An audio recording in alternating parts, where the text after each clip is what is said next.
Real talent is defined by what people can do, not where they learn to do it. So by stopping at the education section of a resume, you might throw away the perfect hire. Has valuable skills to offer to help your business thrive right now and in the future. Because the truth is this, Skills First Hiring helps you see talent others miss, like more than 70 million stars, skilled through alternative routes. When you let their story unfold, you gain a competitive advantage because hiring managers who start with skills are 60% more likely to find a successful hire. See the real person, complete. See what others miss. Hire skills first. Learn why it's a competitive advantage at tearthepaperceiling.org. Brought to you by Opportunity at Work and the Ad Council. It's time to get your morning started with the news you need to know. News update. News update. This is what's trending with DJ and PK.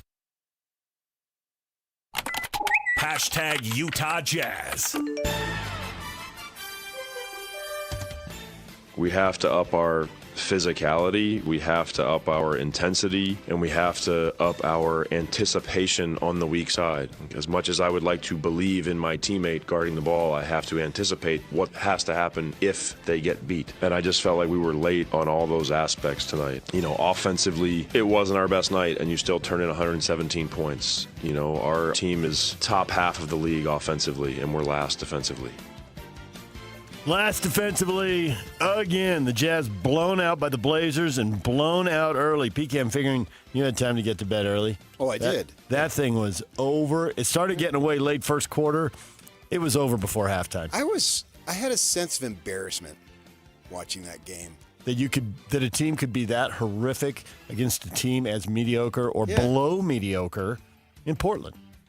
It felt like I was watching the Globetrotters and the Generals, and it was staged. Zero resistance defensively. Yeah. Just lob dunks constantly. I wanted to have a few laughs. I was waiting for somebody off the bench to take a bucket and pretend there was water in it. I mean, that's old Globetrotter shtick right there. I felt like I was watching the Generals. Yeah. And my wife is a former Washington General. Washington High is nicknamed the Generals? Yeah. I did not know that. In South Central L.A.? Okay. Yeah. And I mean, I know they're not built to win, and I know Kessler's not there. But nonetheless, I know. I mean, it was just zero resistance. I'm surprised Hardy was that calm. I think that he got caught on that thing a few weeks ago, which nobody has a problem with, and now he's trying to play nice guy in his post games. Try not to blow up too often. Yeah. All right, that was terrible. I got to take several deep breaths before I go out there. The thing is, it just happens so often. I mean, I'd have to go back and count it up, but I want to say they're at about a dozen games where they've given up 130 points. And there's no reason for that. I mean, you just can't be that bad. And there have been plenty of 135s and 140s, and this could have been a 140, but it was over. Well, and they backed off in the fourth quarter. Oh, yeah. I mean, you're way down the bench. Not that I have any idea because I was sleeping. They did back off in the fourth quarter, though. I mean, I went to bed. It was 111. I remember looking at it thinking, 111. 11-1. What a great number to end the quarter on. And they gave up another 3, and they ended it on 114. So that means it was only a 23-point fourth quarter. I'm just wondering if he's taking it easy because these guys just aren't good enough, and you can't expect somebody to do something who that person can't do it. I'm not going to shoot a 65 in golf. It's just not going to happen. So there's no point in getting mad at you. So don't beat myself up over it because I'm not going to do it. I'm not good enough. I wonder if there's something there. There are nights you think the rebuild is going pretty well, and the nights you're thinking this rebuild's never going to end. I mean, they did just a couple weeks ago. These guys beat the Spurs. They beat the Pistons right in a row. Right, I was thinking, oh my gosh, if they would have had Kessler all season, this could be a team that could at least compete probably very well for the play-in game. Now I'm thinking, this team sucks. No. I was watching that thing, and I mean, Kessler's making better, but he can't fix this. There's just wide open guys all over the court. I know. Jazz are off today. They play in Oklahoma City tomorrow. DJ and PK. Hashtag NBA.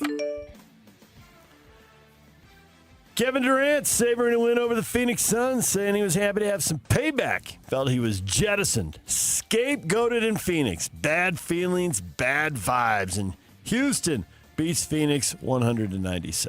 Yeah, I like these guys who do the play the victim and I'm this, I'm that. I mean, they got rid of multiple guys, and Phoenix has just played the night before. Yep. But if that's what it takes in another who gives a crap game in early January, great. At no point did I expect the Phoenix Suns to beat the Thunder and Rockets on back-to-back nights, and they had just won on the late shot by Booker. Mm-hmm. Yeah. Came pretty close to winning again, but sunk by a 19-point The Suns are quarter. still without their starting. They haven't had their starting lineup. Literally only one game. This Green that they got in the trade for Durant played and got hurt immediately. The Suns have been a decent story so far this year. Always look for the worst teams in the league and see what they're doing, see how it impacts the Jazz potential lottery odds. Not that it necessarily will impact draft position. We have no idea. We'll get to that point. But the Charlotte Hornets win again. They blow out the Thunder 124-97. The Thunder just turned into a 500 team here after a brilliant start. See how long this continues. I expect they'll get on another roll, but not yet. And The Thunder. Charlotte blew them out in the second quarter and hammered them again in the third. Well, if the Thunder, not the Thunder, if Charlotte ever had their guys, they have a chance to be at least mediocrely decent. And Knippel's been a very nice pickup. He has. He has shot the ball really well. Man, that was win number 13 for them, so they've now passed the Jazz. The Jazz are on 12 wins. If I look at their roster and I look at the Jazz roster, I think their roster's better. They've been drafting so high for so long, it ought to be better. Yeah. Win number 13 for the Clippers also. They beat the Warriors 103-102. Kerr gets kicked out in the fourth quarter. They hit the free throw. And they end up winning the game by 1 point, 103-102. What's his face? What's that guy's name? The sharpshooter dude? He fouled out. What's his face? Steph Curry did foul out. That's his name. Yeah, that's his name. Couldn't remember his name. Kawhi Leonard was 0 for 8 from 3, but they won anyway. The two guys who carried him through the fourth quarter, John Collins and Chris Dunn, two former Jazz men, combining for 17 of their 27 points in the fourth and the last 9 in the game. Go figure. What's funny, Kerr and Curry, just add the Y, and you got Kerr and Curry. And they were complaining about the refereeing and all. They shot 27 free throws, and the Clippers shot 21. And you're the visiting team? I would take that. Yeah. Zubac returned. He had been out for a bit. Good to have him back. Yeah, he's a decent player. So win number 13 for the Clippers, win number 13 for the Charlotte Hornets, the Jazz on 12.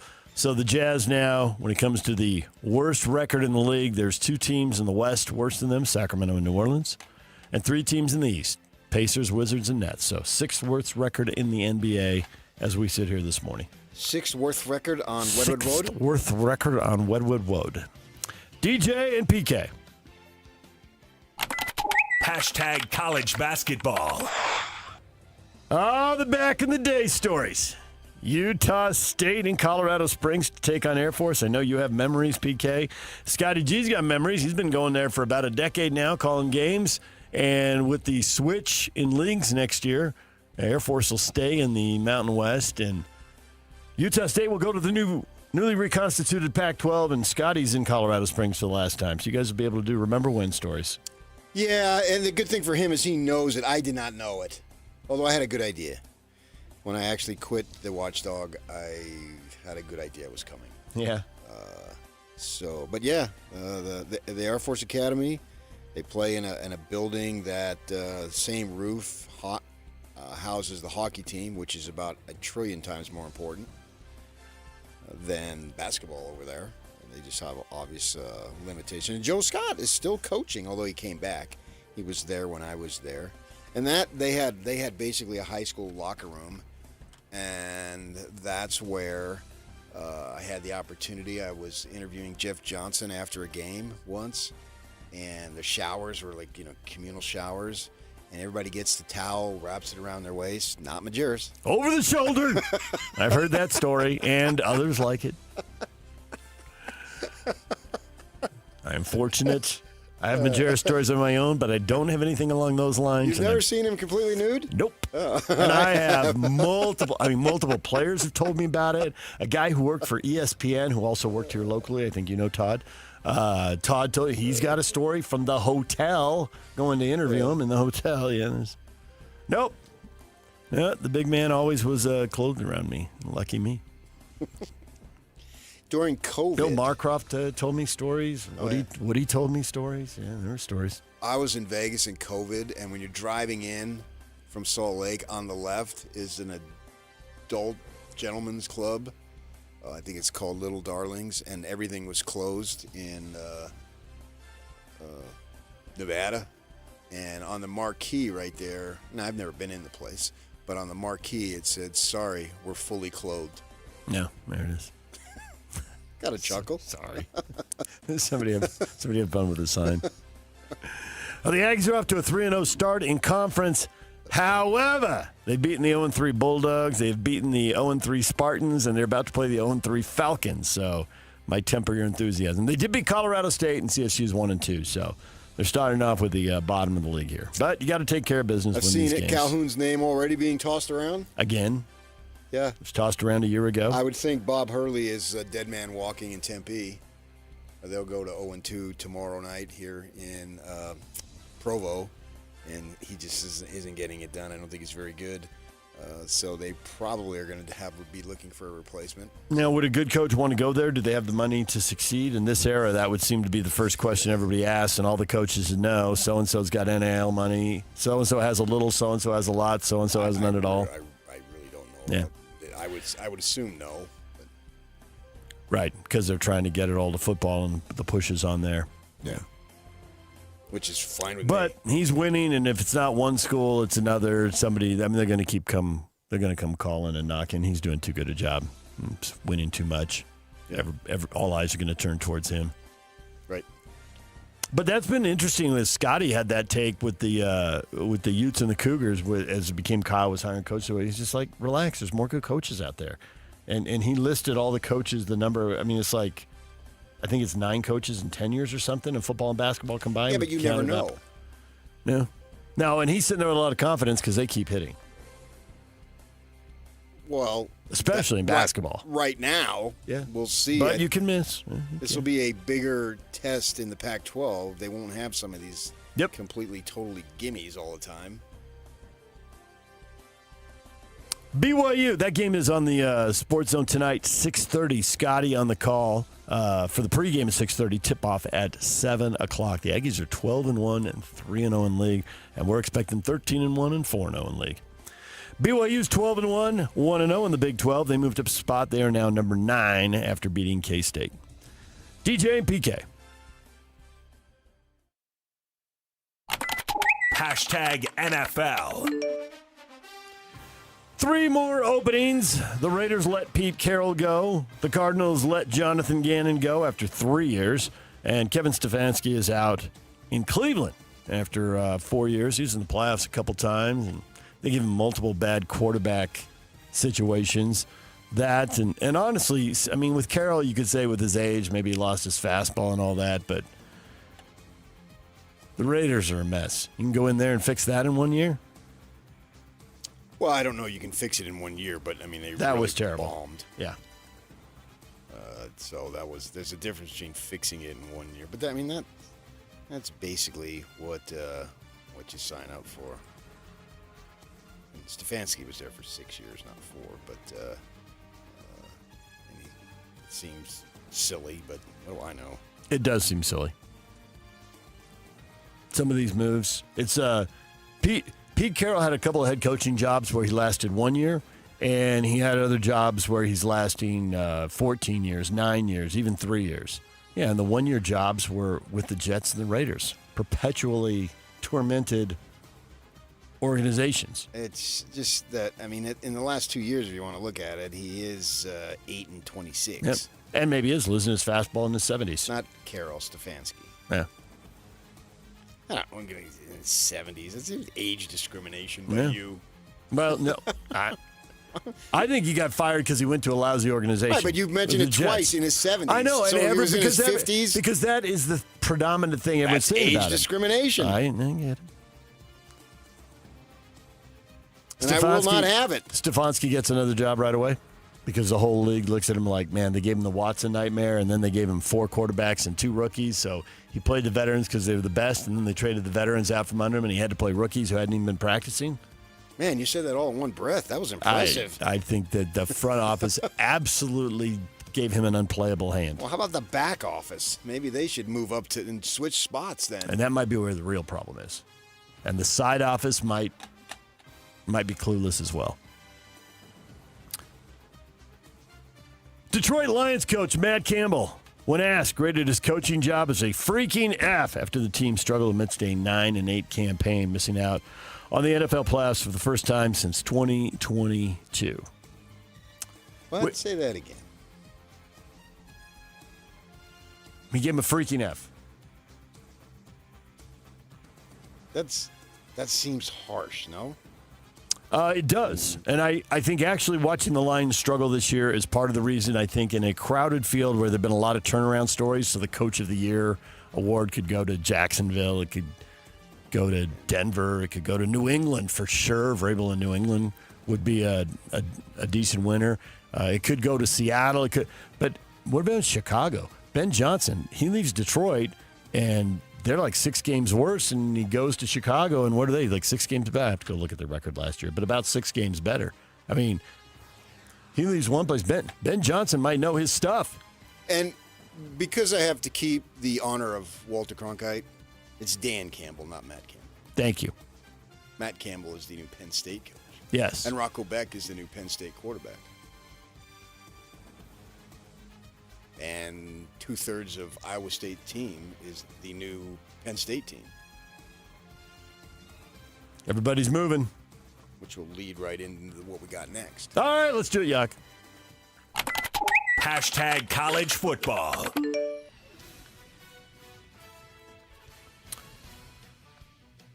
PK, would you like to talk about transfers in college football? Yes, but first I want to talk about the FBS final. With Montana State. It's the championship subdivision. FBS is the bowl subdivision. Yeah, I never get that. I always say 1AA. It should have been 1AA. They should go back to that. It was much clearer. I know. That game last night was as good a game as you're going to see. Did you feel like that made the Steelers-Ravens game look like a calm little affair? Oh, that was good too. But this had no one was crying. The quarterback for Illinois State was literally sobbing out on the field when it looked like they had it. Yep. And then they get the kick blocked and they missed the PAT and OT. Yep. That game. They were down 28-14, 2 fourth-quarter touchdowns. They had the field goal attempt to take the lead in regulation, and they had the PAT in overtime. And Not that that's totally pure, but we know these guys aren't getting $5 million. And there's something. Not yet, anyway. I would be shocked if that ever happened. Because if you're underclassmen, you could transfer and get paid somewhere. Yeah, but you wouldn't think they'd get the $5 million. Yeah. And to see these guys just lay it out like that in an era in which we've got guys literally leaving all over. It's musical chairs. I mean, basically these quarterbacks in college now, they're swingers. I'm going to be with you today, and then I'm going to be with somebody else tomorrow. And then these guys have transferred. Sorsby, Levitt. 3 schools is no longer surprising. We used to giggle about 3 schools. He went to 3 schools. That was usually a kid who had hype and didn't live up to it and was trying to salvage something, and usually it ends up being nothing. And now it's just commonplace. And then we had a kid from, committed to Nebraska, but now he's going to go to Kentucky. Kenny Mitchell, so 2 days ago, he was committed to Kentucky or Nebraska. Now he's committed to Kentucky, and he went to Notre Dame. It's like, oh, my goodness. This is so screwed up. Bryce Underwood expected to stay at Michigan as the starting quarterback for Kyle Whittingham. So I think that's excellent news for the Utes. Seems less likely that a quarterback could be willing to transfer to Michigan, right? I wouldn't see why they would. No playing time there. Underwood will be the guy. Probably this year and next year because he's got to wait 3 years. Same class as Bert Ficklin. And he's just finished his regular first year freshman. Yep. It's not a redshirt freshman. So you never know what's going to happen. But I think that's good news for Whittingham for what he's trying to establish, and good news for the Utes. But when it comes to Michigan, and I'm showing my true loyalties to the state of Michigan today. Wearing Michigan State gear after wearing Michigan gear yesterday. I hate Michigan. Do you really? Yeah. You're all about the green? I'm a Michigan State guy. I always have been. It goes back to my relationship with Buck. Buck? Urban Magic Johnson. DJ PK. Hashtag NHL.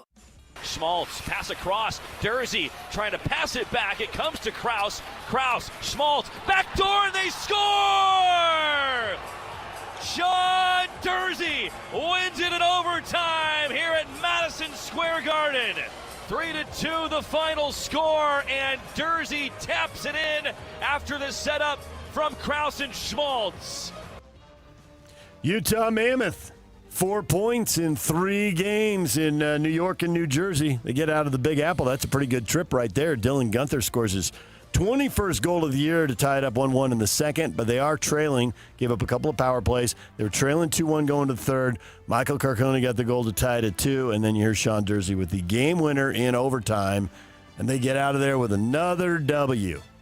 Nice. Good trip. 4 points in 3 road games. You'll take it. That's a pace that'll get you to the postseason right there. Yeah, but I mean... Long way to go. Tight race, but a good trip. We're waiting. Yep.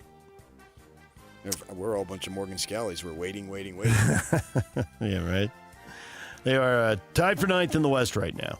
They announced after the game they've traded Valimaki, defenseman who had been injured and was in the AHL. He was up last year for a little while, though.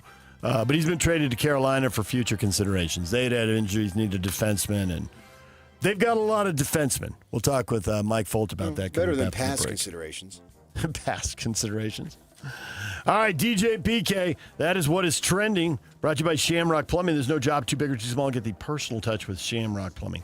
Mike Fult, Utah Mammoth radio voice, joins us next. Austin Meek, Michigan writer for The Athletic at 9 o'clock. It's a Jazz Ticket Tuesday. We'll give away tickets at 8:30 and 9:30 right here on The Zone. And now, a look at traffic from the KSL Traffic Center. Heaviest traffic continues to be on northbound Mountain View Corridor, 35th South delay stretching back to 41st South at this moment. Also, the rest of the commute looks pretty good out there. No other major accidents or delays at this current time. This update is brought to you by UTA. Try UTA and get more done while you ride. Game, work, books, shows. You'll be too busy to notice all the traffic you're missing. Plan your trip today at rideuta.com. With your KSL traffic update, I'm Jake Hatch here on 97.5, the KSL Sports Zone. Whirls around and down. 97.5, the KSL Sports Zone is your exclusive home of the Utah Jazz. And we want to send you to the Delta Center to see the Jazz in action. Listen every Tuesday for the Jazz Ticket Tuesday Sounder at 30 past the hour, every hour, all day long. And if you're caller number 12, you'll be on your way to an upcoming game. Buy one, you'll get one free. It's Jazz Ticket Tuesday, every Tuesday throughout the NBA season on your radio home for the Utah Jazz. 97.5, the KSL Sports Zone. Hi, this is Derek Overstreet, president of the New Millennium Group and co-host of Stop Working, Start Living with KSL News Radio. Can you imagine what your life would be like if you could retire 3 to 5 years earlier than you thought possible? The things you could do, the loved ones you could spend time with, the memories that you could create. That's what our team at the New Millennium Group does. We'll walk you through the entire process every step of the way. If you'd like to get a copy of the 5-step proprietary plan that will help you retire 3 to 5 years sooner than you thought possible, give us a shout right now. 888-999-6370. That's 888-999-6370 or utahsfinancialplanner.com. Listen, most of our listeners right now have a tax problem, not a money problem. There's not enough money in Social Security Medicare as it is. Let us show you how you can significantly reduce your taxes. That's 888-999-6370, 888-999-6370 or utahsfinancialplanner.com. Start the year with a splash of flavor. Heartland Steakco's Reef and Beef Package combines juicy steak and fresh seafood for the ultimate celebration. With the Reef and Beef Package from Heartland Steakco, you will be feasting on Maine cold water lobster, jumbo USA sea scallops, 16-ounce USDA choice ribeye steaks, and 8-ounce filet mignon, delivered straight to your door. Don't wait long, because the Reef and Beef Package from Heartland Steakco will not be around forever. So treat yourself or pick one up as a gift for family, friends, clients, or anyone who loves that true Midwest taste. Ordering is easy at heartlandsteaksco.com. And right now, when you spend $199.99 or more, you'll get free shipping plus $26 off with promo code NEWYEAR26. Give the gift of flavor this year with Heartland Steakco. That's heartlandsteaksco.com, promo code NEWYEAR26. Taste the Heartland difference. At Fisher Investments, we may seem like other money managers, but we're different. What makes you so different than the rest of us? We ensure clients receive unparalleled service at every step of the relationship. Tell me more. Our investment counselors focus on service over sales, prioritizing clients' needs. How do you make money? We don't sell any commission-based products. We have a simple management fee based on the value of our client's portfolio. So we do better when our clients do better. What about client portfolios? We get to know each client, their finances, family, health, lifestyle, and more, and then we tailor a portfolio based on their specific goals and needs. Your clients really come first then, huh? Yes, we make them a top priority. Our goal is helping them achieve a comfortable retirement. Wow, maybe we are different. At Fisher Investments, we're clearly different. Learn more at FisherInvestments.com. Investing in securities involves the risk of loss. This is a Utah Jazz at 30 update on 97.5, the KSL Sports Zone.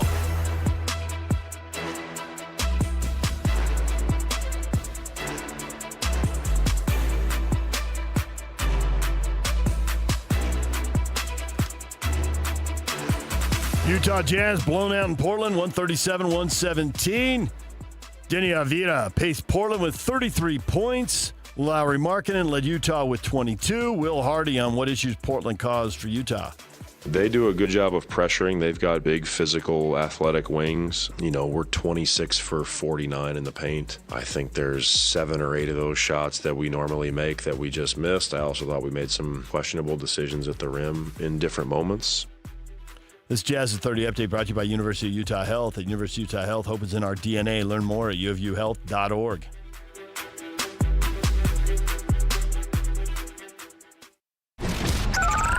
Over 2 decades of sports radio dominance in Utah. My favorite. This is DJ and PK on 97.5, the KSL Sports Zone.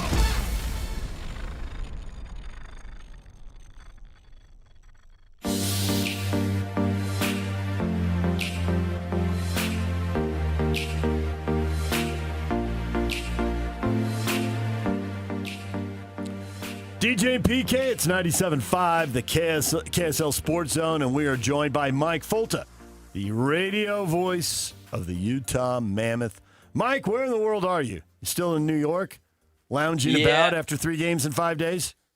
We're somewhere in Manhattan as I check out my hotel window, and thankfully not for much longer because we're about to get on a jetliner and head back to the Wasatch Front, which we've been in New York for long enough, I would say. Great city to come visit, but visit, the key word. At some point, you got to go back home. And the Mammoth picked up 2 out of 3 wins on this trip. They whomped the New York Islanders 7-2. Then they lost to New Jersey 4-1. Then last night, a thrilling overtime winner from Sean Dursey led to a 3-2 victory at Madison Square Garden. Utah won in overtime at the Garden last year. It was Clayton Keller who was the hero in that game. This year, the defenseman Sean Dursey gets the OT winner. It seems like the Utah Mammoths save a lot of dramatics for MSG and for the world's most famous arena, as they call it. But it was one heck of a game last night, and it was a big swing game for this team as well to pick up 2 points. You win 2 out of 3 on the road trip, and now it's a happy plane ride back for 7 straight home games coming up at the Delta Center. I don't want to go nuts here, but does the phrase make or break have any application to this 7-game homestand? I don't think you're going nuts at all. I think this is a huge stretch. And last year, the Mammoth had a similar 7-game homestand in the middle of January, basically the same exact time. Entering that 7-game homestand, Utah was 5 points out of a playoff spot, and they had a losing record on that homestand. They missed some opportunities, and they finished 6 points out of a playoff spot. And so they lost a little bit of ground, but more than that, they lost time. And when you're playing at home, the expectation is in the NHL that you're winning around 2 out of 3. That seems to be kind of the mark that most playoffs teams are able to hit. You win 2 out of 3 at home. You're around 500 on the road. That should put you in a good spot. I think the Mammoth might need to win 5 out of 7 or even better to keep pace in this really busy Western Conference. Now, you do have Logan Cooley coming back after the Olympic break in February, so that's going to be a huge boost. But I don't think you can afford to wait for Cooley to come back so that you can make your move in the standings. The Mammoth have had a really road-heavy schedule in the first half of the year. We've been saying that over and over again. We've been saying, just wait. The home games are going to come. The schedule is going to turn in Utah's favor. Well, now it is, and the other side of that is you have to make good on these home games coming up, and it starts tomorrow against the Ottawa Senators, a team that Utah has never beat, strangely enough. So good opportunity with 7 straight games at home. Mammoth have been a pretty good home team this year, better than they were last year. And if they can maximize their opportunities on this homestand, they should be, I would think they would be above that cut line once the dust settles on these 7 home games. Dylan Guenther with goal number 21. Is it safe to assume midway through the season, and assuming he stays healthy, this will be 4 years in the league, and his goal totals are going to grow every year? The point totals, he keeps topping it, and we're still not sure where the ceiling is for him, right? We're not. He's on pace for 40 goals right now, and if he gets to that number, that puts him in the elite of the NHL goal scorers. And it's not just the number of goals he's scoring, it's when they're coming as well. Yeah. He's got 5 game-winning goals this year. That's up near the tops in the league. Not quite the most, but I think it's second or third right now. He's got 3 overtime winners this year. That's tied for the most in the NHL. So not only does he score, a lot of goals, but he scores big goals for the Mammoth. And he's been even better. We were talking about this, DJ and PK, last week, how Guenther has been one of the guys to elevate his play in the absence of one of Utah's other young stars in Logan Cooley. And I think it's 14 games now without Cooley, and Guenther has 11 goals, I want to say.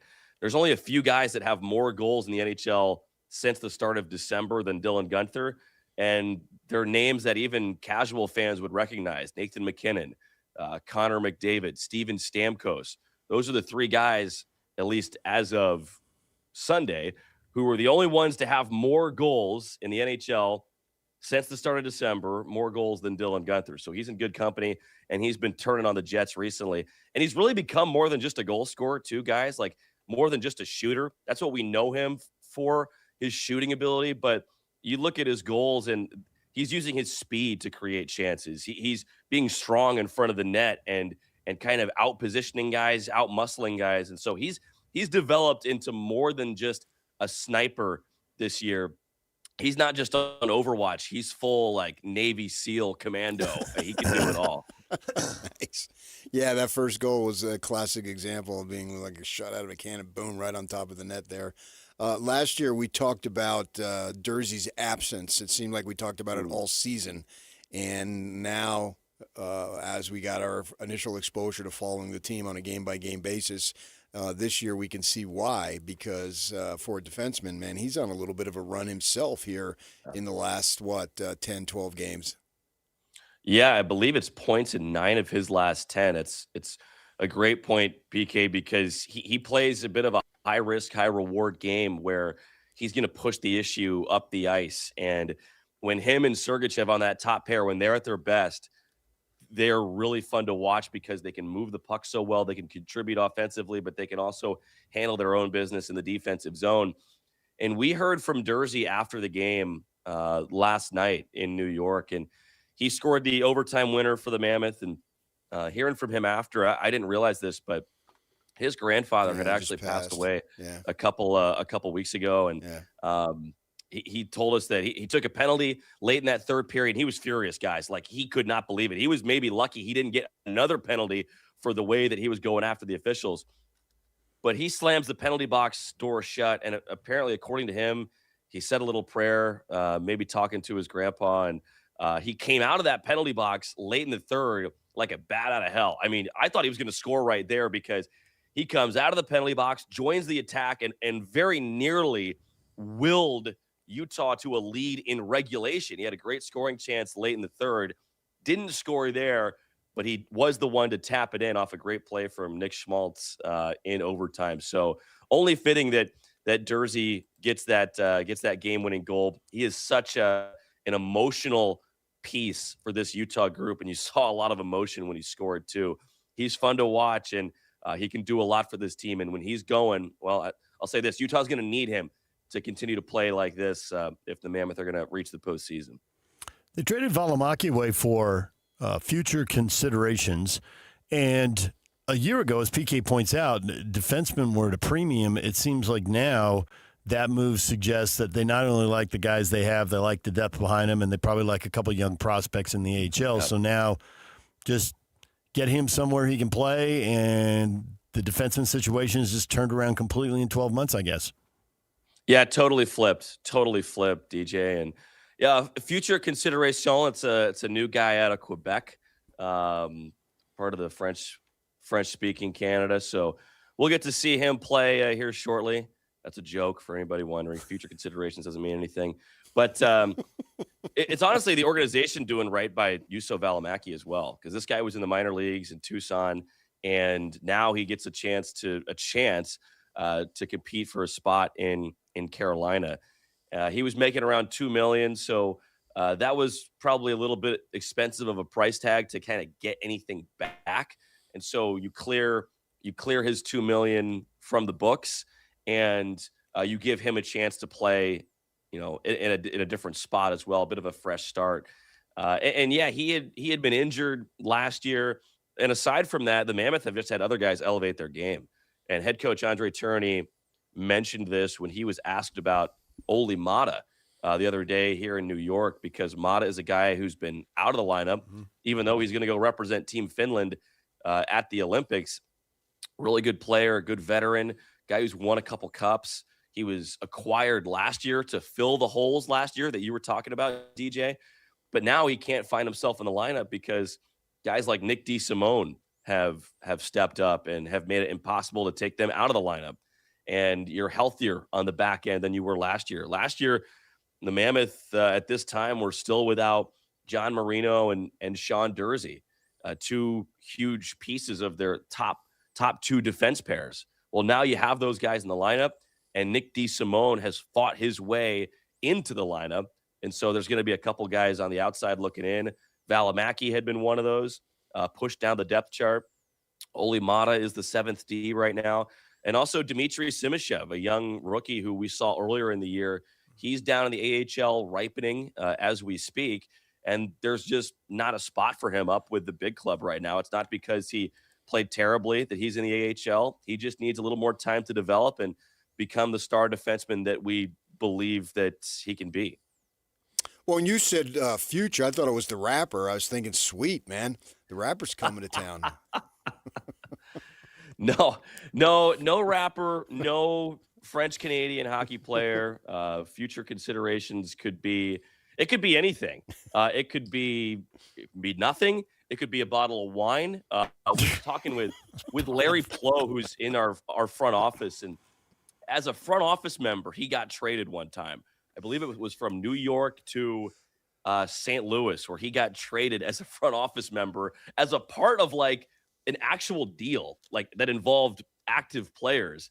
And I think he got shipped off to St. Louis as like an assistant general manager or something like that. But it was future considerations, technically part of that swap as well, and maybe a couple cases of wine too. Or a 6 or a Coors Light, you never know.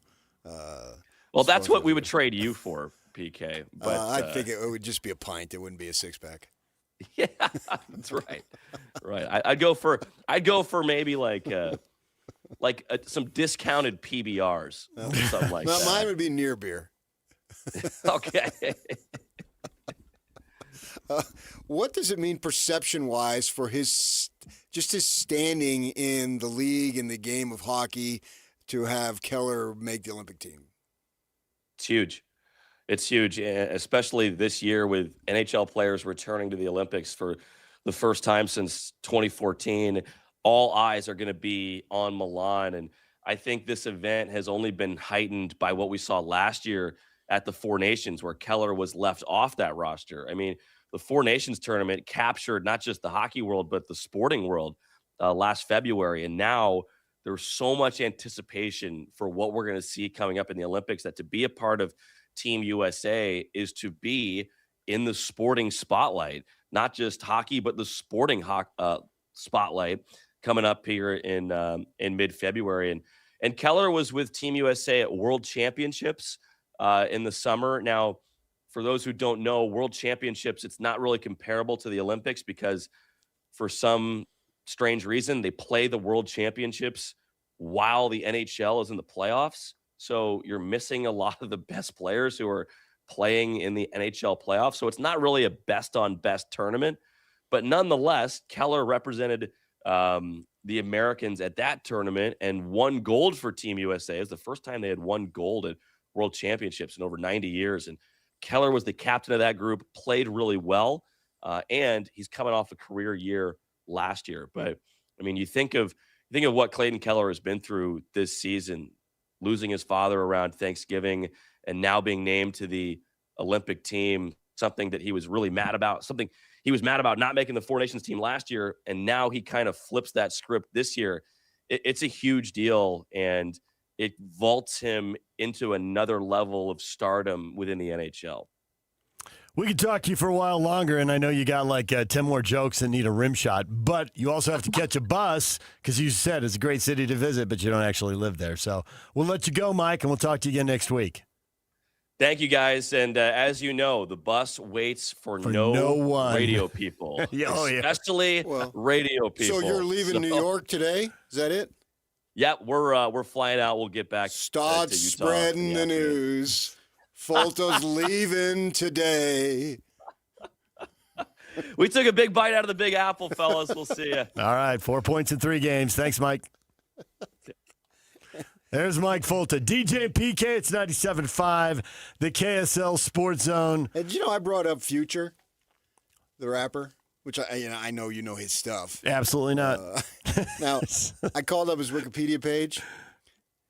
He's the unmarried father of 7 children by his account, each with different women, although another child's paternity has been litigated. And then you go down the next paragraph. Future is a Christian and has publicly acknowledged his faith on multiple accounts. All right. That seems like a segment all to itself right there. Now, you guys are the Bible scholars here. We see any...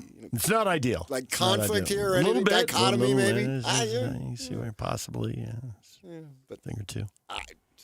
Love is love. You love who you love. There it is. DJ and PK coming up. Austin Meek, Michigan writer for The Athletic, is here at 9 o'clock. It's a Jazz Ticket Tuesday. We're giving those tickets away at 8:30 and 9:30. The question of the day, football fans, is coming up. Stay with us. This is Hans Olsen and Scotty G. Don't touch that button. Check this out. Eric Weddle, kind enough to join us. We need to get back to players that want to be a part of our university, that will appreciate what the university can give them. The culture, the buy-in, what Coach Morgan and those guys are going to be emphasizing day in and day out of being great men on and off the field, right? Future leaders, future husbands and fathers, like those programs are what I want my son to be a part of. It's not the guys that are money hungry. We're not going to beg people to stay at our university. We're not going to overpay you guys because they got other universities that are offering more money. Then if that's the case and you don't appreciate what this school can give you, then good luck, because we're going to be fine. The University of Utah is an amazing school with amazing support, and those who want to be a part of it, let's ride. It's Hans and Scotty, weekdays from noon to 3, presented by Mountain Land Supply on 97.5, the KSL Sports Zone.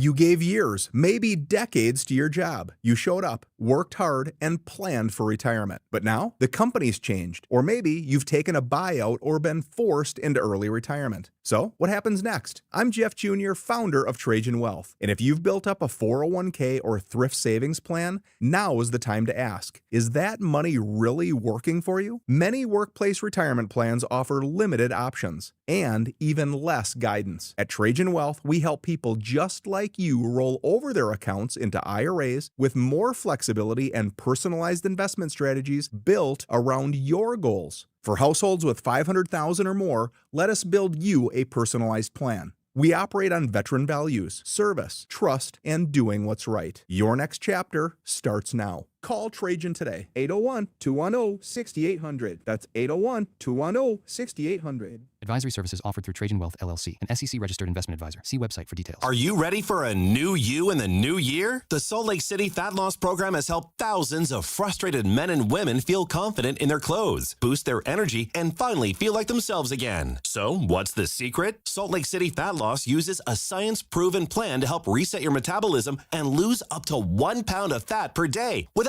dangerous drugs or exercise. And right now is the perfect time to start. Due to overwhelming demand, Salt Lake City Fat Loss has extended their huge New Year's sale, over 20% off for a limited time only. JJ here. I lost 40 pounds in 60 days. Alex Curie here. I dropped 50 pounds in 60 days on the SLC Fat Loss program. Get their New Year's special at slcfatloss.com. Whether you want to love what you see in the mirror again, boost your energy, fit better in your clothes, or feel more confident and healthier as you age, Salt Lake City Fat Loss works. Huge New Year's sale is ending soon. Schedule your free consultation today at slcfatloss.com and lock in your savings. That's slcfatloss.com. Results may vary. Attention Jazz Nation. The long wait is finally over. Mountain basketball is back and better than ever. Let's go! All tickets are on sale now, and you won't want to miss the action. Jump on the opportunity to watch your favorite players live and in person. Whether you're after season tickets, mini plans, or single game matchups, the Utah Jazz has got your back. There's a plan for every fan. Don't miss out. Secure your seats today and be part of the excitement all season long. Let's go! Visit UtahJazz.com today. Celebrate the new year by treating yourself to the best meal you've ever had. Ruth's Chris, with award-winning service, sizzling steaks, and proteins. Signature wrap, salad, sides, and dessert. Make early Valentine's reservations today. Ruth's Chris in Salt Lake or Park City. Listen every Monday morning to DJ and PK and Monday afternoon with JJ and Alex for your Chevy Strong Play of the Game. Win great prizes from Rocky Mountain Chevy. This is a Utah Mammoth at 50 update on 97.5, the KSL Sports Zone.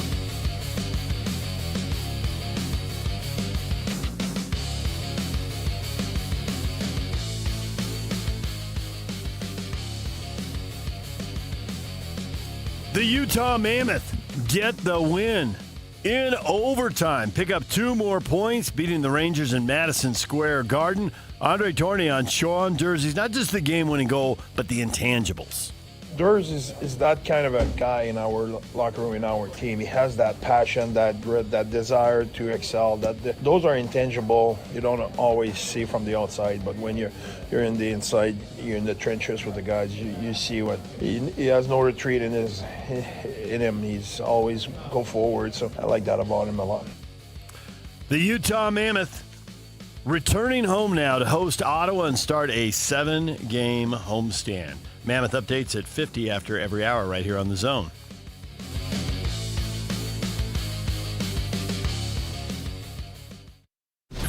Nobody brings you better coverage of the teams you're passionate about than these guys. Try some more. This is DJ and PK on 97.5, the KSL Sports Zone.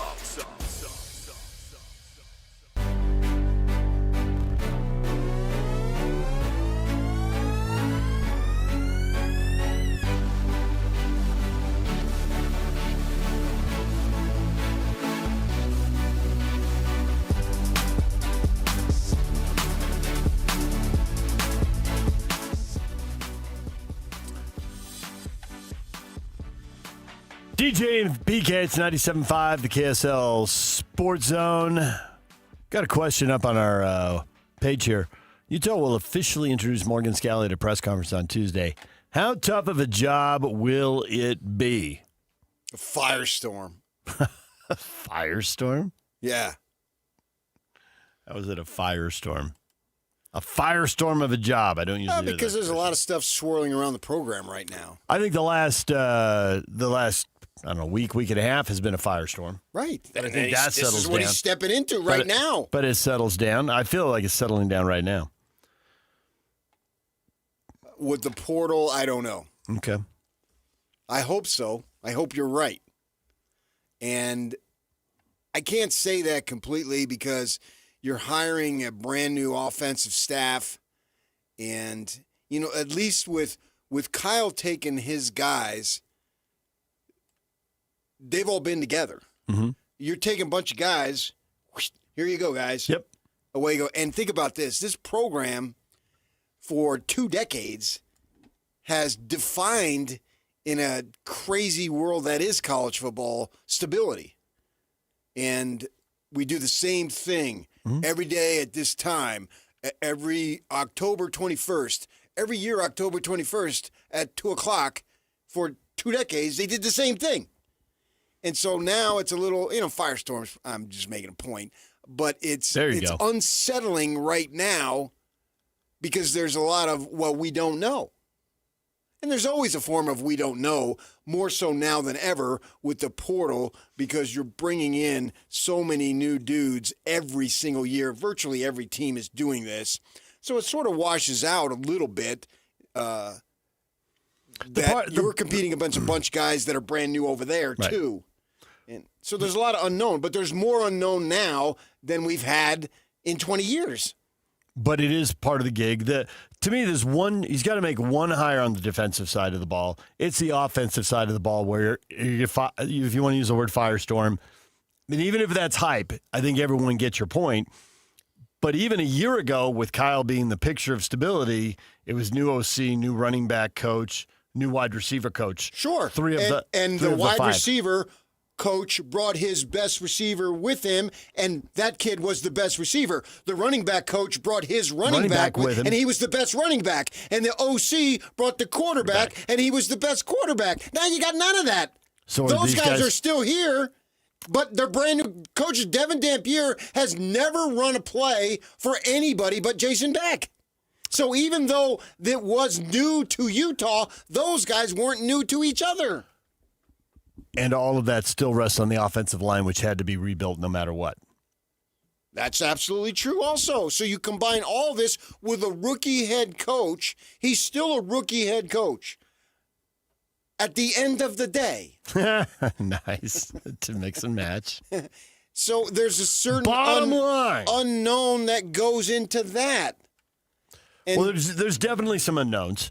To your point, the number of unknowns in college football is climbing everywhere. Even for the coaches there's a little sense of a wash, although a lot of these guys go and bring a player. The Oklahoma coordinator comes from Washington State, and he brings Mateer, the quarterback, a la New Mexico, to here. These guys aren't bringing anybody with them. As far maybe they will.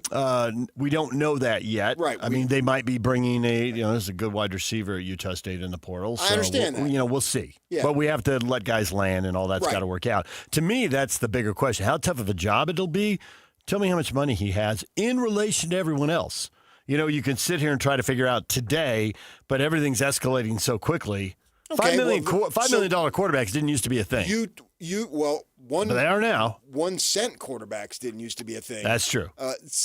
Did they have any less money than what they had? Probably not. And with that same amount of money, they just went 11-2. But in relation to everybody else, as everyone else accelerates, so Utah can they accelerate is with falling down? I don't know. And I don't know where they'll be in the future. Leave the rapper alone. I'm not the one who went into the Wikipedia page and read about all his heirs. I'd be ticked if some of those kids are cutting into their inheritance. Right? Hey, could you use a little protection here, man? There's only so much money to go around. I think that this is a topsy-turvy time, and there's still a lot of fans haven't gotten over what just happened. Here's a man who spurned his alma mater, wouldn't even say their name, and blah, blah, blah. Each week, this quarterback, he's this, he's that, he's blah, blah, blah, blah, blah. Hey, could you tell us about Bear Bachmeier? No. He won't even do that. That just warmed the cockles of all Ute fans everywhere. And now he takes off. He's a traitor. Not in my mind. I'm not saying to me, but in some folks' mind. I got it at the gym yesterday. All the time. There was one job. I put my glasses on. I wear my hat. I have my hoodie on, and I still get it. Terrible disguise. You need the glasses and the fake nose. I thought it was a brilliant disguise. Okay. And so with that in mind here, yes, this is a crazy time. And there's a lot of people that aren't over because they put their faith in that man. He was us. It would be the same thing when and if Dillingham leaves. I'm home. Literally the first words he said when he was introduced, the very first words Dillingham said, I'm home. So but then the bottom line is you can't trust a ham. So, there it is. Sometimes they're full of baloney. He cut the cheese out of town. Got any more? I mean, I don't want to get in your way. I was going to make a point, but what's the point of that? Man, you know what my favorite meat is? A gabagool. I don't even know what that means. It's 9 o'clock right now. Kind of. A little bit. It's 9 o'clock somewhere. In Chicago. It's 9 o'clock in Chicago right now. And in Dallas. Yeah. And in virtually the entire country of Mexico. Oh, yeah. Is that mostly Central Time Zone? Yeah, I think there's a little slice over by El Paso. That's Mountain. Okay. Juarez. Yeah. Double check that, but I think that's what it is based on my... That'll give me something to do. Time zones in Mexico. I assume Baja California is Pacific time. I think the high majority of the country is central. But so much stuff going down. And I don't think they're over what their guy is done to them or has done. Well, we left the program in a good spot. To some people, they didn't. But the fact is, once he took the Michigan job, the only thing he was concerned about was advancing the program for Michigan, not advancing anybody else's program. That's just the way it is, man. Morgan's a head coach, puts a stamp on the program. Hopefully, the thing that looks like it's the thing that looks like it's in a good place is the roster. I just saw in the transfer portal. You hate to quote any numbers because probably ought to update them by now. But there were Ute fans celebrated on social media because they were one of a handful of teams that didn't have very many transfers. Yeah, but you've already lost 3 starters on defense. Mm-hmm. In addition to the guys who naturally out of eligibility, right? Off to the NFL or whatever. Yeah. Yeah.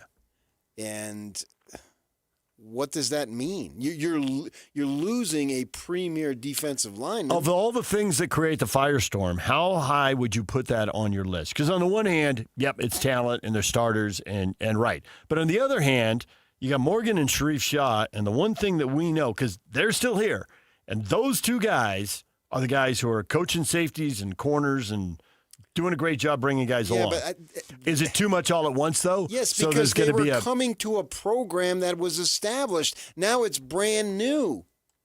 They don't know. Whatever you've done before doesn't matter. It isn't brand new. It is too. Morgan and Sharif are still there. Doesn't matter. Morgan is not even close to his same role. I get that. But I think it's going to matter that those 2 are still there. Now, I that hope might it be does, too much talent all at but once, and the young guys coming along. Maybe you don't have enough young guys coming along, but you do have the transfer portal to fill in. Too much assumption right now. And we didn't have to assume much with Utah because they were stable. They did the same thing. The guys came back, blah, blah, blah, blah, blah. Very little change. You and I had a lot of confidence in the changes they made offensively a year ago, but I think a lot of Ute fans had a lot of questions. There was a lot of stress over whether that was going to work or not. That's always been to the offensive perspective. The one place where they haven't been stable is an offensive coordinator, and that's pretty much it. But every guy they throw in there rushes for 1,000 yards. I mean, they've had so many of them. Last year, Parker as a freshman at Washington State ran for like 700-plus yards. For a first-year freshman, that's pretty in a passing offense. Yeah. So we thought he was going to be good enough. He was good enough. They went 11-2. DJ and PK, it's 97.5, the KSL Sports Zone. Whether you're stuck in the office, I believe you have my stapler, in your car, or at your in-laws. You want a piece of me? You bet I do. The Zone is with you every step of the way. Download the KSL Sports app to get live streaming of your favorite shows and access to all the latest updates on your favorite teams. Your home for the best coverage of the Utes, Cougars, Jazz, and Mammoth is on air, online, and on the KSL Sports app. This is 97.5, the KSL Sports Zone. This is the story of the one. As the purchasing manager at a manufacturing plant, she knows the only thing more important than having the right safety gear is having it there when you need it. That's why she partners with Grainger for auto reordering, so her team members can count on her to have cut-resistant gloves on hand, and each shift can run safely and efficiently. Call 1-800-GRAINGER, click Grainger.com, or just stop by. Grainger, for the ones who get it done. This message comes from Viking, committed to exploring the world in comfort. Journey through the heart of Europe on an elegant Viking longship with thoughtful service, destination-focused dining, and cultural enrichment on board and on shore. With small ships that bring travelers closer to the destination, there's more time to explore. And every Viking voyage is all-inclusive, with no children and no casinos. Discover more at Viking.com. DJ PK and John from J. Brooks Jewelers.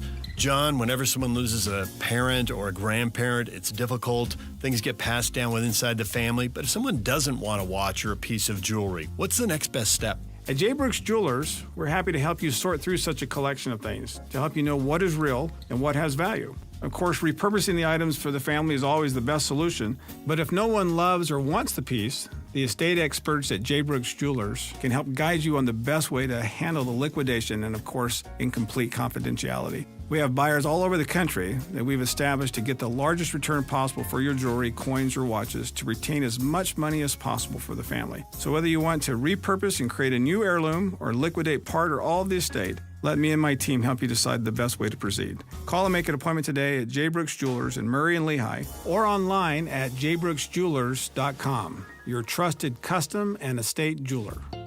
For nearly 70 years, Les Olson IT has been the trusted name for businesses. From state-of-the-art printers and copiers to managed IT services, we have the solutions you need to stay ahead in today's world. And now Les Olson IT is trusted and licensed in Utah for security systems, for technology that helps you work smarter. Les Olson IT, providing solutions that empower your business. Les Olson IT. Start the new year strong with a Hercules Gold Tier checking account. Earn up to 4.25% APY and make your money work harder for you. This account combines high rewards with everyday convenience so you can reach your goals faster. Open your Gold Tier checking account today and let's grow stronger together in 2026. Visit HerculesCU.com to learn more. Hercules First Federal Credit Union, growing stronger together for 80 years. Broadcasting from the Mountain Home Services Studio, this is 97.5 KZNS FM Colville, 1280 KZNS AM Salt Lake City, and 102.7 KSL FM HD2 Salt Lake City Midvale. This is 97.5, the KSL Sports Zone. This is Utah's best coverage of the Utes, Cougars, Jazz, and Mammoth. Here we go.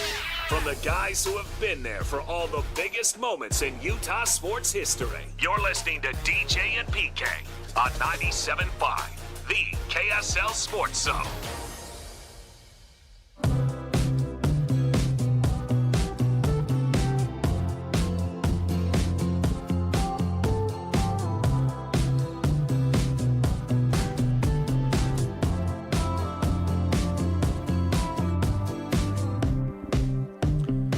DJ and PK, it's 97.5, the KSL Sports Zone.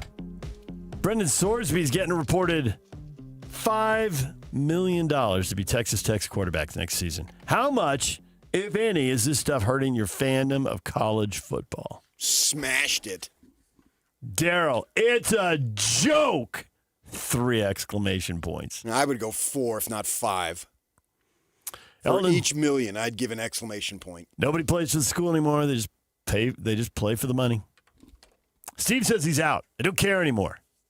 I don't care anymore. Thank you, Phil. We're just running in circles is what we're doing. That's why Yak played Austin Post coming back. You know him as Post, don't call me Karl Malone.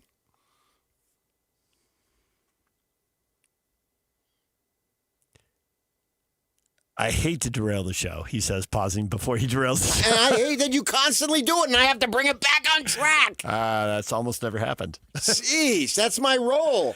But call me the track man. Yeah.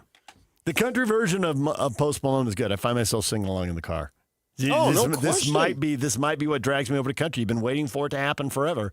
And I need to do it if I'm going to be all things to all people. I got to commit to it. And I just haven't. You need to do it if you're going to enjoy music. Forget about all things to all people. Just do like I do. I am an absolute narcissistic dope. And I care about foremost and really only myself. Mm-hmm. Yous all can, do what? Yes. I mean, he did this genius move by Posty. Yeah. I mean, he's going to, instead of that fancy house that he has at the Canyon, he's going to buy the whole block with the money he's been rolling in. He's a talented artist. He had some help. He couldn't make that mess all by himself. That's good. Yeah. I like that. I like that song. I know that's you what do. That's what I found. That's what I found is singing along to it in the car. Good thing nobody was in the car. That's all I can say. Why would you bring up the tune if you didn't like it? I just like it. I don't know. Everybody does. Just enjoying it in the moment. I had some help. I didn't have a big plan when I said that. I was just enjoying it. Okay, right on. All right, now let's get the show back on track. Mark, college football is just another pro league. I like it more than the NFL, but I'm not sure how much longer. I do think it's good the athletes are getting paid. It shows how abusive the student-athlete moniker is in football and men's basketball. It's insane what the athletes are getting paid. Well, I think that just about any coach, Steve Cleveland, retired coach that we talk to weekly now, is saying, yeah, the premise of these youngsters getting paid, I don't know that anybody has a problem with it. Mm-hmm. Because it only makes sense. People are going to see them. When you go to the game, you're going to see them. You're not going to see the coach. The coach will not make one play. Devin Dampier at Allegiant Stadium was sensational. Not Morgan Scalley, not Jason Beck. Dampier. Now, they put him in the position to be, so I'm not discounting the importance. But when we actually go to the games, the guy who's running away from people is Devin Dampier. Yeah. And throwing fourth down, a 40-yard pass for a touchdown. I think it was to Buchanan. And all that stuff. It was great, man. And then you talk to him afterward, and he's just an effervescent kid who's so bubbly. You feel good talking to the young man. Why shouldn't he get some of that money? There's no question. But all the stuff that has been, as your Mark talks about, unintended consequences, has been by their acknowledgement. So you got the coaches saying, yeah, but then in the next breath, it's out of control. So it's really interesting on that, how coaches will say, sure, yes, they should be, but it's out of control. Well, yeah. It's like the system, we just went nuts the other way. There's got to be some middle ground that can, and fans want, whether it's pro or college, which is essentially the same now, and I've been calling it the same for years, they want some loyalty. I'm a Ute. I'm a Cougar. I'm a whatever. You're not, man. I want to love you, but you don't really love the fact that you're a Ute or whomever, and we're just using them because they're local, but it could be anybody. I mean, Sam Levitt now down in the Valley, my gosh, that is a dirty word. I just find that. And this time a year ago, he was a hero. Yeah. He was one of us, man. Oh, my gosh, we're going to be right back next year. He's going to lead us. Yeah, we leave Scottaboo, but we got Sam. Now it's damn. I'm with David Clark on this. David says, it is what it is. You either take it or leave it. It isn't changing, and it's hard to leave it. I don't know that it isn't changing. I think there can be what they're missing from some the pros. Guardrails. Well, the guardrails, what they're missing, and this is where coaches are right, even if they're, maybe it sounds like they're whining, but they're right. It's like everybody's a free agent every year. Well, this isn't the NFL then, because the NFL, everybody isn't a free agent every year. So it's worse. And fans don't want to have to relearn the whole roster. They want to have some familiarity with the players, the storyline, the talent. The whole roster doesn't turn over. It just freaks the coaches out that it could. Well, and the fans. And if it's a premier player. Now, I don't have any problem with Smith Snowden seeking more money. But he's a premier player. And last year he showed loyalty, and everybody was so jacked. And the rumor was he just turned down BYU. Well, he comes this year, played well. They went 11-2. So early in the season, he was playing both ways as they got their feet on the ground underneath them with the offense there. And now apparently he's gone. He was, somebody put out yesterday, he was at Colorado. I love the young man. I mean, he's a great kid. He'd come up to you, shake your hand, look you in the eye. How you doing today? Great kid. In the game of life, that kid's a winner through and through. I have no doubt about it. Which, as you always like to point out, is way more important. To me, it is. Yeah. I don't give a crap about wins and losses. You say that every time a high school kid can't quite make it in college, or a college kid can't quite make it in the pros. Right.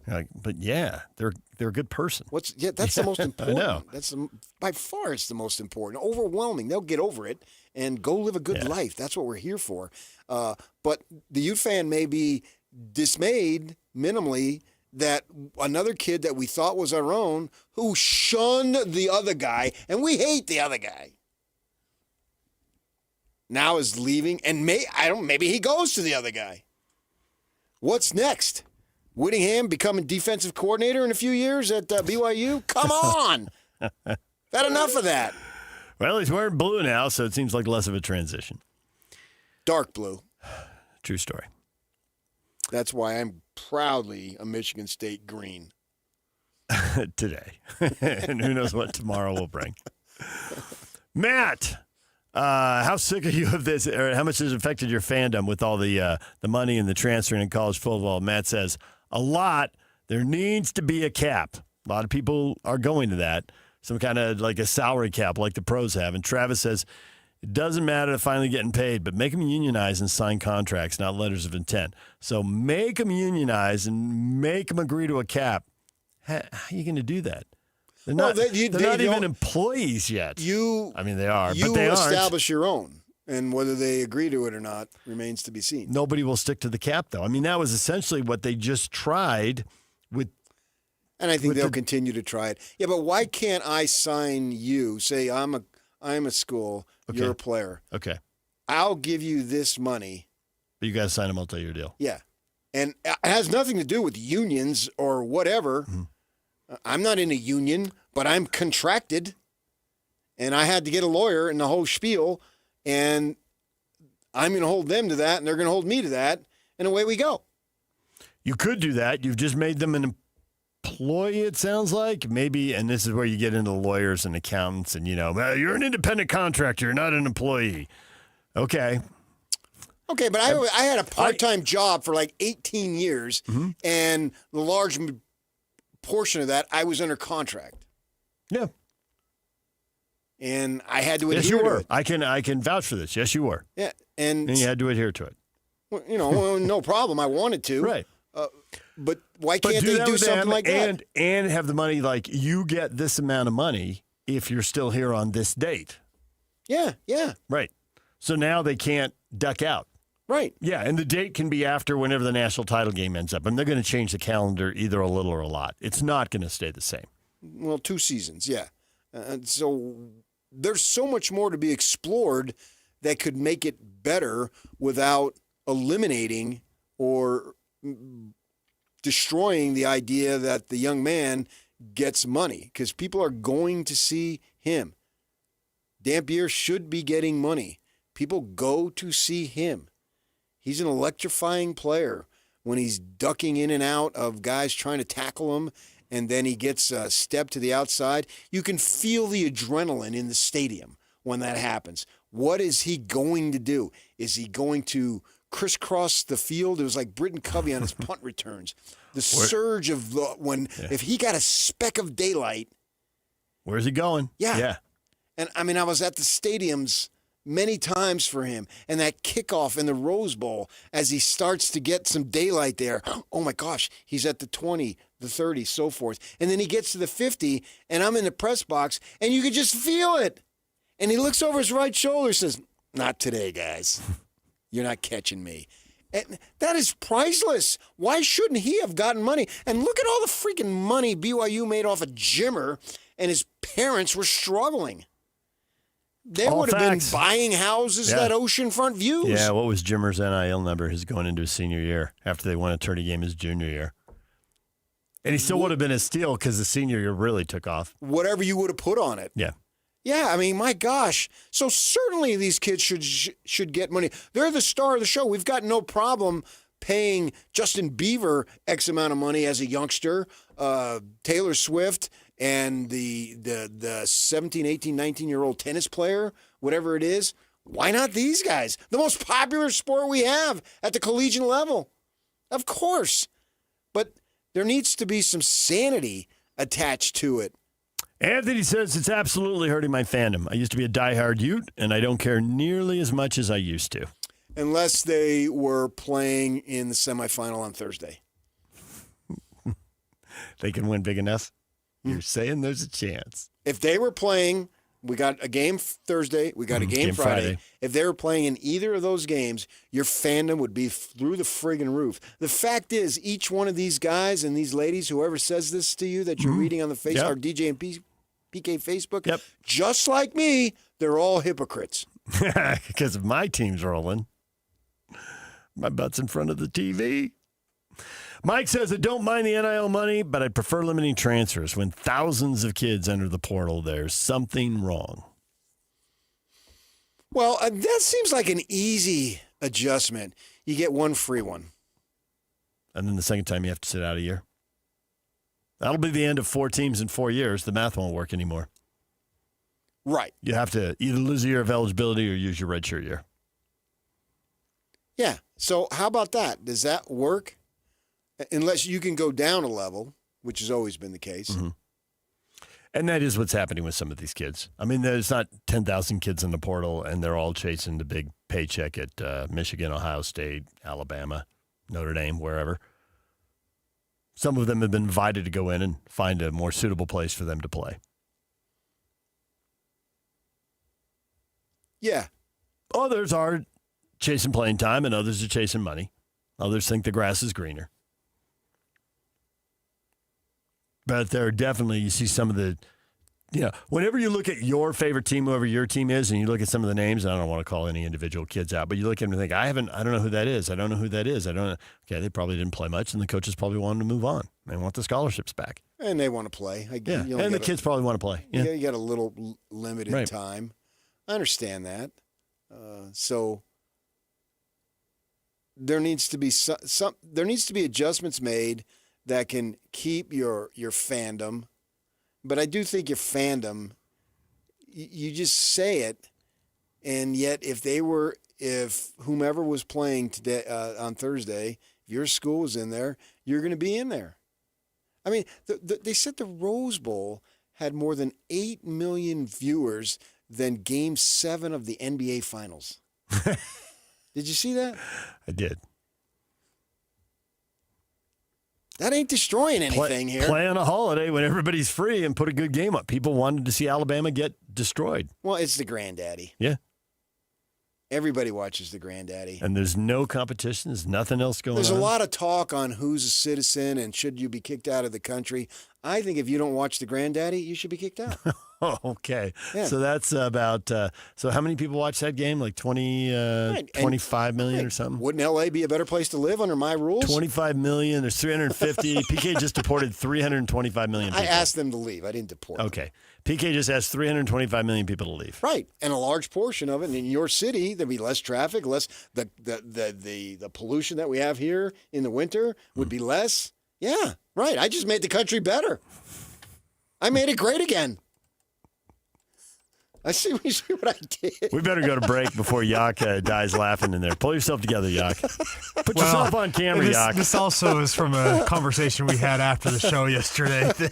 I lived in L.A., man, and the 405 just opened up. That's all I can say. The 405 is now wide 5 million open. fewer people, it'd be a better place. Well, yeah. So every freeway suddenly is might wide be able open. to get a speeding ticket on 405. It's not really possible My anymore. wife got one time. Really? I thought, you got to be kidding How'd me. you get a speeding ticket on a 405? I know. She was driving down to Orange County Airport. Like, nobody gets one. How did you get one? You can't do more than 20 miles an hour. Yeah, on was the there a 405. bigger stretch than 1 mile that had no traffic? That's amazing. And if it didn't, everybody and their dog is going 80 anyway. So, yeah, I'm going to let her have that. And then I come up here thinking I'm going to be, it's just really mellow. The first week, I'm driving like 2 miles over the speed limit in the neighborhood. And the first time I'm driving on the street and had a little decline, they pull me over. Nice. So what are you doing? We got a spot like that near where I live. First time I went down the hill. Yep. And I never got a ticket on all those years in L.A. You're giving me a ticket? Yeah. And I refused to sign it.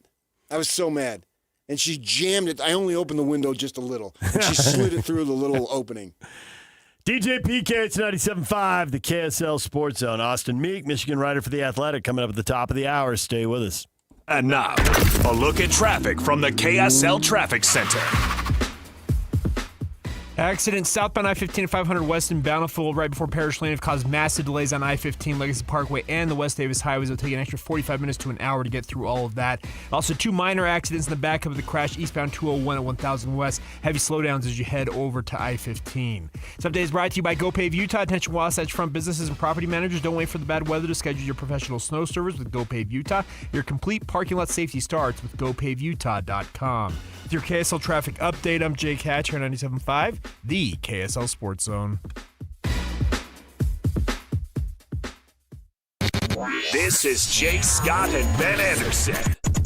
It's funny about Kyle Whittingham. He does not care about his legacy at all, which is weird. I would have thought that would be more of a priority, but obviously it's not. I mean, the bitterness of sticking it to Utah outweighs his desire to have any sort of legacy, which is, I guess, kind of crazy. I mean... You think he's trying to stick it to Utah? Absolutely. Gary Anderson said as much. They shouldn't have pissed Kyle off. Use that word. Yeah. I don't know why anybody would think any differently. I certainly don't think Witt was trying to do Utah favors on the way out the door. But again, to your point, like, what was he supposed to do? This is how he's become Kyle Whittingham, is these people around him. So he's going to go back to the well of the people around him to try and do a good job at Michigan, because I suspect he wants to do a very good job at Michigan. He wasn't going to go out there and start over from scratch. I'm not sure that has so much to do with, well, let me stick it to Utah now.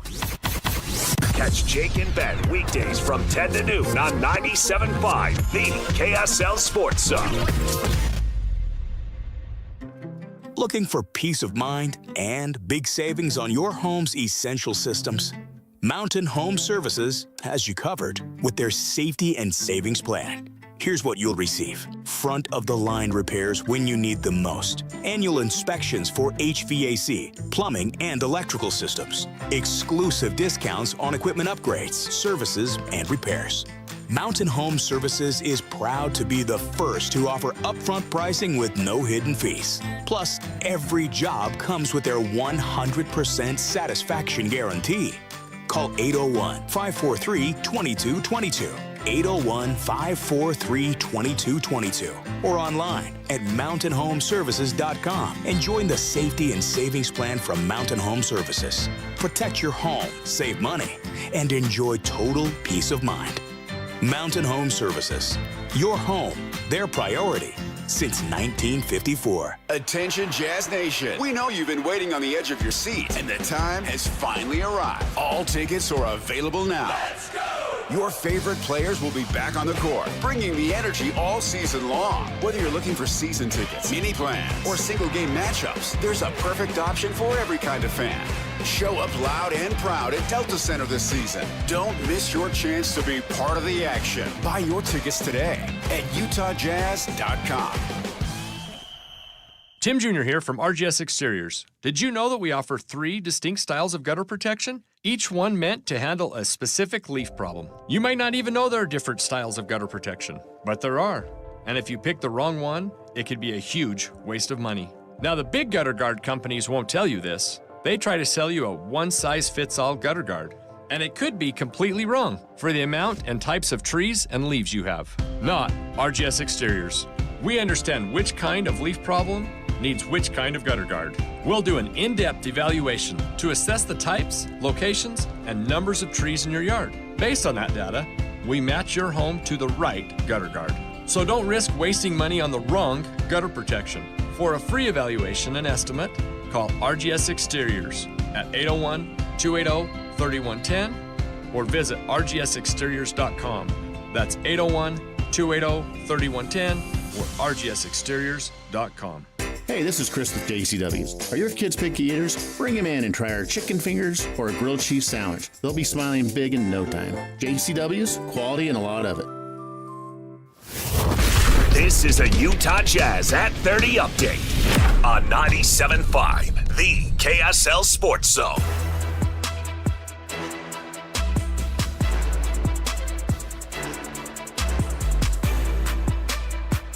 The Utah Jazz get blown out in Portland, 137-117.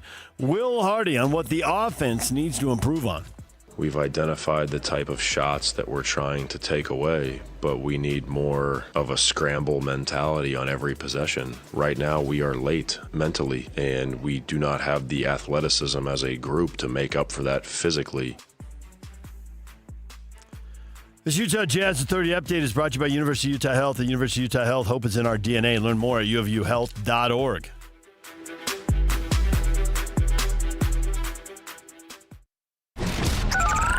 Over 2 decades of sports radio dominance in Utah. My favorite. This is DJ and PK on 97.5, the KSL Sports Zone.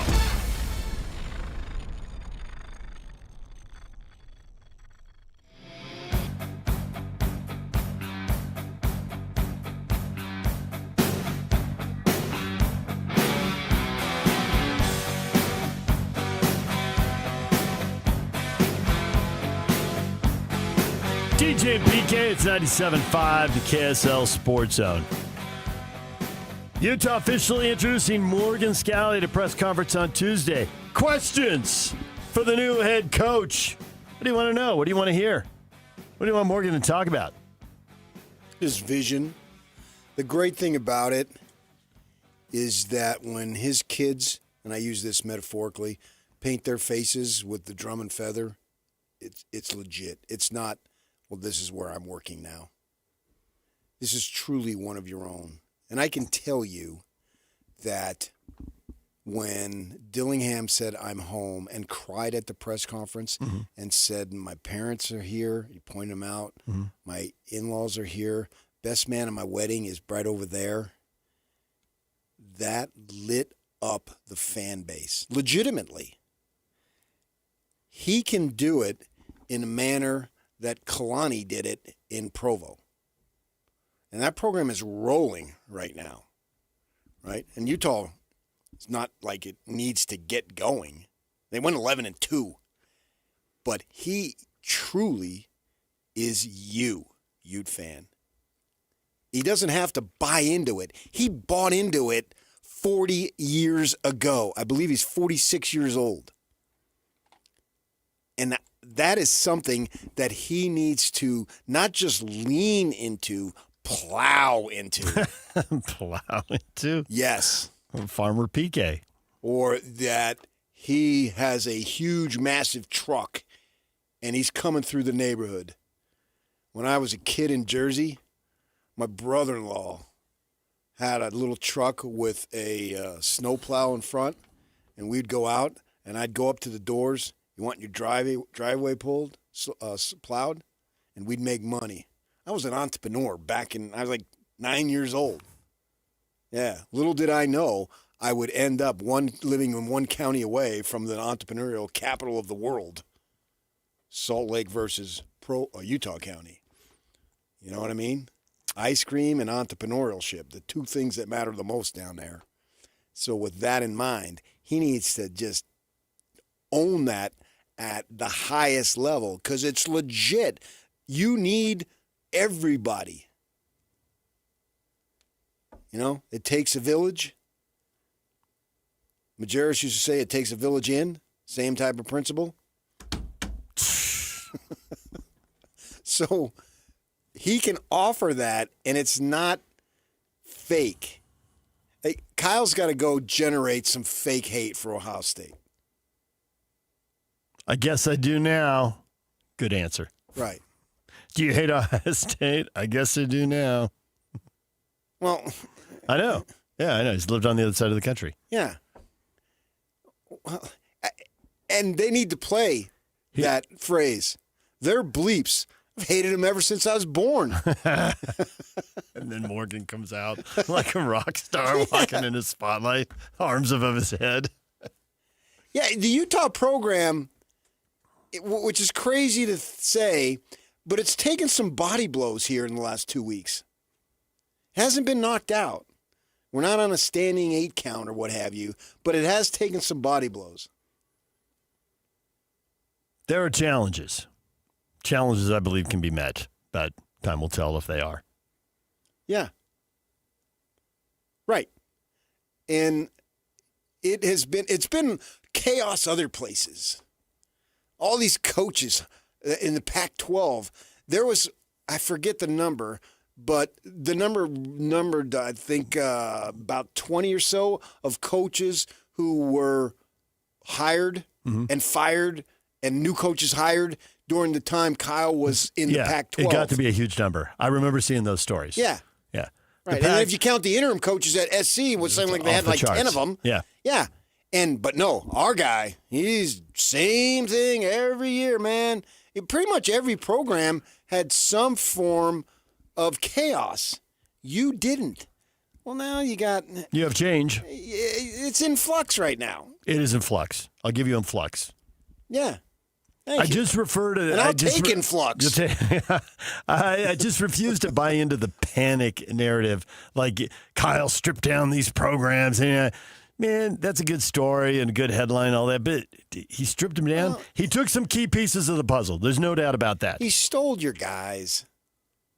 Your guy. See, that's where you're right. Like Morgan is your guy, right? He literally grew up in the shadow of the university and played at Highland High. He's your guy. Some of the guys who moved through town were here 1 year. Yeah, but they went to the rival. But they were BYU guys, so in a sense they were Utah guys. You're home. Jason Beck with the All-American family and the twins. I think they had twins. If they're not, just play with me here. Roll with it, people. I mean, roll with it. Their faces were in Ute gear out on the field, giving the Ute sign, and then boom, you're gone. Now, he should be gone. He got a chance to go to Michigan. But you're asking fans to be logical. And it's hard to be logical when you're a diehard. That one lady that I talk about who's on 4th South when I come out of the south end zone there to walk to my car, make the 4-mile hike that I have to do, although they promised me this next season will be a little closer. Nice. Yeah, I said, come on, I'm getting old. I mean, I got arthritis in my knees. I can't walk like that. Park uphill. I'm old as crap. Park uphill halfway across campus. I swam down when they played ASU. Yeah, nice. His body surf. Yeah. I should have brought my board. Pecan and boogie board blowing through a red light. Yeah. The rain. Remember that night? It was raining like crazy. I do remember. And so that lady who's out there, I don't know her name. I should know her name. I say hello to her. This lady is a diehard, passionate Ute fan. And now you're saying, well, be logical. Jim Harding got Michigan offer. Okay, but you've been here 11 years, man. And Lewis Powell, didn't he leave? Yeah. Didn't that sting? A little bit. Yeah. Now, am I going to criticize Lewis for taking that job? Absolutely not. No. But I'm not the fan. Right. But those guys had produced a lot of good players. Yeah. And the players do the work and they get the credit. You still have to have a good position coach. You got to bring them along. And who's next? Yes. Do we think he's done? Kyle? Yeah. Yeah, largely. Largely ain't done, though. Well, I mean, another year from now. I can't right say now never. this year. You think he's done? Taking Utah and BYU coaches? His staff isn't done, but I think he's done taking Utah and BYU coaches. Well, support staff. Yeah, he just took a strength and conditioning guy yesterday. Not a, but the. The? You're right. He took the. Yes. He didn't take A, he took the. Doug Elisai has been with him since 06. So I don't know the rest Since of the you were strength. 6? Is that what you just I said? don't know the No, rest he's of the been with him strength and since conditioning 06. coach. Oh. I don't know the rest of the strength and conditioning coaches, but it's like there's someone been there who's ready to step up and be the next person. You would hope so. Or but does he ultimately take the whole rest of the staff, and that just has to No, play out Morgan over a couple goes days? steals the dude from BYU. You know, it's Skylar Maine? Yeah. I don't know. Yeah. I'm just using it as an example. Okay. Well, Ryan Phillips and Skylar Maine are the two guys running things down there. And they do one heck of a job, I might add. They are the strength coaches. Well, there's two of them. So. Right, which is why I said the. And I put an S on the end of it. I got my grammar and my syntax, they match up here. So, yeah, who knows? The point being is, who knows what's going to happen? We don't know for certain. We also don't know for certain what would have happened if Kyle had stayed. Perhaps he would have run out another string of double-digit win seasons. But he could have, we've said it over and over, there's a long list of coaches that stayed a year or two too long. I mean, that's the bet. Oh, he didn't stay. That's the bet. He came back next year. He wouldn't have stayed a year too long. That's the bet that was made on Morgan by the 80 and the president. I got that. But both can be true. And I had that very phrase said to me by somebody at a high level. Both things can be true. I get that. But if Kyle Whittingham came back next year and was the 2026 University of Utah football coach, I would bet on a double-digit win season. Contention in November. That's what you want. You want when you get to the second, third week in November, you want to be in contention. I would have been. Yeah, I would have bet on a double-digit win season. And that essence, whoever told you that, that's the essence of the problem. There's one head coaching job. There's two people who wanted it, and you can see where with either person, it could go really well. There are no guarantees. Morgan may have missteps. There may be a learning curve. Kyle certainly had one at the start of his head coaching career. And, Kyle could have stayed too long. When would that year have come? Coaches could have been picked off by somebody else. Maybe there would have been changeover on the staff anyway. But then this happened. And so maybe there would have been. And two things can be true. But there probably wouldn't have been. They wouldn't have had to hire 7 coaches. Nobody would have come from. And strength and conditioning guy. None of these new coaches getting jobs would have come for Jason Beck after 41 points a game and 5th in the nation in scoring. No. Okay. He'd have been locked in. Well, who?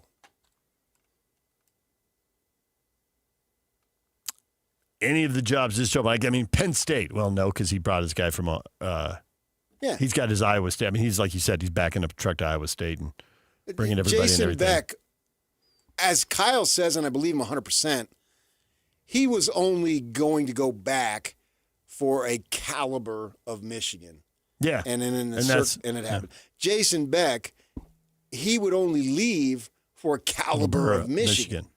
Because he had a good thing going. He's making big money here. You got Dampier coming back. You probably got Parker coming back. And stands to reason that they would be good next year. I still think they'll be good, but we're talking about if those guys had stayed.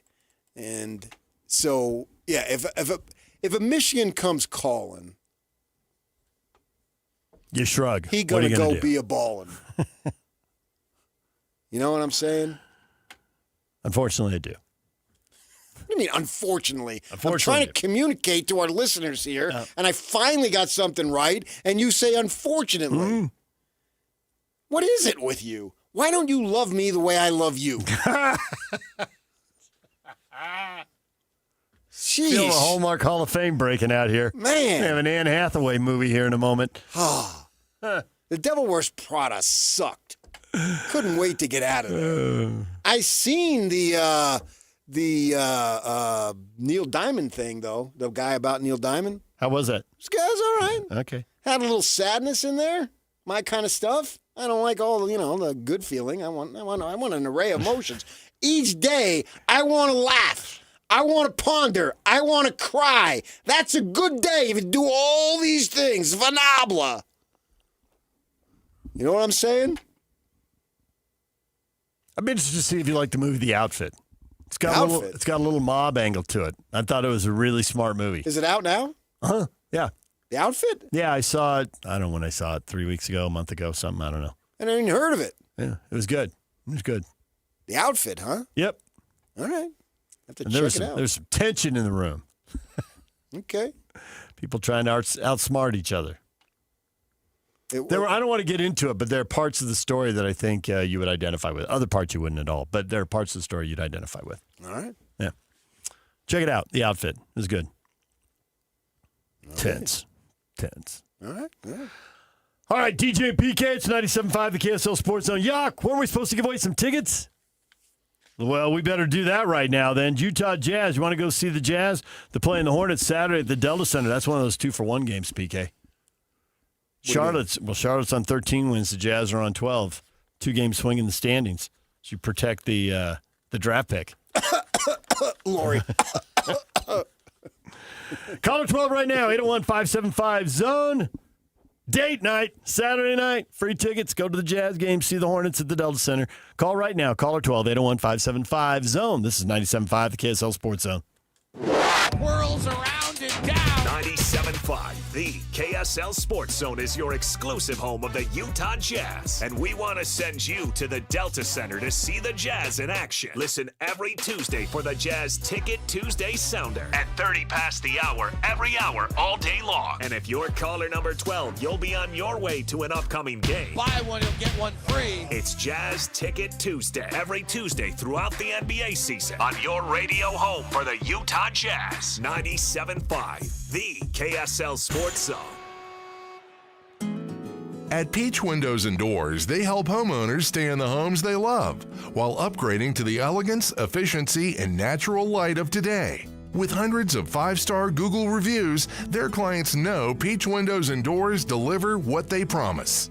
I wanted to replace standard-size French doors with a large custom sliding door. The update required checking a weight-bearing wall. Plus, I wanted a couple of different styles of windows. The new sliding door created a much brighter and open look. Peach was so helpful along the way with recommendations and ideas, and the installers were efficient and respectful of my space. I was thrilled with Peach Windows and Doors. Give your $1 million home the $1 million feel it deserves. Don't wait on that someday project. Visit Peach Windows and Doors Salt Lake Showroom. Schedule a free in-home visit. You can also explore at peachwindowsanddoors.com or just call them at 801-566-1255. Peach Windows and Doors, where amazing home transformations begin. These days, many companies have turned to influencers to tout their products or services. But here at John Watson Chevrolet, the only endorsement we need is from our customers.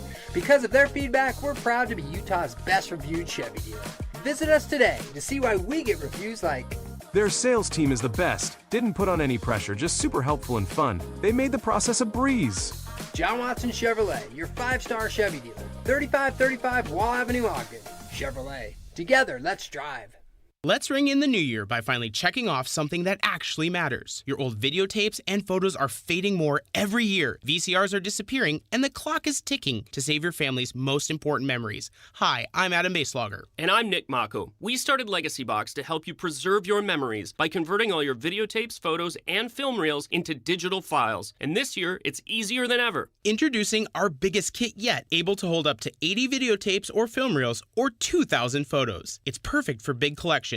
You can even send in old DVDs, memory cards, flip phones, or early generation iPhones. Legacy Box is truly the easiest New Year's resolution you'll ever keep. Just fill your box and send it in. As the world's largest digitizer of home movies and photos, all work is done in the U.S., and we're trusted by over 1 million families. Start the new year right by rescuing the moments you haven't watched in years. Go to legacybox.com/audio for an incredible 55% off. That's legacybox.com/audio for 55% off. In today's digital world, outdated technology can slow you down. Les Olson IT is your business partner with top-tier office technology. From copiers, advanced IT, hardware, and security services. More than products, they're your partner. Les Olson IT.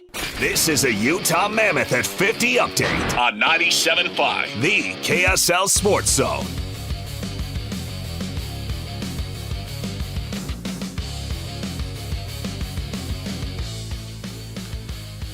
Utah Mammoth picking up a road win in overtime in Madison Square Garden. They beat the Rangers 3-2. Sean Dursey with the OT game winner. Dursey on his team's performance and what's next. I thought we did a good job staying mentally engaged. I loved our third period. But it's how can we refocus? How can we get ready for the next one? I thought this was a big one for us, obviously, finishing the road trip off on a good note. But now it's for our group, it's about, stacking wins and, getting points consistently. Mammoth updates at 50 after every hour right here on the Zone.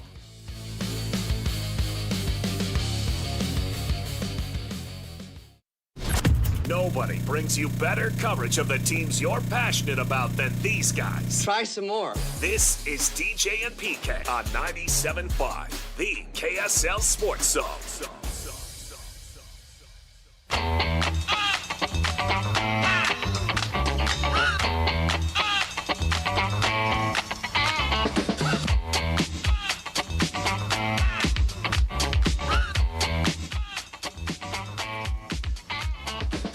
DJ and PK, it's 97.5, the KSL Sports Zone. Utah Jazz got beat. And PK didn't just get beat. They got beat down. There were no stops available after about the first 8 minutes of that game. 36 points in the opening period. I think it was like 15 points in 3 minutes at the end of the quarter for the Blazers to open up the lead. 42 in the second, 78 points at halftime, another 36 points in the third quarter. I get that they don't have Kessler at the rim, and that would clearly make any team better to have a shot blocker at the rim.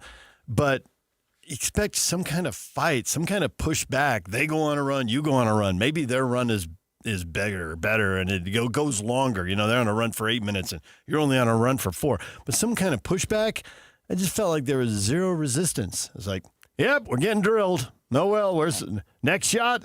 And they score 117 points, and offensively, they're mediocre. Which, given how young the group is probably a good sign. They've gotten mediocre pretty quickly. Don't think they've hit the ceiling. There's room to improve. But defensively, 30th last year, 30th this year, and I get there's always extenuating circumstances. You can say last year they weren't trying to win. They were dumping games. They're running terrible lineups out there. Of course they were 30th. And this year Kessler is out. But, just a little something for a while. We talked about it a million teams. If they battle and they hang in there with the Warriors for 24 minutes on the road and then Steph Curry starts throwing in fadeaway threes from everywhere, well, what are you going to do?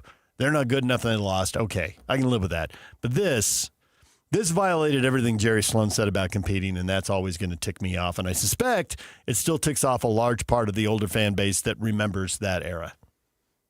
I agree. Yeah, I agree on everything there, yeah. They're better than mediocre offensively. I think they're in the top third, right? Top 10.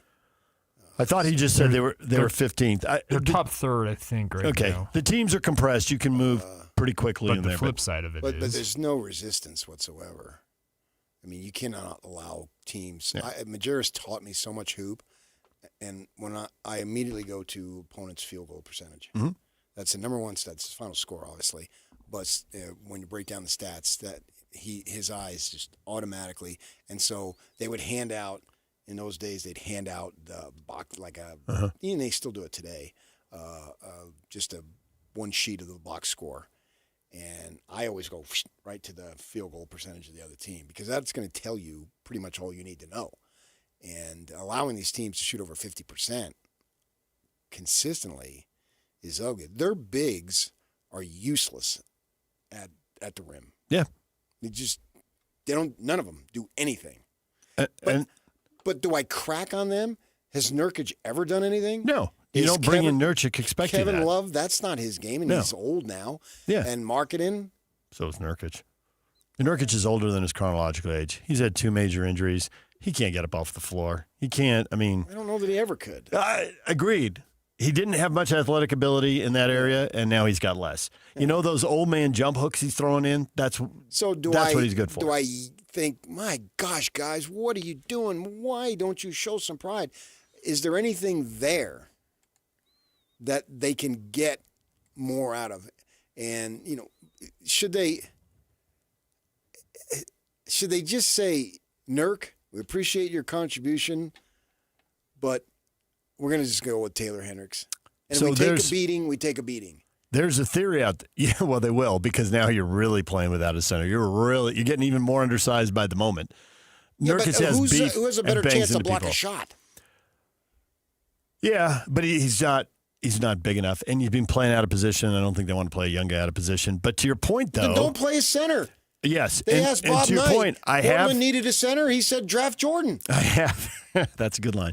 I have heard that for all my no, that, and I wonder if Denver's a team, but I don't think they are because they're too good in the playoffs. But if somebody needs a big because of injuries, they could move Nurkic and make the team smaller and just lose more games and guarantee a good draft pick. And you can't rule that out. And I brought up Denver and what the person told me is they're going to get him back. And they're so good in the playoffs. They're one of the few teams with playoff experience. They don't care. This totally fits with what you believe for a long time. They don't care about their playoff matchups. They don't care about home court advantage. They just care about, is the big guy healthy?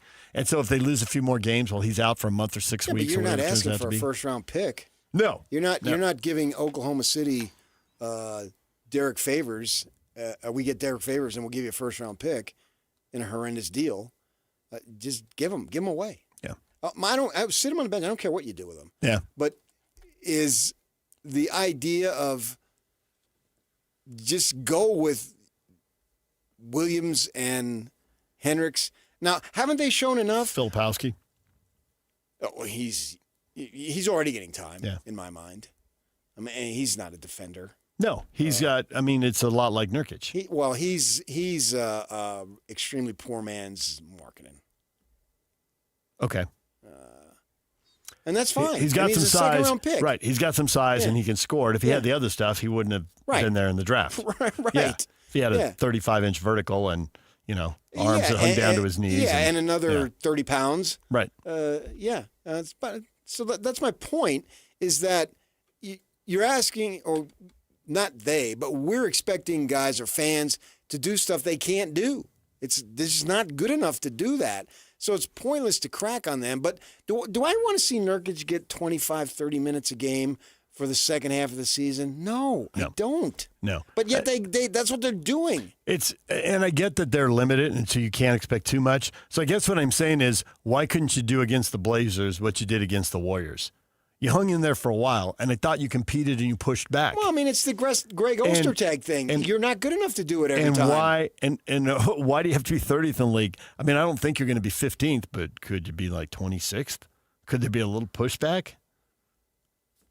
No. Apparently not. 36-point quarters are horrible. Anytime you look up and the other team has scored 36 points in a quarter, you've done something horribly wrong. And they did it 3 in a row. Like, you couldn't mix in one good quarter? Right. So wouldn't you rather see Williams and Hendricks out there sucking? Aren't we beyond you have to earn the message you're going to send? The message you're going to send. To me, that whole argument goes out the window. Cliche. That whole argument goes out the window because nobody's earning anything when it's just a freeway to the basket. And guys are just standing we're riding on the freeway. Sing it, Aretha. To the basket. Because right now, opponents, as far as the Jazz defense, there is no R-E-S-P-E-C-T. There is no R-E-S-P-E-C-T. Yeah. Not even a little bit. Were you making the joke or someone else? I can't remember. It was funny. Now. I was making it. It was basically, listen, if you've got a little, the quads a little, doesn't feel great, you got a little swelling in the knee. Saturday. Yeah, you do not take the Jazz game off. You come in and get your stats. If you need to miss a game because swelling in the ankle. No or, load management against it. No, it's what teams used to do when Stockton was 40.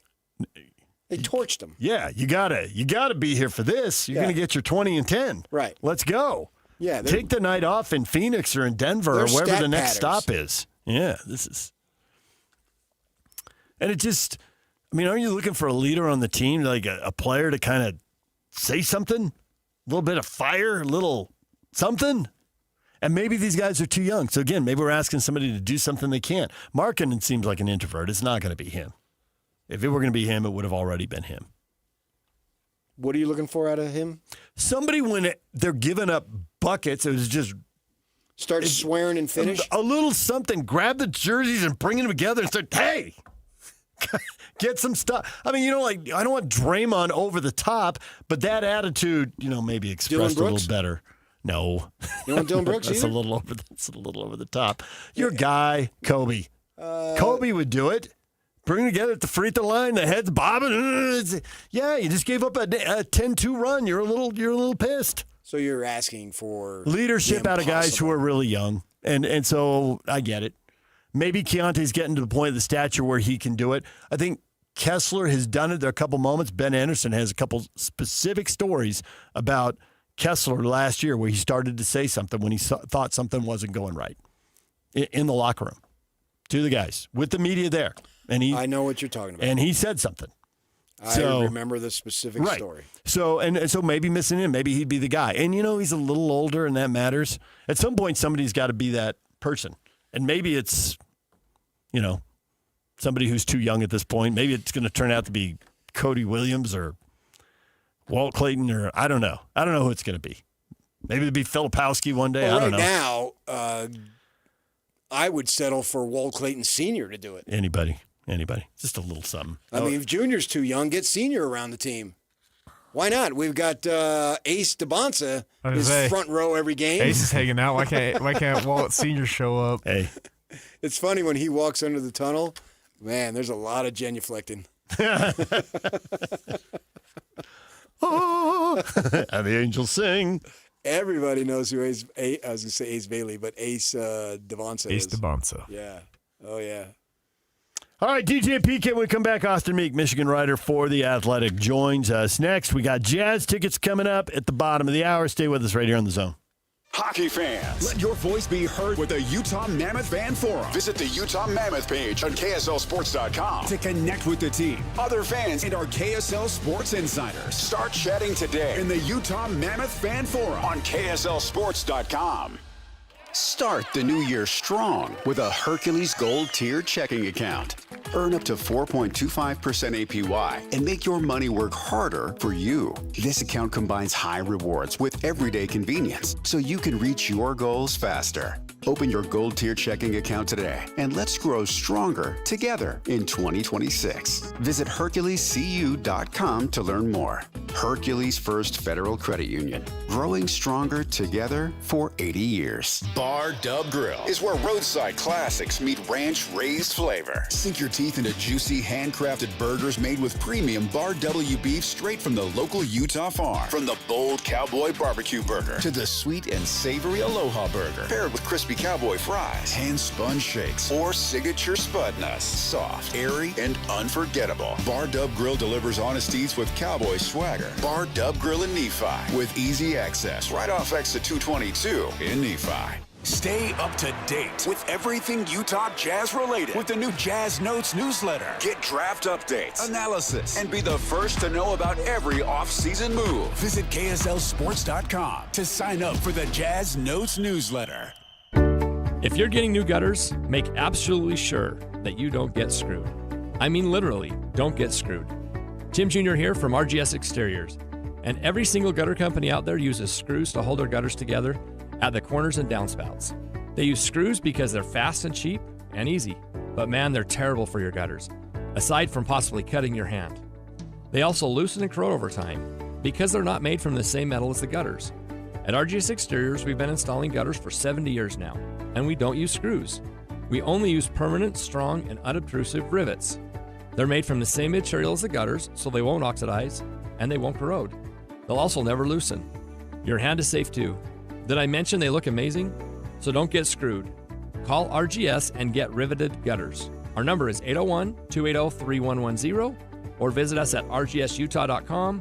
That's 801-280-3110 or rgsutah.com. Oh, could this vintage store be any cuter? Right? And the best part? They accept Discover. Accept Discover? In a little place like this? I don't think so, Jennifer. Oh, yeah, huh? Discover's accepted where I like to shop. Come on, baby, get with the times. Right, so we shouldn't get the parachute pants? These are making a comeback. I think.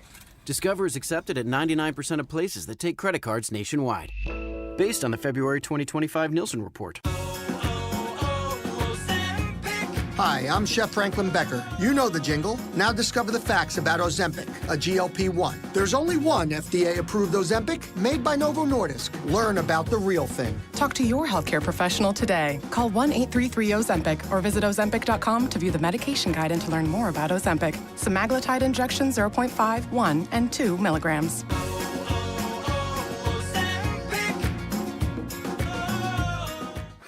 Broadcasting from the Mountain Home Services Studio, this is 97.5 KZNS FM Colbert, 1280 KZNS AM Salt Lake City, and 102.7 KSL FM HD2 Salt Lake City Midvale. This is 97.5, the KSL Sports Zone. This is Utah's best coverage of the Utes, Cougars, Jazz, and Mammoth. Here we go. From the guys who have been there for all the biggest moments in Utah sports history, you're listening to DJ and PK on 97.5, the KSL Sports Zone.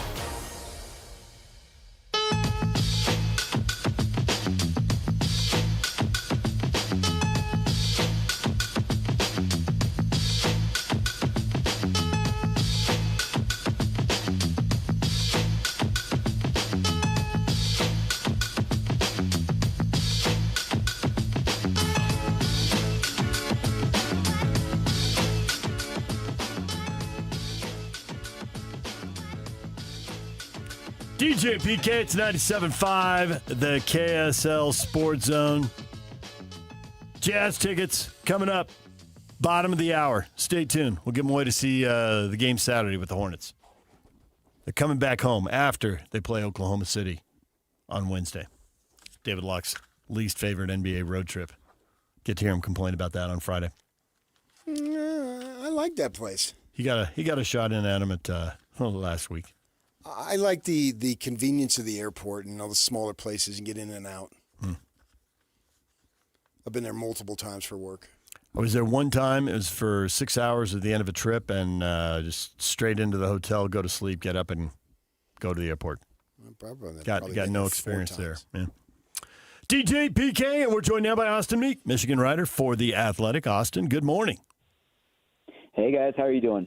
We are doing well this morning. How is the University of Michigan football fan doing with all the changes and Kyle Whittingham showing up and hiring a staff? How's it going? You know, I think Michigan fans are feeling a lot better today than they were feeling a couple weeks ago, I can tell you that. This has been a traumatic month, I think, for a lot of Michigan fans, what the program has been through. Initially, it was a lot of shock and embarrassment as this scandal unfolded with Sharon Moore. Michigan fans were looking for somebody to, restore some integrity, I think, to the program. Michigan fans were looking for, reason to be proud of their program again. I think a lot of them feel like Kyle Whittingham is the right person to restore that sense of pride in the program. So I think a lot of Michigan fans are really optimistic. about where things are going with the new coach. Yeah, I'm an old newspaper guy. I have 23 years of daily experience, and so I still write a piece here for one of the local websites. And I wrote that they got Mr. Clean because, he has avoided a lot of distractions, and he's a very simple guy in his family life and so forth, and doesn't have any really big-time things, no vices, essentially, unless he's fooling the rest of us. But with all that in mind, there's been a ton of change in this program since Christmas, essentially, and we're not that far removed. Could I argue that the most important person that he got to, in this case, stay in the program is Bryce Underwood? Well, certainly Michigan's got to build around the quarterback, and that was the direction of things a year ago when Michigan made a big play and offered a big deal to Bryce Underwood to get him to decommit from LSU and come play for his hometown school. I think it's an interesting question in terms of what's best for Michigan next season and long term, because the reality is Bryce Underwood was a below average starting quarterback in the Big Ten this year. Now, he was an 18-year-old freshman who was thrown into the starting job probably before he was ready, and still started every game, had some really nice moments where you saw his potential, also had some tough games, including his last game in the Citrus Bowl when he threw 3 interceptions. So would Michigan be better off next year with Bryce Underwood as a second-year starter or a guy out of the transfer portal? I think that's an interesting question that people could debate forever, but getting Bryce Underwood back does guarantee that Michigan has a guy they can build around. And I think Michigan put in the time and the development and the growing pains with Bryce Underwood this year as a freshman. So to me, it only makes sense to see that through and hope that with a new offensive coordinator and maybe an offense that's a little more suited to his strengths, that Bryce Underwood can make a big leap next year. Rich Rodriguez was in Michigan 3 years. He was an outsider coming in, and there was a whole thought that he didn't negotiate the politics well, and he's got and maybe the politics couldn't be negotiated for an outsider. And he's got a very different personality than Kyle, so maybe that would be a major piece of the puzzle. But how hard is it for an outsider to come into Michigan? Well, it is hard. I mean, and I'm speaking as an outsider who came into Michigan 7 years ago, having never set foot in Ann Arbor before, and had to learn this place for myself. It is hard. There is certainly a mystique around being a Michigan man that you pick up on the moment you get here, and that mystique was very strong for the last decade, starting when Jim Harbaugh came back here. But I also think if there is a time that somebody from the outside could come in here and be successful, it's right now, because the whole Jim Harbaugh era clearly had run its course. Promoting Sharon Moore was a way for Michigan to try to continue what Jim Harbaugh started, to be Jim Harbaugh's program basically without Jim Harbaugh, and we saw how that ended, right? It ended in disaster. It ended with Michigan needing somebody to come in and clean up the mess. And in that situation, I think you had to go outside. And so somebody like Kyle Whittingham, even though he's not from Michigan, he spent his whole career in Utah essentially, but I think his personality, just from what I've seen of it and his philosophy, I think it fits Michigan much better than Rich Rodriguez. With Rich Rod, it was not only that he was an outsider, but his whole philosophy was just so radically different from what Michigan had done in the past that I think it was just doomed. I don't think it's that way with Kyle Whittingham. It is going to be a transition for him, and I don't think it's a sure thing that it's going to work.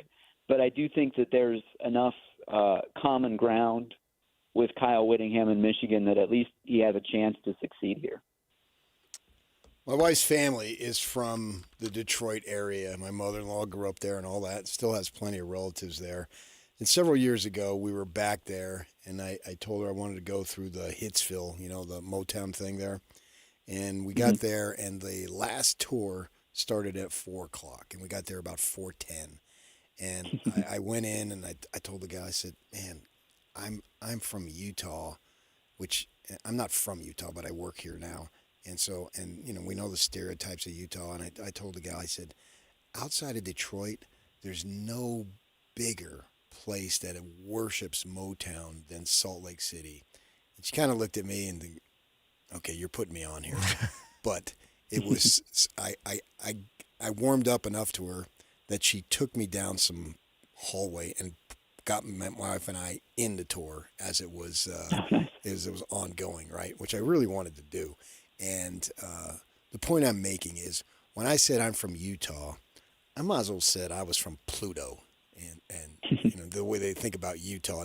They just don't know too many people from Utah.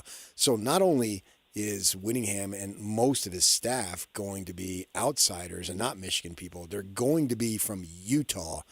Now, does that raise an eyebrow, or is it among the fan base thinking, hey, this man has had a lot of success at Utah, so imagine what he can do with what's available at Michigan? Which one do you think it is? I think it's a mix of both. I think right now the fan base is more on the side of what you just said, that look at this guy's track record. He's had success basically every year of his career, at Utah. Been one of the most consistent programs in college football over the last 2 decades. At a program that doesn't have the resources that Michigan has. So you bring that guy in here with Michigan's budget and NIL infrastructure. I think a lot of fans feel like that's a recipe for success. I think fans are excited about the staff. I think there's a little bit of ambivalence about some of the coaches that were let go, because the staff under Jim Harbaugh, he really made an emphasis on bringing some Michigan guys into the staff, guys who played at Michigan, coached at Michigan in the past. A lot of that's gone now. This is very much a kind of wholesale, a wholesale changeover from a very heavy Michigan influence to a very heavy Utah influence. I think some fans are, maybe a little bit in wait and see mode to see how that's going to play out. But I think on the whole, there's a sense that Kyle Whittingham has put together a really good staff and brought the best of the coaches that he worked with at Utah now to be part of his staff here at Michigan. Michigan's coming off a 9-3, with the bowl loss, 9-4 season.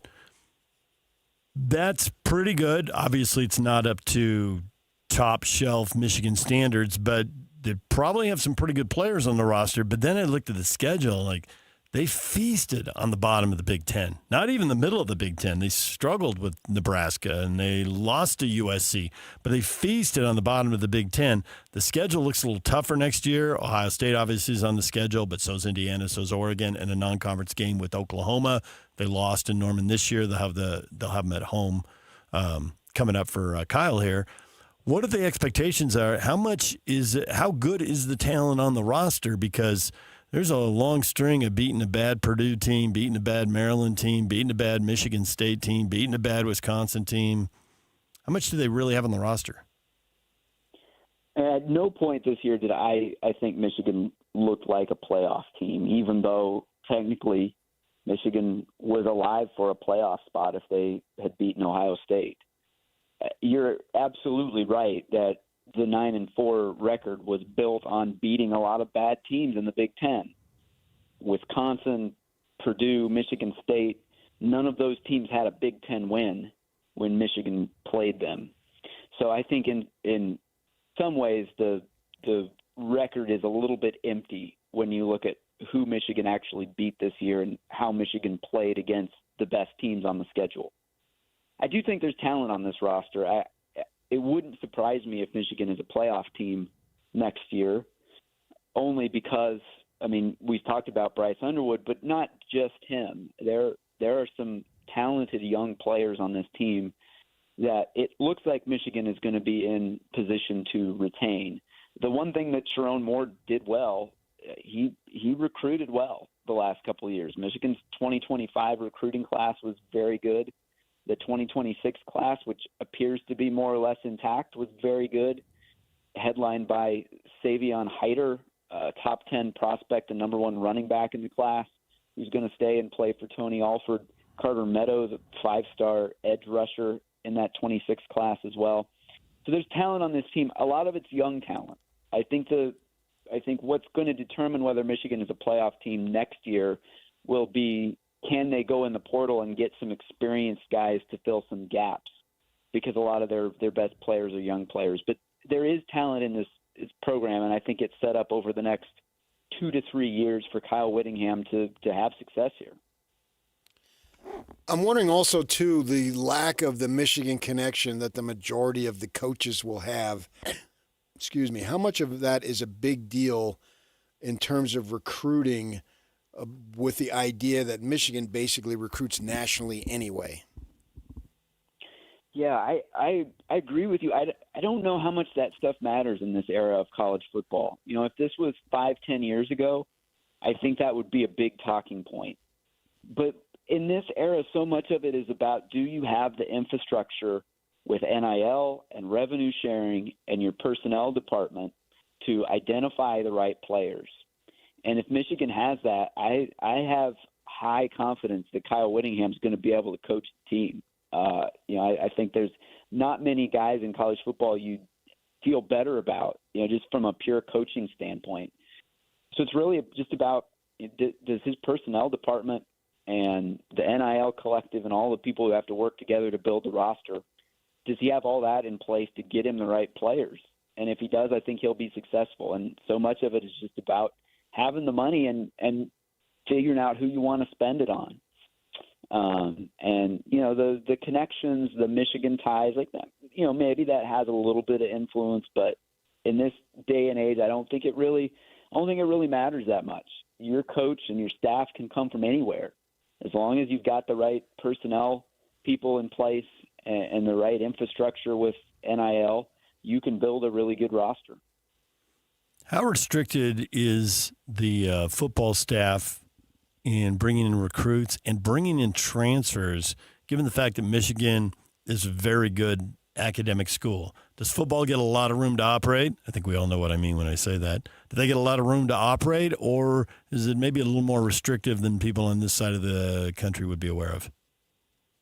Michigan had a period of time early on with the transfer portal where they just were not very active in the portal at all. The first couple years of it, Michigan didn't take a lot of transfers.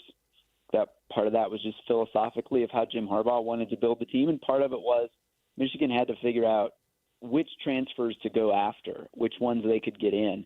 I think one thing that Michigan learned the hard way early on is that the transfers you want at Michigan are going to be either grad transfers or guys who are pretty early in their careers. The transfers that are tough for Michigan are the guys who have 2-3 years into their undergrad, but they haven't graduated, because a lot of their credits aren't going to transfer to Michigan, and guys don't want to come in and lose half their credits, have to start over on their undergrad degree. So you got to be a little bit selective at Michigan in terms of the transfers you go after. Not every guy in the portal is going to be a fit for Michigan, but I do think they've gotten to the point now where they can tell, okay, this guy's going to work for us, this guy isn't. I think they've got it down to the point that they can use the portal effectively and bring in guys who are going to be able to get eligible and enroll and ultimately help the team. Obviously, with his age, he's not a long-term solution, being 66. Is there any apprehension of hiring a coach at this age? I think there is a bit. And I think that's one of the things that maybe people aren't thinking about it right now. Right away, right? It's the honeymoon period. Everybody's excited. I think that's the overwhelming feeling here is excitement about Kyle Whittingham. But then, as time goes on, I think that's one of the things that is going to really define how we think about this era for Kyle Whittingham. Is he going to be here long enough to really put his stamp on the program, and what is that transition going to be like? Because it's going to be a question. I mean, my understanding is it's been a question at Utah for a while, right? Yeah. About when is he going to – how much longer does he want to coach? What's the transition going to look like? Who's going to replace him? If those questions were being asked at Utah over a period of several years, then I think it's a little naive to think that Kyle Whittingham's just going to coach 5 years at Michigan and it's not going to come up. I think it's going to come up, and a lot of it's going to depend on, is he successful right away? If he comes out and makes the playoff in year one, I think everybody's going to be happy to let it ride. But if it's not everything that Michigan hopes it can be, then is there going to be a question a few years in of, okay, well, what's the transition going to look like here? I think it's a legitimate question that's going to come up sooner or later, and we'll just have to see how soon that becomes an issue here. How does the top of the Big Ten stack up? Where does Michigan fit? And you've said it a couple times now. It sounds like 10-2 in the playoff bid, everyone's going to declare victory in 2026. Yeah, if Kyle Whittingham gets Michigan in the college football playoff next year, I think everybody's going to feel good about how all of this played out, even if it was traumatic to get to this point. If it ends up with Kyle Whittingham as the coach of Michigan and Michigan in the playoff, I think fans will feel like, hey, we came out of this better than we were going in. One of the challenges for Michigan is that they have fallen out of that top tier in the Big Ten now. I mean, I think they're in the second tier of Big Ten teams, but I'm not sure I'd even put Michigan at the top of that tier. Michigan played USC this year and got blown out at the Coliseum, and that was a decent USC team, but not a great USC team. Michigan got beaten pretty soundly by Illinois last year. So clearly Indiana, Ohio State, Oregon, those teams are on a different level from Michigan. And Michigan's going to play those teams next year, as you mentioned. And if that gap is still as wide as it was this year, then it's going to be tough for Kyle Whittingham to get Michigan in the playoff next year, just because the schedule is so much tougher. So I think Michigan's, they're knocking on the door. They're in that second tier of the Big Ten, but the top of the Big Ten is really strong, and it's not going to be easy for Michigan to make that step up into that top group. What's the status of the university president and athletic director, the people who signed off on hiring him? Well, Michigan's going to have a new university president. The president they have now is an interim president who's been there for several months. The new president is, as I understand it, going to be announced early this year. And there is an ongoing investigation of the athletic department culture and practices that came out of everything that happened with Sharon Moore. The investigation started as a third-party investigation of Sharon Moore's relationship with a female staff member. And then when it came out that he was, in fact, engaged in that relationship, the investigation then expanded to look at the whole athletic department, which has had, beyond this situation, a bunch of other scandals, including the sign stealing thing with Connor Stallions, 2 different NCAA investigations, and that's just in football. They've had issues in other programs too. So that's raised some questions about the future of Ward Manuel, the athletic director here. He's been at Michigan for a decade. He played at Michigan. Michigan's programs have generally been successful during Ward Manuel's tenure, but they've had a lot of off-the-field issues. So I don't honestly know where that's going to go. There's always stuff bubbling up at Michigan. There's always been talk for as long as I've been here of, what's Ward Manuel's future, and he always seems to come out of that still in the chair. There's some thought that maybe this time it'll be different, but I don't know. I think that's going to be a question. Maybe one reason you mentioned Kyle Whittingham's age. If Kyle Whittingham was in his 30s and wanting to coach 2 decades at Michigan, I think the instability with the athletic director and the administration would probably be a concern. Maybe not quite as much for a coach in Kyle Whittingham's position. The most scathing summary I heard of this was that Michigan likes to pretend it's all that and that they're different and they're high and they're mighty, But look at all the scandals in Michigan the last 5 years. They are basically the SEC no matter what they say. Man, I would think that kind of thing lands pretty poorly in Ann Arbor, bodes pretty well for a complete outsider coming in, because my perception from a long way away is that Michigan people would hate hearing that, and yet there isn't a lot they can say right now when they do hear that. Yeah, no, I don't think anybody can deny that over the last 5 years, Michigan has been one of the most dysfunctional football programs in the country in terms of the off-the-field stuff.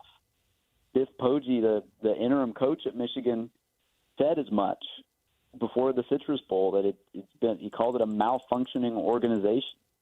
Now, somehow Michigan managed to win a national championship amid all of that, which is still kind of mind-blowing to me. But just the sheer number of off-field scandals that have happened at Michigan over the last 5 years has got to rank up there with any program in college football, maybe at the top. And that is, I think, a blow to the self-image of Michigan as the leaders and the best, the program that sets the standard in college football. I mean, you hear a lot of that stuff around here. I do think that Michigan fans care about that. I think, they do care about how the program is perceived. And I think that's part of why they're excited about Kyle Whittingham, is because, as we said earlier, he does bring that reputation as a guy who, runs the program with integrity, runs a clean program, a tough program, a program that fans can identify with. They're really ready for that after all of the scandals that have happened over the last few years. Well, has it finally happened, Austin? Has Kyle Whittingham been contacted by Tom Brady? I don't know the answer to that, to be honest. I know Tom's got some stuff going on right now.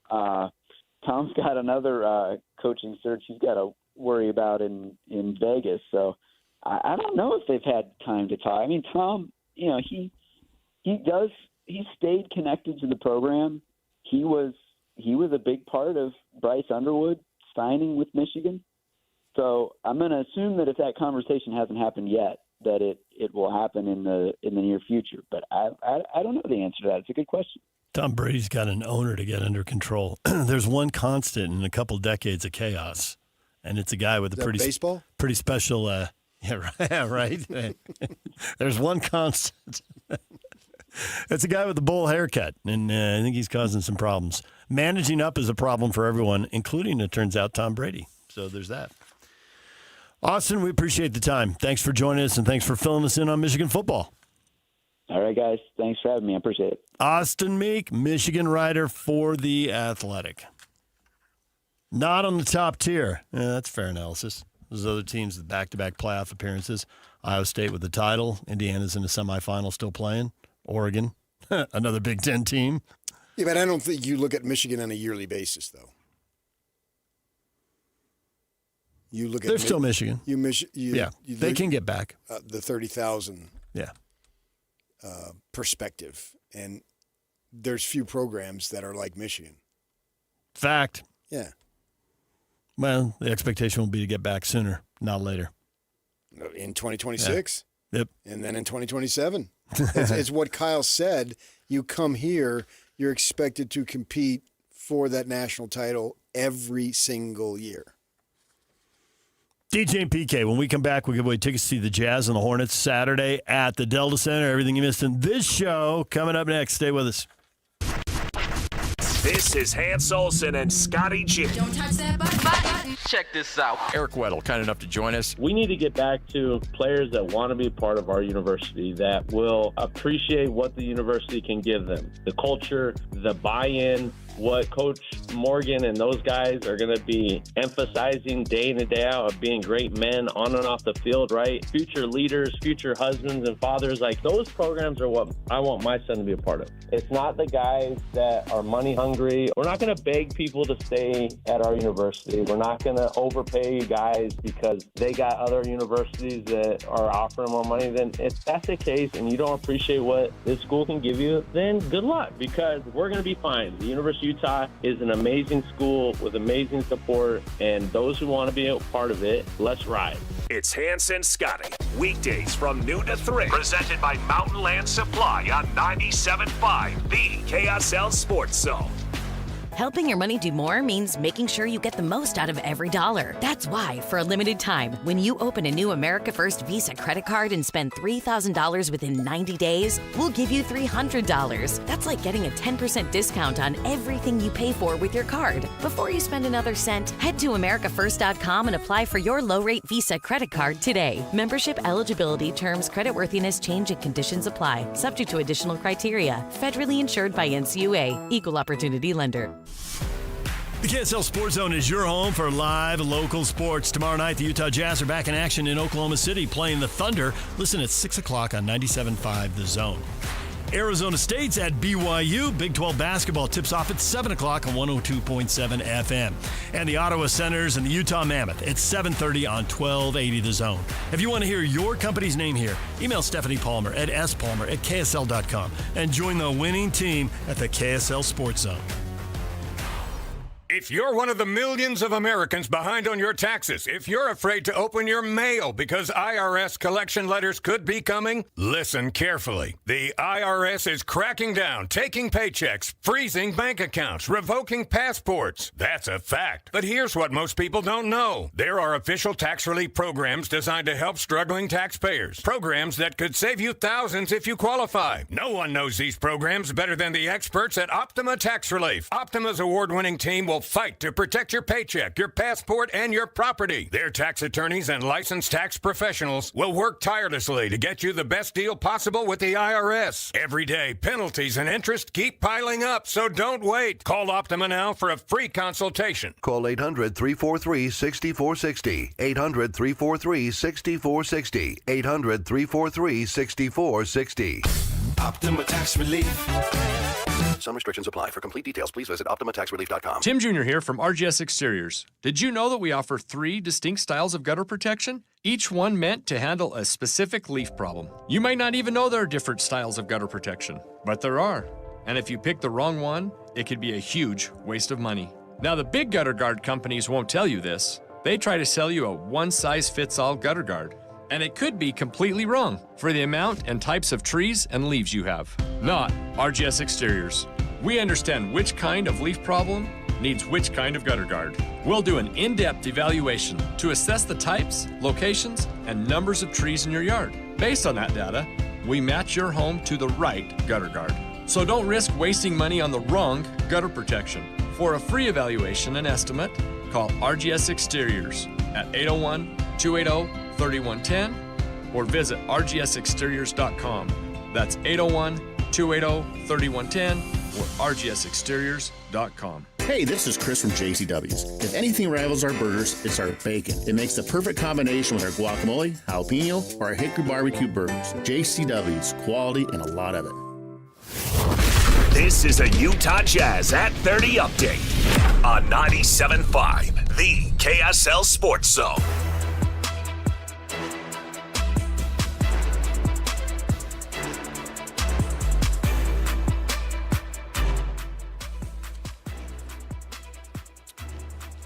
The Utah Jazz get blown out by the Portland Trailblazers 137-117. Will Hardy believes the defense can improve.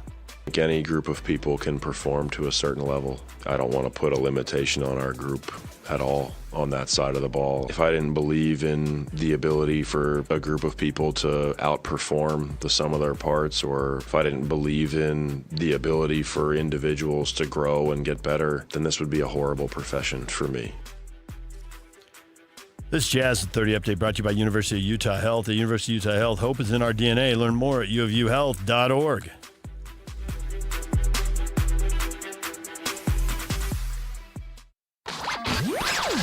For all of you, less motivated listeners, it's time for your 9 o'clock. Where the heck have you been headlines? Where you at? With DJ and PK on 97.5, the KSL Sports Zone.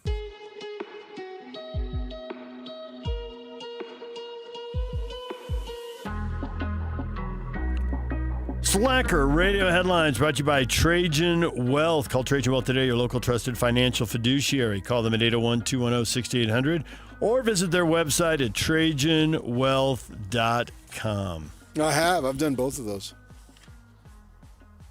That'll work for you. Oh, I'm rolling in it. Nice. It's the Utah Jazz Ticket Tuesday. We're giving away tickets every hour on the half hour. Time to give away the 9:30 tickets right now. Caller 12-801-575-ZONE. Caller 12-801-575-ZONE. Win a pair of tickets to watch the Utah Jazz and the Charlotte Hornets Saturday at the Delta Center. Go get them. Jazz on the road and at home have been two different teams, and that is a good thing given how they played on the road last night, PK. Talked about it earlier in the show, but for the late arrivals, Portland's got a losing record. Portland actually has a losing record at home, and yet the Jazz were only competitive for 8 or 9 minutes, and then Portland blew them out. They done did. That was brutal. Layups, dunks, alley-oops, wide-open threes, transition buckets. There were problems all over the place. Yeah, I just hate the easy dunks. I mean, push somebody. Do something. Don't be dirty. But don't push them in the air. That's not what I'm saying. But get some form of physicality. These bad habits, man. And it's not just the bigs at the rim. It's the people defending the ball out on the perimeter. It's hard to throw an alley-oop when your back is to the basket because you're protecting the ball. It's because you got a ton of space and you're wide open. That makes it a lot easier to throw an alley-oop. Jazz lose again on the road. Jazz now 4-12 on the road. Jazz are 0-3 on this trip, and they're going to play Oklahoma City tomorrow night to wrap up the 4-game trip. Oklahoma City unexpectedly got drilled, absolutely blown out by the Hornets, 124-97. So they are now 6-6 in their last 12 games after a great start. The Thunder have been struggling. Now, Who's seen that coming? 3 of those losses were the Spurs, but the Hornets. You just can't have that. Yeah, right. Win 13 for the Hornets. That's good for the Jazz, who are on 12 wins. Win 13 also for the Clippers by 1 point. Thanks to Steve Kerr's technical foul. If I could just pick out 1 point. Thanks for getting tossed out there in the fourth quarter, Steve. Well, I think that the Clippers are not going to be a threat unless they just really have injuries. They don't have their pick. OKC has it, I believe. And so with that in mind, they have zero incentive to lose and paying these guys a boatload. I believe Charlotte has a better roster when healthy, but it seems like they're just constantly in and out of the lineup. It looks like they made a good pick with Knipple here. He's been playing well for a first-year dude who only played 1 year of college ball. That's encouraging. So as I look at what the Jazz have as far as competition, I mean, there's no question Sacramento is awful. It's only like a matter of time, it seems, before Christie is shown the door. Not that he's anywhere close to the problem. But that's just how they handle things. They lose for a while, they change the coach. Everybody does that. New Orleans, I think, is legit. And legit bad? Yeah. They're both sitting on 8 wins right now, while the Jazz are on 12. And then Washington and Indiana are legit. Indiana, with Halliburton, they've just caved in. And Washington has been bad since Dick Motta was there, it seems. Those 4 teams haven't gotten to double digits in wins yet. And that's no offense to Jeff Rulon. Okay, thank you. That was for me, obviously. The Nets are on 11. What do you think about the Nets? Jazz are at 12. I think they're right there. Yeah. They are currently the teams with the 5th and 6th worst records. Jazz have the 6th worst record. But 6th worst record, the Jazz should hold on to their draft pick. Should. Being the operative word there. Right. I'm foolish here. Uh-oh. I just think luck has to bounce their way at some point. Yeah. No, I hear you. Yeah. There's so much doom and gloom, and they never move up. And at some point, they got to move up. Well, not only do they never move up, they usually move down. Down, right. They don't even stay where the odds would correlate, I guess you would say. So I'm thinking this year. This is the year. Yeah. The universe has to step in. You're going full Pablo Mastroni. This must be a Thunderbird High thing. And say, it is meant for you to have Devonsa. The kid is comfortable out here. He's been out here for over a year. Seems to love it. Right. He seems he has the personality that would work here. He knows the Ainges, I'm sure. He knows Hardy. Yeah. He obviously knows Ryan Smith. So he wouldn't even have to leave home, literally. And isn't his sister moved out here? The parents have moved out here. And the only thing is that you can move higher up the mountain. All right. It's the NBA. Deer Valley is calling. Yeah, and I don't know. They may not be into that at all. Yeah. I have no idea. Whatever they've got, Well, some people don't want to be bothered driving down the mountain. Yeah, they may be humble in their circumstances. Who knows? But it just seems like that's just got to happen. How does Ewing get to New York? Well, How you're does going way back. LeBron get to Cleveland? Yeah. The universe. Come on. He's our guy. Yeah. Make it happen. Kevin Young brought him here. Right. And from Massachusetts, and Boston isn't going to have eye picks, so. No, he hasn't lived back there in a long time. Bouncing around with these other schools and stuff. Right. And he plays all over the world. And for people who haven't followed it, this isn't just 1 year in Utah with BYU. It's 2. He was in St. George last year. Hurricane. Yeah, and he came up a number of times. Mm-hmm. And so he's probably played Sand Hollow.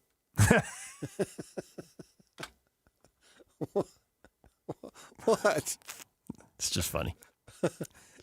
Well, I think the Boston Globe or somebody sent somebody out, and they wrote a story with the dad and all, and he's talking about, we've stood in line at the Texas Roadhouse, which is right there on Telegraph, which would be close to where they are, and he's just talking about the places. It's not his hometown, but he's familiar with it, and it's just.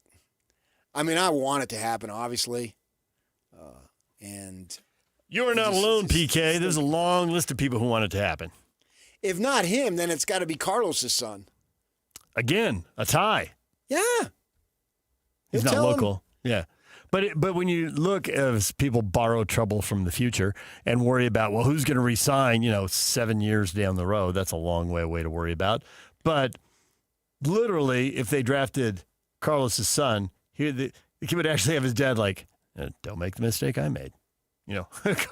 Carlos in retrospect, I wish I hadn't left. At the time, okay, I got this, I got that, and this is why I did it. But then when it played out, he's like, Carlos has signed off on the Jazz. Oh, yeah, living here. Yes, he's been around a lot. He's done interviews, talked about then, talked about now. Says earlier in the season they've got a good developmental program. Every young player should be listening to that.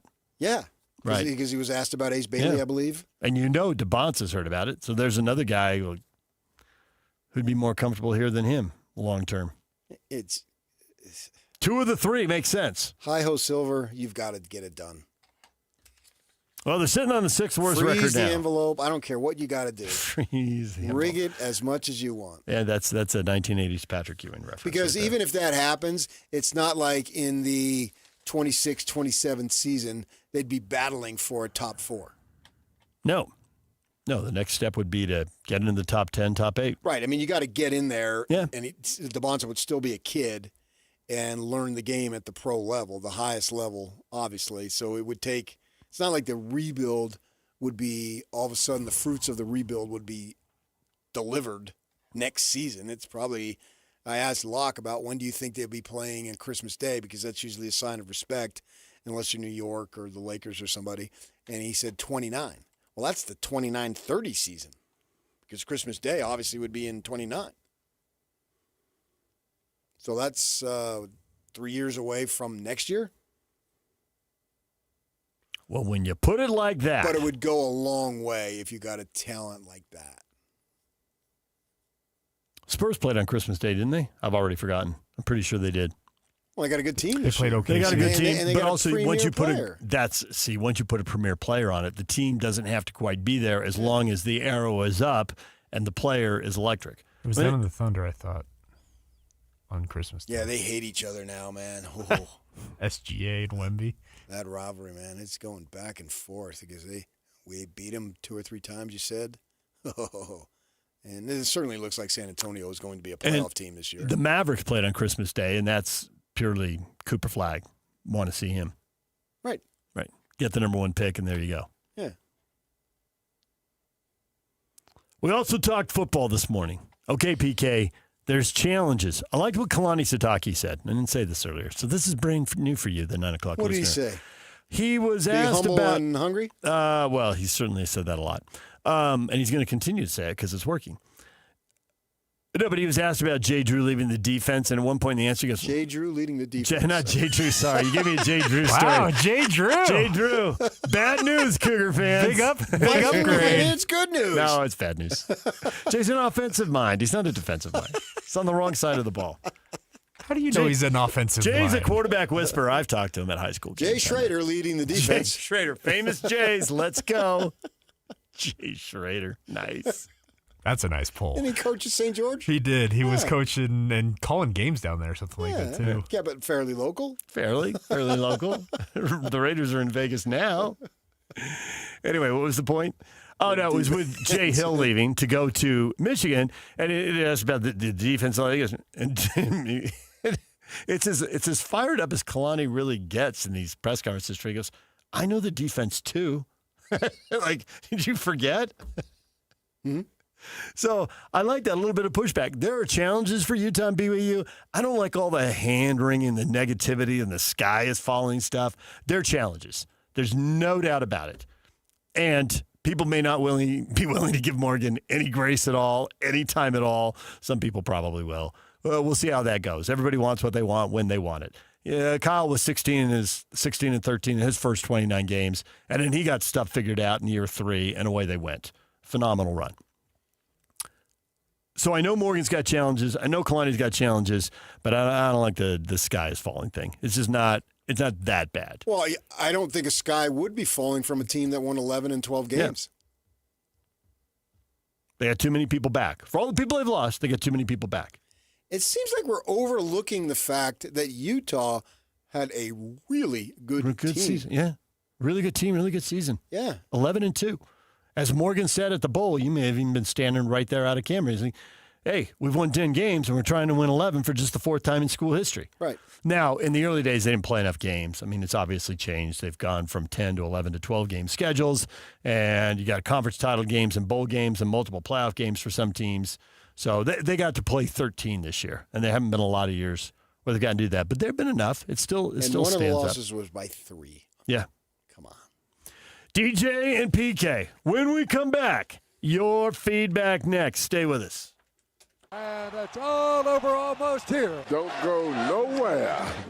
Whirls around and down. 97.5, the KSL Sports Zone is your exclusive home of the Utah Jazz. And we want to send you to the Delta Center to see the Jazz in action. Listen every Tuesday for the Jazz Ticket Tuesday Sounder at 30 past the hour, every hour, all day long. And if you're caller number 12, you'll be on your way to an upcoming game. Buy one, you'll get one free. It's Jazz Ticket Tuesday, every Tuesday throughout the NBA season on your radio home for the Utah Jazz. 97.5, the KSL Sports Zone.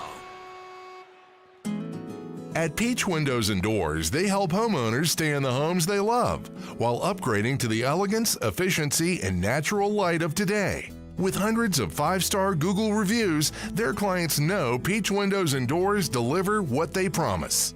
I wanted to replace standard-sized French doors with a large custom sliding door. The update required checking a weight-bearing wall. Plus, I wanted a couple of different styles of windows. The new sliding door created a much brighter and open look. Peach was so helpful along the way with recommendations and ideas, and the installers were efficient and respectful of my space. I was thrilled with Peach Windows and Doors. Give your $1 million home the $1 million feel it deserves. Don't wait on that someday project. Visit Peach Windows and Doors Salt Lake Showroom. Schedule a free in-home visit. You can also explore at peachwindowsanddoors.com or just call them at 801-566-1255. Peach Windows and Doors, where amazing home transformations begin. Dan owed an unbelievable amount of money to the IRS. I got behind on my taxes. It's a horrible feeling. he was in denial. And when I got those letters from the IRS, you wanted to act like they didn't exist. Finally, Dan turned to Optima Tax Relief, the leading tax resolution firm. A-plus rated by the Better Business Bureau, they've resolved over $1 billion for their clients. Optima got me a settlement with the IRS. These people are really people-friendly. It was every bit of a new lease on life for me. The fast action and the great results made Dan's head spin. I felt like I was in a dream, but it's real, and I have paperwork to prove it. They got the job done, and life is good. For tax help you can trust, call Optima now for a free consultation. If you're worried about what's going to happen with the IRS, stop worrying. Make the call now. Call 800-343-6460. 800-343-6460. 800-343-6460. Optima Tax Relief. Testimonial from an actual client. Some restrictions apply. For complete details, please visit OptimaTaxRelief.com. Every student arrives with potential. At the Huntsman School of Business, they turn that potential into possibility. And the possibility gets turned into real-world success. Through hands-on learning, personalized support, and global opportunities, students at the Huntsman School of Business graduate ready, with skills, with confidence, and with a plan. This is where you discover who you are and what you can achieve. Dare mighty things. Visit huntsman.usu.edu. That's huntsman.usu.edu. Start the new year strong with a Hercules Gold Tiered checking account. Earn up to 4.25% APY and make your money work harder for you. This account combines high rewards with everyday convenience so you can reach your goals faster. Open your Gold Tier checking account today and let's grow stronger together in 2026. Visit HerculesCU.com to learn more. Hercules First Federal Credit Union. Growing stronger together for 80 years. This is a Utah Mammoth at 50 update on 97.5, the KSL Sports Zone.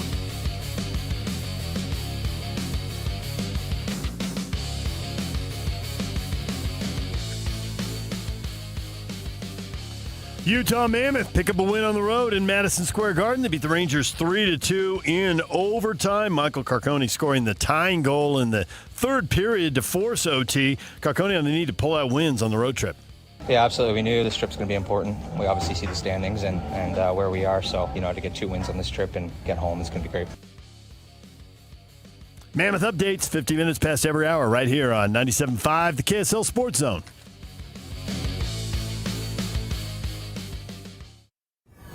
And now, enough of us. It's time to hear from you. From all your texts, tweets, and posts. This is the best feedback of the day. Ooh, I was there. It's the best game of my life. With DJ and PK on 97.5, the KSL Sports Zone.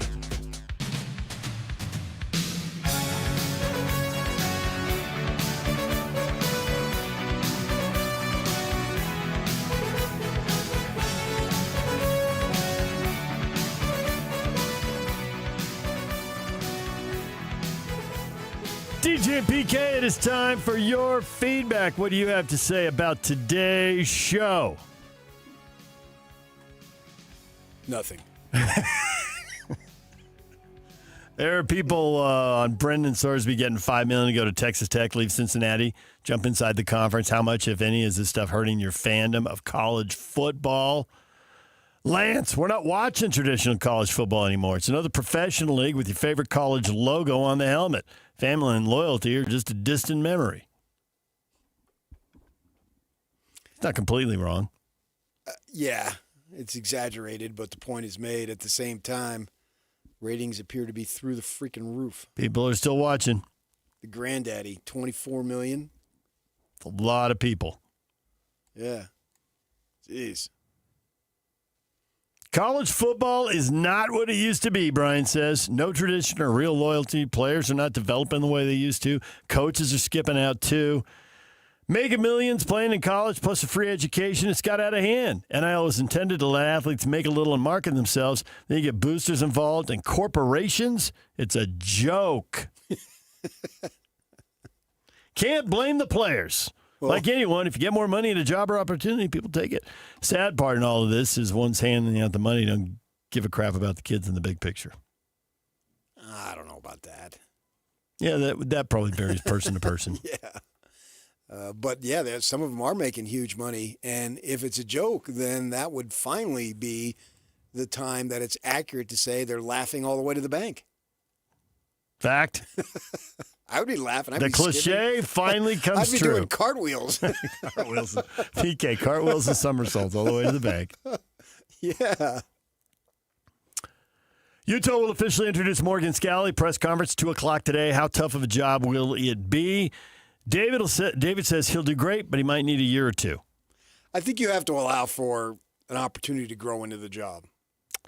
Steven, he's going to be awesome. Now players can stay loyal. That's the question. Some will, but some won't. I mean, there's no other way around it. But others won't, and they will come to you because of that. Yeah, but are they good enough? That is always the question. I mean, for all of Broncos, I want the hard-working, walk-on overachiever. That's great. And But you need some those real guys. talent. Yeah. Yeah, but the Utes, leading receiver, leading running back, starting quarterback, transfer portal, transfer portal, transfer portal. So those three guys were good enough. Yeah, and that was somewhat circumstantial with their coaches leaving. I don't know that you can count on that. They followed their coaches. It's circumstantial because they followed their coaches here. Right. Right. But that's part of the deal now. But I don't think you can build that. I think it was that is situational. That is not foundational. I agree with that. But they're in that situation again this year, bringing in a bunch of new coaches, and will those coaches bring players with them? Well, yeah, those guys, it seemed like that was like on the next day. Nick says, it's not easy being the guy to follow the guy. I think Scally would be great. He learned the standard from the guy that raised the bar. Well, everyone has mentors. And obviously for Morgan, he's the one guy, there's only one guy on the planet who can say, I'm the coach at Utah, and I learned from the last four guys who each had a significant imprint on building Utah. McBride's the godfather. He laid the foundation. Urban, the one-night stand that got him to the top. And Kyle, 2 decades, and he's got all of them. You said last four. I was waiting for the fourth one. It was three. Him being himself. Oh, him being the fourth. Okay. But he's the fourth, and you can connect the dots. Whereas we were talking earlier today with Austin Meek, the Michigan writer for The Athletic, like Rich Rod didn't have any connection to Brady Hoke, and Brady Hoke didn't have any connection to Harbaugh. They didn't have the same. Didn't Hoke have some Michigan connection? Hoke had been an assistant coach there under a previous administration, and then they brought him back. Okay. And there were boosters who liked him, and so they brought him back, and he did 4 years. The first one was good, and then the tailed off. Yeah. Quickly. Right. Well, the good thing about Kyle in that he wasn't chasing something better. It fell into his path. Yeah, the other guys were. What they perceived as something better. Mm-hmm. And when, looking back, does Rich Rod really think it's better? All right, we're all done. Jake and Ben are coming up next. They'll be giving away Jazz tickets at 10:30 and 11:30. It's a Jazz Ticket Tuesday right here on The Zone. Show's over. And we're done. We've already run out of time again. And this is where we say goodbye. Goodbye. Don't say goodbye. Who'd like to hang around and help clean up? That ended well. Stay up to date with everything Utah Jazz related with the new Jazz Notes newsletter. Get draft updates, analysis, and be the first to know about every offseason move. Visit KSLSports.com to sign up for the Jazz Notes newsletter. Hockey fans, let your voice be heard with the Utah Mammoth Fan Forum. Visit the Utah Mammoth page on KSLSports.com to connect with the team, other fans, and our KSL Sports insiders. Start chatting today in the Utah Mammoth Fan Forum on KSLSports.com. Is your financial advisor offering you up to a 30% upfront bonus? Or are they promising you up to 10% growth per year, all for your retirement income? If not, then you need to come to Trajan Wealth. I'm Jeff Jr., founder of Trajan Wealth. If you have a plan to retire within the next 10 years, don't wait only to find out it's too late. I've seen hardworking folks like you retire only to be required to go back to work, all because their advisor told them guarantees like these were too good to be true. They're not. That's up to $30,000 upfront or up to $10,000 per year on $100,000, all guaranteed for retirement income. Don't keep working when you're supposed to be retired, and don't let any financial advisor tell you it's too good to be true. Call Trajan today, 801-210-6800. That's 801-210-6800. Annuities, non-advisory products. DBA Trajan Wealth Insurance Solutions. Additional disclosures at trajanwealth.com. Start the year with a splash of flavor. Heartland Steak Co.'s Reef and Beef Package combines juicy steak and fresh seafood for the ultimate celebration. With the Reef and Beef Package from Heartland Steak Co., you will be feasting on Maine cold water lobster, jumbo USA sea scallops, 16-ounce USDA choice ribeye steaks, and 8-ounce filet mignon, delivered straight to your door. Don't wait long, because the Reef and Beef Package from Heartland Steak Co. will not be around forever. So treat yourself or pick one up as a gift for family, friends, clients, or anyone who loves that true Midwest taste. Ordering is easy at heartlandsteaksco.com. And right now, when you spend $199.99 or more, you'll get free shipping plus $26 off with promo code NEWYEAR26. Give the gift of flavor this year with Heartland Steak Co. That's heartlandsteaksco.com, promo code NEWYEAR26. Taste the Heartland difference. If you're getting new gutters, make absolutely sure that you don't get screwed. I mean literally, don't get screwed. Tim Jr. here from RGS Exteriors. And every single gutter company out there uses screws to hold their gutters together at the corners and downspouts. They use screws because they're fast and cheap and easy. But man, they're terrible for your gutters, aside from possibly cutting your hand. They also loosen and corrode over time because they're not made from the same metal as the gutters. At RGS Exteriors, we've been installing gutters for 70 years now, and we don't use screws. We only use permanent, strong, and unobtrusive rivets. They're made from the same material as the gutters, so they won't oxidize, and they won't corrode. They'll also never loosen. Your hand is safe too. Did I mention they look amazing? So don't get screwed. Call RGS and get riveted gutters. Our number is 801-280-3110, or visit us at rgsutah.com. That's 801-280-3110, or rgsutah.com. Start the year with a splash of flavor. Heartland Steak Co.'s Reef and Beef Package combines juicy steak and fresh seafood for the ultimate celebration. With the Reef and Beef Package from Heartland Steak Co., you will be feasting on Maine cold water lobster, jumbo USA sea scallops, 16-ounce USDA choice ribeye steaks, and 8-ounce filet mignon, delivered straight to your door. Don't wait long, because the Reef and Beef Package from Heartland Steak Co. will not be around forever. So treat yourself or pick one up as a gift for family, friends, clients, or anyone who loves that true Midwest taste. Ordering is easy at heartlandsteaksco.com. And right now, when you spend $199.99 or more, you'll get free shipping plus $26 off with promo code NEWYEAR26. Give the gift of flavor this year with Heartland Steak Co. That's heartlandsteaksco.com, promo code NEWYEAR26. Taste the Heartland difference. Broadcasting from the Mountain Home Services Studio, this is 97.5 KZNS FM Colbert, 1280 KZNS AM Salt Lake City, and 102.7 KSL FM HD2 Salt Lake City Midvale. This is 97.5, the KSL Sports Zone. And now, it's 10 a.m. Let's just get down to it. And it's time for your sports fix. Strap yourselves in, folks. From two guys who have covered the teams you're passionate about for years. We are professionals. This is Jake Scott and Ben Anderson on 97.5, the KSL Sports Zone.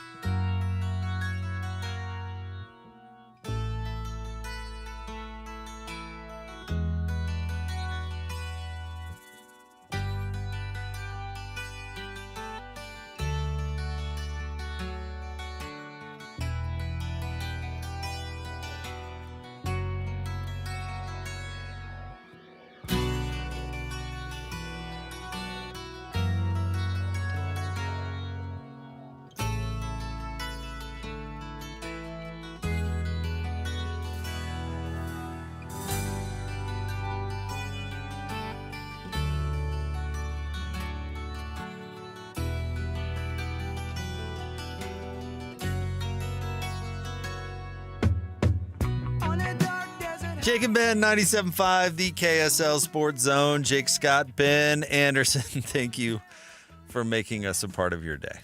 What a business. So funny. I love where we work.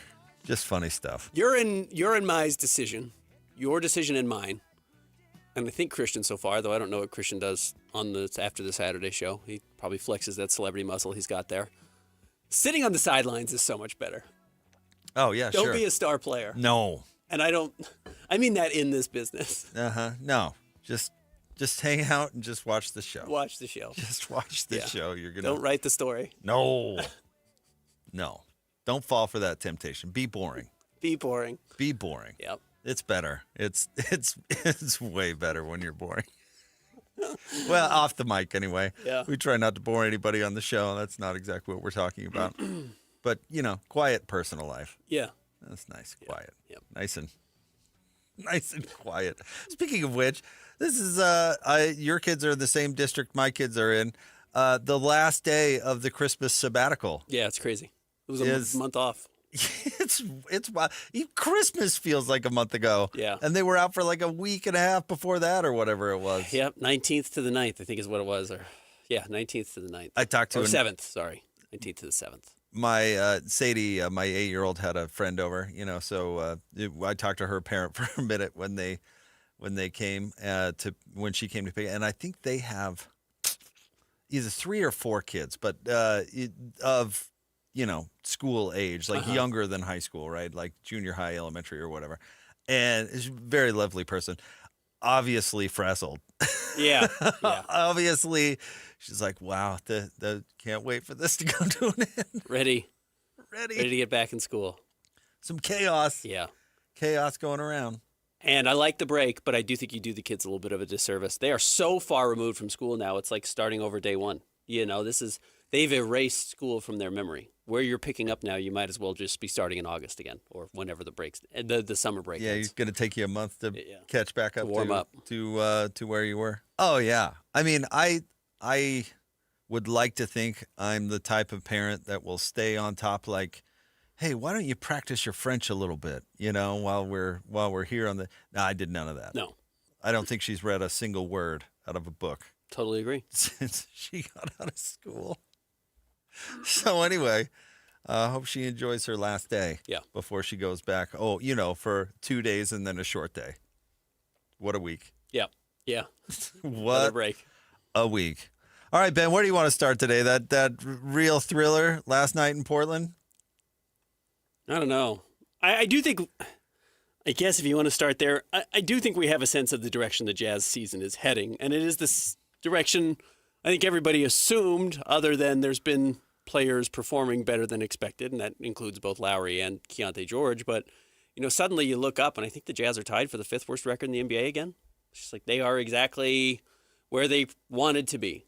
And to start the new year, they have an opportunity to control their outcome the rest of the way and hold on to their draft pick, et cetera, et cetera. Though I do truly believe that ends this summer.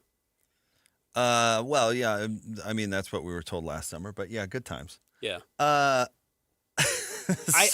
don't know. That trade to get off Derek Favors may have been the worst trade in NBA history. I know you want to bag on the Wizards for trading Denny Avdia, who you and I both really like, which was a obviously terrible trade because he's really good. But I don't know if that trade is holding the Wizards hostage for half a decade. No, it is interesting, and one of the ways, and this actually was spoken about over the last couple of weeks, apparently in NBA circles with Adam Silver, is that one of the ways they want to fix tanking in the NBA, which is always dangerous when Adam Silver wants to fix things, he tends to screw them up worse. Cats in the wall. Is they do want to get rid of pick protections on trades. So basically, maybe you can do top 4 protected, which is how many slots are decided in the lottery now, the top 4 picks, or lottery protected. But you can't do like top 8 protected.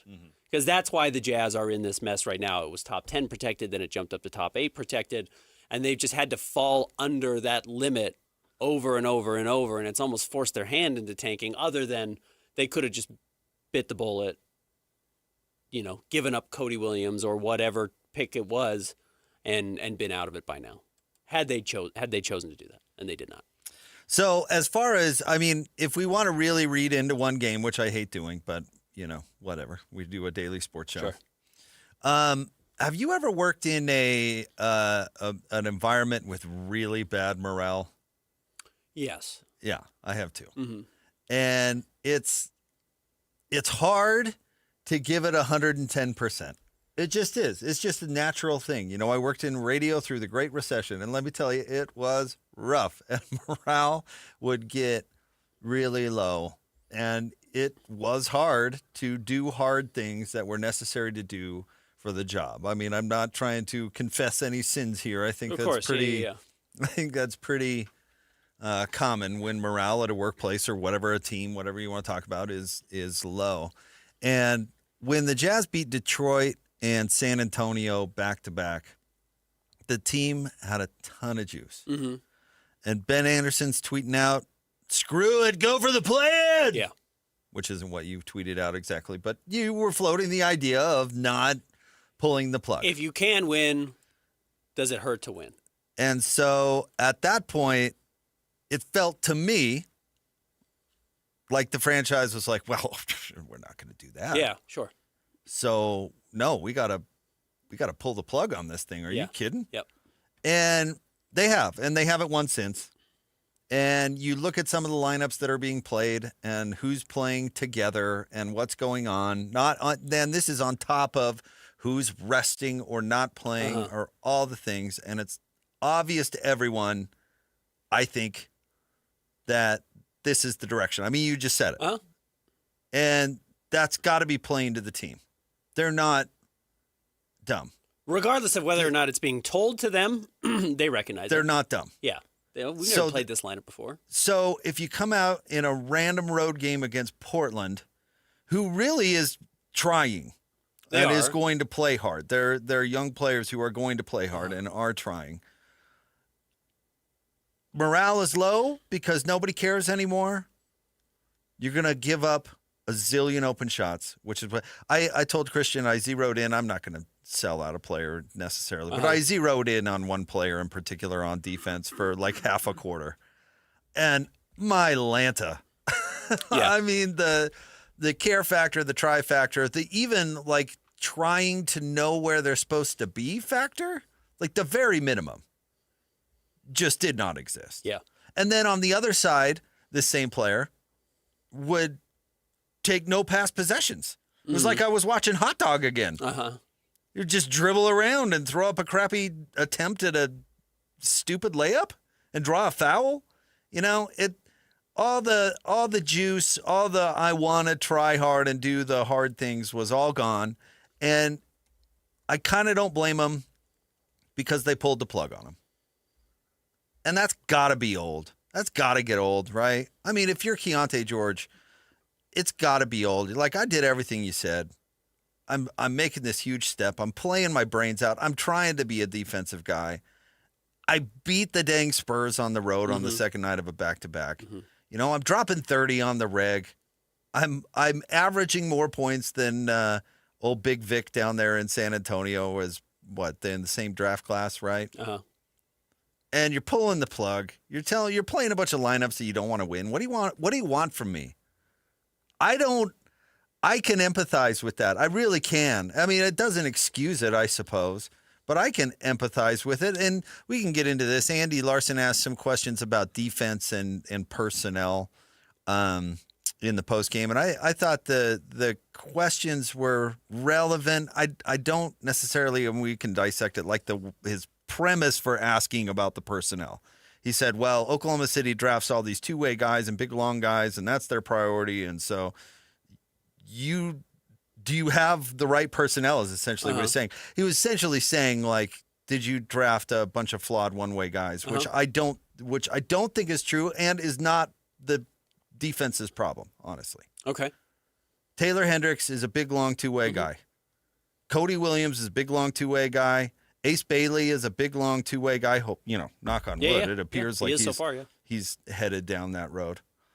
So who are you talking about? You're talking about Keontae George, who's undersized, and I think at least, with last night's game being the exception, is trying to set a tone more than Donovan Mitchell ever did. Absolutely. So I don't, and he kind of set Will up to throw his players under the bus, which he did not. He said, I'm not gonna basically let my team off the hook and say they can't defend, which I thought was the right answer for a coach to give. But to ask that question after the Portland game where they just didn't try, there was no effort whatsoever. And the reason that they're 30th in defense is because Yusuf Nurkic is their starting center. And because their backup center is Kevin Love, and they never seem to be in the lineup on the same night. So that leaves Phil to go out there and pretend like he can be a big in the NBA on the defensive side, which he cannot. And Nurk can't either. At least Nurk will scrap you some offensive rebounds, but he's just a stiff out there. So is Phil. And it's a layup line. And so, yeah, if Cody Williams gets beat, it's a layup. It is. And Will even talked about that yesterday. He does say, yes, you need to assume your teammates can play some defense, but also you have to understand that if they get beat, you have to help. Yes. And the guys aren't doing that. Yes. So it's a bunch of guys on an island getting beat over. So don't let them off the hook with it's a personnel. Like, why bother? Like, no, not why bother. I mean, it's the thing with Bryce Sensabaugh. That guy's got all the physical tools to be a fine defensive player. Yeah. He's not. Yeah, he's not a very good defensive player at all. So you can draft. Give me a two-way guy. Oklahoma City drafted just right off. Jalen Williams. Yeah. Jalen Williams. Well, if he wasn't interested in the slightest at playing defense, I don't care how big and long you are. It doesn't matter, you know? So I like the question because the defense is last in the league again, but I didn't like the premise of the question. I don't think it's a scheme problem. I think, Will, pretty much that answer you just said right there, pretty much like they had no interest in being in the right position to help or any of that. To close out to the corner, they're not even, it's just standing in the lane and going like this. It was like watching a tennis match. You know, here's the ball on one side of the floor, there's the ball on the other. Guess how much I've moved? 1.5 feet, and I watched the ball go around. It's just, they didn't show up in Portland. They didn't play. They didn't play on either side of the ball. It was one of their worst no-shows of the season, and certainly their worst no-show since Walker Kessler was ruled out for the year. I don't want to say hurt. Remember, they went to Charlotte and no-showed in that game. They went to Phoenix and no-showed in that game. But Walker wasn't out for the year at that point. He was, but it hadn't been announced that was the case. So this was a real no-show last night. It's a real interesting question for me. I'll just reveal. My brother texted me last night during the game, and he's in New York, but he still follows the team. And he said, do you think the Jazz will keep Will Hardy around when they're ready to start winning? And I said, well, they keep giving him contract extensions, so my assumption would be yes. And I said, I don't know if he's a good defensive coach. I don't know. We haven't ever seen him coach a good defensive team. He coaches great offensive teams. Jazz are a great offensive team right now. He mentioned it last night. He said, we didn't play particularly well, and we still scored 117 points. Like, he knows how to put together offenses that are competitive night in and night out, and we've not seen it on the defensive end. And then my question is, well, can you be a good defensive coach when Yusuf Nurkic is your starting center? The answer is probably no. Can you be a good defensive coach when Kevin Love's on the floor right now as the 36-year-old or 37 or whatever he is? Probably no. Do they have a bunch of good defensive players on the team? No. So is that a Will Hardy problem, or is that a personnel problem, or is that a scheme problem, or is that the bigger issue is, I think what you're getting to is, if you know the team is not trying to win, defense is the last thing you're going to try and do because defense stinks. Bingo. Playing defense is not fun at all. Okay, let me, as far as a defensive scheme, and I'm going to underplay defensive schemes. I'm not saying they don't exist or don't matter, but they kind of don't. Was Phil Jackson a great defensive coach? Probably not. I have no idea, honestly. Right. Who but knows? You know what? Why those were good defensive teams? Because Michael Jordan guarded. And so did Scottie Pippen. Period. End of story. Yeah. And if so those two guard, if your best players guard, you have to guard. Yeah. Is what's his bozo in Boston a great defensive coach? Mazzulla. I have no idea. Yeah. But you know what? Jason Tatum and Jaylen Brown guard. So. Right. So Derek White's going to guard, and Kristaps Porzingis, when he was there, was going to guard. Is Dagnall a good defensive coach? I have no idea, honestly. But Shea's going to guard, so that means you're going to guard. Yeah. And Jalen Williams is going to guard, so that means you're going to guard. You know, it was the same with John and Carl. Is Greg Popovich a great defensive coach? I have no idea. But you know what? Tim Duncan was going to guard. David Robinson. They were going to guard, and they were going to play hard, and they were going to do the hard things. So that meant You have to. The Lakers will never be a good defensive team with Luka Doncic. Never. Yeah, it's true. And it's not just that he's a rusty gate. It's that he sets the tone for the rest of the team. Period. Yeah. And so if Ace Bailey becomes a star and he's going to go out there and he's going to guard his brains out, well, guess what? Keontae George has to guard. Mm-hmm. In Keontae's case, I think a lot of the reason for the juice at the beginning was because he was out there playing hard. And maybe he wasn't the greatest defensive player, but he was putting in the energy. Now you don't have to. Where's the drop? So that's what you should cheer for, that Ace Bailey or whoever decides to become the number one player listens to Will Hardy and plays hard and guards and all that, because that means the rest of the team has to do it. Yeah. And it helps that Michael Jordan was good at defense. And it helps that Scottie Pippen was long and really good at defense. It helps that Shea's effective. All that stuff, it all helps. But if they do it, you have to. Yeah. Trae Young, the Atlanta couldn't get off him quick enough because the whole team doesn't have to guard if he plays. And you can see it. Locke was talking about the stats. I don't know why. It was because Kevin Pelton was on last night. And so they were talking to Kevin about the possible Trae Young trade. And they were talking about how you could go into the stats and pick out, without knowing which games Trae played, you can pick them out. Because the defense, when he plays, is amongst the worst in the league. And the defense, when he does not play, when your best player, in theory, is... Trae Young? No. Who's there? Oh, Jalen Johnson. Jalen Johnson. They're like top half of the league because the rest of the team has to guard instead of standing there and watching Trae Young get beat and then watching him dribble on offense. I do think some of it is nice that it is that simple. Now, there are questions and again, for the Jazz. I am purposely oversimplifying it. I'm not saying that none of that stuff matters, but it helps most. And look, the Jazz have, I do think, to Andy's credit in this question, have prioritized offensive players in the draft outside of the lottery. I don't think that has been the case in the lottery. Taylor Hendricks is not a great offensive player. He's okay. He's also not yet a great defensive player, but the physical tools lend itself to defense. Same with Cody Williams, and same with Ace Bailey. The Ace Bailey has more offensive juice than either of them. Outside of it, outside of the lottery, you're just trying to find players that stick and that can do something. Keontae's going to do something. They're all flawed. Bryce might be too flawed to do something long term. I don't know. Maybe he can figure it out, and stick around. Phil can do something, just not what they're asking him to do. Yeah, absolutely right. So they have focused on a bunch of really good offensive players, hoping that would allow them to stick, and maybe they turn into tools that work or tools that you trade for defensive players.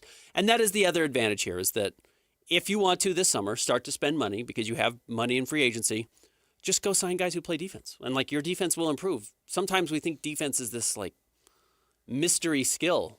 It's really not. So yeah, do guys play hard? Do guys try hard on that end? And if so, you're going to have good defensive results the same way if you sign good offensive players, you have a good offense. So I do think that will be the pathway forward for the Jazz. But the question is, if Lauri Markkanen's your best player, does he play enough defense to set the tone? And I don't know. Lauri's not going to be the best player on it. If the Jazz return to contending anytime soon, he will not be the best player. I'm not saying he's not a terrific basketball player, but I mean, he's just, I don't think, a number one on a contender for a variety of reasons. I don't think the Jazz want him to be, though. No, I don't think he's capable of it. Part of the defensive tone is part of what we're talking about. Yeah, and there's other things. He's not a playmaker. There's lots of things there. He's a great player, but But I don't think it's fair to Will. I mean, over the long run, knock yourself out. But after the Portland game, to be like, why does your defense suck? Well, they suck tonight because they didn't get off the bus. And then Yusuf Nurkic is playing center, and Phil is backing him up. So let's start there. Hey, why the layup line? I wonder. Yeah. Why? Oh. That's why. I love that line for Major League when Serrano's taking batting practice. They're like, wow, this guy hits a ton. How come nobody else picked up on him? He goes, hey, Eddie, throw him some breaking balls. And then he misses by 3 feet, and Lou Brown just goes, oh. That's why. Yeah. Oh. Phil should be playing 17 minutes a night, period. Yeah, probably right. He's not a 30-minute-a-night player. Going up against the other team's big and trying to defend the rim. That's not. Yep. That's not who he is. All right, stay tuned. Top 3 stories of the day, KSLSports.com. Coming up next, Jake and Ben, 97.5, the KSL Sports Zone. This is DJ and PK. Here we go again. Former BYU basketball coach Steve Cleveland. But when I look at the football situation in Utah and what Kyle's doing, there's nothing about that to me doesn't make sense. He gave them everything at Utah. Going to Michigan is another level and next step. You know, what a great honor. And it's not taking anything from Utah. They have an outstanding football program. It's a great institution. And anybody that's going to begrudge him for leaving, they're just not very smart. When a guy gives you everything that Kyle gave, and then people are going to be critical of him and criticize him, blow those people off. That's insane. It disgusts me that conversation even take place. I'm happy for Kyle. I'm happy for his staff. It just doesn't make sense that people would have that kind of an attitude. Just very narrow-minded, and I'm not interested in hearing the nonsense that's coming out from some of these people on radio and TV. Catch DJ and PK mornings from 6 to 10 on 97.5, the KSL Sports Zone. Throughout life, we have plenty of special occasions and events, whether it's a prom, a graduation, a mission call, a new job, or how about a wedding? Mr. Mac has always been there to help serve you for all of your monumental moments. Mr. Mac has been family-owned for more than 50 years, and that's important. And they'll make sure that you look and feel great, with affordability always in mind. The Mr. Mac family creates long-lasting relationships with their customers, and they've been doing it for generations. 9 locations across the Wasatch Front or online at MrMac.com. You gave years, maybe decades to your job. You showed up, worked hard, and planned for retirement. But now, the company's changed. Or maybe you've taken a buyout or been forced into early retirement. So, what happens next? I'm Jeff Jr., founder of Trajan Wealth. And if you've built up a 401k or thrift savings plan, now is the time to ask, is that money really working for you? Many workplace retirement plans offer limited options and even less guidance. At Trajan Wealth, we help people just like you roll over their accounts into IRAs with more flexibility and personalized investment strategies built around your goals. For households with $500,000 or more, let us build you a personalized plan. We operate on veteran values, service, trust, and doing what's right. Your next chapter starts now. Call Trajan today, 801-210-6800. That's 801-210-6800. Advisory services offered through Trajan Wealth, LLC, an SEC-registered investment advisor. See website for details. These days, many companies have turned to influencers to tout their products or services. But here at John Watson Chevrolet, the only endorsement we need is from our customers. Because of their feedback, we're proud to be Utah's best-reviewed Chevy dealer. Visit us today to see why we get reviews like, buying a car should be a fun experience, like a kid getting a new toy.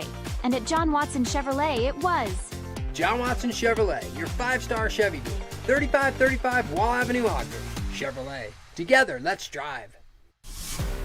The KSL Sports Zone is your home for live local sports. Tomorrow night, the Utah Jazz are back in action in Oklahoma City playing the Thunder. Listen at 6 o'clock on 97.5 The Zone. Arizona State's at BYU. Big 12 basketball tips off at 7 o'clock on 102.7 FM. And the Ottawa Senators and the Utah Mammoth at 7:30 on 1280 The Zone. If you want to hear your company's name here, email Stephanie Palmer at spalmer@ksl.com and join the winning team at the KSL Sports Zone.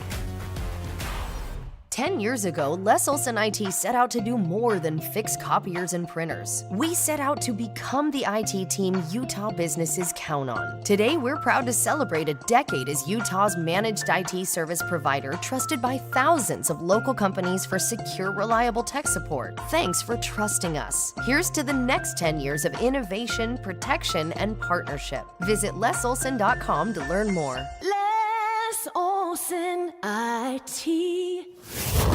This is a Utah Jazz at 30 update on 97.5, the KSL Sports Zone.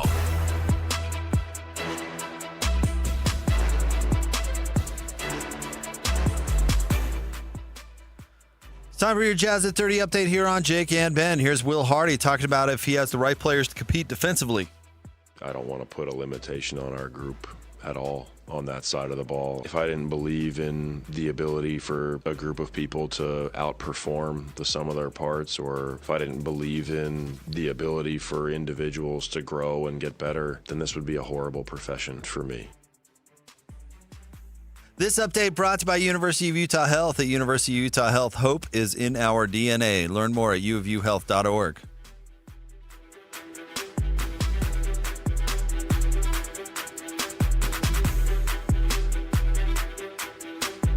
It's time to break down the biggest stories of the day. This is the top 3 stories of the day on KSLSports.com. 97.5 The KSL Sports Zone.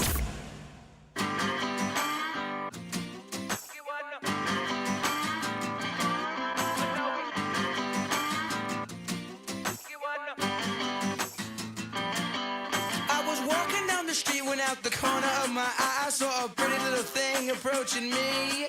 She said, I never seen a man who looks so all alone. Or could you use a little company? If you pay the right price, your evening will be nice and you can go and send me on my way. I said, you're such a sweet young thing, why you do this to yourself? She looked at me and this is what she said. Jake and Ben, 97.5, the KSL Sports Zone. Time for the top 3 stories of the day at KSLSports.com. Christian, where do you want to start today? Number 1, our guy Steve Bartle doing a great job keeping us up to date on Utah filling out their offensive staff. It looks like Morgan Scalley added a couple new guys. And including has added some new players. Utes are landing some players through the transfer portal as well. But Utah's going to be hiring Luke Wells as the school's new tight ends coach, according to Pete Thamel. He's also worked at Utah State and previously Texas Tech, Iowa State, Tulsa. But familiar with McGiven, obviously. So that should be probably at this point McGiven's hire. If he's the offensive coordinator and he's going to run the show, you need to let him bring in some of his own guys. He's not getting his own offensive line coach. You know, Jordan Gross is coming in to do that. Probably didn't hire his own wide receivers coach. That's Chad Bumpus. That's a guy who Morgan knows previously. So we'll see. This is a bit of a Frankenstein staff, but that has to happen when the coach quits or leaves the way he does and takes as many pieces with him. Well, that's college football. The way Kyle Whittingham ran it forever, where you have the same guys for like a decade, that doesn't happen. That's not a thing. Yeah. Everybody else has Frankenstein staffs. Kyle was just not like all that active in that world. He wanted his guys to do it the way that he wanted, and that's it. Period. Event. End of story. I mean, he would even demote. Like Harding was co-offensive coordinator at one point. Mm-hmm. He didn't fire Harding. Yeah. He just demoted. And then got a associate head coaching position or whatever it was. Yeah, he did. He moved the titles around. And even some of his hires were for that purpose, right? Like Sharif Shah, Utah guy, not going anyway. You know, he was an attorney. He wasn't even in the coaching world. And then, you know, all these other Utah guys that and Cougar guys for that matter that he shuffled in and out that were just loyal to him would stay forever. But the reality of college football is I would be curious to see the average stay time of an assistant coach in college football. I bet it's under 2 years.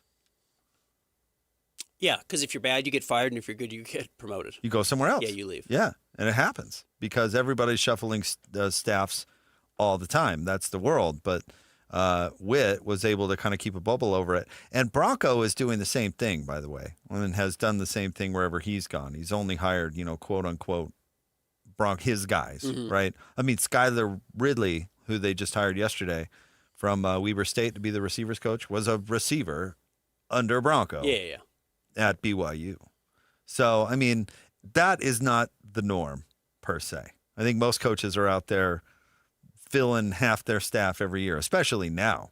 So, yeah, I guess Frankenstein staff, but that's more the norm. And it's not derogatory. Frankenstein staff is not a derogatory statement. No. So, yeah, I mean, this was inevitable. I think from what I saw in the Snap Talk, the recruiting news for the most part was pretty good for Utah retaining guys they needed to retain. So, yeah, according to Bartle yesterday, Celesi Moa is on campus at Utah. He was obviously their big recruit along with Kelvin Obot, the tackle. So getting both of those guys on campus, or seemingly going to have both those guys on campus, is a good sign that Utah did not lose their 5-star kids to Michigan. And then Utah's added a couple of kids in the transfer portal. Marcus Wimberly, who's a safety coming over from Oklahoma, and then a D tackle from Wyoming today, Lucas Samsula, who Utah played against earlier this year.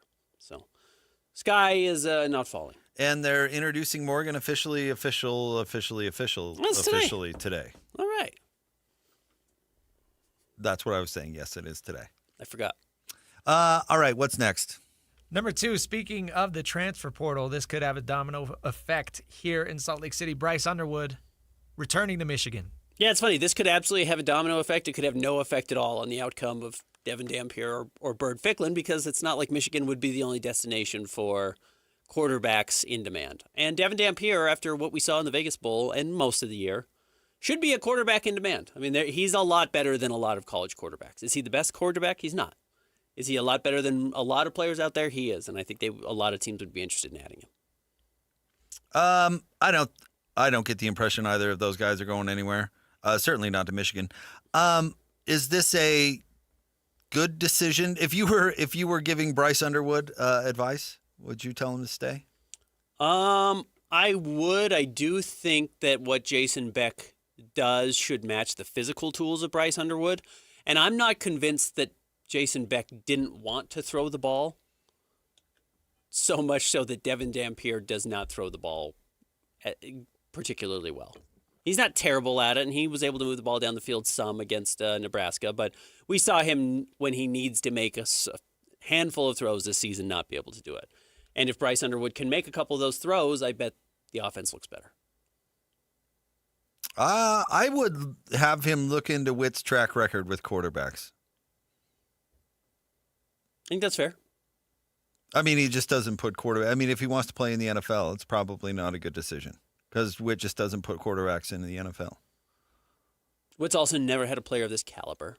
But to the point of he's had 21 years of quarterbacks and none of them have ever gotten drafted? 0. Yeah. Tyler Huntley has made it as an undrafted free agent, which, by the way, his backup quarterback commercial is incredible. I haven't seen it. Oh, it's so funny. I need to watch it. Who is it?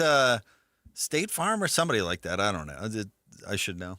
It doesn't matter. They're not paying us anymore. Like that? But they have this, wouldn't it be nice to have a backup quarterback in life, like a backup in life, okay. to come into difficult situations and fill in. And it's a parent having the birds and bees talk with the kid. Mm-hmm. And they call in Tyler Huntley, that's and great. it's so funny. That's funny. It's so funny. And the kid, I can't remember the line at the end, but he comes away saying like, wow, I really understand life now, or something like that. It's so funny. Yeah. And he's super good in it. But the point is, I mean, Travis Wilson, Cam Rising, Brian Johnson even. This is a long list. You go, everybody loves to compare Utah to BYU, but BYU's had, Max Hall, John Beck, Zach Wilson, Jaron Hall, Taysom Hill, although I don't really count Taysom. But he didn't get drafted, right? No. But, yeah. So, and BYU and Utah have been similar programs at very least, for that run, and they've had way more quarterbacks go on to the next level. So, I don't know, good for Michigan, I guess, but, hope you like running the option. They also had a corner, I think, recommit today that had entered the transfer portal. Witt's done a pretty good job of retaining talent on his roster. All right, what's next? That's good news for Utah and BYU. Number 3, Sean Dursey wins it for the Mammoth in overtime last night. Schmaltz, pass across. Dursey trying to pass it back. It comes to Kraus. Kraus, Schmaltz, back door, and they score! Sean Dursey wins it in overtime here at Madison Square Garden. Pretty resilient performance from the boys, from the Mammoth. They were down 1-0, kind of looked like they were getting beat up a little bit, spent a lot of time on the penalty kill, and still found a way to break through. Dylan Gunther had a big goal in regulation. Carcone had a big goal in regulation. And then, nice to see Dursey. I'm not sure Dursey has had a crown jewel moment yet as a member of the Utah Mammoth, though he's quite well liked apparently. But this was certainly his best moment, I think, so far. Game winner in overtime in Madison Square Garden. I got to tell you, last night was a super fun night to be in the Radio Command Center.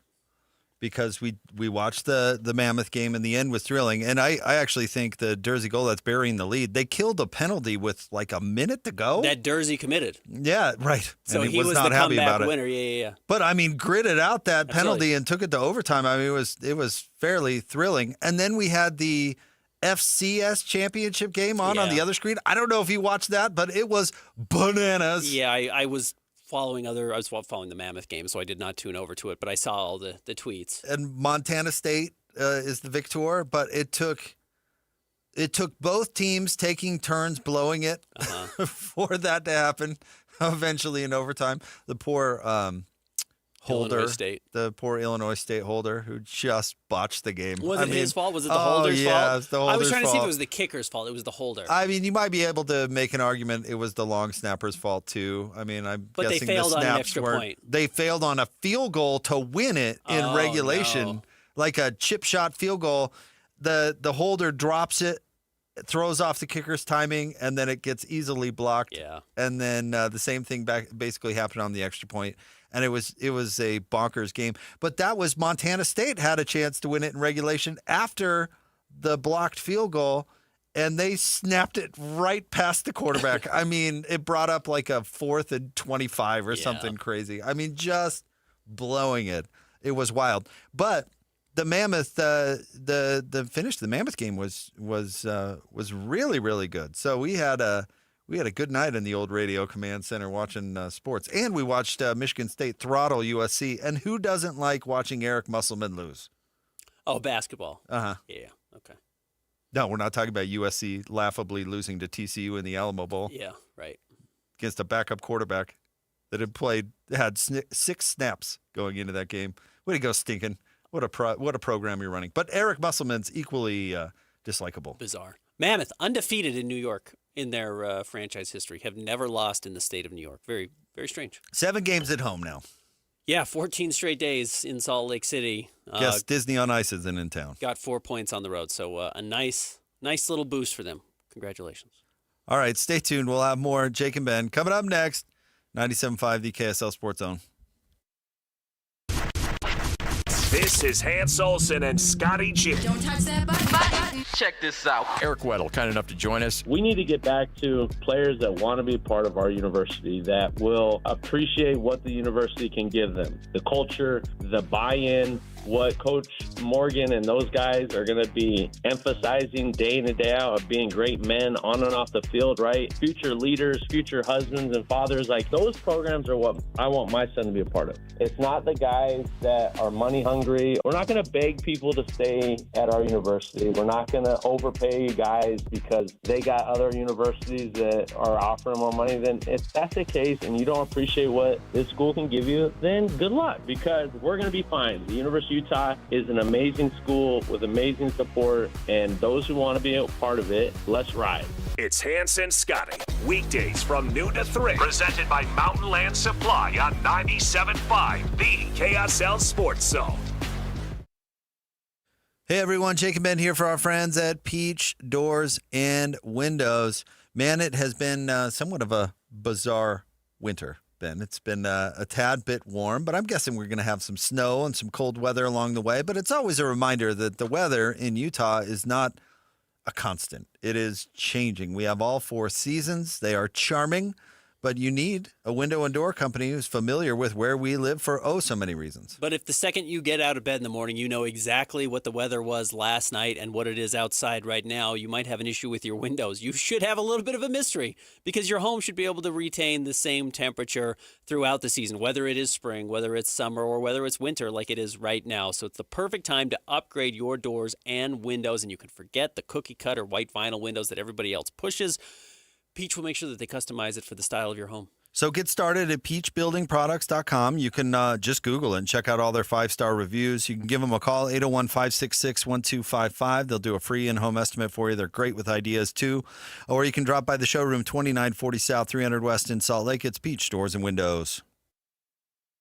Hi, this is Derek Overstreet, president of the New Millennium Group and co-host of Stop Working, Start Living with KSL News Radio. Can you imagine what your life would be like if you could retire 3 to 5 years earlier than you thought possible? The things you could do, the loved ones you could spend time with, the memories that you could create. That's what our team at the New Millennium Group does. We'll walk you through the entire process every step of the way. If you'd like to get a copy of the 5-step proprietary plan that will help you retire 3 to 5 years sooner than you thought possible, give us a shout right now.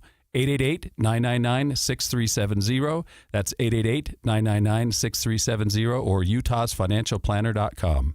Listen, most of our listeners right now have a tax problem, not a money problem. There's not enough money in Social Security Medicare as it is. Let us show you how you can significantly reduce your taxes. That's 888-999-6370, 888-999-6370 or utahsfinancialplanner.com.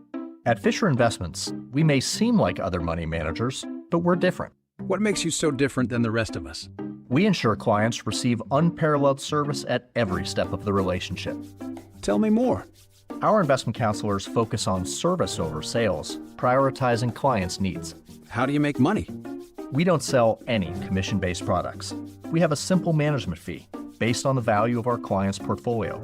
So we do better when our clients do better. What about client portfolios?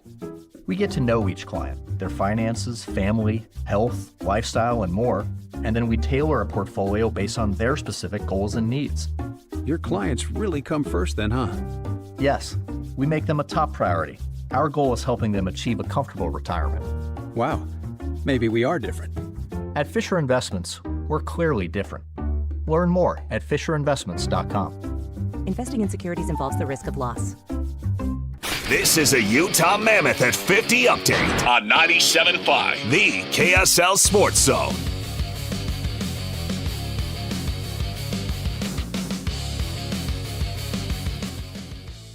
Mammoth at 50 update here on Jake and Ben. Here's Sean Dursey talking about glad they ended the road trip with a W.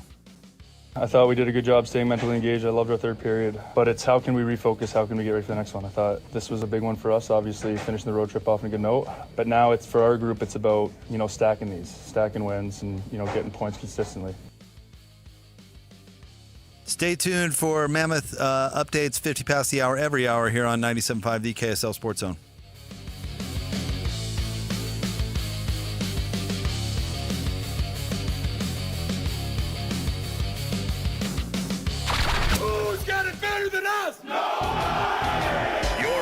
The best sports coverage in Utah. You're listening to Jake Scott and Ben Anderson on 97.5, the KSL Sports Zone.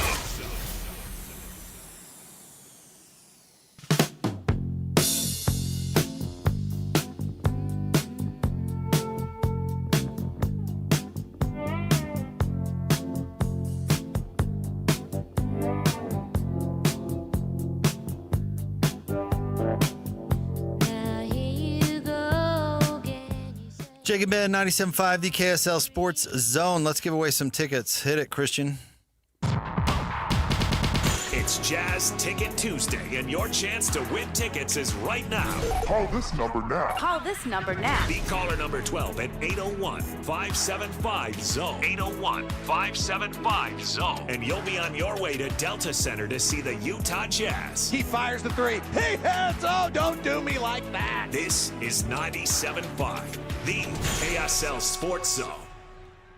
All right, caller number 12 right now, 801-575-ZONE. And you're going to win a pair of tickets to go see the Jazz take on Ben's favorite, LaMelo Ball, and the Charlotte Hornets coming up on Saturday, January 10th at Delta Center at 7:30. Did you see what they did to the Thunder last night? I did. They won by 30 on the road at OKC, which is interesting for a few reasons. A, the Thunder are now 6-6 over their last 12 after starting the year 24-1, which I still think they should be the favorite to win the championship. Because they've done it before. We know this roster is good enough.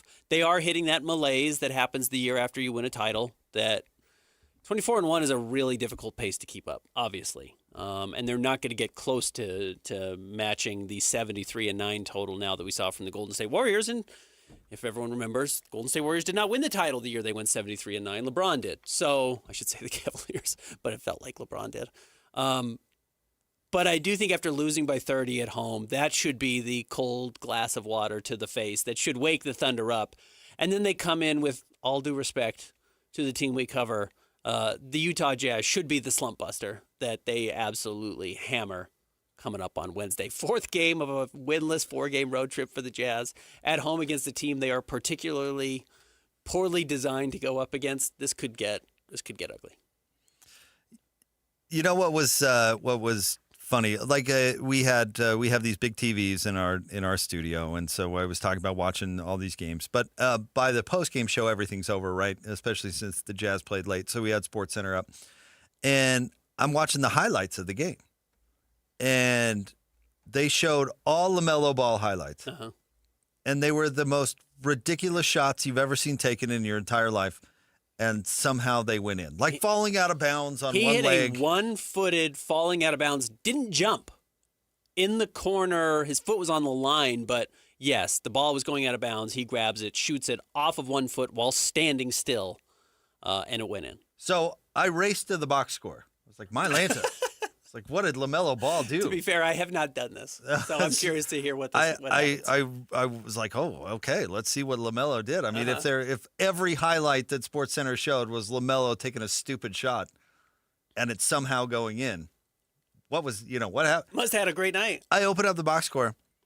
LaMelo actually doing less was the reason they won. Brandon Miller was awesome and had 28 points, and Con Knippel, who's off to a really He's insane. He's so good. Good start. I mean, was incredible. I mean, the reason they beat Oklahoma City was because LaMelo only took 10 shots. Oh, wow. I think he was 5 for 10 and 4 for 7 from 3. I think SportsCenter showed all 5 of his makes. Every highlight, yeah. I mean, the thing is, Charlotte has players.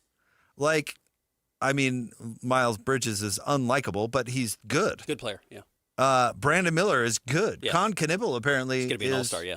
Is really good. LaMelo Ball is like the 5th best player on that team right now. Anyway, real quick, because stat guys cannot get off this guy. I don't understand. Yeah. I don't understand it. Well, again, we had Kevin Pelton. He was on the entire broadcast with David. He and David are buddies because they're both stat guys. He's ESPN's. And I think he was an intern for Locke. Stat guru. Is that true? I have no idea. Yeah. But they're into stats, and Locke went through a list of players and asked if Kevin Pelton was like off or on, and he's, are you still on LaMelo Ball? And Pelton's like, yeah, I still am. Yeah. It's like I don't get. I mean, if Charlotte figured out that they shouldn't just turn their team over to that player in particular, they would be so much better. If you want to talk about the race for the bottom, Charlotte has a good enough roster. They should not be involved in the race for the bottom. They should be pushing for a play-in. They should. I think they're going to take a bath on a LaMelo trade, and they should. They should move off of him. Yep. Because you have Con, because you have Brandon Miller, because you have a couple of other pieces around them, and you should retool around those guys. It's the same way. I think the Hawks are going to take a bath on Trae Young. I mean, one of the teams, funny, we're talking about the Wizards because they traded Danny Avdia earlier today. Well, otherwise, we're never going to talk about the Wizards again. But, like, they're one of the teams that are a potential destination for Trae Young, which A, tells you of like desperation sucking up desperation, and B, I think the Wizards would want draft capital back. Like, I think the Wizards want something to take Trae Young, which becomes interesting of where the NBA is going. Can you win with these guards who don't play defense and put up huge numbers? No. And then can Keontae George exit that archetype? Can Keontae George be more than that, which is really crucial offensively and doesn't impact the game defensively well enough to help a winning team? And maybe I'm biased. I think he can, because I do think we have seen the effort. Is he a ball-dominant guard? He is not. He is not. No, he does not play like either Trae or LaMelo Ball. He does not. No, he doesn't. And I don't think, as long as Will Hardy's the coach, I don't think he's going to allow that. I think you're totally right. There is a laziness to the teams that have had Trae Young and LaMelo Ball just say, fine, go do everything. Yeah. And to be fair, Will Hardy has not allowed Keontae to do that. And I think the reason why you are paying dividends, or he's paying dividends now, is because he was not allowed to be that player. I think that's accurate on your part. He's not. I mean, you go look at his usage, and it's definitely up this year. But, I mean, what was LaMelo Ball's usage last year? Yeah, it was in the high 30s? Yeah, it was like the highest since Kobe's 35-point Wasn't per it game like season. 41 at Yeah, it was like point- 40. at some point? It wasn't. Yeah. I mean, the Jazz have not given their team to Keontae George.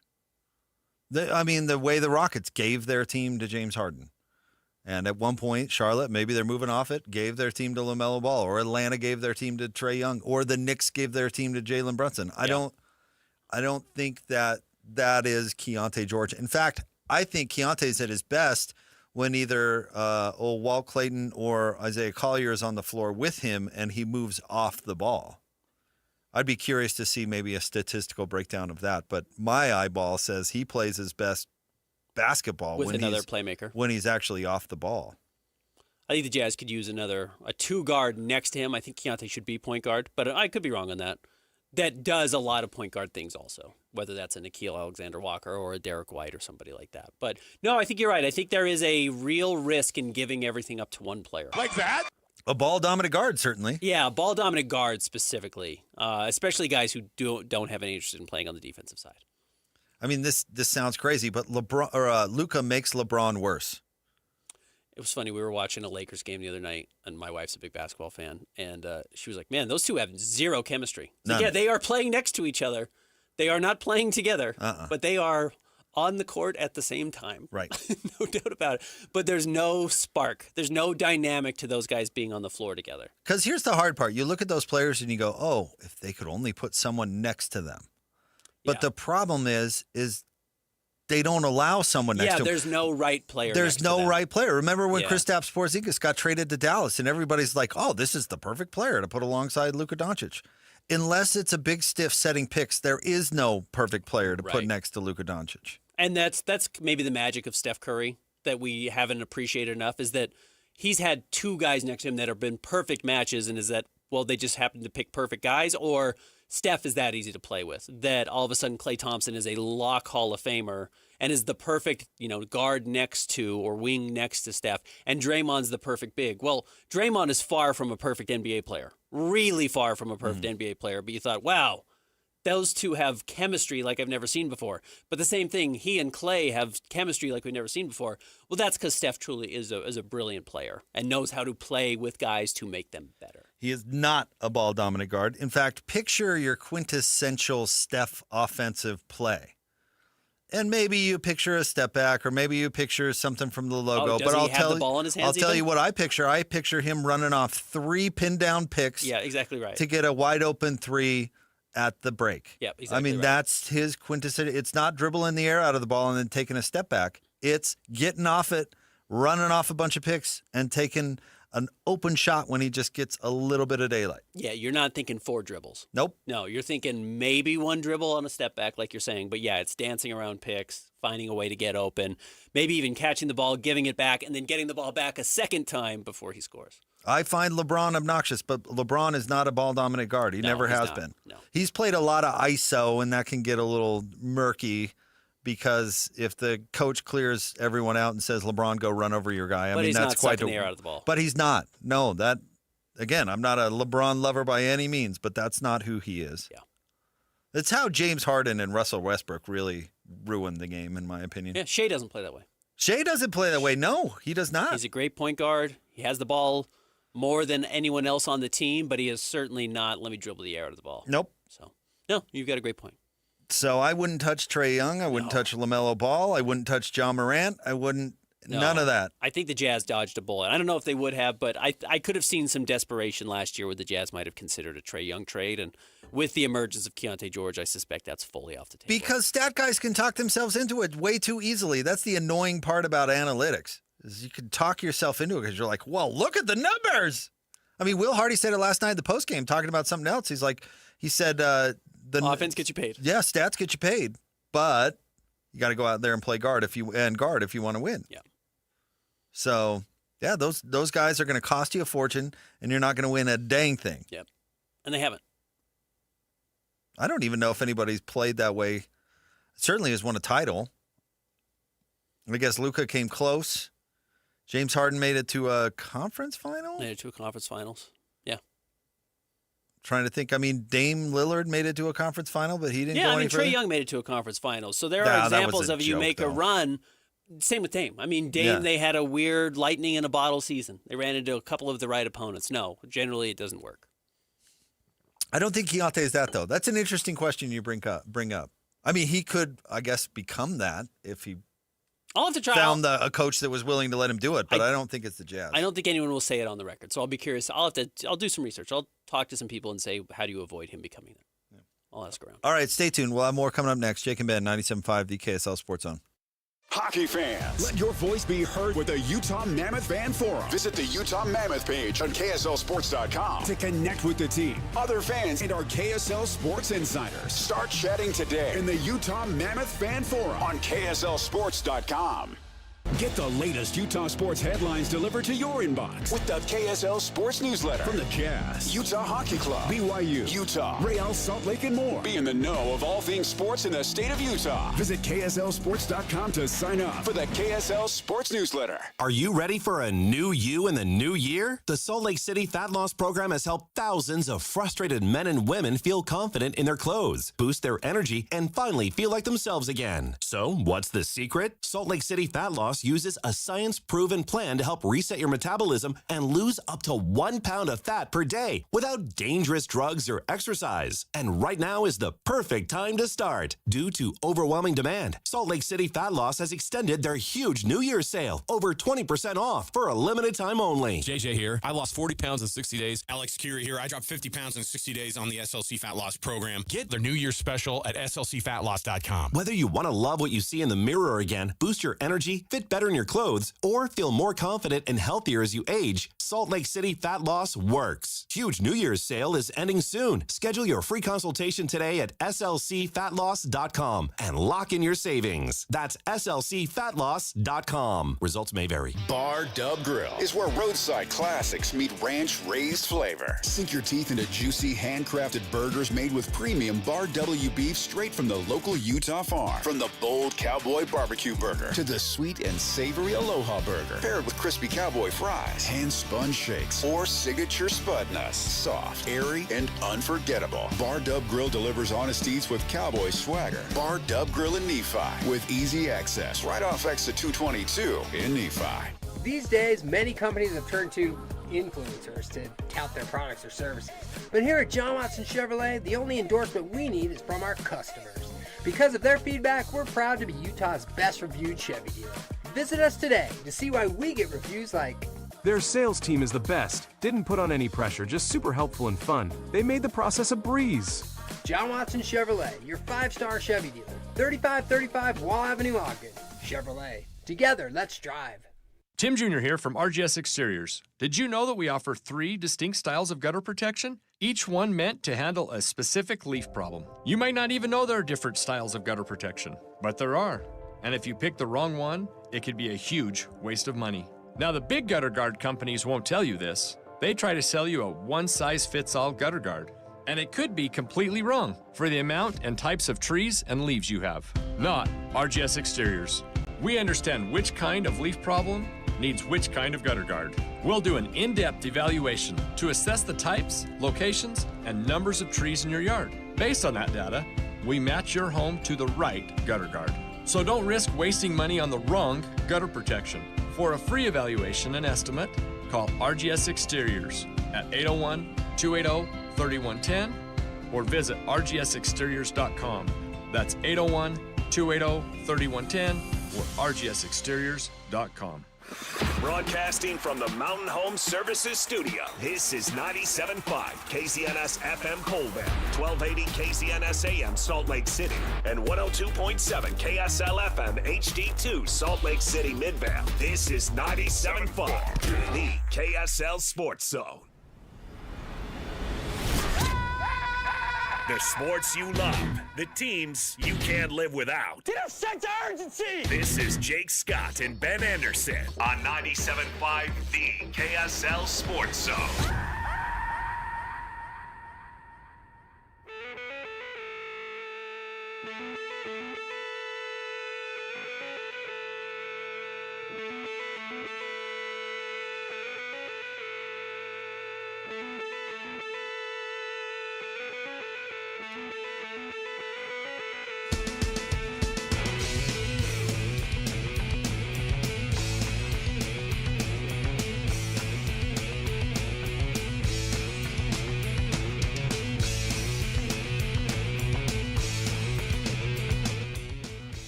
Jake and Ben, 97.5, the KSL Sports Zone. Jake Scott, Ben Anderson.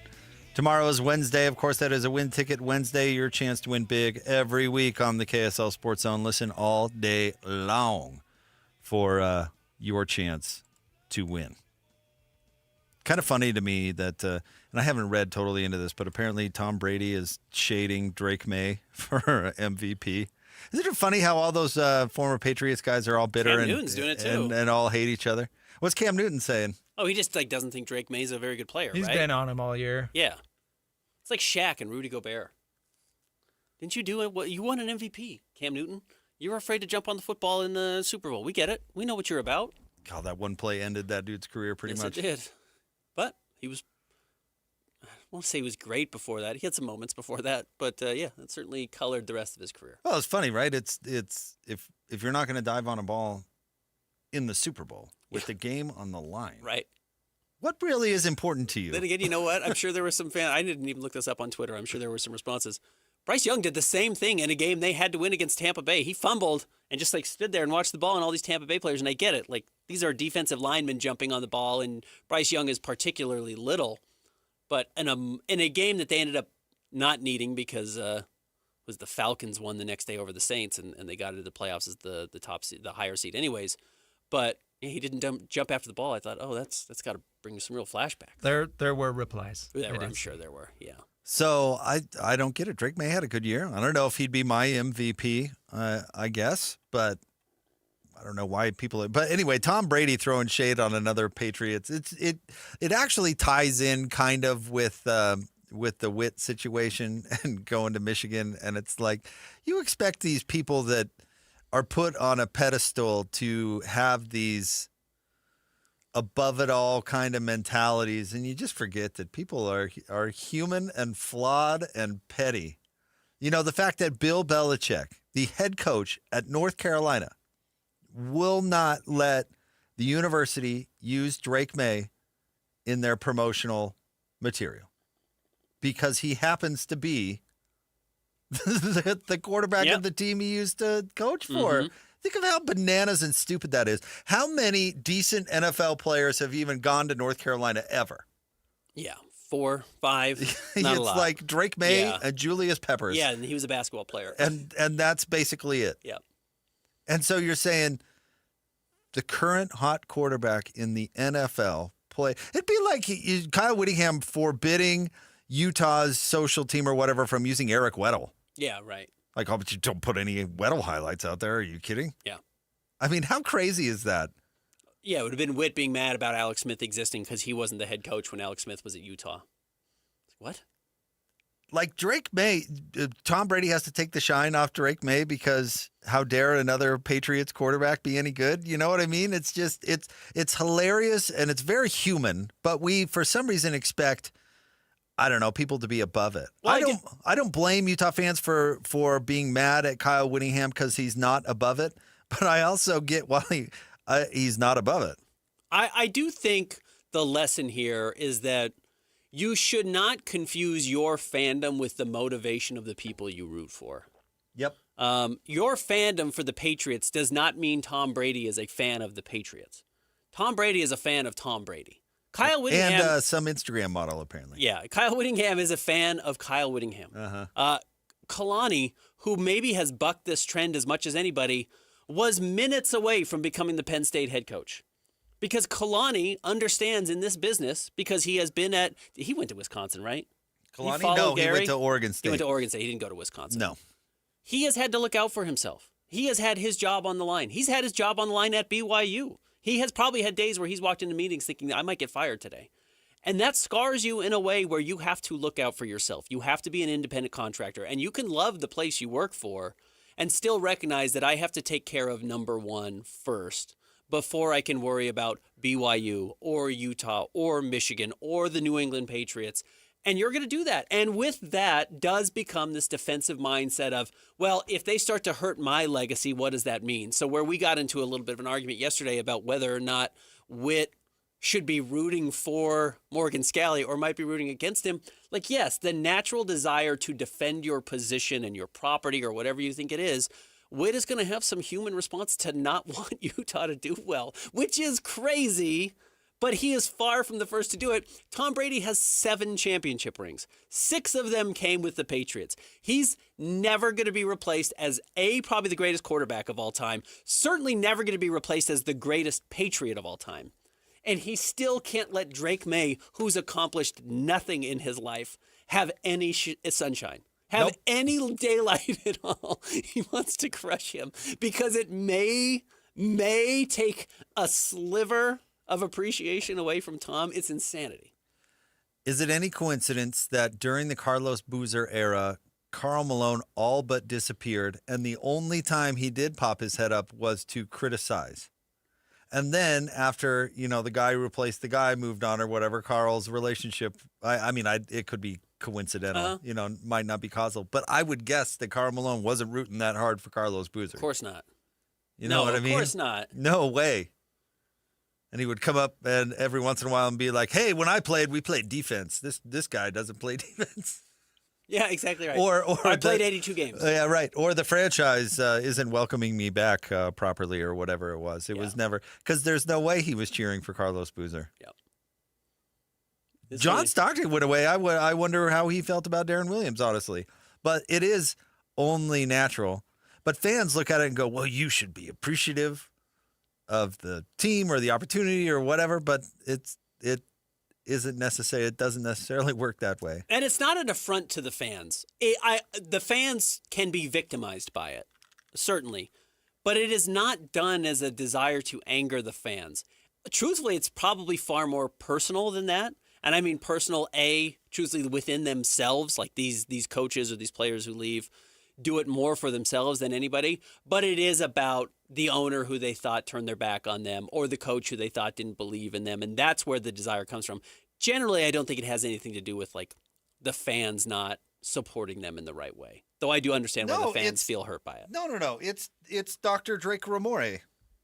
It's the coach in college is the star of the show, and you pretend you know the coach. Yeah. And you project all this stuff onto the coach. This is a Friends reference, yeah. It is. Yeah. If you haven't seen, it's an old show. Christian Friends was a show that started back in the early 90s? Early 90s. Had a good, 12-year run probably? Wrapped in the early 2000s when I was in high Launched school. several people's career.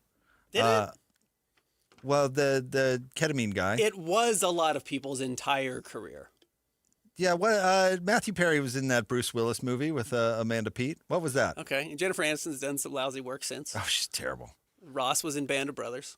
Haven't seen Phoebe since. No. Joey's tried to do a bunch of spin-offs. It hadn't worked. Dr. Drake Ramore. Yeah, right. Yeah. Anyway, Joey was a soap opera actor, and he played Dr. Drake Ramore, and he ran into this crazy fan that thought he was the character. The character, and she was like watching his real life. The coach and the fans are the only ones that stick around. The players all come and go. And so as a result, the coach ends up the star of the TV show. Mm-hmm. He's the one they show on the sideline constantly and his reactions to this and whatever. And he's the one who's doing the press conferences. He's the one who's out in front of everything, and he's the one who stays. So he's the star of the TV show. And so fans get wrapped up into the coach's personality or whatever, even when they don't like the coach. I knew Jazz fans that would absolutely criticize Jerry Sloan up and down. Mm-hmm. You know, why is he calling the same play every time? 4 down, 4 down. Yeah. But if somebody else had said, Jerry's a bad coach, that fan would rip their face off, right? Yeah, absolutely. You know, and pros is a little different because players stick around longer. With college, it's so, you get to know the player for like 10 minutes, even less so now. But you see the coach all the time. So the coach ends up the star. So you project all these feelings onto the coach that aren't true. I don't think Kyle Whittingham cares that much about Utah, honestly. I'm totally with you. I don't think he does. But people go, he worked there for 20 years. He must love it dearly. I don't think he does. You love it more than he does. Yep. That's the truth. He loves him. And right. He says, and again, I don't want to project anything onto Kyle Whittingham. I think you could say this about a lot of coaches, but they love them. They are the reason the program succeeded. They read their own headlines.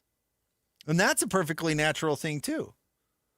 Nothing Witt is doing is a Witt-specific issue. Now, he has his own wrinkle on it, as does everybody. They sprinkle their own flavor onto how this personifies itself or how this comes out.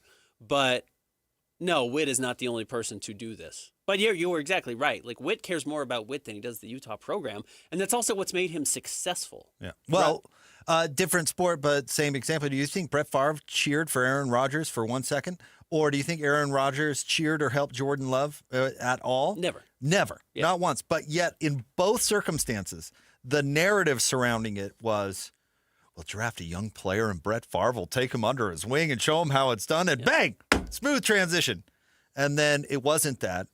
And they ended up drafting Jordan Love. And the narrative again was, well, Aaron Rodgers could have put him under his wing and tell you what, bang, smooth transition.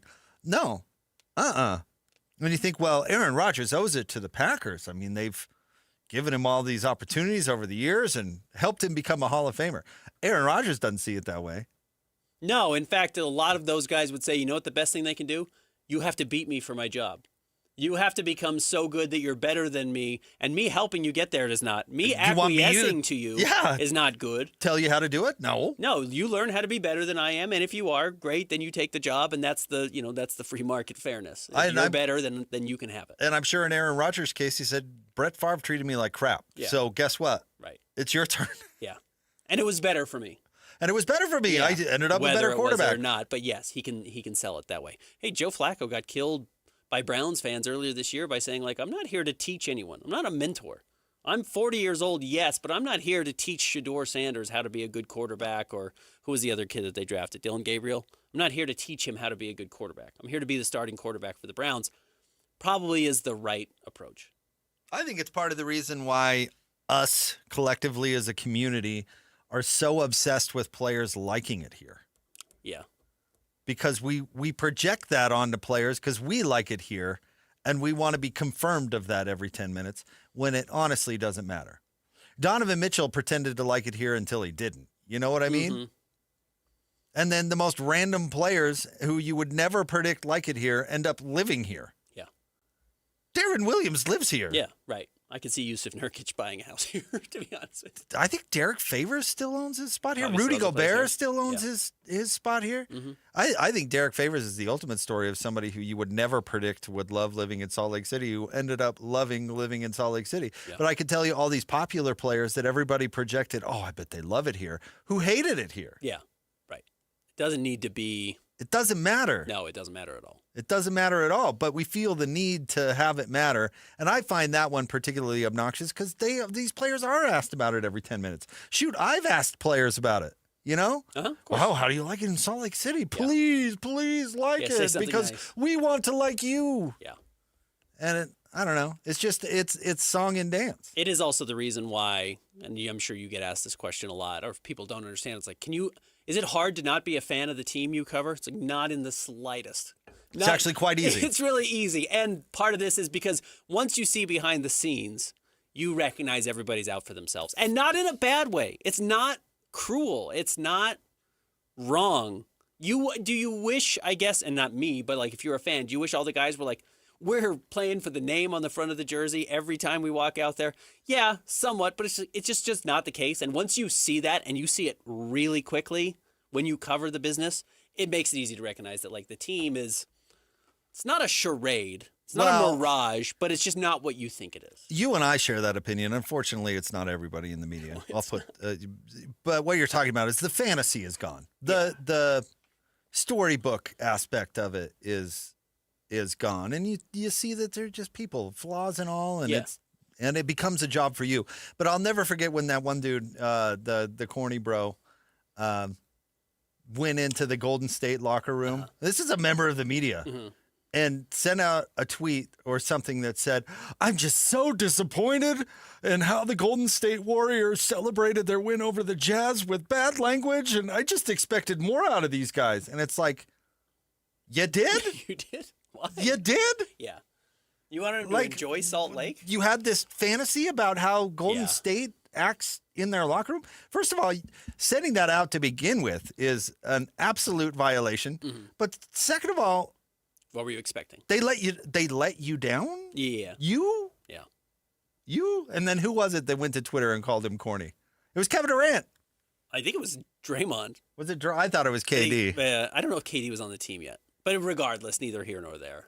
Yeah. somebody went to Twitter and called him corny. But yeah, it's like what did you expect for someone in the Golden State's locker room to be like, well, the hard-fought, plucky Jazz gave us all we could handle tonight? I remember I asked Kawhi Leonard one time what makes Gordon Hayward different than other players, and he looked at me and said, nothing.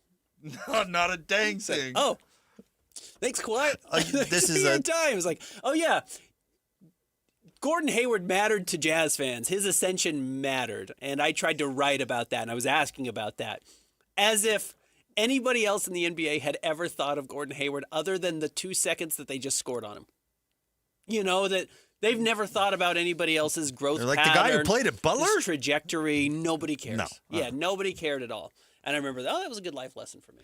Well, another little aside, something I've noticed in the biz, players hate being asked about other players. For the most part, yeah. They hate it. Yeah. Our guy, Eric Spiropoulos, who we both really like, who's the writer for the Jazz right now, asked LeBron about Keontae. And LeBron tried to fake it. He said, like, hey, what have you seen differently in Keontae this year? And he said, confidence. And he said, are you seeing anything else? He goes, man, you're asking the wrong guy. I just watch YouTube golf now. He said, do you think he deserves to be an all-star? And he was like, yeah, you're asking the wrong guy. You're asking the wrong guy. I don't watch basketball anymore.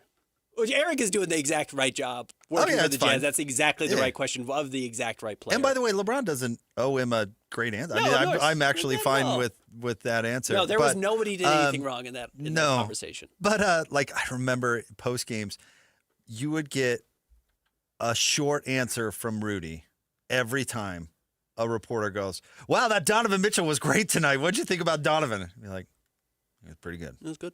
Yeah. That's it. Uh-huh. He hated it. Hated being asked about other players, even teammates, which is kind of funny. The teammate that he's vying for attention with. It reminds me of when Paul Millsap beat the Miami Heat with the heroic ending or whatever, and Kirilla Fasinko had his only good game as a member of the Jazz. And somebody asked him about, what do you think about that miracle ending with Millsap? He's like, why are you asking about me? This game was Kirilla Fasinko's 11 game. points and 8 rebounds. Yeah. No, it is funny. It is. And these guys do like each other, and for the most part, they kind of root for each other. You know, they do want to win, and at certain points of the year, they really do care about winning, and they celebrate together. But it's just a little less holistic. Oh, they're all individual contractors in the end. Yeah. Yeah. I mean, in the end. The same way you are at your job. Well, let's look at another example. The same way Christian would stab you in the back. Oh, in a heartbeat. In a heartbeat. No, I mean, that was the message. Remember when Will Hardy talked about hot dog and Colin Sexton at the same time and said, you're either going to buy into the concept or you're not going to play. Uh-huh. And Colin Sexton did. Hot dog said, no, dude, I got to put up a bunch of numbers if I'm going to get my next job because I'm not sticking around this tub. And didn't alter what he did in the slightest. Yep. Because he's an individual contractor. And viewed it that way. And actually, Colin Sexton probably did damage to his career, honestly, doing it. By not just being a score first big-time guard. Yeah. And not just packing stats on a bad team. Yeah. He did his career damage. 100%. Yeah, probably he's not making as much money as he could have been. I think Colin Sexton is a better player after playing for the Utah Jazz, but his rep around the league, far worse. He was a borderline all-star when he was on Cleveland, and now he can't get off the bench for the Hornets. Yeah. If he would have just stat packed the whole time, he'd have a different perspective. He'd have a different. People would think about him differently around the league. Bradley Beal is an average NBA player that people talked into being an all-star. Yep. So, it's funny because that's the magic of the coach. I mean, if we really want to put a bow on this segment, I mean that's the coach's superpower. Phil Jackson's superpower was somehow figuring out how to manage a room full of highly volatile independent contractors into pulling in the right direction. How do you do what's worse for you but better for the team? Yep. That's a tough job. That's the whole thing. The Lakers won't win until you talk Luka Doncic into playing defense and adjusting how he plays. Yeah, good luck. Right? Whoever trades for Trae Young. You think if the Wizards trade for Trae Young, you think he's passing ever again? Right. Well, you think let me put it this way. Do you think he's passing with over 4 seconds to go on the shot clock ever again? Told you one of my favorite things about the show The Wire is the kids season, and then you see at the end of the kids season which adult they are replacing in the process of the drug system or the education system or whatever. Trae Young becoming the old maid in the NBA is a very funny, it's a funny evolution in your career of like, he's good. Is he good? Is he on the wrong team? He's the old maid. He's the old maid. Boom, the old maid. Wait till he makes all NBA because he puts up a bunch of stats with the Wizards and they have to give him the Supermax. Yeah, they can't move off him. He's too good. So you got to give him the money. Yep, true white elephant. Old maid. Yep. Tale as old as time. All right. It is Tuesday. It's a Jazz Ticket Tuesday. Let's give them away.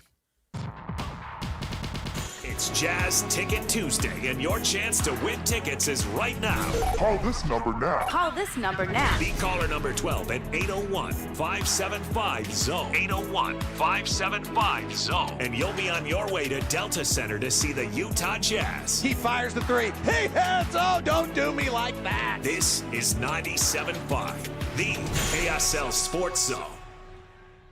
Caller 12 right now, 801-575-ZONE. You're going to get a pair of tickets to go see the Jazz and the Hornets on Saturday, January 10th at Delta Center at 7:30. 801-575-ZONE. More next. Jake and Ben, 97.5, the KSL Sports Zone. Whirls around and down. 97.5, the KSL Sports Zone is your exclusive home of the Utah Jazz. And we want to send you to the Delta Center to see the Jazz in action. Listen every Tuesday for the Jazz Ticket Tuesday Sounder at 30 past the hour, every hour, all day long. And if you're caller number 12, you'll be on your way to an upcoming game. Buy one, you'll get one free. It's Jazz Ticket Tuesday, every Tuesday throughout the NBA season on your radio home for the Utah Jazz. 97.5, the KSL Sports Zone. Chevy trucks have you covered when the road takes you from smooth sailing to Chevy Colorado will eat up some of the toughest terrains with 5 available drive modes. And Silverado and Silverado HD have the muscle to take you out for some serious with multiple engine options and impressive towing. While Silverado EV is the perfect combo of performance and capability, making it a snap to hitch up this electric truck and hit the road. Wherever the road leads, Chevy trucks are right there with you. See your Rocky Mountain Chevy dealers.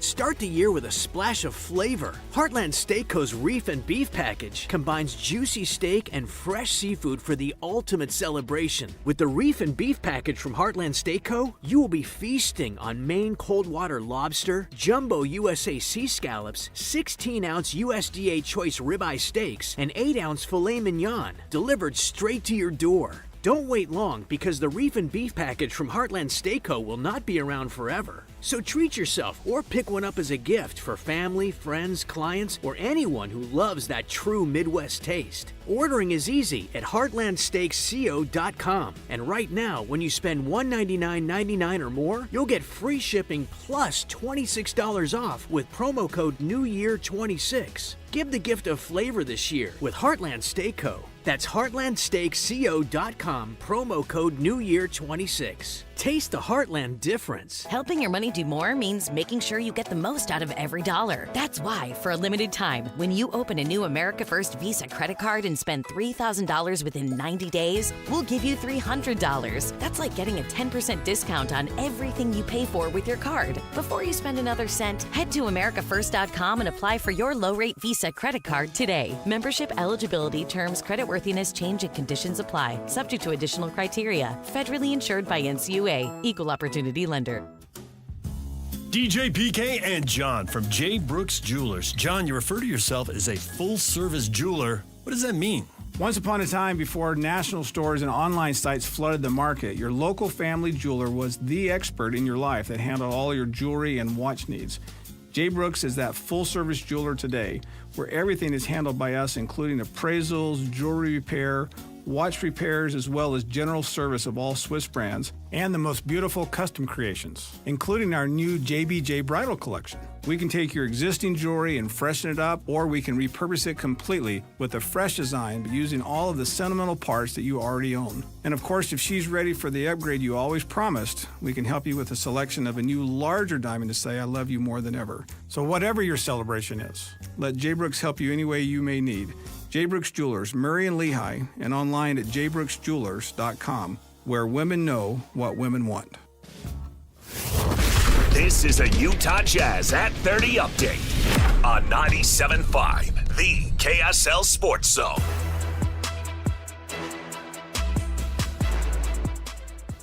It is your Jazz at 30 update, brought to you by U of U Health. Here is Will Hardy and what he wants his team's defensive identity to be. We've identified the type of shots that we're trying to take away, but we need more of a scramble mentality on every possession. Right now, we are late mentally, and we do not have the athleticism as a group to make up for that physically. It takes a lot of anticipation to do those things possession after possession. Jazz at 30, brought to you by U of U Health. University of Utah Health, hopes in our DNA. Learn more at uofuhealth.org. That's uofuhealth.org.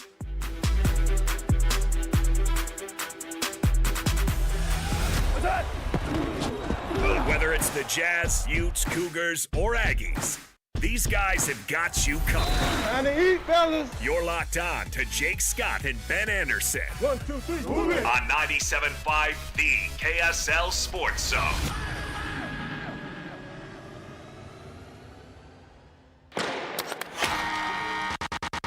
It's time to talk hockey with the Utah Mammoth and NHL insider on KSLSports.com, Cole Bagley on 97.5, the KSL Sports Zone.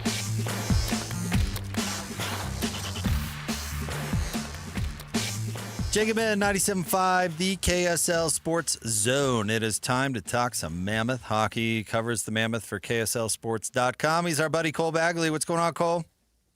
Not much. How are you guys doing? We're doing terrific. Cole, you sound nice and clear on the stream. Probably see you on the YouTube stream as well. Very nice win last night for the Mammoth. In fact, they split 2 of 3 on this road trip in New York and New Jersey. What did you make of the last week?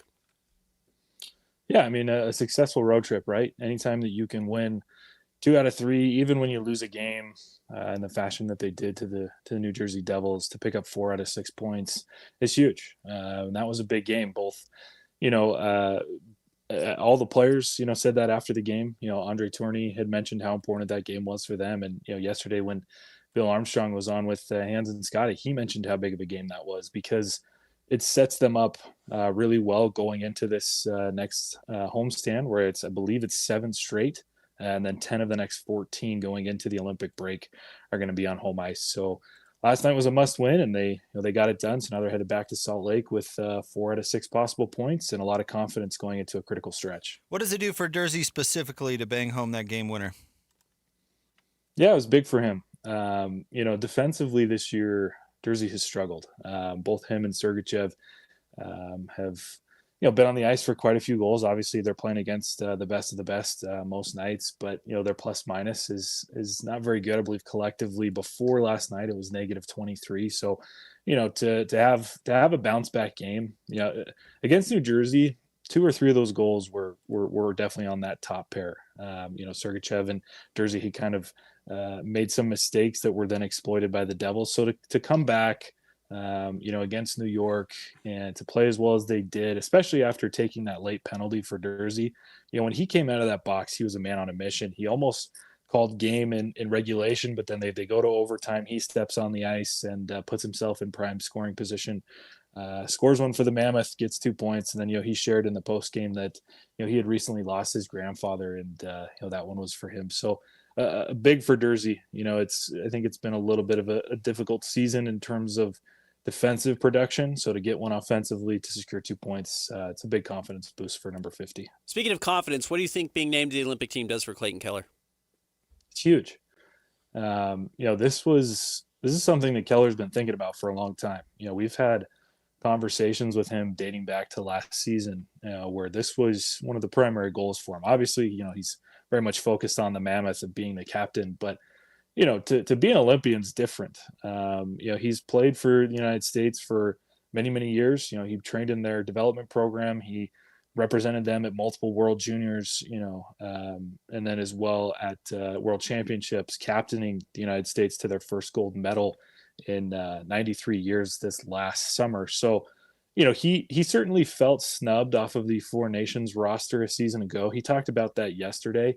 And so for him to earn a position on the U.S. roster, as Bill Guerin described it, it's big for him. I think it's a huge confidence boost. It helps him know that he's one of the best players in the world. If you make the United States or Canada, you're revered as a top player on on a international scale. So huge for him. I know he's thrilled. I know it means a lot to him and his family. So, we'll see what he can do in Milan next month. All right, 7 games now at home. Big, long homestand. To set a pace to make the playoffs, what do you think they need to do? Yeah, over these next 14 games going into the break, with 10 of them at home, I think at a minimum you gotta win half. You gotta win at least 7 of those, but I think you need to probably win 9 or 10. The West right now is so close. I think from the top wild card spot down to I think 7th or 8th in the race is only a difference of about 4 points. And so every point right now is critical. Every point right now matters. And to, a lot of the conversations over the last few days have been not necessarily making excuses, but, recognizing how difficult the schedule's been. The Mammoth have played, I believe, the most games on the road. It's been 60% of their games have been on the road. They've had a lot of long, lengthy road trips. And so for now, now the season's, now the schedule is going to soften up a bit. It's going to be a lot more favorable. And now is the time, as Coach Torney put it, to prove who they felt that they could be. You have to go into this homestand, defend home ice. And I think, if you're playing 10 at home, you probably need to win 7 of those.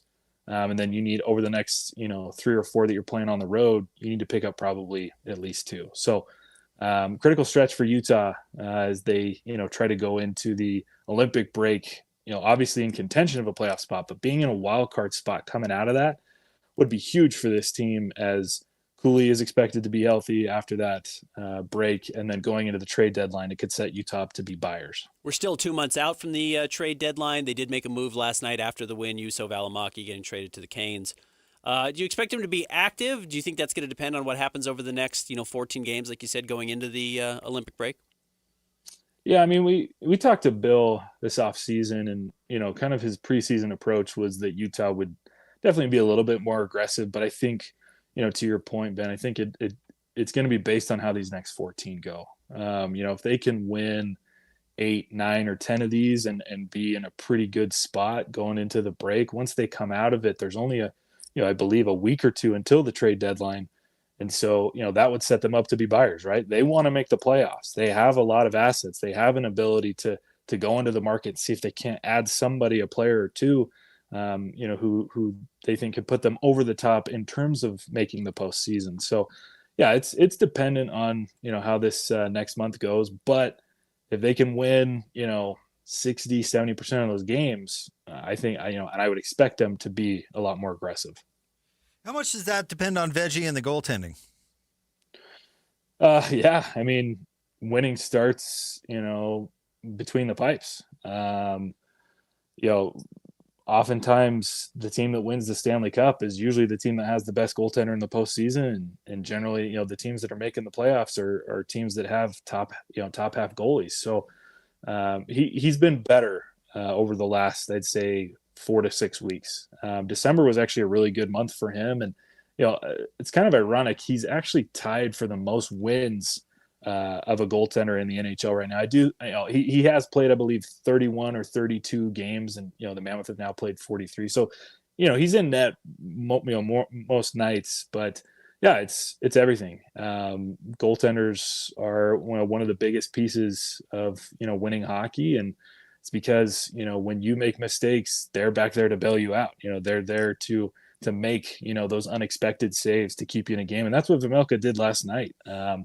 Utah easily could have trailed by, 2, 3, 4 goals, especially on that power play that New York had to kind of finish out the game in the third period. Vejmelka was spectacular. And I think over these last 3, 4 games, he's really put the team in a spot to win.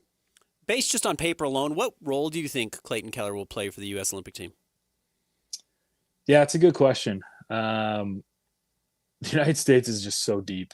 To have guys like Jack Eichel, the Tkachuk brothers, Austin Matthews, incredible defensemen and McAvoy and Hughes. I mean, some of the best players in the world, some of the best players at certain positions are on this U.S. roster. And so, while it's a big deal for Keller to make the team, it's going to be interesting to see how much he plays. I mean, I expect him to play at least one game during the round robin, but as they get into knockouts, I think unless he's just playing out of his mind or if he finds a, specific role, I would kind of anticipate to maybe more so see him as a healthy scratch. And that might, not be what Mammoth fans really want to hear, but I think that's just kind of the situation. I mean, USA is so good. This is probably the best U.S. team, Olympic U.S. team that we've seen since 2002. They're stacked. From top to bottom, every position is so competitive. And, so yeah, I expect him to play a little bit. But like I said, unless he just catches fire or finds a specific role on the power play or something like that, I wouldn't be surprised if, Keller's more of a healthy scratch type situation. Cole, we appreciate you and all of your fine work. Thanks for jumping on the show, man. Appreciate you guys. Thanks, Cole.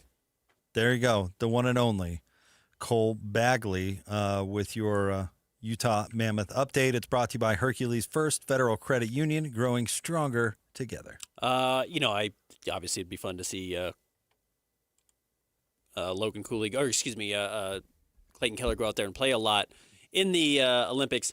Also nice if some of these guys can get a little bit of a break. Go out there, get the experience, enjoy that time, but maybe don't put as much wear and tear on your body. Vemelka's got to go out there and play in goal for Czechia. It's just Czechia, excuse me. That's a lot. I don't know how many games they're expected to play or win in the tournament. Maybe he'll end up getting a little break as well, but still a lot of wear and tear. It's extra games being played for a team that's going to be trying to make a playoff push when they return. If it were me, I'd rather not play. Then you're just on vacation at the Olympics, which would be pretty sweet. Yeah, it's ideal, right? Go to Italy. Yeah. Yeah, man. Then you're just bumping around. I'll be here if you need me. I'm at the Coliseum. What do you mean you need me to play? I might be able to get there by warm-up. Coach, I'm in the Vatican. I'm under the Sistine Chapel. I can't talk. They're coming for my phone. See, that's actually ideal. Pope Leo's right there. It's the reason that I always preferred being a reliever as opposed to a starter. Yeah. I'll be here if you need me. I don't know. Yeah, maybe you don't need me. Maybe not. I'll be chewing. You think Pope Leo's upset that Bedard didn't make Team Canada? Yeah, absolutely. Big Chicago guy. Yeah. But we got Murakami. Go with the White Sox. Everything's falling into place for us. Life's good. But yeah, he probably wanted to see Bedard. He probably wanted to see, who's their old guy that didn't make Team USA. Yeah, some issues there. Probably a little frustrated. Die hard. You think he'll mention it at the pulpit? I think he'll be at the Olympics. He's got to be the big face, right? He lives there. I think he lives there now, right? You got to move into the Vatican. Well, yeah, you have to move in. But Trump's always at Mar-a-Lago. Do you think he does that? Do you think he's got a place where he's like, nah, I'm freaking in my Redstone or whatever. I've got my other spot I like to hang out at. I honestly have no idea. I have no idea either. I'm not that familiar with the politics of the Catholic Church. Well, there's all sorts of their living arrangements, at least, yeah. Cathedrals and stuff like that all over there. I mean, right. Can he treat that like a vacation house? Yeah, can he dip away? No, have you seen this? Yeah. There's old Catholic churches everywhere. Can he just move into the basement when he feels like taking a vacation? Yeah, exactly right. Yeah, I'm going to be staying in the nave for a while. Yeah, right. Alert security. This is better. All right. Shout out to Cole. Thanks to him. I'm going to be in Verona for a few weeks. For jumping on. We'll wrap up the show. Coming up next, Jake and Ben, 97.5, the KSL Sports Zone. Hey, bro. You hear us every day with our crazy opinions. Hey, what you doing? Well, now, it's time to hear from you. Hey, great show. Download the KSL Sports app and fire off your thoughts with the call-in tab on the bottom of your screen. Your show is fantastic. It's the one that captivates me the most. You can tell PK to stop singing. G-Bass! G-Bass! Let Jake and Ben know what you really think of the Jazz. Woo!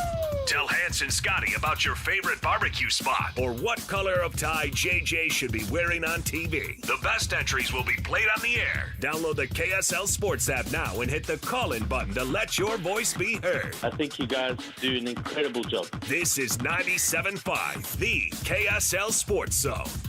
Are you 50 or older? This news is for you. The CDC recommends you get vaccinated against pneumococcal pneumonia. Even if you're healthy, your age puts you at risk. People 50 or older are over 6 times more likely to be hospitalized with pneumococcal pneumonia compared to adults 18 to 49. Just one shot can help protect you. Learn more and schedule at vaxassist.com.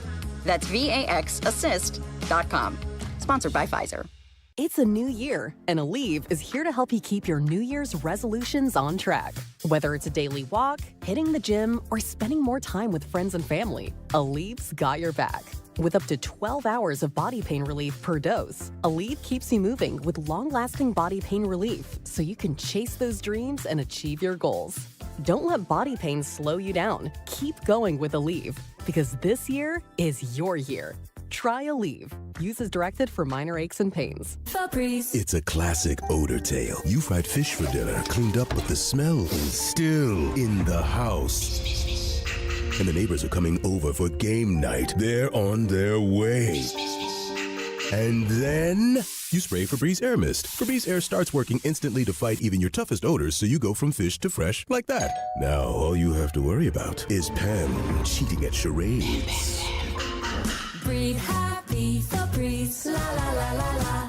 This message comes from Viking, committed to exploring the world in comfort. Journey through the heart of Europe on an elegant Viking longship with thoughtful service, destination-focused dining, and cultural enrichment on board and on shore. With small ships that bring travelers closer to the destination, there's more time to explore. And every Viking voyage is all-inclusive, with no children and no casinos. Discover more at Viking.com. At Peach Windows and Doors, they help homeowners stay in the homes they love while upgrading to the elegance, efficiency, and natural light of today. With hundreds of 5-star Google reviews, their clients know Peach Windows and Doors deliver what they promise. I wanted to replace standard-size French doors with a large custom sliding door. The update required checking a weight-bearing wall. Plus, I wanted a couple of different styles of windows. The new sliding door created a much brighter and open look. Peach was so helpful along the way with recommendations and ideas, and the installers were efficient and respectful of my space. I was thrilled with Peach Windows and Doors. Give your $1 million home the $1 million feel it deserves. Don't wait on that someday project. Visit Peach Windows and Doors Salt Lake Showroom. Schedule a free in-home visit. You can also explore at peachwindowsanddoors.com or just call them at 801-566-1255. Peach Windows and Doors, where amazing home transformations begin. Listen every Monday morning to DJ and PK and Monday afternoon with JJ and Alex for your Chevy Strong Play of the Game. Win great prizes from Rocky Mountain Chevy. This is a Utah Mammoth at 50 update on 97.5, the KSL Sports Zone.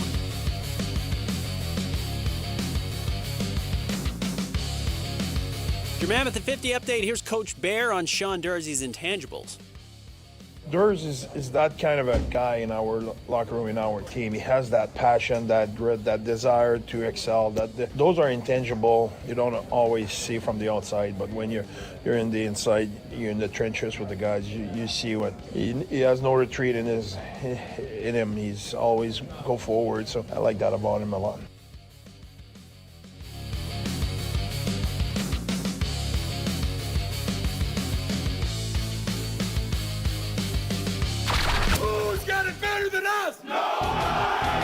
Your home for the best sports coverage in Utah. You're listening to Jake Scott and Ben Anderson on 97.5, the KSL Sports Zone. Two niggas on the airways, talking sports. They got him made Jackson on soul. Loves his tie guy, Ben's got style with his scarf. Oh my.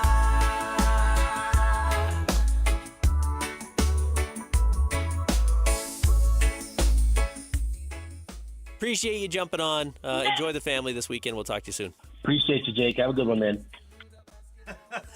I had been talking to Bartle for 20 straight minutes. I know I was a little sick there. I'm still a little under the weather, but 20 straight minutes, one-on-one, me and Steve Z. And then he hits me with the thanks, Jake. Shout out to Steve. Cruel. Always has been Appreciate you, Jake. Have a good one, man. Yeah. What? Always been one of my favorites. Shout out to the Bartler himself. 20 straight minutes. Bartle me this, Steve. What were you thinking? That he was talking to me. Apparently. Or maybe he thinks that I'm Ben all along. Has no idea which one is which. Oh, I mean, makes more sense. Ron Boone basically has no idea what I look like. Told you, Ron, one time knowing my name was the biggest surprise I've ever had. And I don't know why. I just, I worked with Ron and talked to Ron, but usually it's, on the other side of a microphone. We don't see each other a whole lot. Uh-huh. And he walked in, he said, Ben, why did you never say hi to me? I thought, I didn't know you knew what my name was, Ron. And I grew up in Utah. You've been a legend in the state truly my entire life. I didn't think you knew who I was, but he's not a big timer. No, he's not. He's just, he does his thing. I talk to Ron every single game. I do not see Ron every single game. And every time I do see Ron, he looks at me like, hey there, guy. Yeah, that's what I thought too. And then I was wrong, and he called me out in front of everybody, which was rightfully so. Anyways, he didn't Steve me. Speaking of Dynamite, my name. Speaking of Dynamite color analysts like the legend Ron Boone, apparently Snoop Dogg was on the Clippers broadcast. He was on the Peacock broadcast. Oh, was that what it was? Night. So Peacock was carrying the game, and I think it was RJ, Snoop, and no, it was Reggie. Excuse me, Reggie Miller, Snoop, and I didn't even recognize the actual play-by-play guy. And Snoop kind of took over the show. Some good, some bad. Sometimes he just kept talking. He kept doing this funny announcer voice where he was trying to sound really official. It's like, the game is over, the lights are off, and the Clippers have won the game. He kept doing that. At least he's being playful. Like, at least he's not too afraid to say anything. He's funny. And he was funny last night, but then there were some highlights where he actually got to get into it. So is this the Steve Kerr ejection then? All right, so Steve Kerr lost his mind, which was, I did see that. I did not hear the Snoop Dogg call, but I did see Steve Kerr absolutely lose his mind. And it does make me laugh when you like Steve Kerr's acting like he's going after the ref physically. Did you see Gary Payton Jr., who's just basically touching his arm to hold him back? He's like not even putting effort into it. Right. Steve, hold him back. Was Steve going to beat somebody up in the middle of Sure you are, Steve. How's that back? Anyway, I hear Snoop Dogg's call of it was pretty funny. I'm looking forward to this. Go to the rack, Draymond, all the way. Good pass. Ooh! Ooh, he snapped the break. He Windex shine that. Get off the Windex shine. That hit the backboard. Oh, look at Steve Kerr. He's all the way out here. Uh-oh, Steve don't get thrown out. Get him out of there. Get him out of there. Back him up. Back him up, GP. Back him up. Steve ready to fire on him. He's already gone. Steve banging Inglewood right now. Inglewood. Get him, Steve. You and Inglewood, Steve. The Arizona Wildcat that came out and look at it.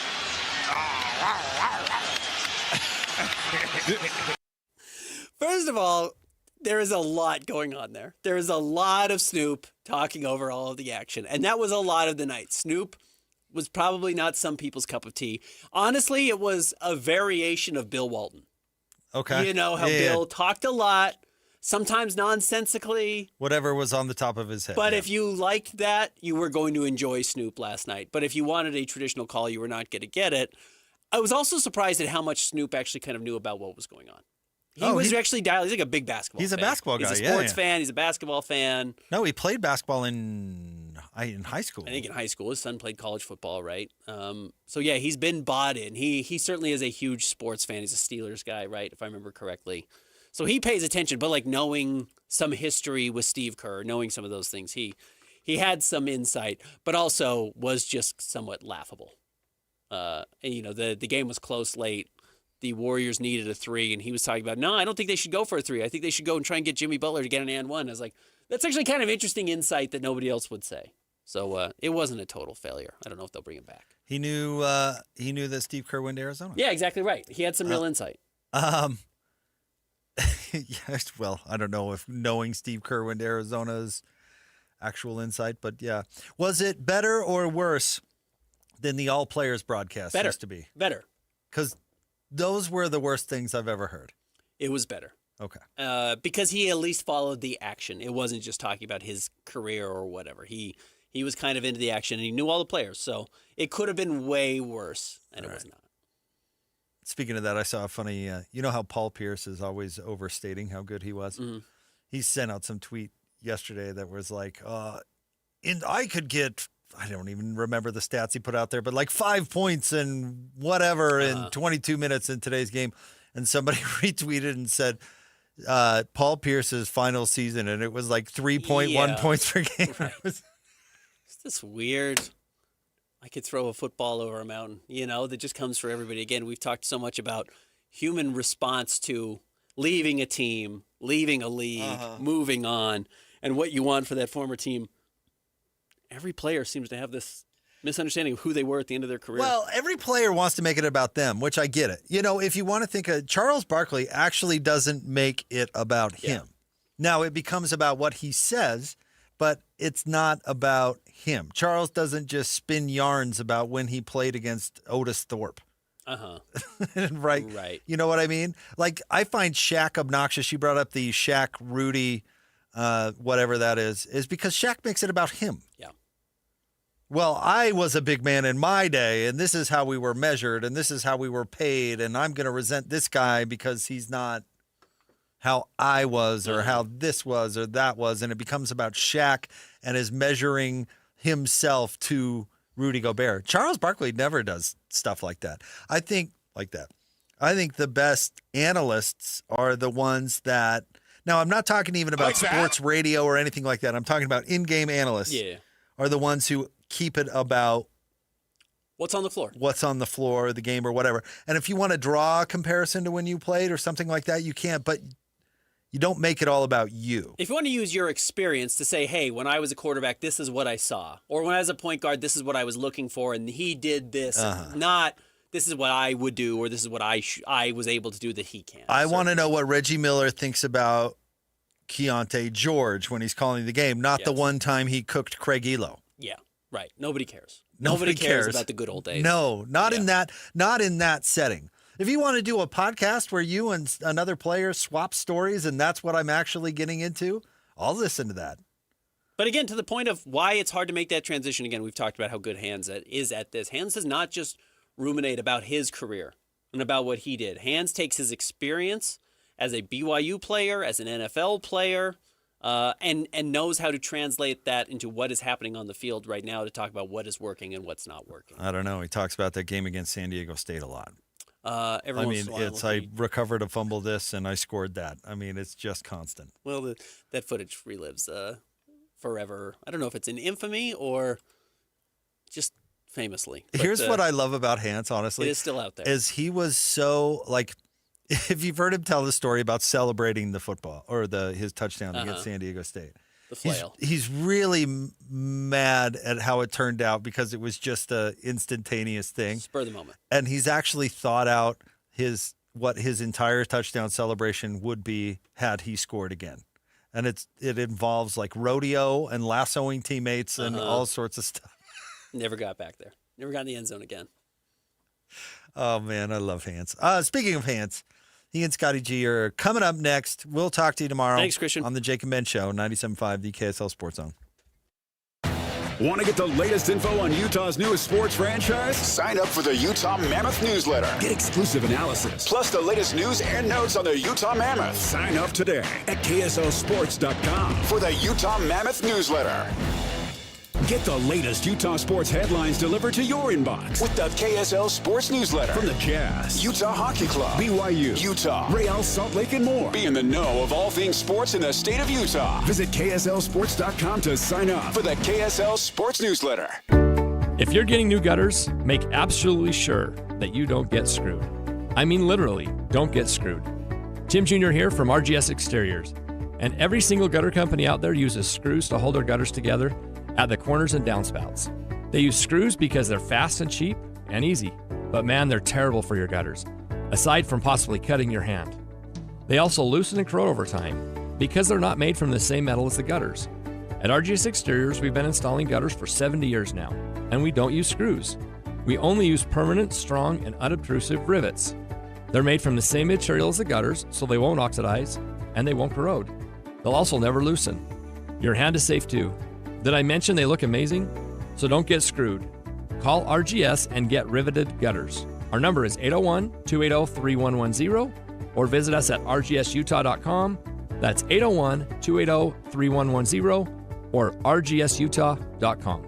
Is life insurance part of your New Year's resolution? Listen, if you're young and healthy, it's simple, and any old agent can get it done. But if you're 50 to 60 years old with a touch of wide waistband syndrome or have correlating health glitches, you need to call Big Lou at Term Provider. Big Lou doesn't bait and switch you in with young and healthy rates only to clobber you with the truth down the road. $1 million of coverage could be as low as $200 per month. And unlike that treadmill, this one won't collect dust in the corner.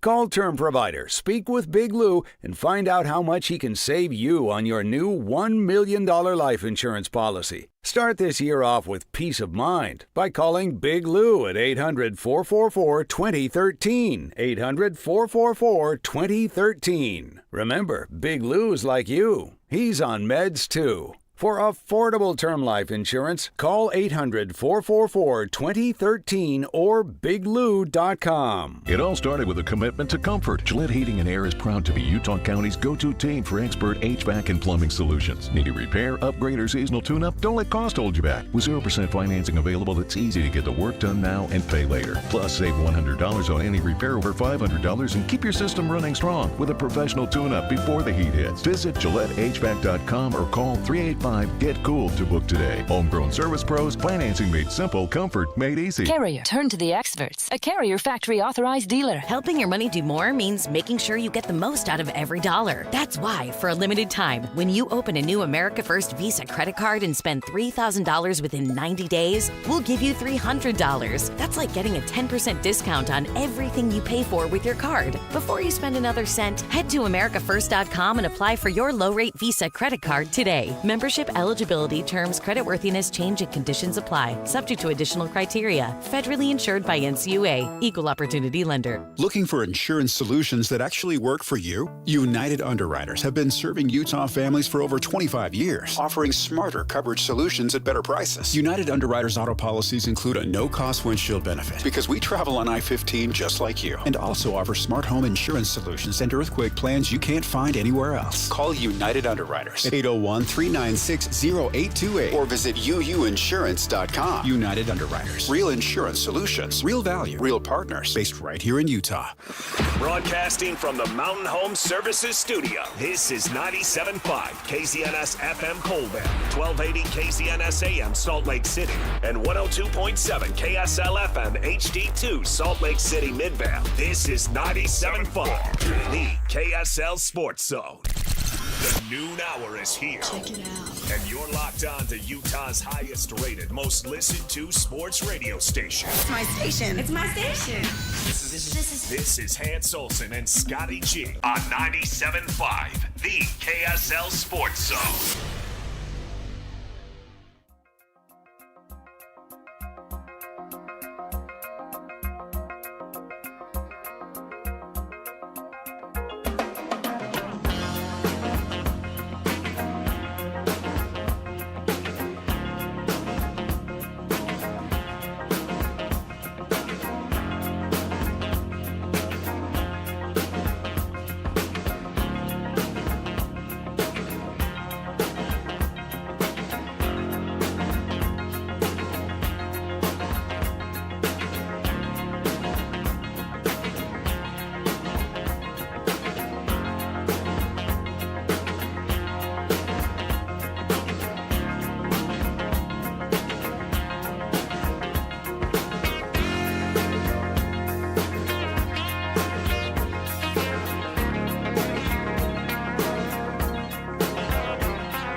Scotty, 97.5, the KSL Sports Zone.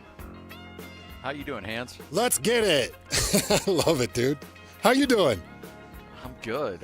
Lovely Colorado Springs. It is just a delightful day here in the Front Range.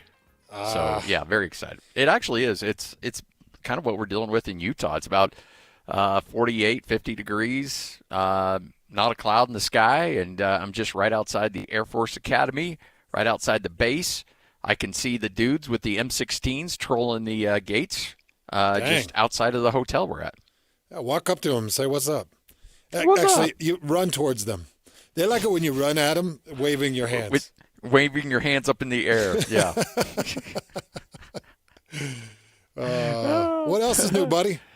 Not much. Not much. Just had a, checked out shoot around. We were with the team this morning, ready for a little Utah State Air Force game coming up tonight. And, boy, Air Force is bad. I don't know how Air Force is going to survive. I don't know how the Naval Academy and these service academies are going to survive, because they can lose players to the portal, but they can't add players from the portal. And so if you've got a freshman or a sophomore who's off to a great start, they can leave after their until the end of their or the beginning of their junior year. And so they can ride off in the sunset, go wherever they want, take whatever offer any school's willing to give them, and then you're pretty much out of luck if you're one of these academy schools. So there's no NIL. You can't offer any money. Now, granted, these kids aren't paying for tuition or room or board, but nobody's paying that anyway if you're on scholarship at any school. So outside of the quality of the education, which is awesome, I mean, you walk out with a degree from the Air Force Academy, you'll never hurt for a job and you'll be making good money the rest of your life. But I don't know if a kid that wants to play high-level football really cares about that, unfortunately. Yeah. So I just feel bad. I mean, this basketball team, frankly, is just atrocious. The Utah State's going to play tonight. They're just a bad team because the last 3 or 4 really good players they've had have been plucked away and off they go somewhere else. That's too bad, man. That's too bad. It's going to make it really difficult for them. And, so tell me what happens is the new Pac-12 forms. What is going to happen with the Air Force? They just stay.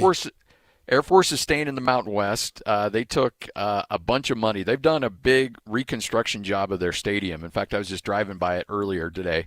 And beautiful new east side of the stadium that they've renovated. But they needed to get it paid for. And the Mountain West, when they were flirting with the Pac-12, the Mountain West offered them a good chunk of money to stay put. They and UNLV. And both those teams decided, hey, you know what? We'll go ahead and take the known product. We'll go ahead and take the big money and stay. And so they are staying put, whereas Utah State and all the other state schools are on their way to the Pac-12.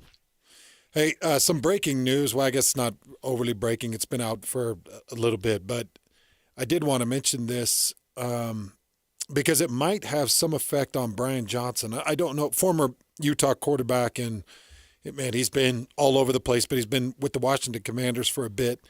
And I just saw the Washington Commanders announced that Dan Quinn, the head coach, has fired Cliff Kingsbury, the offensive coordinator, and Joe Witt, the defensive coordinator. So he's fired 2 of his 3 coordinators. He did keep Larry Izzo in as his special teams. But for those of you that don't know, Brian Johnson is the assistant head coach and the offensive pass game coordinator at Washington. So I don't know if Dan Quinn promotes Brian Johnson to full-time offensive coordinator and play caller, or if by letting go of Kingsbury, Brian Johnson goes with him, which I can't imagine. Being the assistant head coach, he probably stays on staff. The whole reason I'm bringing this up, Scotty, is, and I know positions are filled, but Brian Johnson's just a name that you really want to keep your eye on. If you could ever get him back to the state of Utah, and I know it's going to be hard to get him out of the NFL because he's had a lot of success in his time in the NFL, but he's just one guy you want to circle and watch really closely. Oh, yeah. And I think that his trajectory of his career has been nothing short of amazing with, what he did in Philadelphia with Jalen Hurts and what he's done in Washington with Jaden Daniels. And I would hope that he would still be a part of that offense there in Washington, just simply because Jaden Daniels has talked about what he's meant to him in his career in the early stages. I mean, this is a young superstar in the making, if he's not already there yet. And he gives a lot of credit to Brian Johnson. So I got to imagine that's something that Dan Campbell is going to be very keenly aware of. You don't want to rock the boat too much with your star young quarterback. If you've got people around him he feels comfortable with, you probably ought to find a way to keep those people around. Washington had such a letdown of a season, but it sounds like they're giving Dan Quinn the opportunity to at least fire and make some hires and see if he can salvage this thing. I have to believe that Brian Johnson's going to be promoted to the play caller and offensive coordinator. I would sure hope so. Absolutely, I would hope so, and I think it would be certainly well-deserved. But that is one that I think would be really good for the stability of that organization, because they dealt with so many injuries. I don't think they're that bad. I don't think they're that far off. I mean, last year weren't they in the were they in the NFC Championship game? I think they were in Conference Championship. Yeah, I think so. This year they went 5-12, and as you mentioned, a lot of it had to do with their quarterback issues, and they just didn't have a cupboard. You know, Marcus Mariota came in, tried to give him some time. You had Jeff Driscoll that was trying to give him some time, but it was really just not a good year. They tried Mariota. They tried Josh Johnson. As you mentioned, Jaden Daniels started the year, played through 7 games before he got injured. And they weren't spectacular through the 7 games that Jaden Daniels was playing. But the year before, the year before, these guys were really good. And they went to the conference championship game and lost to Philly. But they beat Tampa Bay on the road in the wild card. They beat Detroit on the road in the division, and then they lost to Philly in the conference championship. But you remember Daniels was on a tear. He was almost 300 yards. He threw for almost 300 yards in every one of those playoff games, plus rushed for anywhere from 30 to 50 yards in those playoff games. So he was really good in the postseason, and I know that Washington had a ton of hopes, kind of fell flat, and it would really suck to be Kingsbury. And Dan Quinn comes to you and says, well, what happened? Well, Dan, you know what happened. We lost Jaden Daniels. Okay, but what was happening before we lost Jaden Daniels? Because before we lost Jaden Daniels, wait, let me cut you off right there. Before we lost Jaden Daniels, we were 4-3. We were actually 3-3 through 6 games before we lost Daniels, and we were moving okay. But after they lost Daniels, Scotty, they lost 7 in a row. Then they beat New York. Then they lost 2. And then they finished the season out with a meaningless win against Philadelphia. But I can understand, but I can also hear the conversation. And Dan's like, well, somebody's head's got to roll, man. And it's not going to be mine. Well, why does anybody's head got to roll? Let's just get Daniels back and we'll get healthy and I'll be ready to go. No, sorry. We're moving on. It's crazy. Moving on. Hey, we do have another little bit of breaking news in regards to a local team. Let's just get into our starter right here on 97.5, the KSL Sports Zone. This is Hans and Scotty G. Let's go! The lineup is set, and it's time to kick off the show with the biggest topic of the day. This is the starting lineup on 97.5, the KSL Sports Zone. Hans, I don't know how much of a surprise this is to you, but it is certainly good news for BYU as we have another run it back tweet being released from a player. Isaiah Glasker announces he's not done yet and will return to BYU next year. Man, that's a big one, buddy. That's a big one because he's such a leader and he's such a dominant defender. And he did not have this season that he wanted. I think that was really clear. And Lloyd and I sat down for about 20 minutes before the show, and we started putting the top 25 re-rank up on the board, Scotty, just to take a look at it. And Glasker's on there. Like he's on the list of 25, but you know, you start to look at it and you're like, geez, this guy could have been 1, 2, or 3. And now you're talking about 20, 23, 24, just with the amount of offensive talent alone that we had in this state, it makes it really difficult. So I know Glasker did not have the season he wanted to have. And he should be a 1, 2, or 3 player in the state. And he should be a top 3 round draft pick into the NFL just because of his physical attributes alone. You know, he's built so much like Fred Warner, and he moves extremely well in coverage that Glasgow should be on every NFL scout's radar and just wasn't. To the point where now BYU fans get to enjoy his services for another year, which is great news. And it's good news for him, too, because he'll make some good money doing it. So how much of this past year was due to injuries? Because I know he was really banged up for a good chunk of the season. He was probably more banged up than people want to really give him credit for. I think he fought through quite a bit of pain, especially in the Big 12 championship game. I think he was still pretty beat up going into the championship game. But even with him not having the year that he wanted to have, Scotty, he finished tied for second for tackle leader on the team with 66. He still had 3 sacks. He still had great pressures and contain. He still had 2 interceptions. He still had a forced fumble. He still had 2 fumble recoveries. He still had a couple of pass deflections. So I'm saying he didn't have the season he wanted to have because he should be. What is it? The Nagurski? What is the linebacker award? It is the Ray Guy Award. Glasgow should have won the Ray Guy Award. Who is it? What is the linebacker? I think Nagurski. I think you're right. The Bronco actually. Nagurski. Is it? Yeah, you're right. Okay, so he should be a candidate for the Nagurski, and he should be talked about as a top-round draft pick.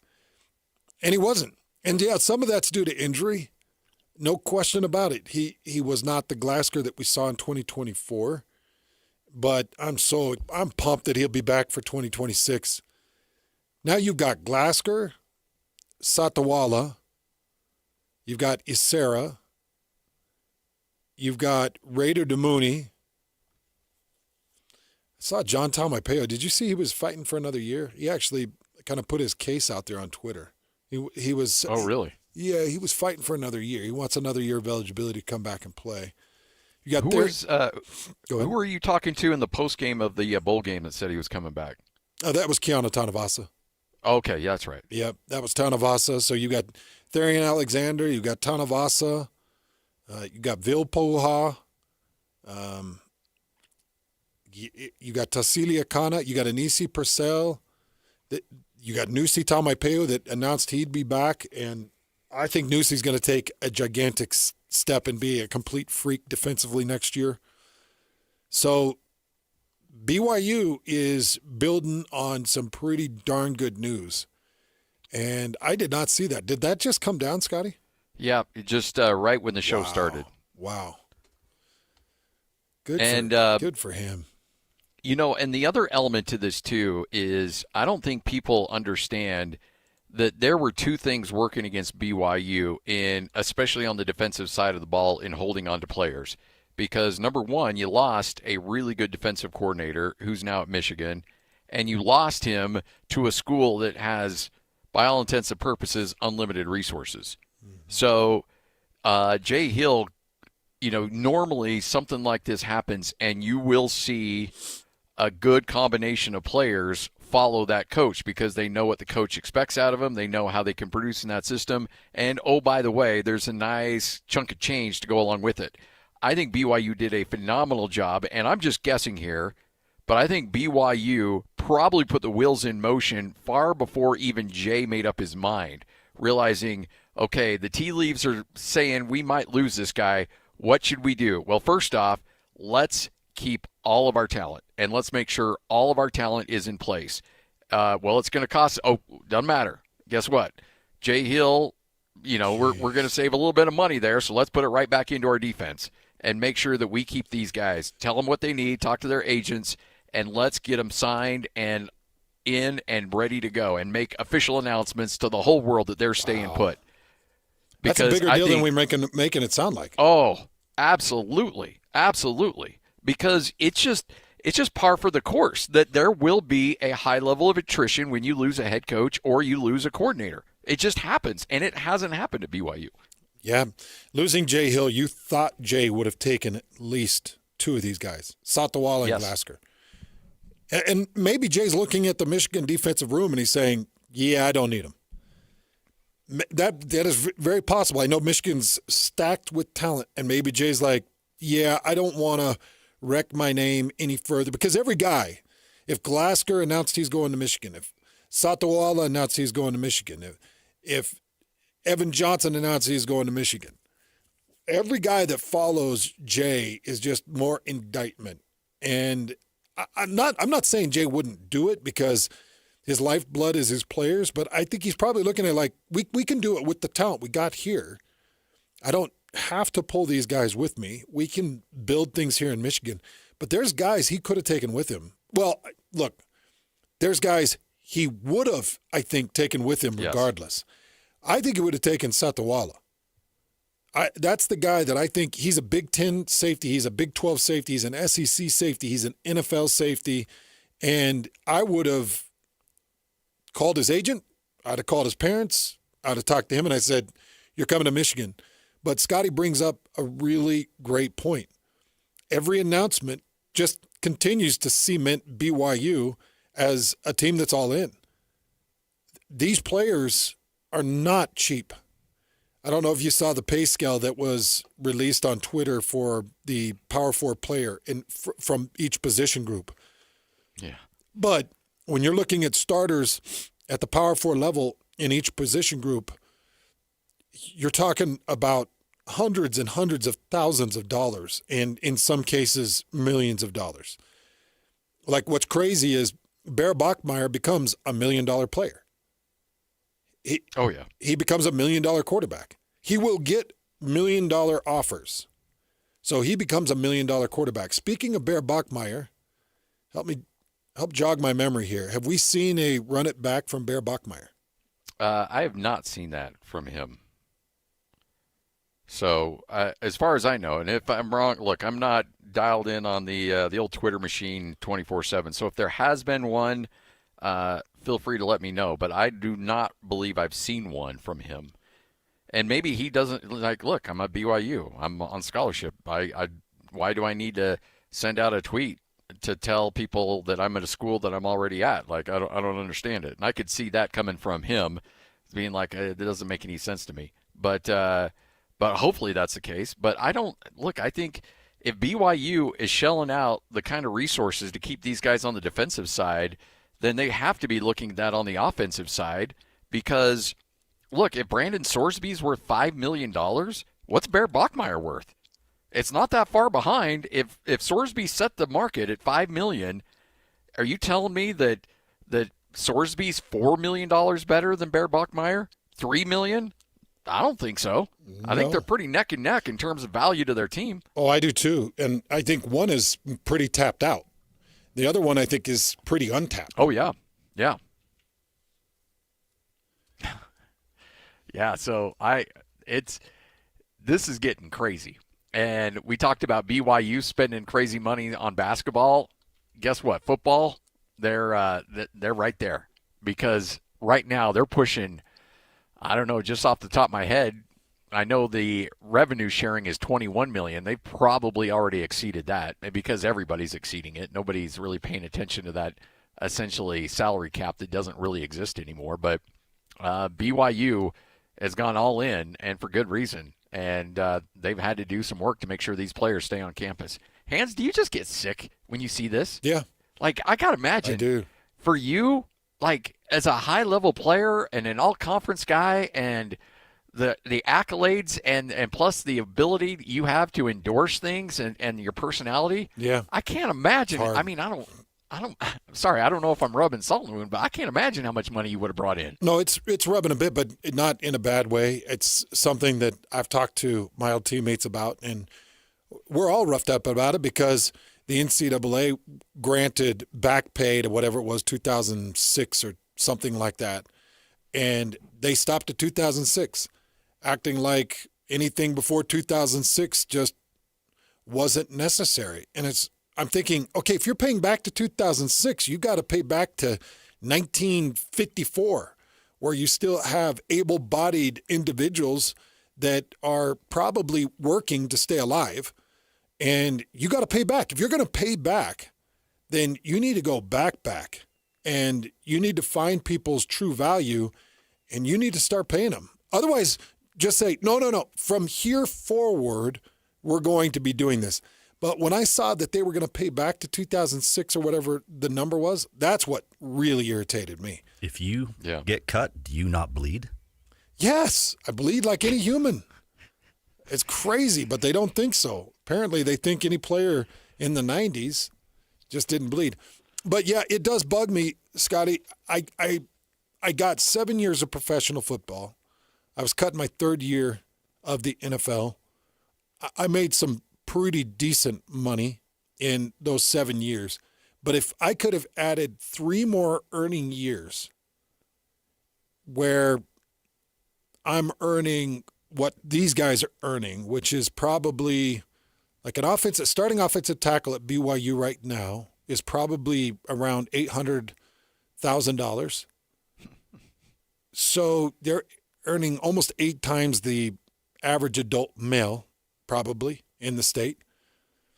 And if you could do that for 2 years, or, let's collect $800 for 2 years and $300 for a third year, and we're walking away with nearly $2 million after tax. We're probably walking away with 1.3 to 1.5 after everybody's paid out.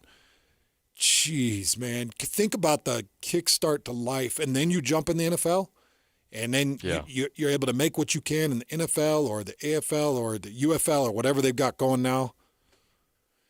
It's just a total game changer for these kids. And by the way, it's not just money that these kids are getting. They're getting real estate. And they're getting vehicles, and they're getting percentages of businesses. They're actually being granted ownership in businesses. These are the negotiating tactics. People's minds don't go broad enough. Their mind always stops at cash. Well, there's stuff that you can entice an 18-year-old parents with. Now, maybe the kid, like you're telling a kid, like, hey, you're going to get 5% of a crumble. You're going to get 5% of a cookie company. What? I don't care about a cookie company. I want money. And then mom and dad get in the kid's ear, like 5% of crumble, that pays you until you're dead. Yeah. And then that pays your kids after you're dead. That pays you forever until people are done with cookies. And nobody's ever done with cookies. Happening anytime soon. Yeah. And by the way, I'm only mentioning that because it's always that brand is always the hot button thing for everybody. But I'm just trying to make the point. You got to think a lot deeper. That these kids are getting a lot more than just money. Hans and Scotty, 97.5, the KSL Sports Zone. Hope you're all having a tremendous Tuesday as we continue on right here on 97.5, the KSL Sports Zone. This is DJ and PK. Here we go again.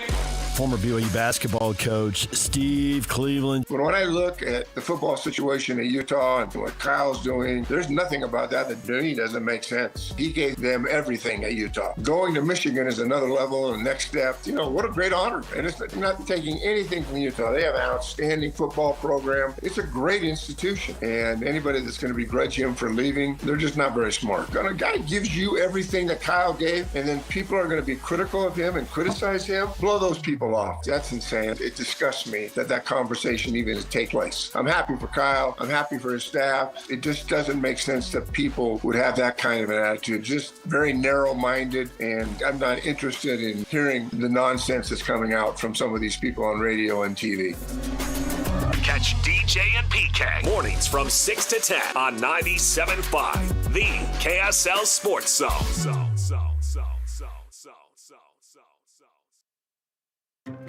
Looking for peace of mind and big savings on your home's essential systems? Mountain Home Services has you covered with their safety and savings plan. Here's what you'll receive. Front-of-the-line repairs when you need them most. Annual inspections for HVAC, plumbing, and electrical systems. Exclusive discounts on equipment upgrades, services, and repairs. Mountain Home Services is proud to be the first to offer upfront pricing with no hidden fees. Plus, every job comes with their 100% satisfaction guarantee. Call 801-543-2222. 801-543-2222 or online at mountainhomeservices.com and join the safety and savings plan from Mountain Home Services. Protect your home, save money, and enjoy total peace of mind. Mountain Home Services. Your home, their priority since 1954. Hey, this is JJ here with KSL Sports. Utah, this is your shot. A once-in-a-lifetime shot. KSL and Ivory Homes are teaming up to send you to the big game at Levi's Stadium on February 8th. I've been fortunate enough to have the chance to cover the big game multiple times. This has to be on your bucket list, and this is your chance to go. If you've ever dreamed of stepping into football's biggest stage, the time to play is now. It's easy to qualify. Just stop by any Ivory model home between now and January 31st. Walk through and ask them about exclusive loan rate discounts and free upgrade packages. So get off the sidelines. What are you waiting for? Visit an Ivory model home today and enter for your chance to score the ultimate football experience. Start now at ivoryhomes.com/super. Don't miss this opportunity. This sweepstakes is open until January 31st, 2025 for residents of Utah who are at least 18. No purchase necessary. See the official rules at ivoryhomes.com/super. Many of us not only are reflecting on the year past, but we're looking forward to the new year. And a great place to kick in the new year is at Ruth's Chris Steakhouse. And of course, we're very lucky. We've got 2 locations. We've got Hotel Park City and downtown Salt Lake City at 275 South West Temple. Anticipate that special meal after everything calms down in early January. We all need a little bit of a boost, right? It's Ruth's Chris Steakhouse. Think of those delicious steaks that are served on that sizzling hot plate. And of course, there are other entrees as well, poultry, seafood, cooked to perfection. The side dishes are magnificent. And of course, before you start your New Year's diet, you might want to cash in on one of those wonderful desserts that awaits us at Ruth's Chris Steakhouse. This is the time. Make your reservations now. Kick in the new year with Ruth's Chris Steakhouse. This is a Utah Jazz at 30 update on 97.5, the KSL Sports Zone. It is your Jazz at 30 update right here on 97.5, the KSL Sports Zone. Jazz coming off a disappointing loss to Portland. Will Hardy not overly thrilled with the way his team played on both sides of the ball. We have to up our physicality, we have to up our intensity, and we have to up our anticipation on the weak side. As much as I would like to believe in my teammate guarding the ball, I have to anticipate what has to happen if they get beat. And I just felt like we were late on all those aspects tonight. You know, offensively, it wasn't our best night, and you still turn in 117 points. You know, our team is top half of the league offensively, and we're last defensively. That's your Jazz at 30 update, brought to you by University of Utah Health. For you, for life.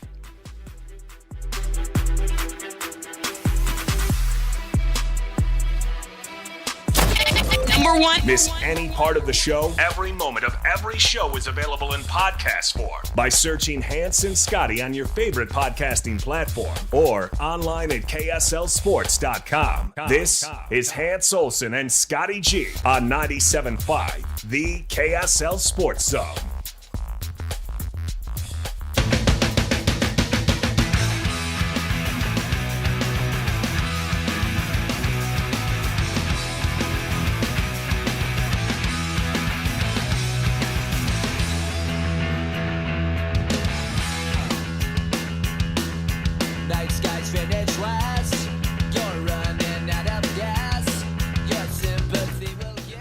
Hans Olsen, Scott Gerard, 97.5, the KSL Sports Zone. I'm here in Colorado Springs. It is Utah State playing Air Force tonight in a little college hoops action.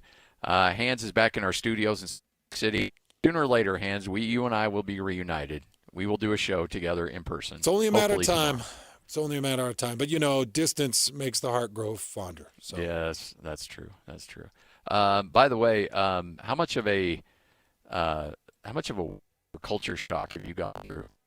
I mean, are you settling in? Have you gotten used to back to cold weather? No. After the lengthy no. Okay. No, I have not. And you know what's crazy though, Scotty? It is insanely warm here. I can't even believe how warm this winter Yeah, that's true. has been. Here we are, January 6th, and the amount of freezing days that we've had is low. But even in Vegas, when we were leaving Vegas at night, it was about 64 degrees. And during the day, you know, your low 70s. It was nice in Vegas, but Florida and Hawaii, you're talking about 82 degrees. I think unseasonably warm for them as well in certain areas.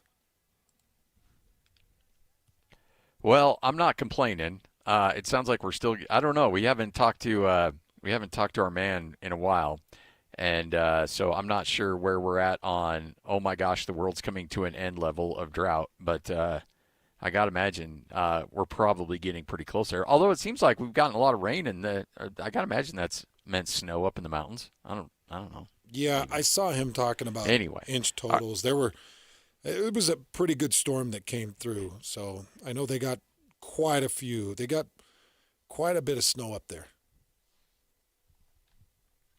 All right, let's get to it. Hans and Scotty, it is a Jazz Ticket Tuesday.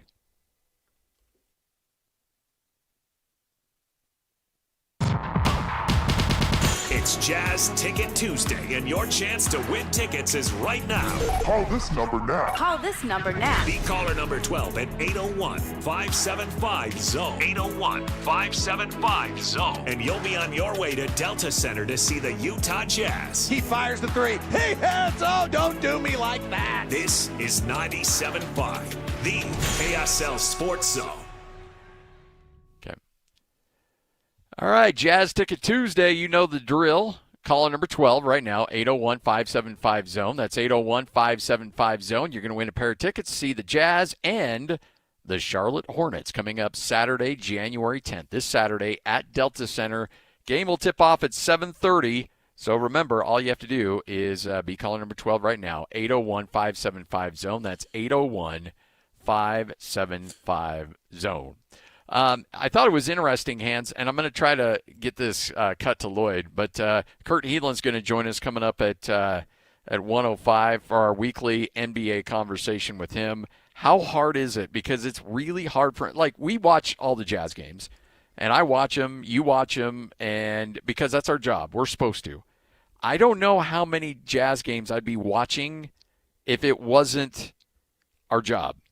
Because it's still just football right now. And it's not because I don't want to watch the Jazz. It's not that I don't want to talk about the Jazz. It's just that they're not quite there on the radar yet. And usually that changes around Christmas. And so now we're into January. I'm really curious to know if people are having a hard time flipping the page and going from college football into the Utah Jazz season. I actually feel like I'm not there yet. I actually feel like people are more in tune with their university basketball teams than they are with the Jazz. And whether Utah fans want to just be miserable and try to understand why the Utah basketball team has not been able to recuperate, or people are going crazy over how good BYU is and what their ceiling is. Utah State always carries it in Logan. I just think that the local college teams are more of an interest and a draw. And as far as I go to this point, just being so entrenched in football, and any free time I get, I want to spend with the NHL. Basketball, the NBA is taking a real back seat. And that's not a knock. Eventually, they'll be great. Eventually, they'll have the start. Now, Keontae George has definitely brought me to the television a couple of times. Lowry Markkanen keeps you there. But I think Jazz fans, and they're still showing up, man. They're still in the Delta Center. They're still showing their love and passion for this team. But, you know, you started this segment with Jazz, and I was thinking, nah, I've got a football question for you. And I'm not ready to talk. I'm not ready to talk about the NBA because I've actually got a question for you. And that was my first thought when you started with basketball talk.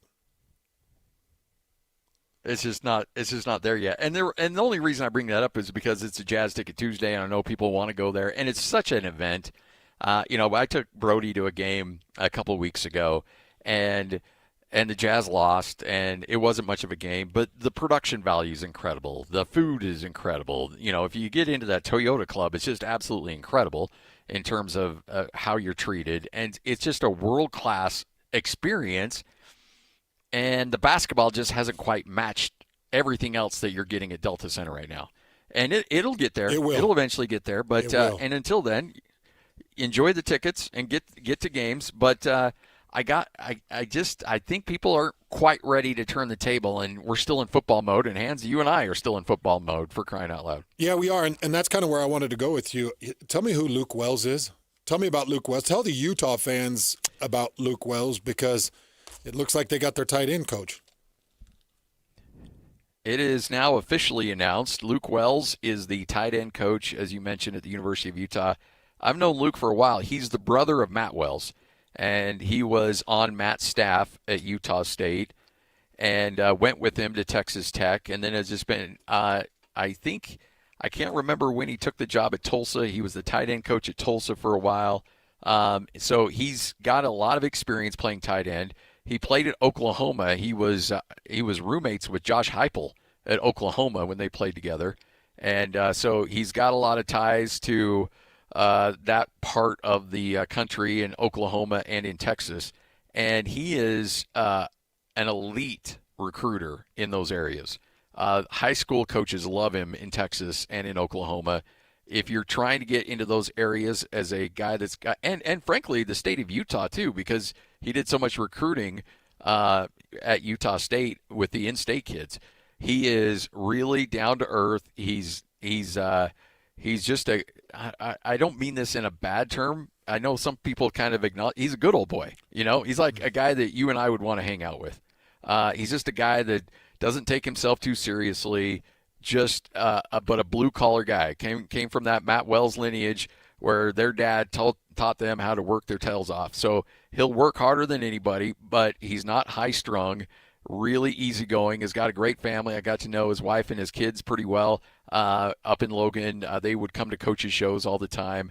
Really great family, and I think this is – I don't know. I'm not going to vouch for Matt Wells, or Luke Wells, the tight end coach. I don't know. I can't give you my green light because I just don't know how well he is as a coach of tight ends. But what I do know is the guy can flat out recruit.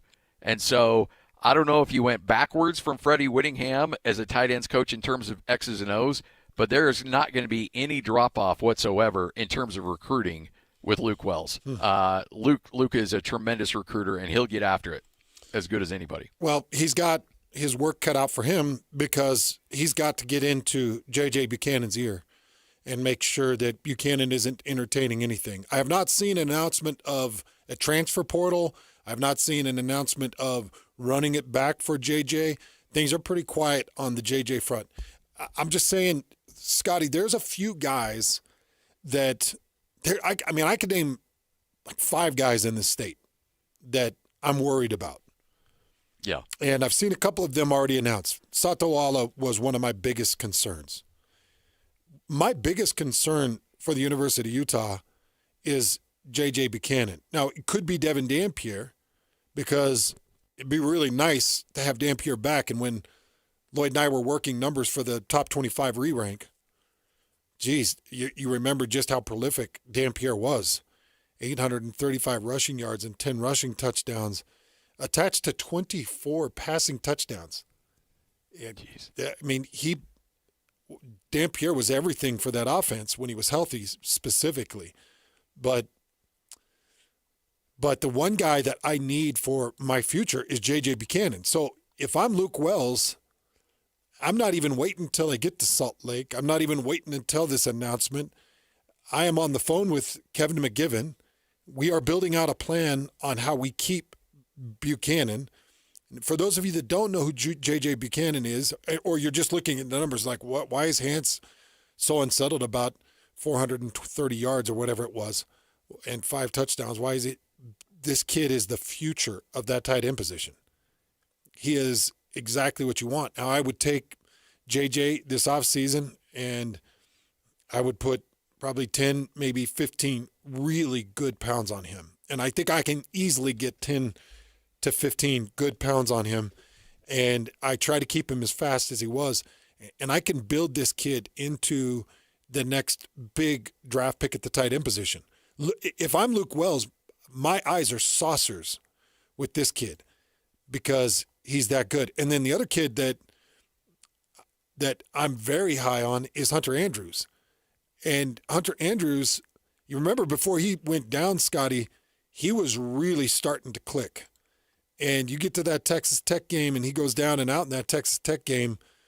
But Hunter Andrews was starting to play big. You remember against Wyoming, you remember his usage against Wyoming and his usage against Cal Poly. Big number 10. He's just a baby. He's a freshman out of Texas, but he was 6'3", 6'4", 235, 240 pounds, and they were using him on all kinds of fly sweep end rounds, and they were using him in rushing and using him in passing, and things were looking real up for him. And then he gets injured, and we don't see him after the Texas Tech game where he goes out. And remember, when he went out against Texas Tech, it was kind of like, oh, that's – because that I know that was a chunk of your game plan. Because with Cal Poly and Wyoming, he started to really surface. So, Luke Wells, just a shout-out to you, dude. You got really good talent in that tight end room. Buckle it down. Don't lose those guys. Because if you can keep them, I think they'll make you look really good in Kevin McGivern's offense really fast. Yeah, and I think that Luke Wells can be a heck of a recruiter, and he is. Luke Wells can be a heck of a tight end coach, which I would assume he is. I don't think Morgan Scalley's hiring anybody that he doesn't think can get it done, not just as a recruiter, but in that tight end room. And then the other element, does Utah have the money to spend on J.J. Buchanan? Because that's a guy that probably is a seven-figure guy in the landscape of college athletics right now. I mean, would you disagree? I don't know what it would be, but I'm assuming it's north of seven figures. Okay, I think let's just say, let's just put yourself in Texas Tech shoes. Now let's take a step back. Let's go Arizona State shoes.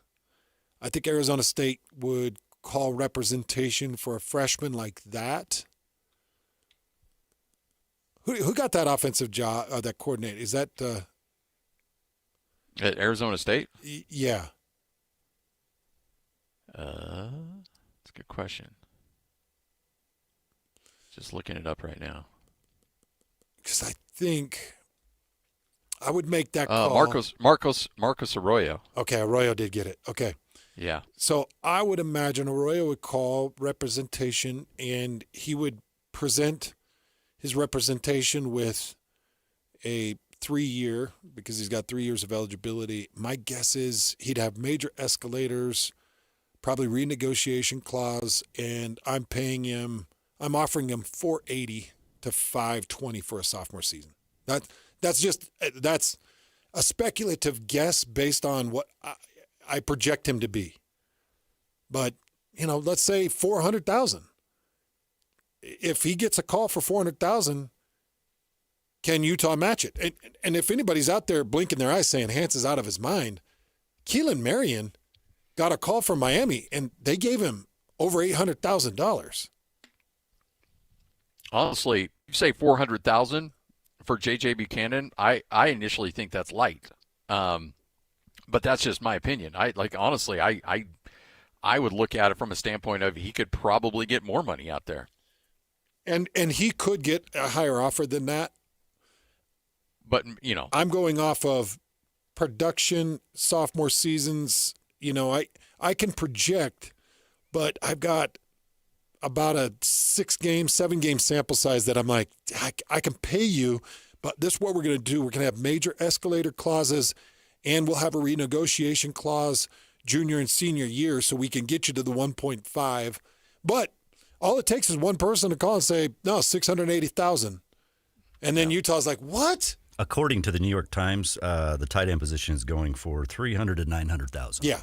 Yeah. And that was the list that I talked about earlier. That's the list that was just put out. And a good tight end goes 3 to 9. That's why a sophomore tight end who's on his way up, I'm putting in that 480, maybe 520 range. But again, escalators, and I've got him in the $700,000 to $800,000 range junior and senior year. Okay. All right, that makes sense. Does anybody care about let's say, and I'm just using J.J. Buchanan as an example here. If they sign him to a 2-year contract, and first year at $480, second year at $700, and this year he comes out and he just blows the doors open, and he's got another year of eligibility before he can go to the NFL. How committed is he to that $700? How easy is it to get out from underneath that if you're J.J. Buchanan to try to go into the portal and go get a ton of money somewhere else? I think that is all specifically based to who's negotiating, what team signs, what attorney is working the contract. Personally, Scotty, if I'm J.J. Buchanan, and by the way, thanks to @_sports guy on Twitter, he just tweeted at us that J.J. Buchanan has signed with Rosenhaus Sports. So, jeez. Says, you're getting Drew Rosenhaus involved. Jeez. So, Yep. That's not fun. Rosenhaus Sports about 45 minutes ago tweeted out, "Welcome to the family, J.J. Buchanan." So your 400,000 just went up to about 600,000. Yeah. Oh boy, maybe 7. And I don't think that this is a fake Rosenhaus account. Doesn't look fake. No, it's not. He tagged you on Twitter there, Scotty. So yeah, I see it. So J.J. Buchanan is signing with Rosenhaus. He's obviously got big-time money. So, okay, so this is what I do. If I'm Drew Rosenhaus, Scotty, I'm doing a year-by-year contract for the kid. Yeah. Because I'm saying, well, what can I get for a sophomore season? Kid came off 26 receptions for 427 yards and 5 touchdowns. Well, it's not that big of numbers. That's not gaudy. Yeah, I know, but did you see what his upside was? He's extremely talented. I know, but the most we can do is 520 on a sophomore year. Okay, we're doing a 1-year deal then. Yeah. But I'm telling you right now, Scotty, if I'm a university and I truly believe in somebody's talent and upside, I'm not doing 1-year deals. I'm doing if I can work it to keep the kid locked in, I'm doing a 3-year deal. And that's why we have to continue to build this into a professional model. Because you've got to have free agency, and you've got to have representation, and you've got to have ironclad contracts, and you've got to have transparency, and you've got to have, the ability to tax the kid the right way, for crying out loud, because things are still squirrely. Yep. All right, 12:51, Hans and Scotty, what you may have missed coming up next right here on 97.5, the KSL Sports Zone. This is Jake Scott and Ben Anderson. It's funny about Kyle Whittingham. He does not care about his legacy at all, which is weird. I would have thought that would be more of a priority, but obviously it's not. I mean, the bitterness of sticking it to Utah outweighs his desire to have any sort of legacy, which is, I guess, kind of crazy. I mean... You think he's trying to stick it to Utah? Absolutely. Gary Anderson said as much. They shouldn't have pissed Kyle off. Use that word. Yeah. I don't know why anybody would think any differently. I certainly don't think Witt was trying to do Utah favors on the way out the door. But again, to your point, what was he supposed to do? This is how he's become Kyle Whittingham, is these people around him. So he's going to go back to the well of the people around him to try and do a good job at Michigan, because I suspect he wants to do a very good job at Michigan. He wasn't going to go out there and start over from scratch. I'm not sure that has so much to do with, well, let me stick it to Utah now. Catch Jake and Ben weekdays from 10 to noon on 97.5, the KSL Sports Zone. I was just talking to some friends about Bar W Beef over the weekend, and I got them convinced. They pulled up the website, they ordered their boxes, and they've got the meat that's headed to their front door. That's what's great about Bar W Beef. They're going to ship to your front door. It makes beef shopping very easy. All individually packed. Their beef comes in 1-pound packages. Their steaks come individually packed. Their short ribs come individually packed. By the way, if you just go to barwbeef.com, you can click on bundles, and they've got these amazing bundles, like the Grand Champion bundle. All of this meat is dry aged for 14 days. You've got your ribeyes, your New Yorks, your sirloins. You've got some chuck roast. You've got a big brisket. Yeah, you can get those briskets from Bar W Beef. Okay, so, all right, you're hearing it. Well, beef is beef, and we get our beef from Costco, and we get our beef from Smith's, and we get our beef. No. You're doing it wrong. Oh, but my Costco beef is really good. No. You're doing it wrong. This is Utah born, Utah grown, Utah raised by Utah ranchers, and it's processed in Nephi, Utah. This is as clean and as homegrown beef as you'll find anywhere in the country, and you can find it at barwbeef.com. Orders of $150 or more shipped free at barwbeef.com. Sniffles and sneezes got you down? GoodRx is here to help with big savings on commonly prescribed cold and flu meds. GoodRx is free and easy to use. GoodRx is accepted at all major pharmacies like CVS, Walmart, and Walgreens. Just search your prescription, find a coupon, then show your pharmacist at the drop-off counter. GoodRx is not insurance, but it works whether you have insurance or not. If you do, GoodRx may beat your copay price. Download the free app or visit goodrx.com to save today. Febreze. It's a classic odor tale. You fried fish for dinner, cleaned up, but the smell is still in the house. And the neighbors are coming over for game night. They're on their way. And then you spray Febreze Air Mist. Febreze Air starts working instantly to fight even your toughest odors, so you go from fish to fresh like that. Now all you have to worry about is Pam cheating at charades.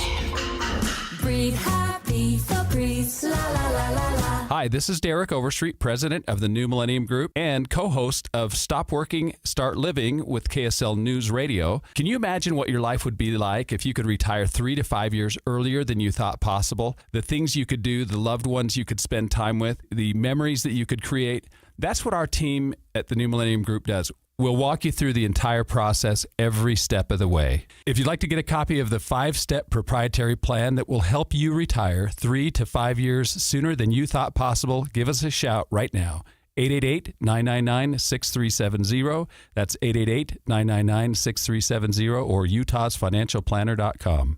Listen, most of our listeners right now have a tax problem, not a money problem.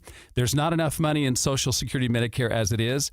Let us show you how you can significantly reduce your taxes. That's 888-999-6370, 888-999-6370, or utahsfinancialplanner.com. This is a Utah Mammoth at 50 update on 97.5, the KSL Sports Zone.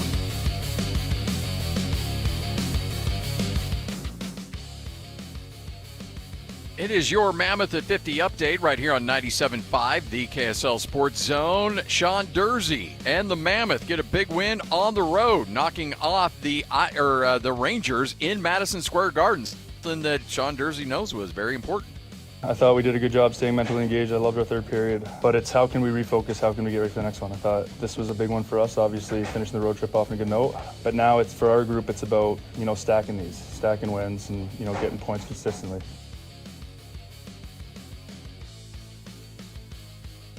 That's your Mammoth at 50 update right here on 97.5, the KSL Sports Zone.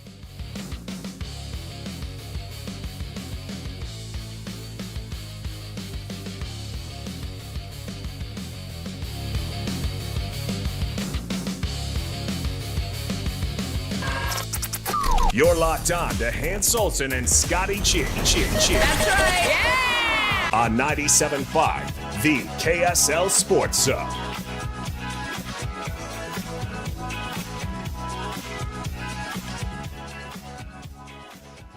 Hans and Scotty, 97.5, the KSL Sports Zone. Kurt Heelan will join us for the first of many conversations. Hans, when Kurt Heelan comes on, we'll be talking to him through, July? Yep. We'll be really close to college football season when we're done talking to Kurt Heelan. Yep. He takes us through the first of many. The bulk of the NBA season, and nobody's better. Man, his NBA insight, his acumen, is just his overall delivery, and he loves to have fun, and he loves the Jazz. He's just a great voice in the NBA world. By the way, he's ready to. I've alerted him that we're doing a lot more video. He's going to be doing a little bit. There we go. A video for us. All right. Not today, but we will start doing a lot more video with Kurt. People need to see the great Kurt Heelan. They need to see that amazing sharp jaw that he has. Yes, absolutely. Hey, last night, nice win. We just talked about it. The Mammoth get a W on the road in Madison Square Garden, knocking off the Rangers 3-2. They were down 2-1 going into the third period, but they get the equalizer in the third and then get the winning goal in OT. Wow. And so the Mammoth come away with a couple more points and return back to Salt Lake City for 7 straight games. That is a really good start to some high-level optimism as they come back to the Delta Center. And by the way, Mammoth fans driving around, you've got 7 opportunities in front of you. So find the open day, grab the tickets, and get out there and watch this crew because they play hard, man. They play really hard, and there are some great pieces. Lawson Krause, I think Lawson Krause has been undervalued, under-talked about, underrated, and it feels like every time I watch a game, I'm seeing Krause do something big, whether it's an assist or a big hit. He's been incredible. Dylan Gunther continues to be the big leader of the team. And, this is a team that's still struggling with one of their superstars out, but Clayton Keller continues to be a big piece. I love this team. And, if we could see a couple things, Scotty, if we could see J.J. Peterka hit the standard, hit his stride, hit what he was projected to be as the Mammoth traded for him. And I'm not saying anything negative because I think Peterka's been holding up his end of the bargain, but no. I'm saying you need Peterka to become one of the top 3 or top 4 pieces of this entire team. He might be one of the top 3 offensive pieces. I need to see him be one of the top 3 pieces of this team. But I think a lot of good things are going on for the Mammoth. It's really, really an impressive win last night. And if they can string together a couple W's and rack up some points here at home, that's going to go a long way as they get a little closer to the Olympic break. All right, coming up next, we've talked about him. He's here. Kurt Heelan joins us next from Yahoo Sports. We'll chat with him about all things in regards to the NBC Sports and ProBasketballTalk.com. Sorry. But we're going to be able to catch up with Kurt, talk about what's going on with the Jazz, everything else around the NBA next. 97.5, the KSL Sports Zone. Get the latest Utah sports headlines delivered to your inbox with the KSL Sports Newsletter. From the Jazz, Utah Hockey Club, BYU, Utah, Real Salt Lake, and more. Be in the know of all things sports in the state of Utah. Visit KSLSports.com to sign up for the KSL Sports Newsletter. Want to get the latest info on Utah's newest sports franchise? Sign up for the Utah Mammoth newsletter. Get exclusive analysis. Plus the latest news and notes on the Utah Mammoth. Sign up today at KSLSports.com for the Utah Mammoth newsletter. Chevy trucks have you covered when the road takes you from smooth sailing to Chevy Colorado will eat up some of the toughest terrains with 5 available drive modes. And Silverado and Silverado HD have the muscle to take you out for some serious. With multiple engine options and impressive towing, while Silverado EV is the perfect combo of performance and capability. Nice. Making it a snap to hitch up this electric truck and hit the road. Wherever the road leads, Chevy trucks are right there with you. See your Rocky Mountain Chevy dealers. Start the new year strong with a Hercules Gold Tier checking account. Earn up to 4.25% APY and make your money work harder for you. This account combines high rewards with everyday convenience so you can reach your goals faster. Open your Gold Tier checking account today and let's grow stronger together in 2026. Visit HerculesCU.com to learn more. Hercules First Federal Credit Union. Growing stronger together for 80 years. At Peach Windows and Doors, they help homeowners stay in the homes they love while upgrading to the elegance, efficiency, and natural light of today. With hundreds of 5-star Google reviews, their clients know Peach Windows and Doors deliver what they promise. I wanted to replace standard-size French doors with a large custom sliding door. The update required checking a weight-bearing wall. Plus, I wanted a couple of different styles of windows. The new sliding door created a much brighter and open look. Peach was so helpful along the way with recommendations and ideas, and the installers were efficient and respectful of my space. I was thrilled with Peach Windows and Doors. Give your $1 million home the $1 million feel it deserves. Don't wait on that someday project. Visit Peach Windows and Doors Salt Lake Showroom. Schedule schedule a free in-home visit. You can also explore at peachwindowsanddoors.com or just call them at 801-566-1255. Peach Windows and Doors, where amazing home transformations begin. Tim Jr. here from RGS Exteriors. Did you know that we offer 3 distinct styles of gutter protection? Each one meant to handle a specific leaf problem. You might not even know there are different styles of gutter protection, but there are. And if you pick the wrong one, it could be a huge waste of money. Now, the big gutter guard companies won't tell you this. They try to sell you a one-size-fits-all gutter guard. And it could be completely wrong for the amount and types of trees and leaves you have. Not RGS Exteriors.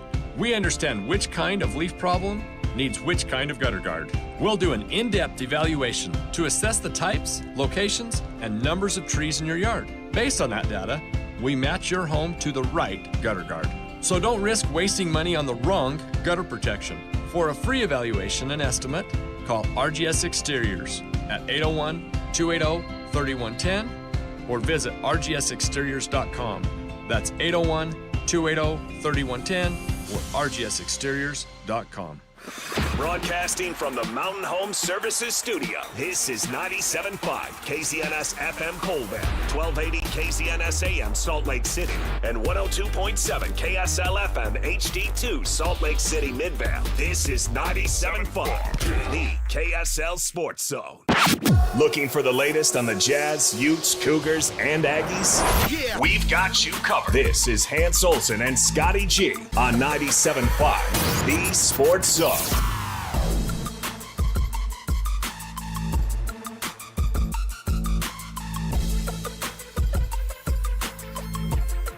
Hans Olsen, Scott Gerard, 97.5, the KSL Sports Zone, hour number 2 of the show. I'm here in Colorado Springs. Hans is back in Salt Lake City. We'll finally get the show all the way back together again coming up tomorrow. But Hans, Kurt Heelan's going to join us coming up here in just a moment. It's always basketball season for Kurt. There's no, I'm going to start up in Christmas mode for Kurt Heelan. That dude is dialed in, and if you're not following him on Twitter, you're doing yourself a massive disservice. Kurt just absolutely pumps out incredible content. You follow him at Basketball Talk. That is Kurt Heelan's Twitter account, as we will chat with him here in just a moment. Hans, when you look at the evolution of Keontae George and where he's at right now and what he's doing, I think it's safe to say nobody saw this. And I'm really curious to know where the ceiling is for this guy. I don't know, man. We'll see when the league starts to key on him a little bit, when they start to figure him out. Because there was a time where Donovan Mitchell was really starting to explode, and I said, all right, let's slow it down. Let's see how the NBA adjusts to him. And they made their adjustments, and he was exploding at the end of the season and into the postseason.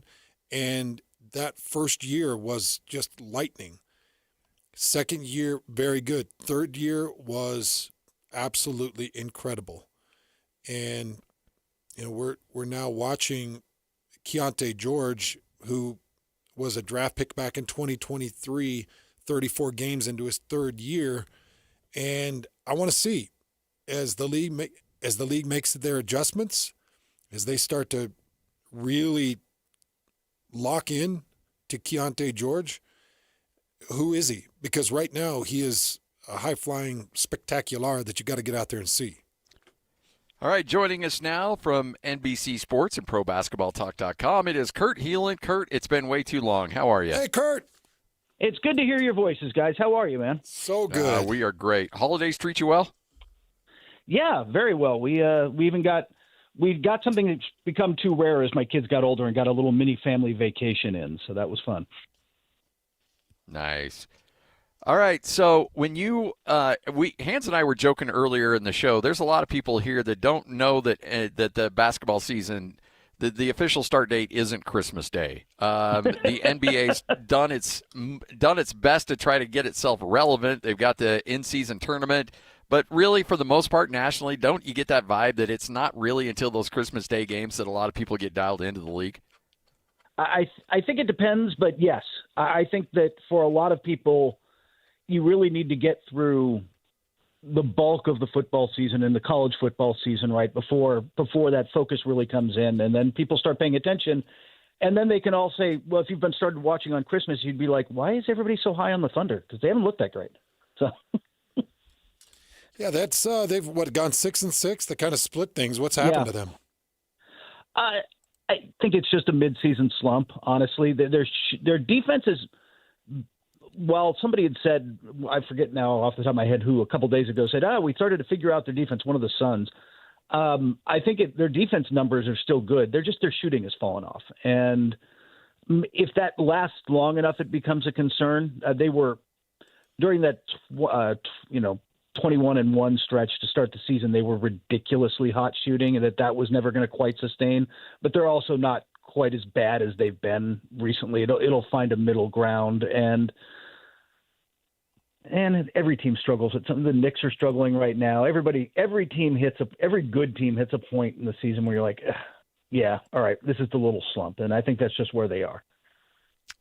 So when you look at the Jazz and where they're at right now, there's a different vibe. Even though the wins aren't coming at a high level, there's still a different vibe around this team that winning is a little bit more of a priority than it was last year. And now you've got the emergence of Keontae George. Just kind of give us your bird's eye view of what you're seeing in Utah right now.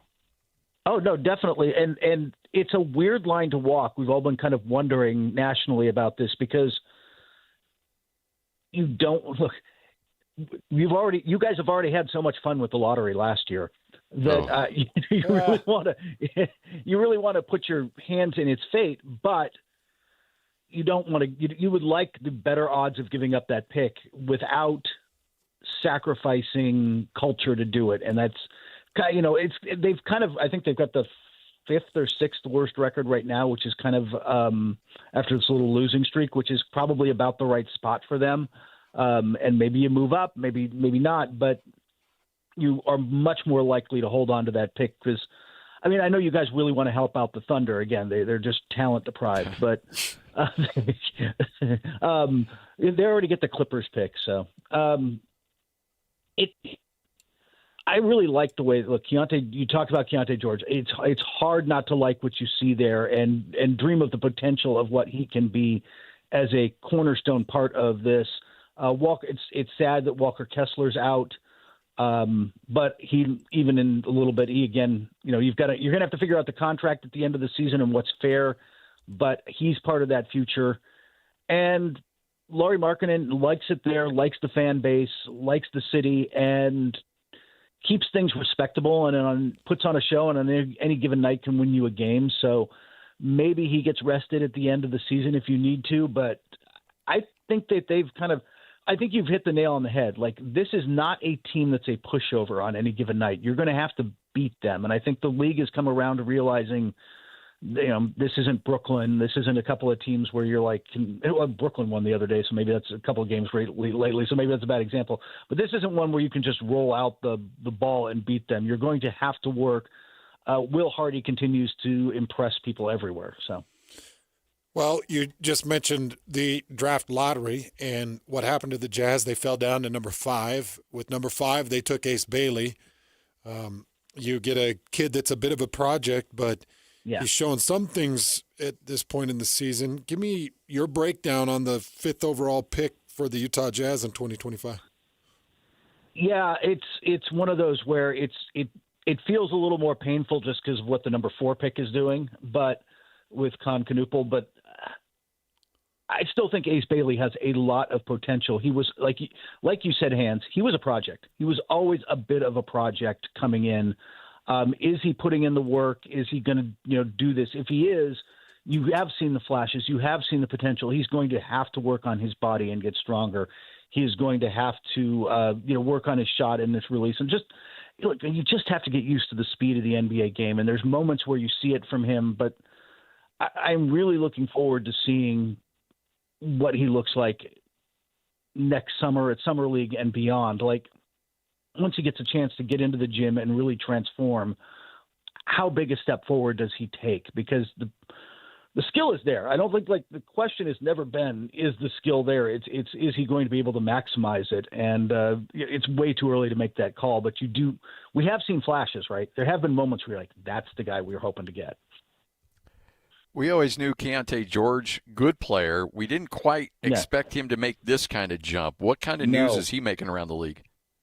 A lot. There's a lot of teams who are like, wow, I think that you just kind of hit the nail on the head with most people, which is, he looked like a nice player the first couple of years. And you're like, yeah, he's going to fit in your rotation. And now you're like, no, he's a good starter for you. And even on the low end, this is suddenly a valuable piece of whatever ends up being built long-term in, with the draft picks in Utah. Suddenly he looks like a key part of what you want to do, and a guy who can, and at the end of the day, you got to score more points than the other team. And if you can go get a bunch of buckets like that is an incredibly valuable skill at any level. And that guy can go get buckets, man. So it's just kind of crazy just to watch how things are settling out in the beginning stages of this season. I guess we're quite a ways past the beginning stages, but you've got Oklahoma City sitting number one. You talked about their start. It was incredible. And then right there in the Western Conference, you've got the San Antonio Spurs. We've been talking about when is the day of Wembanyama? When is the rise? When is the day? And right now he's averaging 24.3 points, 12 rebounds, 4 assists, and 3 blocks a game. Are we finally seeing the rise of Wembanyama? And what have the Spurs done to get them to the number 2 seed to make them relevant? And are they relevant? Are they here to stay?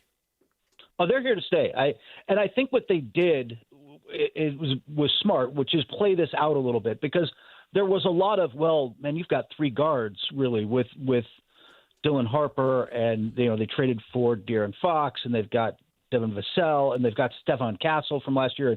Man, that's a lot of guards, and don't you need a wing? Don't you need some? And they're like, and Utah is like this too. There's a reason to be patient, to see what you be patient with Keontae George, see how he develops, see what you can build with him. This is an incredibly patient organization, and it has come together fast. Stefan Castle made a big leap this year.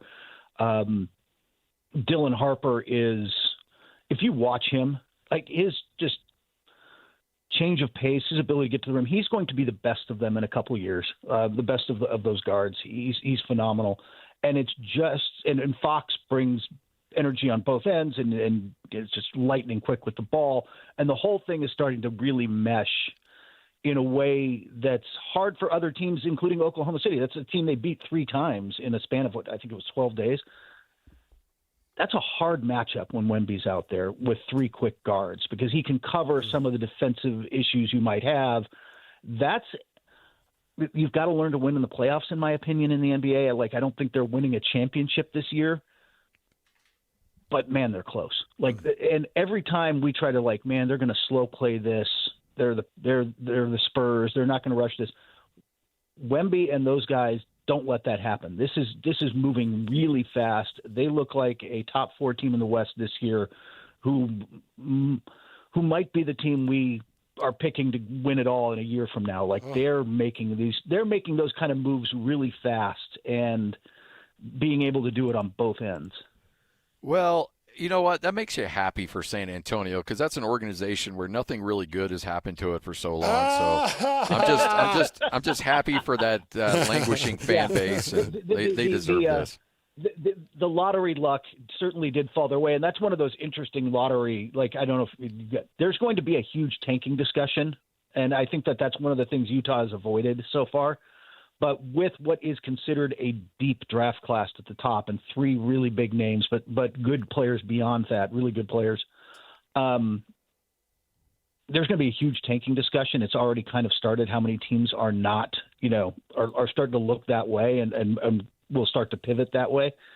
And one of the suggestions was, hey, you can't draft in the top 4 consecutive years. And I kind of don't like that one, just because – I get not wanting, maybe make it, you can't do it 3 consecutive years or something, but that's how you build. If you're in San Antonio or Utah or frankly 27 other markets, that's how you have to build, right? You have to get some lottery luck, and you have, or be able to find somebody at, Giannis Antetokounmpo or Kawhi Leonard or somebody in the middle of the lottery that's, in a few years can develop into that guy. You need that kind of opportunity, and I hate taking that away just because the league is so horrified by the idea of tanking. Just to stay on the roster talk and the talk of tanking and the talk of draft lotteries, the Dallas Mavericks find themselves at 13-23. Yeah. And Cooper Flagg has been good at times, very good at times. Is he what everybody had hoped he'd be as the number one pick of the 25 draft? Yeah, he's developed. He started to really turn it on and be that guy. It started slowly for him, and that got a lot of press.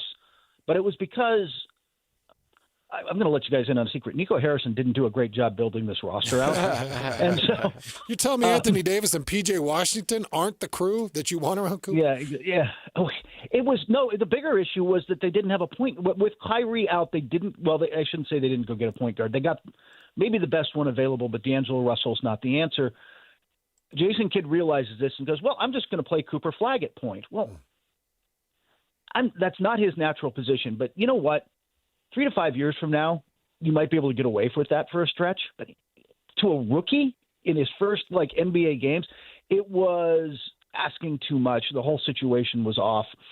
Once they started playing, in fact, this is Nembhard. They got Ryan Nembhard, the brother of Aaron, who's really stepped up for them. But once they start, and they eventually get Kyrie back. Once they got point guard play, and they moved Cooper to the wing, he's been fantastic. He is such a great two-way player, and he's as great as Knoopel's been. I got a feeling Flagg is ultimately still going to be Rookie of the Year because he is looking like the franchise cornerstone guy. So, I mean, look, he went 4th overall, so obviously he's a tremendous player. But Knoopel, I mean, where he's at right now, and the fact that he's even in the conversation with Flagg for Rookie of the Year shows you how quickly this guy's adapted to the league. Yeah, he's a shooter, right? I mean, maybe he can do some other stuff. It turns out he can do a lot of other stuff. They're running their offense through him. He's starting to develop. I'm curious where this goes. They're starting to develop a real chemistry with LaMelo Ball, where they're running, guard pick and roll stuff that is tough to defend. He just looks like the guy they need to pivot and build around, right? If it's not LaMelo, and it's going to be interesting. This offseason is going to get really interesting with Ja Morant and LaMelo Ball and maybe Trae Young. We'll see if they're trying to find a home for him at the deadline. I just posted a whole thing at NBC Sports about, good luck. Good luck. Outside of the Wizards who are interested, good luck finding any other team where there's kind of a match that makes sense for everybody. And the Wizards, frankly, are only in this because I think their owner is short-sighted and is thinking about winning now rather than kind of how Utah has handled things. So, I think Knoopel's the guy you pivot, you build around because he can shoot. He's not a bad defender, especially for a rookie. You can see he's never going to be great, but you can see him being a competent defender. But his ability to initiate offense and then just be a threat is tremendous. And that's a guy you can really make an anchor of whatever is going to happen in Charlotte down the line. They've got new ownership there, so I'm trying to be optimistic for them. All right, Kurt, I got to know, if everybody were to step out of Steve Kerr's way last night, just step out of his way and say, have at it, would Kerr have actually got into anybody's face and done anything physical? Because that was the most hold me back moment I've ever seen in NBA history. I was in the building last night. I was at that game, and that was kind of all of our reaction. Man, and again, the Warriors have been in the spotlight for a dozen years, and we've all seen Kerr get a little miffed, but I don't remember him ever being that angry. And it was on the heels of a couple different calls that he thought weren't going his way, and then the refs admitted it after the game. They absolutely blew the goaltending. That wasn't even close. My seats were halfway up on the other side of the arena, and I'm like, that was a goaltend. It was pretty obvious. But yes, I'm really curious.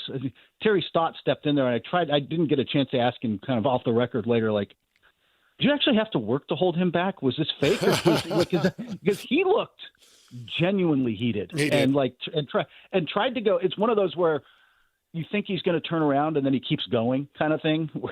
Like, okay. But he was somewhat justified and all. I think he was somewhat justified. Plus, I think he's a strategic guy. That they were not shooting well. They were just kind of flat as a group for some reason, and he was trying to fire them up. What it just kind of feels like Golden State's kind of going through the motions. What I mean, it almost feels like the end of Dirk Nowitzki's era in Dallas, maybe Kobe's end in the Lakers, where it's like everybody knows it's time to move on, but nobody can actually do it. That is exactly it. That is exactly what's going on. And at least in Kobe's case, they were quietly rebuilding around him, right? Like they Brandon Ingram and Jordan Farmar and throw a name from the past, but they were bringing in all these guys that they ultimately Kuzma, all these guys that they ultimately traded, right, to get other players, but they're not doing that. They're riding this thing out forever. The 2 timeline thing is dead. They'll end up trading Kuminga for whatever they can get for Kuminga, but they're going to ride this thing out and have to rebuild. And I think they're all kind of okay with that. It's really how long this goes on now is really up to Steph. It's like, and by the way, still playing at a high level. Like, he's still really good. So I don't know how many more years, but as long as he is filling the building and showing up and the sponsors are there. And last night at Intuit, more people were lined up to get in early. More people were trying to take pictures of him warming up than you see for just about any game. Jeez. I don't think there's a player in the league that draws the pregame attention that he does. I want to know, how broken is Milwaukee? And Giannis was already uncomfortable, irritable, outspoken. How broken is it, and how bad is it going to break if they continue on this path? They will continue through the end of the year, and I think it comes together next summer. I think it's become clear that they don't want to trade him. Look, again, he's the guy who fills the building. He's the best player in franchise history, unless you want to argue Kareem. But you don't trade that guy, but they don't have any picks. They don't have any assets. They're trying to get, Kyle Kuzma is going to save them. I'm just not sure what the move is that changes anything for them, what trade they can make that really bolsters them. And this summer, look, man, Giannis doesn't want to be the bad guy. He doesn't want to say, I want to trade. But what he's going to do this summer is they're going to put the latest extension in front of him, and he's going to say no. And then they're going to have to trade him or risk losing him for nothing. And at that point, he will get traded to wherever. But I think it's an off-season thing. And when that happens, they better get a boatload of picks and young players back, because they have emptied the cupboard of that stuff to try to build around Giannis. And they don't have any of it. They just don't have – ideally, they'd like to make a deal with the Hawks and get some of their picks back, but they need picks and young players, because that team is going to be wandering in the wilderness for a while, trying to get in the post Antetokounmpo era. What's the market look like for Trae Young right now? There isn't much of one, really. They're just, the Wizards, like I said, want to get in, and I think this is something by ownership. This is a franchise that, when they made the playoffs once in 7 years, it'll be 8 years after this season. And I think ownership is just impatient with the new regime there that's building a little more slowly. They have nice young players. Alex Sarr is quietly a really good young center. Trey Johnson can absolutely fill it up, like we kind of expected going into the draft last year when we talked about him. The guy can shoot lights out. But I think ownership's impatient, so they're going to make this move. Outside of that, guys, where else is there a fit? Where else are you going to put him? We talked about Milwaukee, because that worked so well with Damian Lillard and Antetokounmpo, and you have to give up. Minnesota needs a point guard, but because Young doesn't defend, he's undersized, he dominates the ball, so you're taking it out of Ant's hands, which is, Anthony Edwards should have the ball more. But on top of that, because he makes so much money, if you're doing it with Minnesota, you've got to do like 4 for 1, and it's going to be DiVincenzo and Naz Reid and a bunch of their depth, and they're not going to do that. It's just really hard to come up with any trade where you're like, well, that just makes this borderline team better and gives them a real chance. It's going to be more of a desperation play by somebody. Maybe I was trying to find a way to make the Pelicans jump in because they're desperate. Like, would they make a move, try to swap problems of some kind? But I just don't see a deal out there. I will tell you this: league sources have told me, people I've talked to around the league, that they're just nobody wants him. Like, there's nobody wants him at that price. Would be a better way of phrasing it. He'd have a real big market at mid-20s, but he's making $49 million next year, and there's nobody interested. I'd like to. Nobody's interested in us, but I'd still like to be worth $49 million. But I'd be happy being worth mid-20s, frankly. Yeah, I'd be more than happy to take that. Anything less, no thanks. Yeah. Kurt, appreciate your time as always. You're the best. Looking forward to catching up with you next week. And again, thanks for hanging out with us again this season. Can't wait to have future chats. I love talking to you guys. It's always one of the highlights of my week, so I look forward to it. We've missed you, Kurt. So glad to have you back, brother. Take care, guys. All right. There he is, Kurt Heelan, NBC Sports, ProBasketballTalk.com. You'll hear him every Tuesday throughout the NBA season, into the playoffs, and he even stretches a little bit into free agency as well, and the draft. All right, good. Coming up next. Oh, he's the best. It's the good, it's the bad, it's the ugly. We'll kick it off next. 97.5, the KSL Sports Zone. This is DJ and PK. Here we go again. Former BYU basketball coach Steve Cleveland. But when I look at the football situation in Utah and what Kyle's doing, there's nothing about that to me doesn't make sense. He gave them everything at Utah. Going to Michigan is another level and next step. What a great honor. And it's not taking anything from Utah. They have an outstanding football program. It's a great institution. And anybody that's going to begrudge him for leaving, they're just not very smart. When a guy gives you everything that Kyle gave, and then people are going to be critical of him and criticize him, blow those people off. That's insane. It disgusts me that conversation even take place. I'm happy for Kyle. I'm happy for his staff. It just doesn't make sense that people would have that kind of an attitude. Just very narrow-minded, and I'm not interested in hearing the nonsense that's coming out from some of these people on radio and TV. Catch DJ and PK mornings from 6 to 10 on 97.5, the KSL Sports Zone. At Peach Windows and Doors, they help homeowners stay in the homes they love while upgrading to the elegance, efficiency, and natural light of today. With hundreds of 5-star Google reviews, their clients know Peach Windows and Doors deliver what they promise.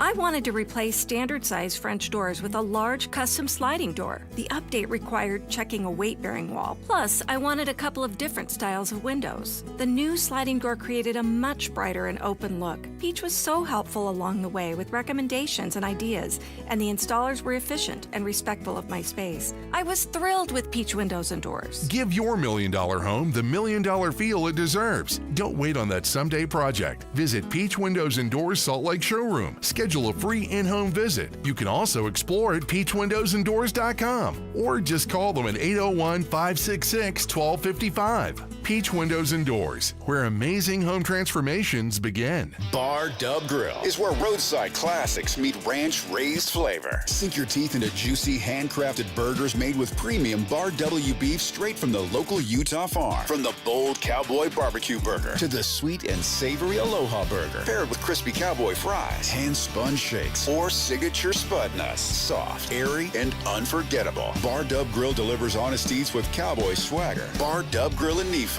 with easy access right off exit 222 in Nephi. These days, many companies have turned to influencers to tout their products or services. But here at John Watson Chevrolet, the only endorsement we need is from our customers.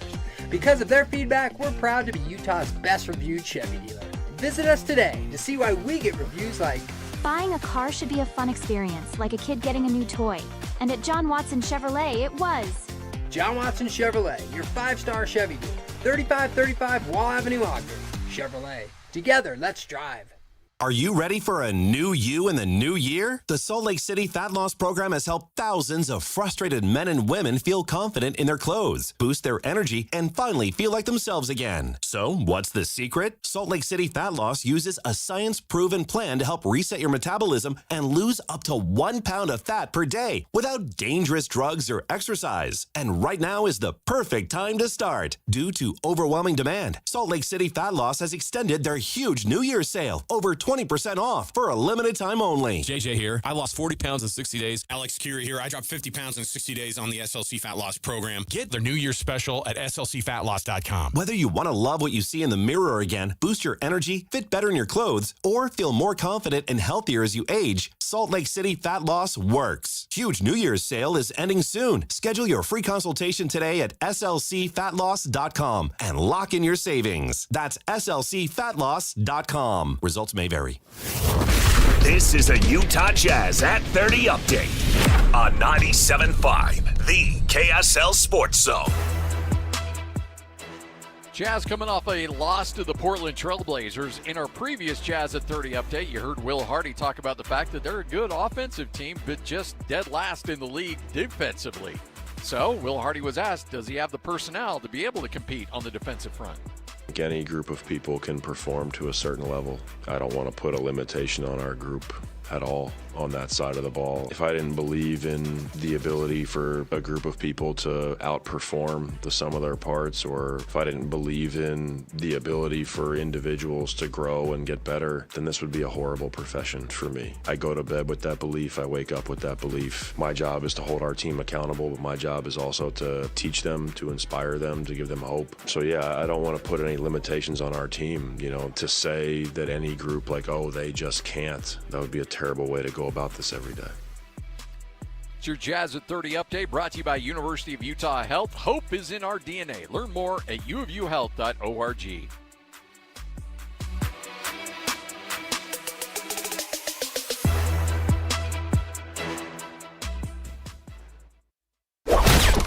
It's time to saddle up and talk about the winners and the losers.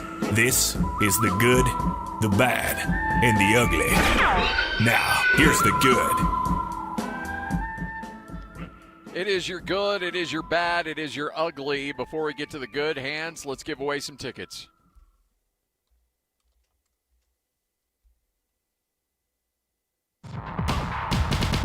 It's Jazz Ticket Tuesday, and your chance to win tickets is right now.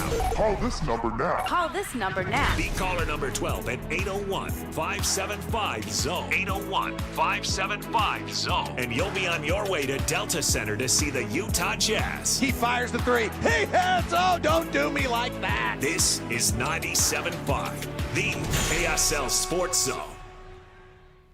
All right, you heard the sounder. Caller number 12 right now, 801-575-ZONE. That's 801-575-ZONE. You win a pair of tickets, see the Jazz and the Hornets coming up Saturday, January 10th at the Delta Center. Game tips off at 7:30. If you want those tickets, call right now. If you're unable to win them, well, it's all right. Wait until 2:30. We'll give them away another pair, and then another pair at 3:30, and then one at 4:30. All right, good, the bad, the ugly, all brought to you by RGS Exteriors.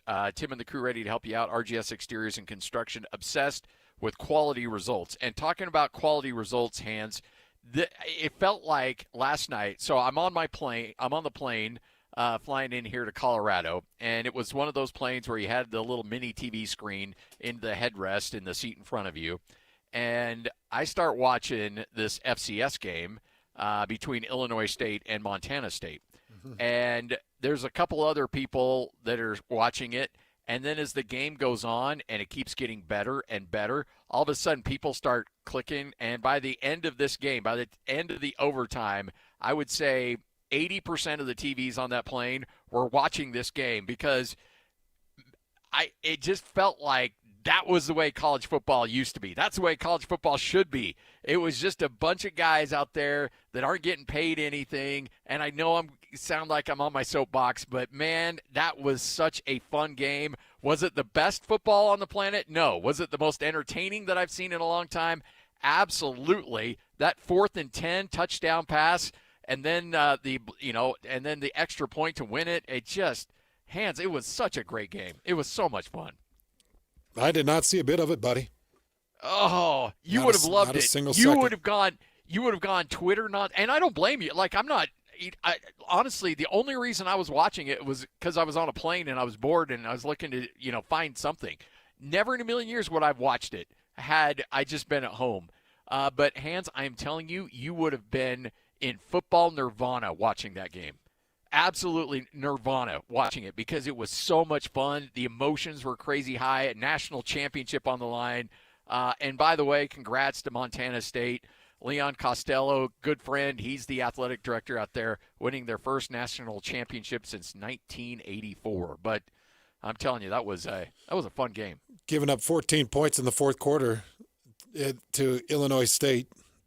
I'm just looking at the box score. You give up 14 points. Illinois State has to put up 14 unanswered in the fourth just to get themselves to overtime. That looks like it was an incredible game. Yeah, and then Illinois State's up 34-28. They score a touchdown in overtime, but Montana State blocks the extra point. Then it's fourth and 10 from about the 12-yard line. Dude's under all kinds of pressure, just slings it up into the end zone. Guy catches it for the score, and then Montana State kicks the extra point for the win. It was just high drama, man. It was a blast. All right, there's your good. Let's get to the bad. Now the bad. So Tom Izzo last night was looking for his 750th victory as the head coach of Michigan State. So he had a bunch of his former teammates there, or former players that were there, and so they're all watching the game. But with Michigan State leading USC by 21 points, just 6 minutes left in the game, game's over for all intents and purposes. A member of the Spartans 2005 team that was there to help celebrate Tom Izzo started cursing at the officials and then got thrown out of the game. Tom Izzo yelled at him. He goes, "What the bleep are you doing? What are you doing right now?" Afterwards, he said, I love Paul Davis. He's one of my favorite guys. He's always calling and doing things. But what he said, he should never say anywhere in the world. That ticked me off just because it's 20 years later. I'm going to call him tomorrow and tell him what I thought of it. And you know what? He'll say, "I screwed up, coach. It wasn't anything racial. It wasn't anything sexual. It was just the wrong thing to say, period." And I'll leave it at that. And the fact that he yells at him and gives up technical free throws, even though he hasn't played for Tom Izzo in 21 years. Coach isn't happy. Coach is a little grumpy about that one. Says Davis is 10th in school history with 1,718 career points, averaged 13 points, 7 rebounds a game during his 4-year career at Michigan State from 2002 to 2006. So feels like he's got the right to be courtside, feels like he's got the right to shout what he wants to shout, but he also knows he's going to get an earful from his head coach too. I don't know, man. Like, there's no world in which I, from a sideline, feel like I would be in a position to be getting a technical, either as a fan or, anybody associated with it. Like, look, there was a guy that maybe have done the play-by-play before I took over that got close to getting a technical every now and then because he was John with the officials.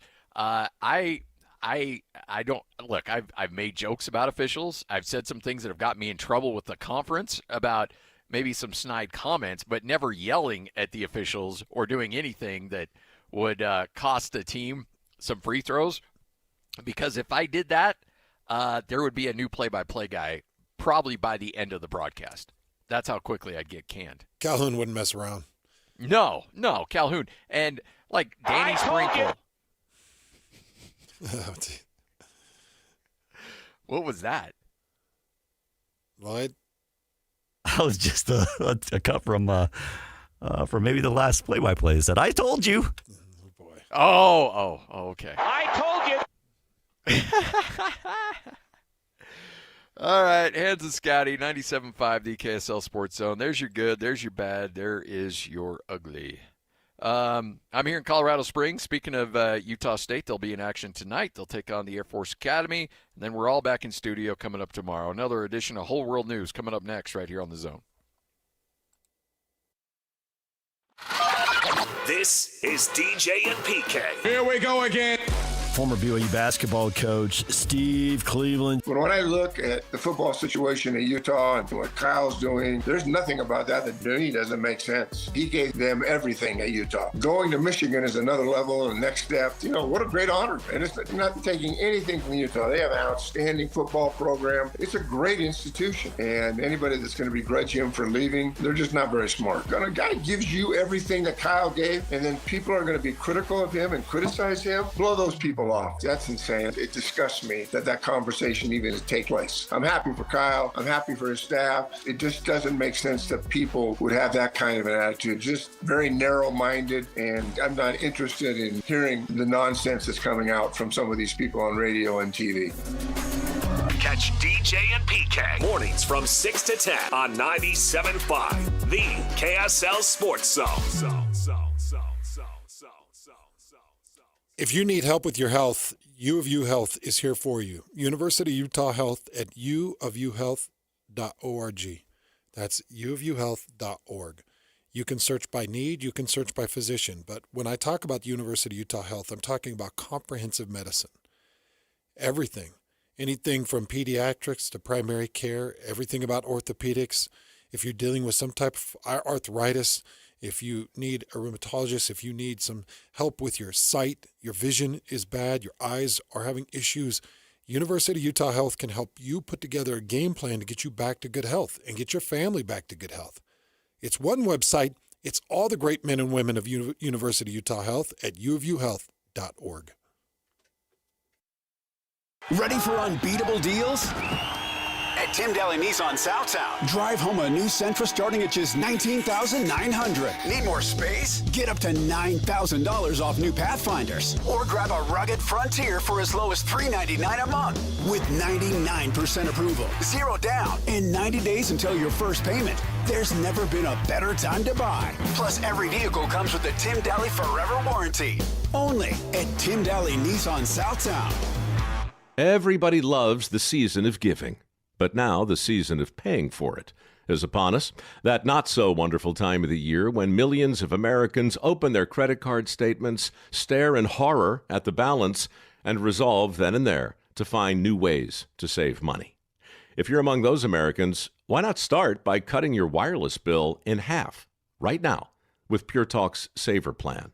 It's easy. You'll get unlimited talk, text, and 3 gigs of high-speed data on a super-fast, nationwide 5G network for just $20 a month. Just dial pound 250, say Mike Rowe, and you'll save an additional 50% off your first month. Ho, ho, ho! And if you're active or former military or a first responder, you'll save an additional 20% every single month. That's pound 250. Say Mike Rowe for the gift that keeps on saving from America's wireless company. Pure Talk. Helping your money do more means making sure you get the most out of every dollar. That's why, for a limited time, when you open a new America First Visa credit card and spend $3,000 within 90 days, we'll give you $300. That's like getting a 10% discount on everything you pay for with your card. Before you spend another cent, head to americafirst.com and apply for your low-rate Visa credit card today. Membership eligibility, terms, creditworthiness, change, and conditions apply. Subject to additional criteria. Federally insured by NCUA. Equal opportunity lender. This is a Utah Mammoth at 50 update on 97.5, the KSL Sports Zone. It is your Utah Mammoth at 50 update. The Mammoth get a win in Madison Square Garden over the New York Rangers, thanks in part to Veggie coming up big for Coach Tierney. You don't win without your goalie. It's impossible. If your goalie doesn't push or doesn't excel, the league is too good, and their goalie is good as well. So I think Veg is huge for us. That is your Utah Mammoth at 50 update right here on 97.5, the KSL Sports Zone.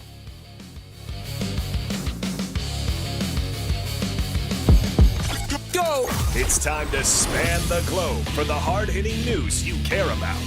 Well, not really. But hey, at least we found it interesting. This is Whole World News on 97.5, the KSL Sports Zone. We've got the whole world in our hands. You got the whole world in our hands.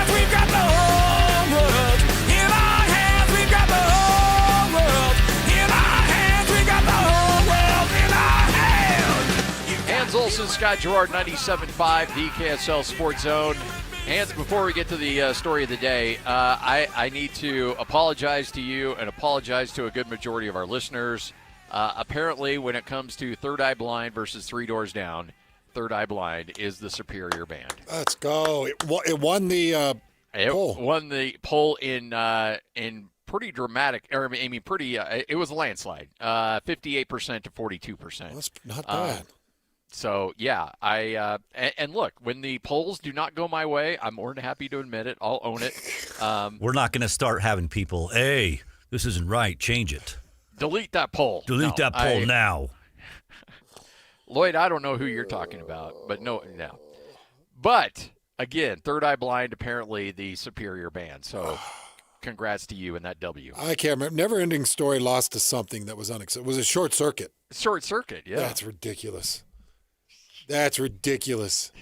Never Ending Story losing to Short Circuit was the absolute bottom of all things Twitter polls.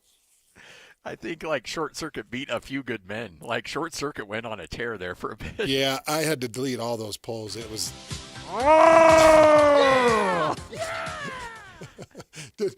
Did we do that for one?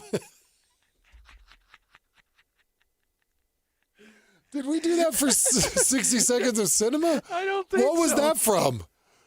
Holy. Yeah!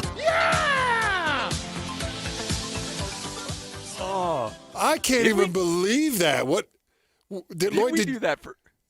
Is that That AI? was not. That was just happening. We were playing the music, and I think I made the Luck Dragon noise, and you started screaming.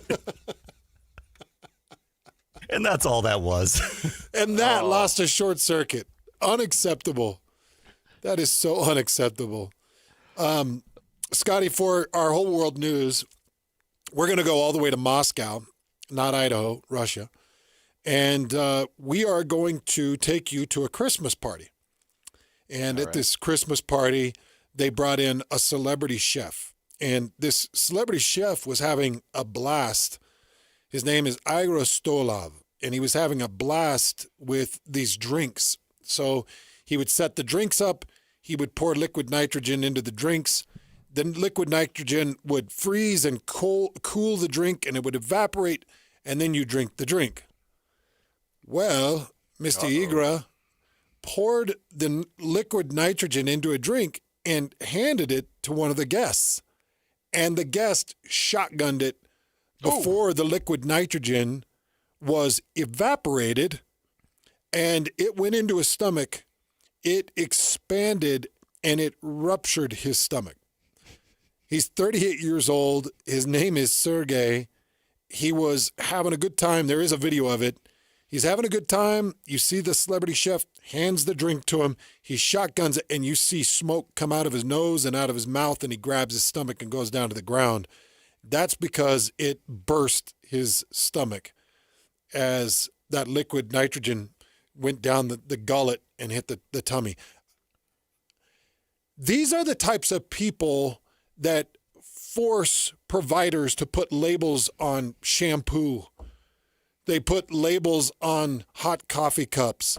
These are the idiots. These are the dumb human beings, Scotty, that have caused us to have a warning on everything. Oh, yeah. Yep. And I don't think we should have a warning on anything. I think we should have natural selection, taking out the idiots that want to shotgun liquid nitrogen and just say, oh, okay, look at that. Another dumb person that decided to shotgun liquid nitrogen. No, you don't put the warnings on liquid nitrogen. You let this man's death be an indicator of stupidity to not shotgun liquid nitrogen. Want to take on a Tide Pod? Yeah. I'm not putting warnings on Tide Pods. I know they look yummy, kids. I know they're green and orange, and they look like they'd be a gusher, a fruit gusher. Oh, yeah, yeah. And it might be fun, but use your brain on this one. Just look at the packaging. It says Cascade on it. Doesn't say fruit gusher. It's Cascade because we clean our dishes with it, idiots. Hey, look, there was no warning label on that jar of paste, and Hans ate it. And you know what? There's a chance he Not took. doing that anymore. Couldn't talk for 3 days. Mouth was glued shut, and I learned. got backed up like a son of a gun. But you know what? He learned. Actually, that's all right. Elmer's is more of a laxative than it is okay. a coagulant. See, I wouldn't have expected that. But Hans knows that. And why does he know that? Yes. Because he ate it. Oh, man. I did. And I was the kid that used to put glue all over my hands, and I'd rub it on my hands like lotion, and I'd let it dry, and then I'd peel it off. Oh, we all did that. Oh, okay. okay. That one. Right. Kids are still doing that. In fact, I just while on the Christmas break with the kids, I put a bunch of glue on their hands. I say, hey, this is what we do. So we all ate the absolutely. We all ate it after we pulled it off. No, we didn't eat. No. We peeled and threw it away. Either did I. I didn't either. This isn't a fruit roll-up, man. That's cool. Hey, have you ever done that urban legend where you'd throw like what's the stuff stuff for your stomach out for seagulls and they blow up? Oh, Alka-Seltzer? Alka-Seltzer, yeah, that's it. Is that real? I've never tried it. I've never seen it. I feel like that's kind of like tipping cows, what I think it is. I've never seen it. I think it's just same as snipe hunting. I don't think it exists. Because that was a big thing when we were growing up. Like, oh, yeah, you know what? We're going to go to the pier on our trip to California. We're going to throw out Alka-Seltzer and watch the birds explode. It's like, ooh. Yeah, I don't think that's true. Anybody on Twitter that knows it as a fact at 975 at Scotty G Zone, let us know. Don't go try it and tell us. If you already know. Yeah. I just maybe if you. Yeah. I want to know. All right, Hans and Scotty, we'll kick off your 2 o'clock hour next, right here on 97.5, the KSL Sports Zone. Want to get the latest info on Utah's newest sports franchise? Sign up for the Utah Mammoth newsletter. Get exclusive analysis, plus the latest news and notes on the Utah Mammoth. Sign up today at KSLSports.com for the Utah Mammoth newsletter. Stay up to date with everything Utah Jazz related with the new Jazz Notes newsletter. Get draft updates, analysis, and be the first to know about every off-season move. Visit KSLSports.com to sign up for the Jazz Notes newsletter. Looking for peace of mind and big savings on your home's essential systems? Mountain Home Services has you covered with their safety and savings plan. Here's what you'll receive. Front-of-the-line repairs when you need them most. Annual inspections for HVAC, plumbing, and electrical systems. Exclusive discounts on equipment upgrades, services, and repairs. Mountain Home Services is proud to be the first to offer upfront pricing with no hidden fees. Plus, every job comes with their 100% satisfaction guarantee. Call 801-543-2222. 801-543-2222 or online at mountainhomeservices.com and join the safety and savings plan from Mountain Home Services. Protect your home, save money, and enjoy total peace of mind. Mountain Home Services. Your home, their priority since 1954. At Fisher Investments, we may seem like other money managers, but we're different. What makes you so different than the rest of us? We ensure clients receive unparalleled service at every step of the relationship. Tell me more. Our investment counselors focus on service over sales, prioritizing clients' needs. How do you make money? We don't sell any commission-based products. We have a simple management fee based on the value of our clients' portfolio. So we do better when our clients do better. What about client portfolios? We get to know each client, their finances, family, health, lifestyle, and more, and then we tailor a portfolio based on their specific goals and needs. Your clients really come first then, huh? Yes, we make them a top priority. Our goal is helping them achieve a comfortable retirement. Wow, maybe we are different. At Fisher Investments, we're clearly different. Learn more at FisherInvestments.com. Investing in securities involves the risk of loss. Hi, this is Derek Overstreet, president of the New Millennium Group and co-host of Stop Working, Start Living with KSL News Radio. Can you imagine what your life would be like if you could retire 3 to 5 years earlier than you thought possible? The things you could do, the loved ones you could spend time with, the memories that you could create. That's what our team at the New Millennium Group does. We'll walk you through the entire process every step of the way. If you'd like to get a copy of the 5-step proprietary plan that will help you retire 3 to 5 years sooner than you thought possible, give us a shout right now. 888-999-6370. That's 888-999-6370 or utahsfinancialplanner.com. Listen, most of our listeners right now have a tax problem, not a money problem. There's not enough money in Social Security Medicare as it is. Let us show you how you can significantly reduce your taxes. That's 888-999-6370. 888-999-6370 or utahsfinancialplanner.com.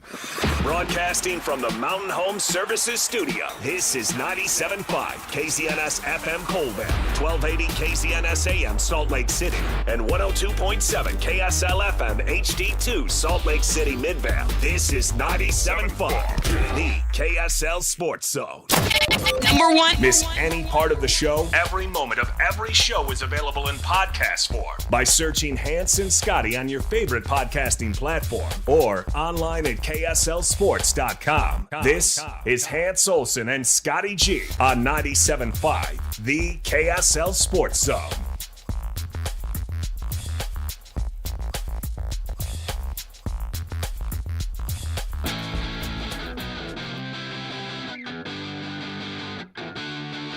Hans Olsen, Scott Gerard, 97.5, the KSL Sports Zone. Here in a moment, you're going to hear from the new head coach at the University of Utah, Morgan Scally, his introductory press conference. We will go to that live here in just a moment when it begins. And it's a big moment for Morgan. He finally gets his time to be able to talk about taking over the program that he has been with every step of his coaching career.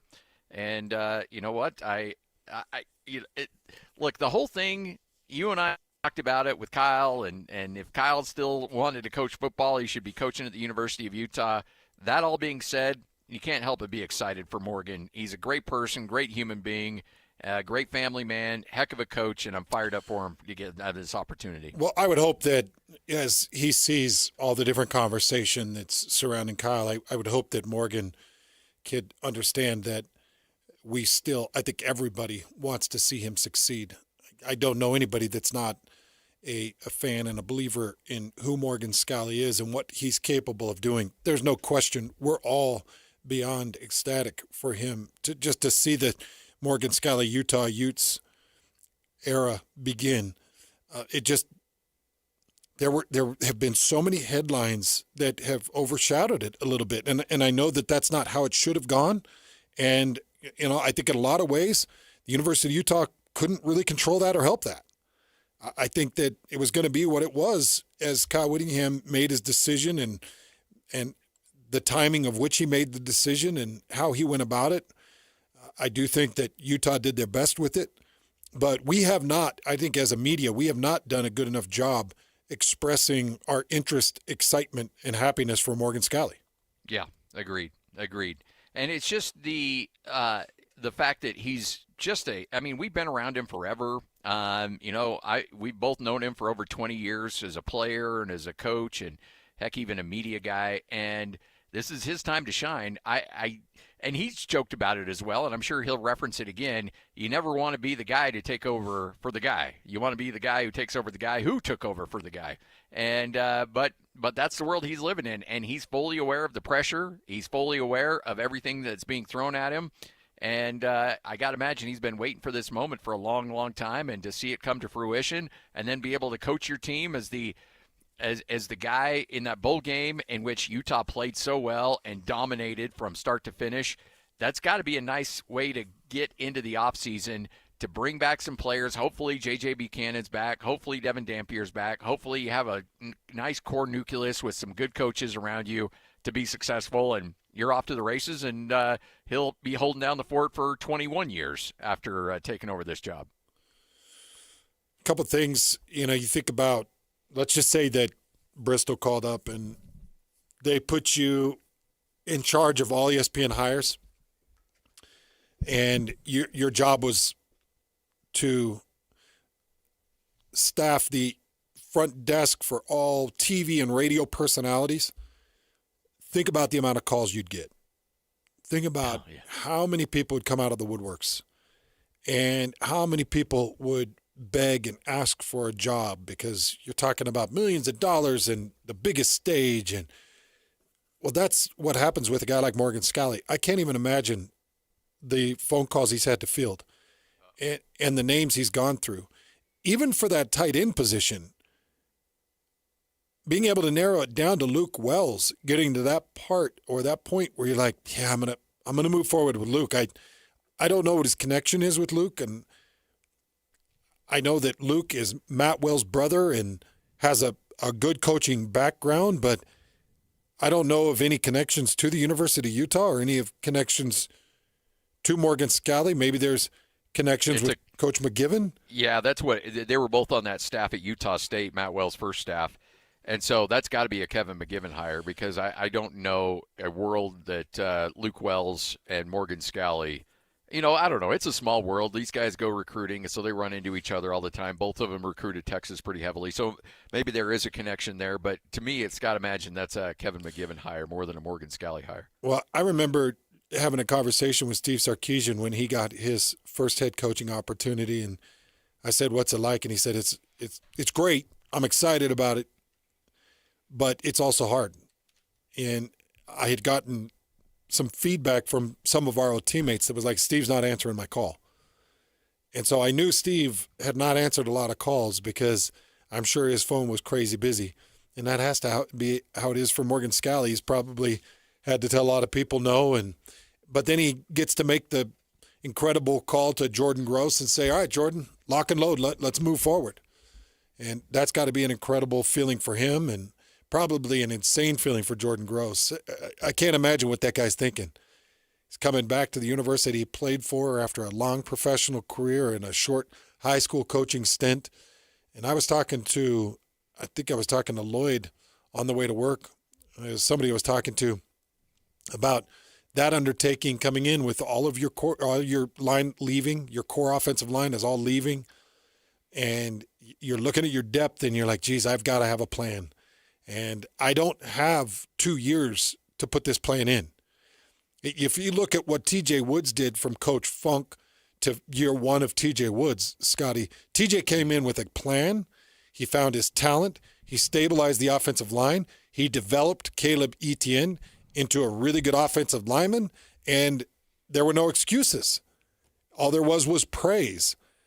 And Jordan Gross has to do that. He doesn't have time to say, well, I lost all my guys, and yeah, my offensive line was porous, and we gave up 34 sacks on the season, but, well, you wait till 2027. We just don't have time in the world of college football anymore. All right, here's Morgan Scalley. It is the introductory press conference up at the Hill. Morgan Scalley, the new coach at the University of Utah.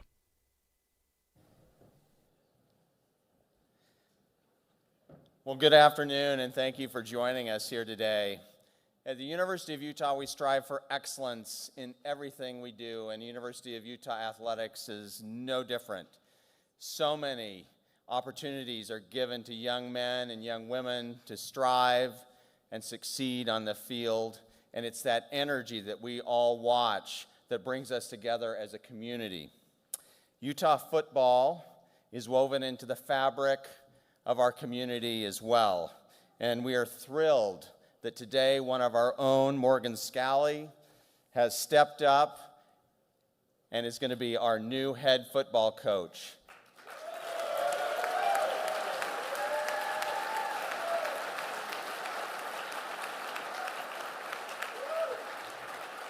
Morgan shares our values, he shares our history, and even more importantly, he's got the brains and know-how to succeed in this new era of college athletics, and I am confident that we have the right man for the job at the right time. So thank you very much for taking this assignment, Morgan.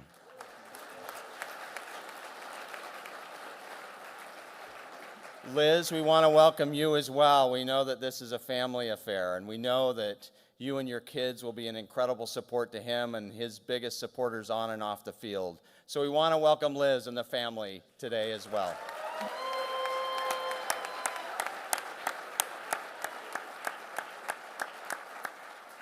I would be remiss if I also didn't mention Morgan's predecessor, Coach Kyle Whittingham. Kyle's impact on this university was broader than just victories on the field. It also impacted us as a community. And he set a high standard, a standard that we know Morgan will exceed. And we appreciate Kyle Whittingham's legacy, and he will forever be a Ute.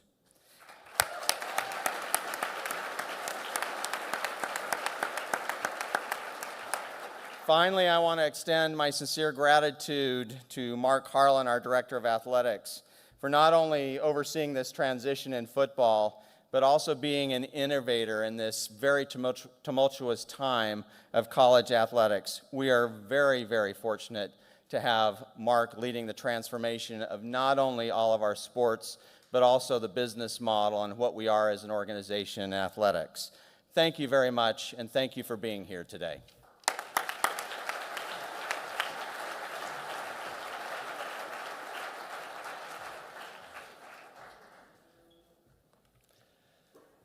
Well, this is one of those rare and special days where we get to witness somebody's dream coming true.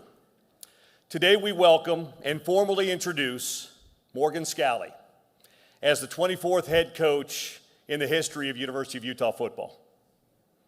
There's no one better prepared or better suited to take the reins of Utah football. He's a Utah man through and through. I have had the great fortune of being the voice of the Utes for 17 years.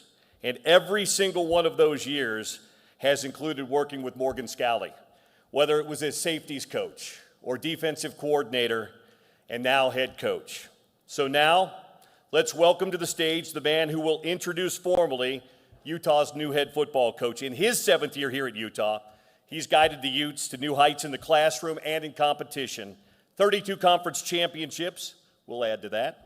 48 NCAA tournament berths in 10 different sports. Ladies and gentlemen, please welcome Director of Athletics, Mark Harlan.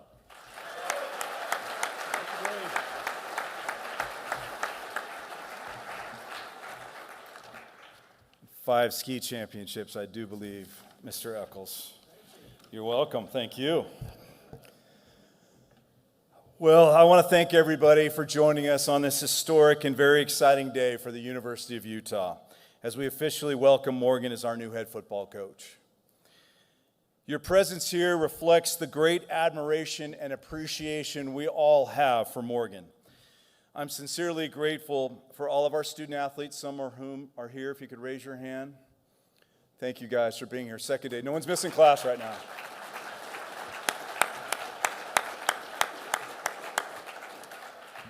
Our coaches that are here, our staff, our faculty, our donors, and alumni and fans, you guys are what make this place so special and allow us to succeed.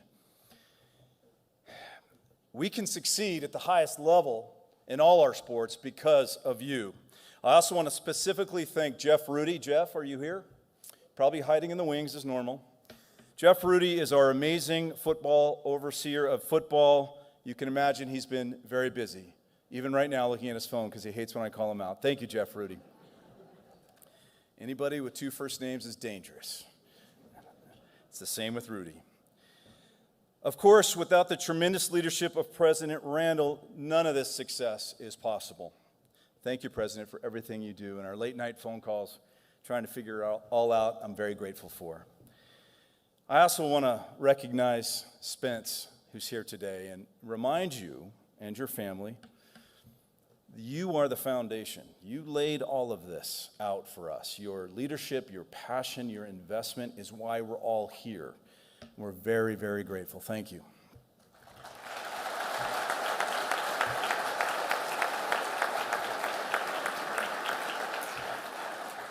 And Chairwoman Eccles is here as well. And she's been incredible as we've gone through this transition, and your passion for athletics and this university is I'm very grateful. Thank you. I, too, want to recognize Kyle Whittingham for all that he has done for the University of Utah, for this athletics department, certainly the football program, the university, and I would argue the state of Utah. He established a legacy here that will stand the test of time, and we really do want to wish Kyle and Jamie and the entire family the success on their next adventure. I, too, Liz, want to welcome you and your family. Thank you. And the one thing I would say in advance, thank you for sharing him with us. because obviously we're very appreciative. But can't wait to spend time with you and your family. Andrew seems to know everything about roster developments before his dad does. So I've learned to just reach out to you if I can't get something from you. Thank you guys so much. So moving forward, when we talk about a Utah man and the attributes, it's hard to imagine somebody as uniquely equipped and suited for this role as Morgan Scally. He has proven over and over again that he is not only prepared and ready to lead, but will excel in taking over our storied football program. Let me tell you this, nobody prepares like Morgan Scally. He loves the University of Utah, and the bond runs deep throughout his family for generation. Can I have the Scallys raise their hand real quick? Appreciate all of you. Raise them high.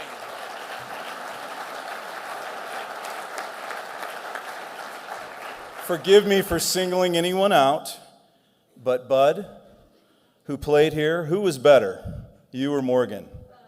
Bud. And Bud, you didn't say anything, but I heard it. Sorry, Morgan. I love it. But like I said, he loves this university, and you can see why. The generations that have attended this University of football head coach is more than a job. It is personal for Morgan. I'm not going to take the time to share with you all of the success as a student athlete and a coach, and certainly as a player, because many of you could recite that with Morgan. But I'm going to tell you this. I've had the opportunity over my 8 years here to witness the way Morgan leads young men and mentors them. He handles success and adversity at an elite level. He is always, always prepared, organized, and leads with confidence. His composure, his clarity, and certainly we saw some of those results last Wednesday night in Las Vegas, didn't we?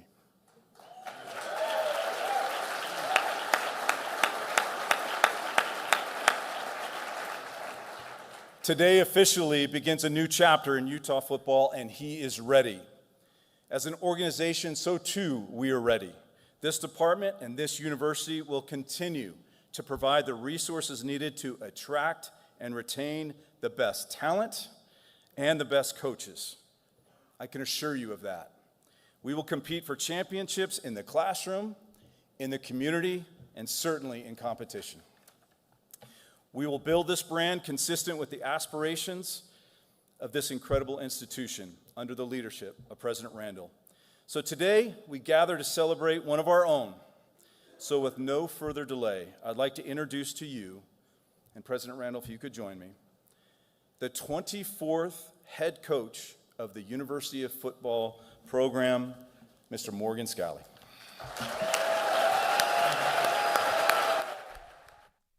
All right, Hans and Scotty, 97.5, the KSL Sports Zone. You just heard from a lot of people that wanted to get their voice out there before you actually heard from the one person that everybody wants to hear from. That's Morgan Scally.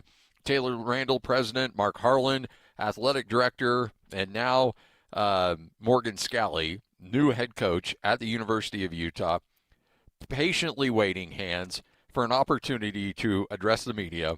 And I think people are there to hear from Morgan, and that's probably who they want to hear from. All right, let's go back to the podium. Here's Morgan Scally. I'm really not that smart. They talk about my brains. I'm not that smart. I've got a bigger heart than I do a brain. I'm just grateful for people that have surrounded me that make me look smart. And my best recruiting job is sitting right here.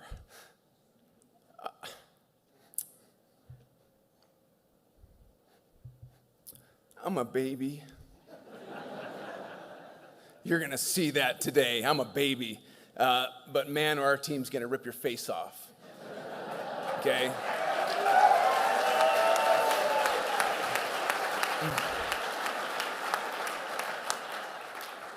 And the second thing that was said is no one prepares better than I do. I do not have a prepared speech, so congratulations. So I'll be off the cuff. I am grateful to my Savior, Jesus Christ, not ashamed to say that, who sacrificed for me, has led me in this direction. Didn't know that I really wanted to get into coaching, and so I've led my life based on a belief that He will lead me, He will guide me. And based on the Spirit. It has brought me to this place where I can give and serve and love. So grateful for this opportunity. My name is Ford Morgan Scally. Some of you don't know my first name's Ford. Ford is my father's name, my grandfather's name.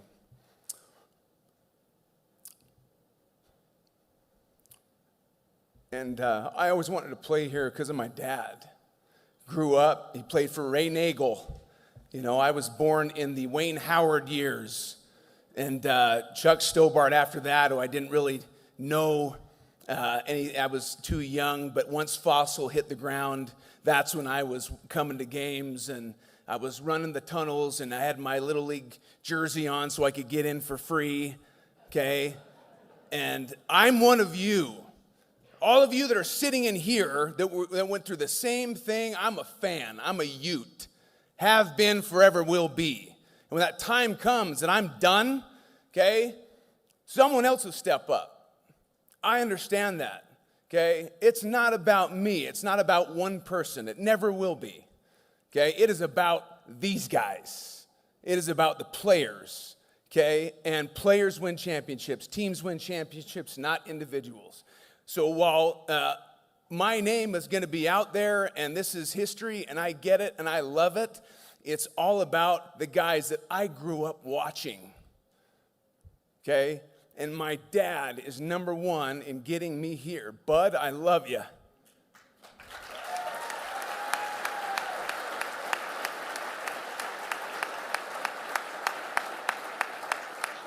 My middle name is Morgan. That is my mom's maiden name. Claudia Jean Morgan. And her father, Nick Morgan, was a huge Ute supporter. Okay, he's the bleacher quarterbacks that he started. I guess it was forerunner for the Crimson Club. And my grandfather, Nick, passed away before I could even meet him.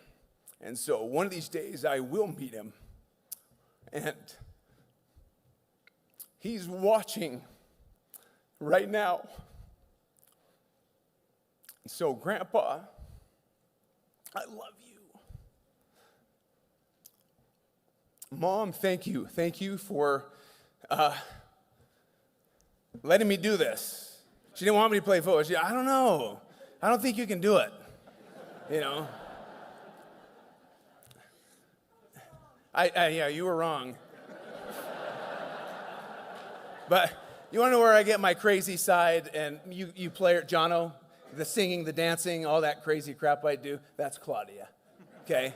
That's Claudia. And the combination of my family, all Utes, so grateful for you and being there for me. And the ones that sacrifice the most right now that don't get to see Dad as much as they would like. Emma Jean, okay? Maddie, Andrew, love you guys. We're going to make this special. You got me? Okay, thank you for letting me do this. Okay, so grateful. Just had a family full of people that have helped me along the way and just forgiven me for all the crap I do, you know. And so this is my history. I'm a Ute, and I was recruited by a guy by the name of Ron McBride. I never thought I was going to get an offer to the University of Utah.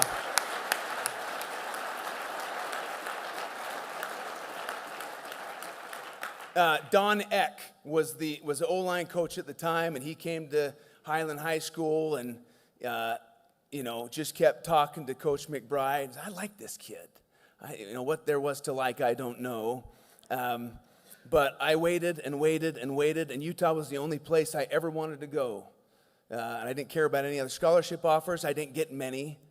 And then Ron brought me up to the facility, which was a shell of itself back then, but brought me up to the facility, sat me down, offered me a scholarship, and I'm sure wanted to say, you think about it, and I didn't allow him to say another word. I said, I'm in. I'm in. Yeah. And just have had an unbelievable group of coaches that have led me along my way from high school on up. Tom Kingsford, Larry Gelwicks, Larry Wilson. I've had some really good coaches. that some are here today, and I love you. And Ron took a chance on me, and, every time I'm going through something or he can tell, Utah had a bad defensive game, this guy reaches out to me. And one of the best recruiters, the best recruiter I've ever known, okay? Love you and grateful for you. Ron recruited me as a wide receiver. I was a running back in high school, wanted to be a running back, wanted to follow up my dad. And that wasn't a good thing, okay? Because there was a lot of depth at running back at the University of Utah at the time. They switched me to wide receiver, and I didn't learn how to catch the ball with my hands. I was a body catcher. I went to the first spring workout, off-season workout. Ryan Breska was a quarterback. And I started catching footballs from Ryan Breska, who, if you knew Ryan Breska, he threw every ball like it was a fade, a 5-yard hitch, as hard as you could throw it. And he was awesome. He's a baseball player. I came away from that practice so tattooed, bruised, and I came home and my mom's like, "What did they do to you?" So I had to learn to be a wide receiver, and I don't know that I ended up learning to be a good one. And there was a coach there, Bill Bush, who saw something in me as well. And grateful for Bill Bush for having a vision. You guys that we've asked to change positions, okay? Jackson Benny, okay? We do it a lot here at the University of Utah. I didn't want to change, okay? Bill Bush said, you'll be an all-conference safety, and I laughed at him. Said, "There's no way." And I sat down with Kyle Whittingham, and he shared the vision as well. And Kyle said, "Morgan, we want you to play safety. We think you could be an unbelievable one." I said, "Kyle, it's always been my dream to play running back here, to follow up my dad." He said, "Morgan, it's always been my dream to play center field for the Angels, but that's not going to happen."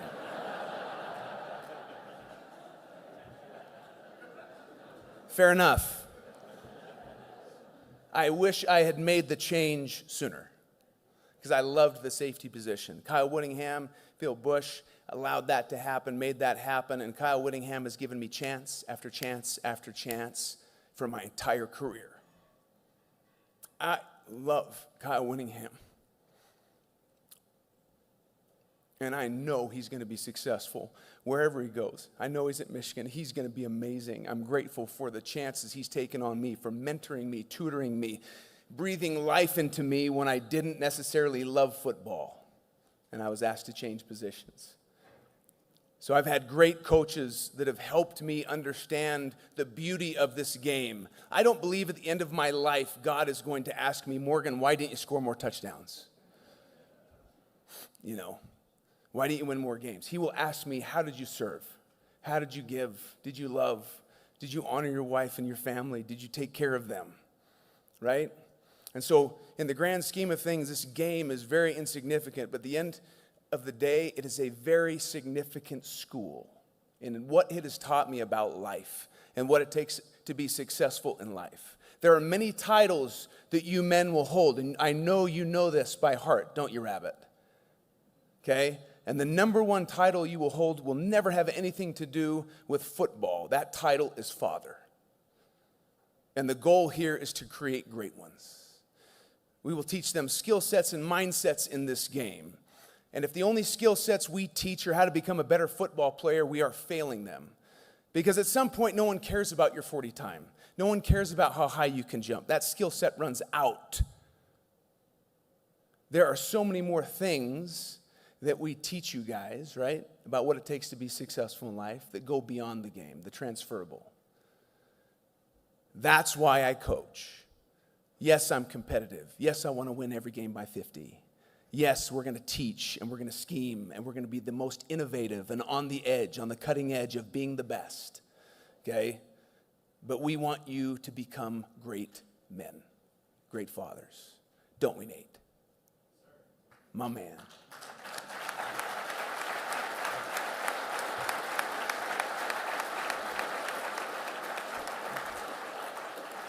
I've been through a ton of transition here at the University of Utah.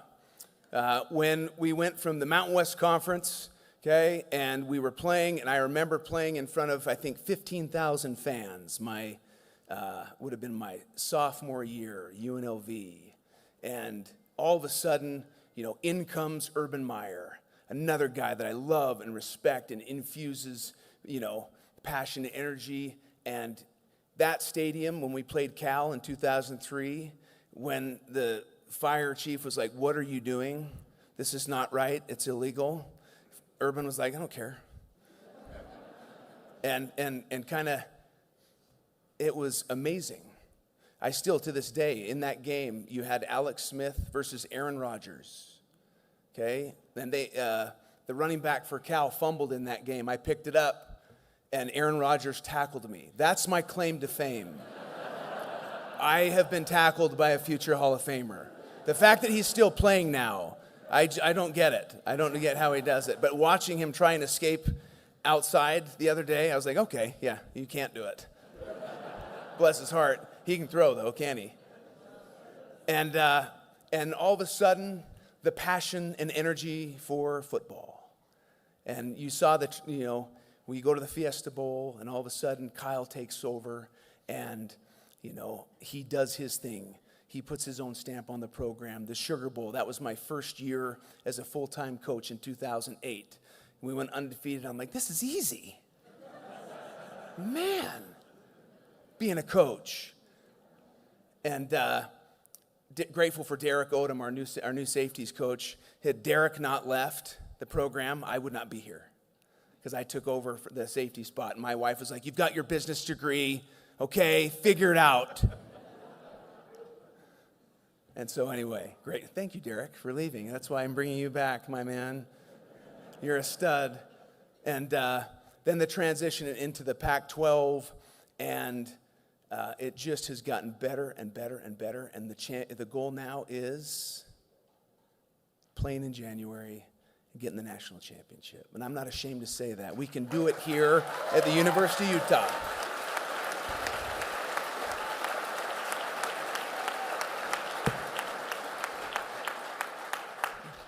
We're going to do it here at the University of Utah. I've always believed that.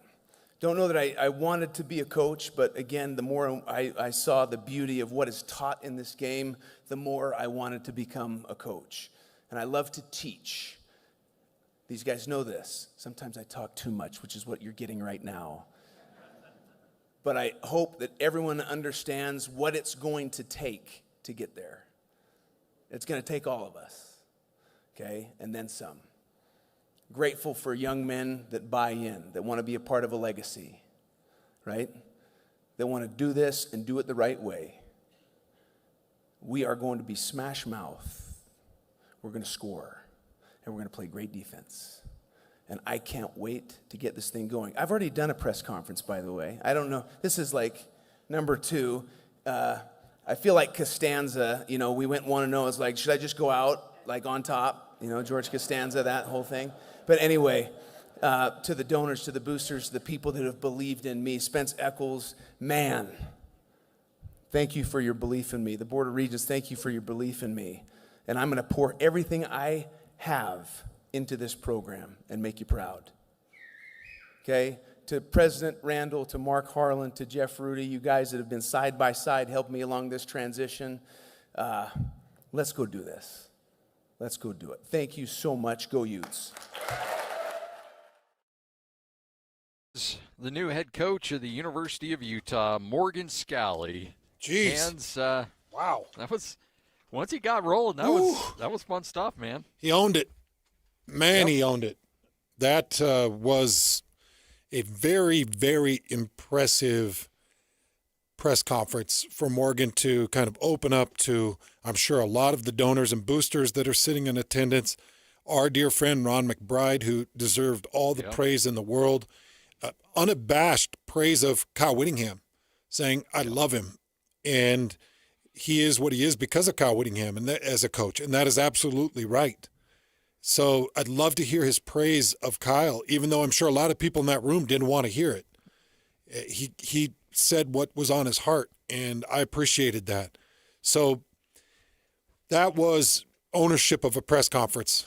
That's as good as you're ever going to hear from a head coach. We'll take a break, come back, and revisit some of that, what really jumped out at us as Morgan Scalley introduced as the new head coach of the University of Utah, already 1-0 before his introductory press conference. We'll continue to break it down next. 97.5, the KSL Sports Zone. This is Jake Scott and Ben Anderson.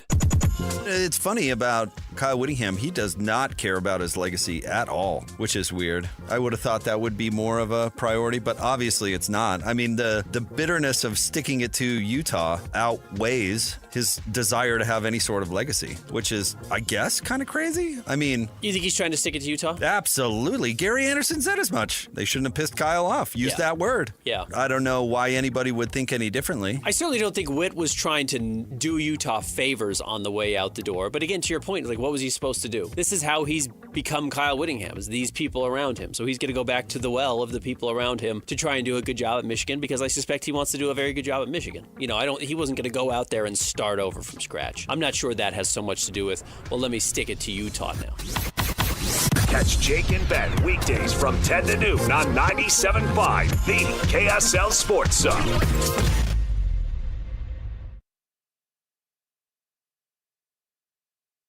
Ready for unbeatable deals? At Tim Daly Nissan Southtown, drive home a new Sentra starting at just $19,900. Need more space? Get up to $9,000 off new Pathfinders. Or grab a rugged Frontier for as low as $399 a month. With 99% approval, 0 down, and 90 days until your first payment. There's never been a better time to buy. Plus, every vehicle comes with the Tim Daly Forever Warranty. Only at Tim Daly Nissan Southtown. The KSL Sports Zone is your home for live local sports. Tomorrow night, the Utah Jazz are back in action in Oklahoma City playing the Thunder. Listen at 6 o'clock on 97.5 The Zone. Arizona State's at BYU. Big 12 basketball tips off at 7 o'clock on 102.7 FM. And the Ottawa Senators and the Utah Mammoth at 7:30 on 1280 The Zone. If you want to hear your company's name here, email Stephanie Palmer at spalmer@ksl.com and join the winning team at the KSL Sports Zone. DJ PK and John from J. Brooks Jewelers.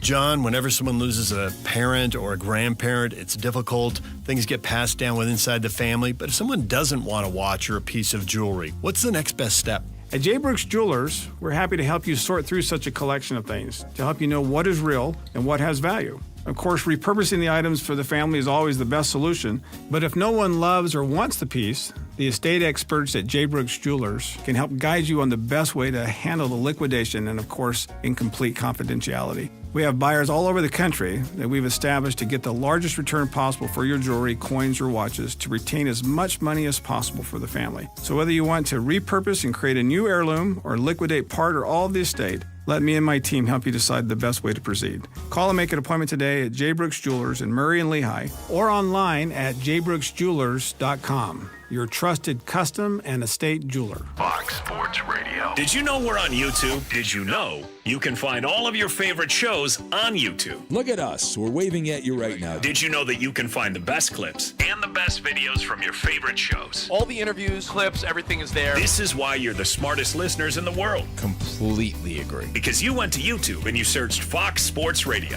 and you were the ones that hit the subscribe button and the notification bell. You're the ones that watch videos from Two Pros and a Cup of Joe with Jonas Knox, Brady Quinn, and LeVar Arrington. You can't even make this up. You got some holy water in your bag, baby. Dan Patrick, Colin Cowherd. Wow. Covino and Rich, The Odd Couple with Rob Parker and Kelvin Washington. Oh, my God. Oh, boy. The Jason Smith Show with Mike Harmon. Think about that for a second. And the Ben Maller Show. Fox Sports Radio. On YouTube. That's strong stuff. By searching Fox Sports Radio. Check us out on YouTube. Subscribe. Hit that thumbs up icon and comment away. Hey, this is Chris with JCW's. Drop in for one of our delicious gourmet burgers made with 100% choice Grand Chuck. We're in Lehigh, American Fork, Provo, South Jordan, and Harriman. JCW's, quality and a lot of it. This is a Utah Jazz at 30 update on 97.5, the KSL Sports Zone. It is your Jazz at 30 update right here on 97.5, the KSL Sports Zone. Jazz coming off a loss to Portland in which they created a lot of issues for Will Hardy's squad. They do a good job of pressuring. They've got big, physical, athletic wings. You know, we're 26 for 49 in the paint. I think there's 7 or 8 of those shots that we normally make that we just missed. I also thought we made some questionable decisions at the rim in different moments. You know, it's a combination, but I do think that, you know, we talked as a team at the end of the first quarter and then again at halftime that we needed to do a better job of screening as a group. We can't just rely on Nurk to get everybody open. We play a lot of actions that are small, and they were trying to maintain their matchups. And so everybody has a responsibility to bend their knees and brace for contact and try to help their teammates get open. So yeah, I think physicality ultimately is why we lost the game tonight on both sides of the ball. It's your Jazz at 30 update brought to you by University of Utah Health, for you for life.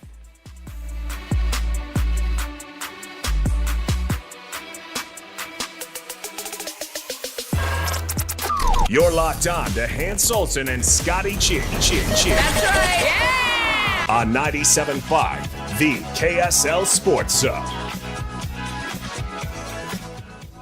Hans and Scotty, 97.5, the KSL Sports Zone.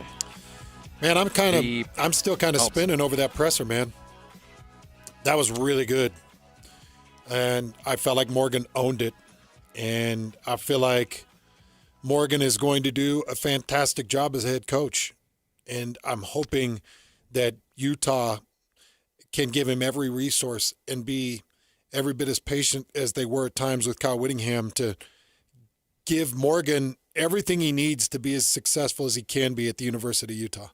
Because nobody will love that university more. Nobody will try harder. Nobody feels more prepared. And I just want to see Morgan get every chance that he can possibly be given to do what he loves to do.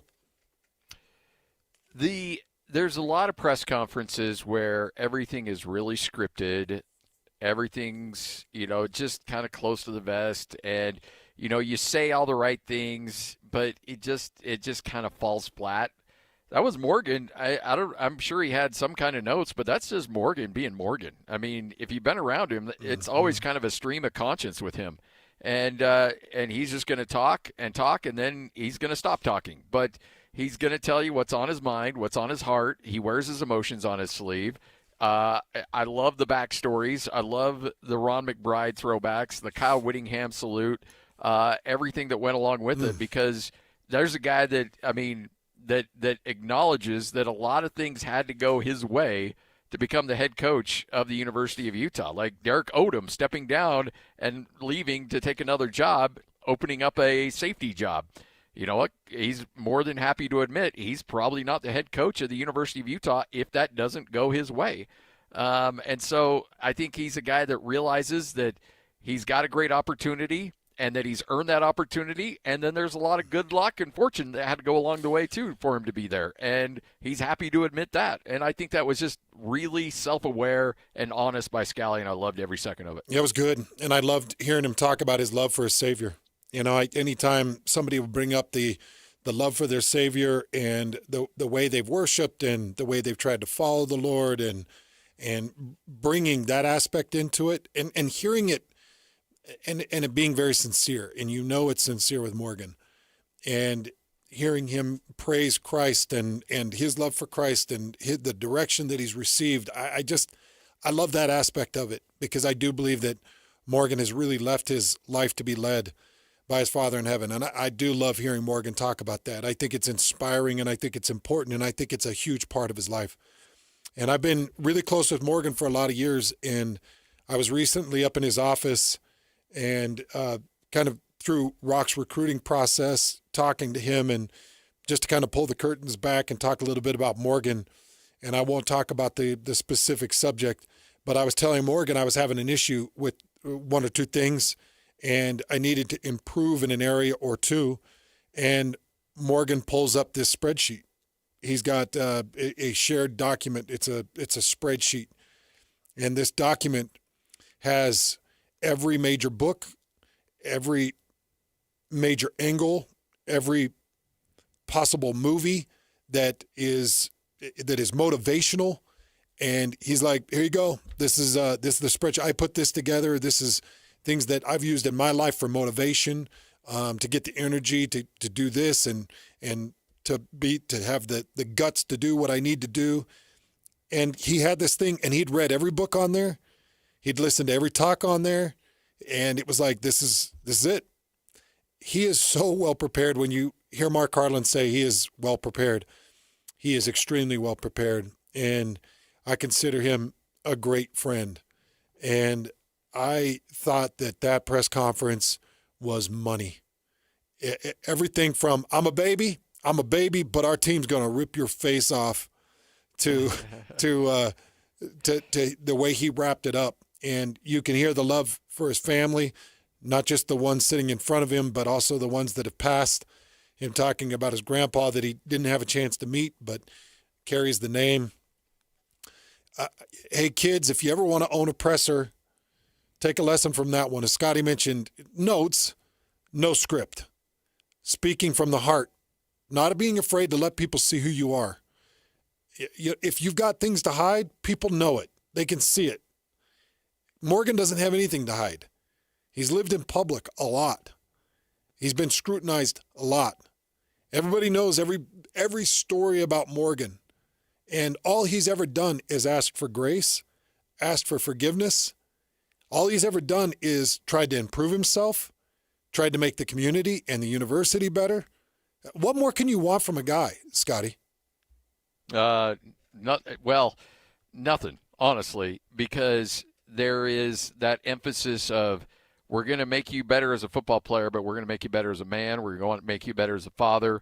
We're going to work on all aspects of your life because sooner or later the 40 time slips. You're not benching what you used to bench. Your squat isn't nearly what it used to be. And so what do you have left to show for yourself? Well, who you are as a human being. And I know that's something that Kyle Whittingham valued. I know that's all the coaches, that we've talked to.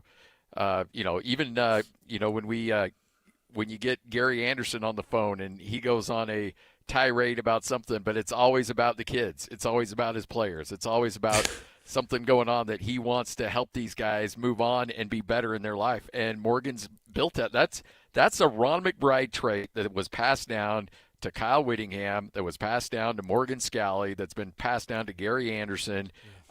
Jay Hill. It all comes back to Ron McBride. And there's a reason Ron was able to turn the culture at the University of Utah, because he didn't treat players like football players. He treated them like men. And he's like, I'm going to send you back to your communities with a college degree and life skills that are going to help you and your family get out of some tough situations and make a name for yourself and be a fixture of your society and your community. And he did that for so many people. And that's part of the coaching lineage of Ron McBride. So I'm so glad Ron got loved up in that thing, because everything of what is good about football, not just at the University of Utah, but in the state of Utah, comes from two men, Lavelle Edwards and Ron McBride. Yeah. Yeah, and he really did love both of them up. Fought back tears while talking about both of them, and rightfully so. I also really did appreciate that Eccles got some love, and I can't remember if it was the president or if it was Harlan that was loving up Eccles, but you think about everything that Spence Eccles has put into it. Everybody's right. You don't get what you've got at the University of Utah through sports without Spence Eccles and the Eccles family. And Scotty, you and I have firsthand accounts of six-figure checks that are cut for charity. And he doesn't want people to know, but you and I received checks that were going directly to charity. We've seen his generous donations and his fierce love for the University of Utah. And you can't talk about the Utah football program without talking about Spence Eccles. Bless that man. He is a good-hearted human being, and will go to the greatest lengths to make sure that Utah sustains its success and will be a big part of what Morgan Scally does moving forward. All right, we'll wrap up this bad boy coming up next. Get you ready for JJ and Alex. By the way, before we go to break, let's give away some tickets. It's still a Jazz Ticket Tuesday. It's Jazz Ticket Tuesday, and your chance to win tickets is right now. Call this number now. Call this number now. Be caller number 12 at 801-575-ZONE. 801-575-ZONE. And you'll be on your way to Delta Center to see the Utah Jazz. He fires the three. He hits. Oh, don't do me like that. This is 97.5, the KSL Sports Zone. Jazz Ticket Tuesday, caller number 12 right now, 801-575-ZONE. That's 801-575-ZONE. You win a pair of tickets, see the Jazz and the Hornets coming up this Saturday at the Delta Center. If you don't win this one, well, just wait another hour, and JJ and Alex will give away a pair at 3:30 and another one at 4:30 and 5:30 right here on 97.5, the KSL Sports Zone. You've been listening to The Zone for decades. Yes! But now you can watch the guys break down your favorite teams. Some viewers may find the following video disturbing. Viewer discretion is advised. Catch the video stream of DJ and PK, Jake and Ben, Hanson, Scotty, and JJ and Alex right now at KSLSports.com or by searching KSL Sports on YouTube. Utah's best sports radio is on air, online, and on the KSL Sports app.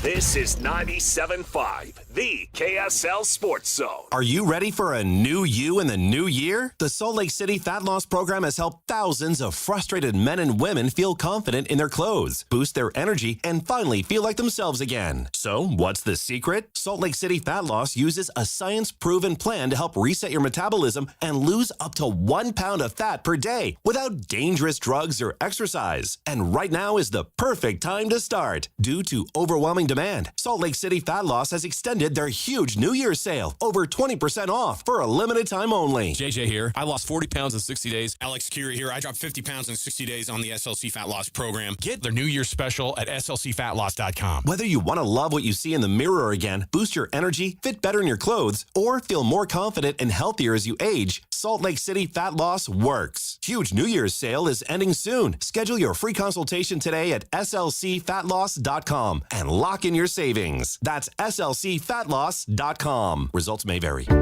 If you're getting new gutters, make absolutely sure that you don't get screwed. I mean literally, don't get screwed. Tim Jr. here from RGS Exteriors.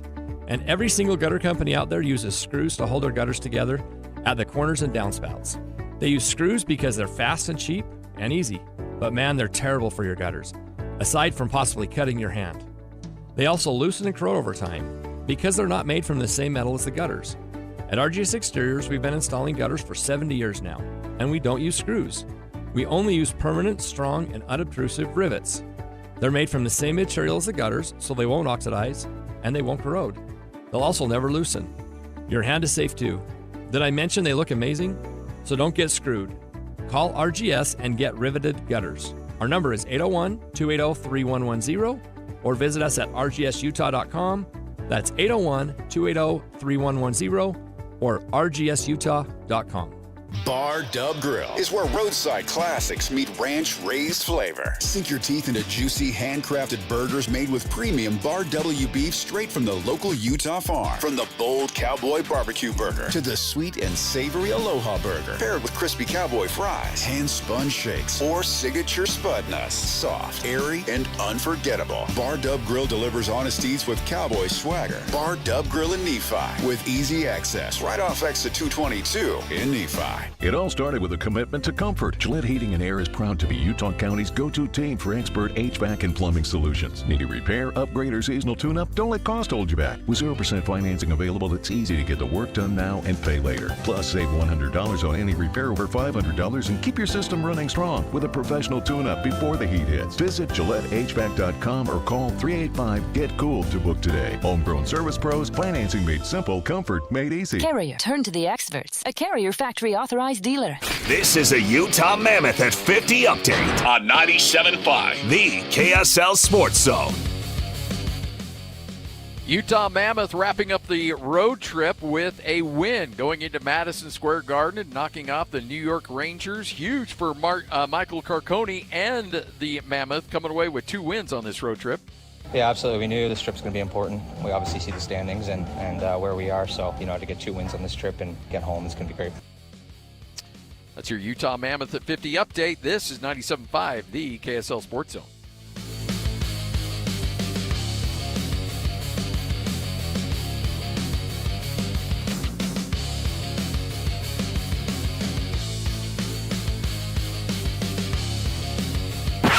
Looking for the latest on the Jazz, Utes, Cougars, and Aggies? Yeah. We've got you covered. This is Hans Olsen and Scotty G on 97.5, the Sports Zone. Standing here beside you, want so much to give you this love in my heart that I'm feeling for you. Let them say we're crazy, I don't care about that. Put your hand in my hand. Wrapping up another edition of the show, Hans and Scotty, 97.5, the KSL Sports Zone. Hans, we got a little basketball tonight. Utah State will take on Air Force. You'll hear that game right here on the Zone. That'll begin at 7 o'clock. We'll have all the action for you there. Of course, we got so much coming up this week, though. And even get a chance to catch up with Danny Ainge coming up tomorrow as well. Talk a little Jazz with him. Got to keep digging at Jazz stories and bringing good information for the Jazz fans. I'll tell you, Scotty, it's a tough sell right now. Obviously, it's a tough sell. People are still showing up. They still love their Jazz. So we're going to make sure that you're getting every angle that you can possibly get for your Utah Jazz. We do have the CFP semifinals coming up on Thursday night. You got Ole Miss and Miami kicking off on Thursday night. So we're just a couple of days away from the next round of the college football playoffs, which I'm really excited about. We've got Wild Card Weekend that's coming up, and this is a busy sports schedule, Scotty. It's a great time to be a sports fan and to be on air. Yeah, absolutely. Lloyd, who do your Raiders have this weekend? Oh, never mind. Sorry. Yeah, you're waiting for that number one pick. Dude, that's the worst look I've ever seen you. Yeah, that was. That's the worst look I've ever seen you give, Lloyd. Yeah, that was a drive-by. I was not expecting that at 254. It looks like you just took a shot of liquid nitrogen.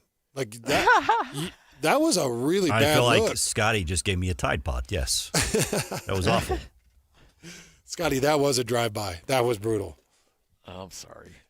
Because remember, when you're attacking the Raiders, you're attacking me too. Yes. Yep. Pete Carroll will have everything ready to go going into next season. Pete will have it squared away. He'll be good to go. Oh, Wait, no. Oh, wait.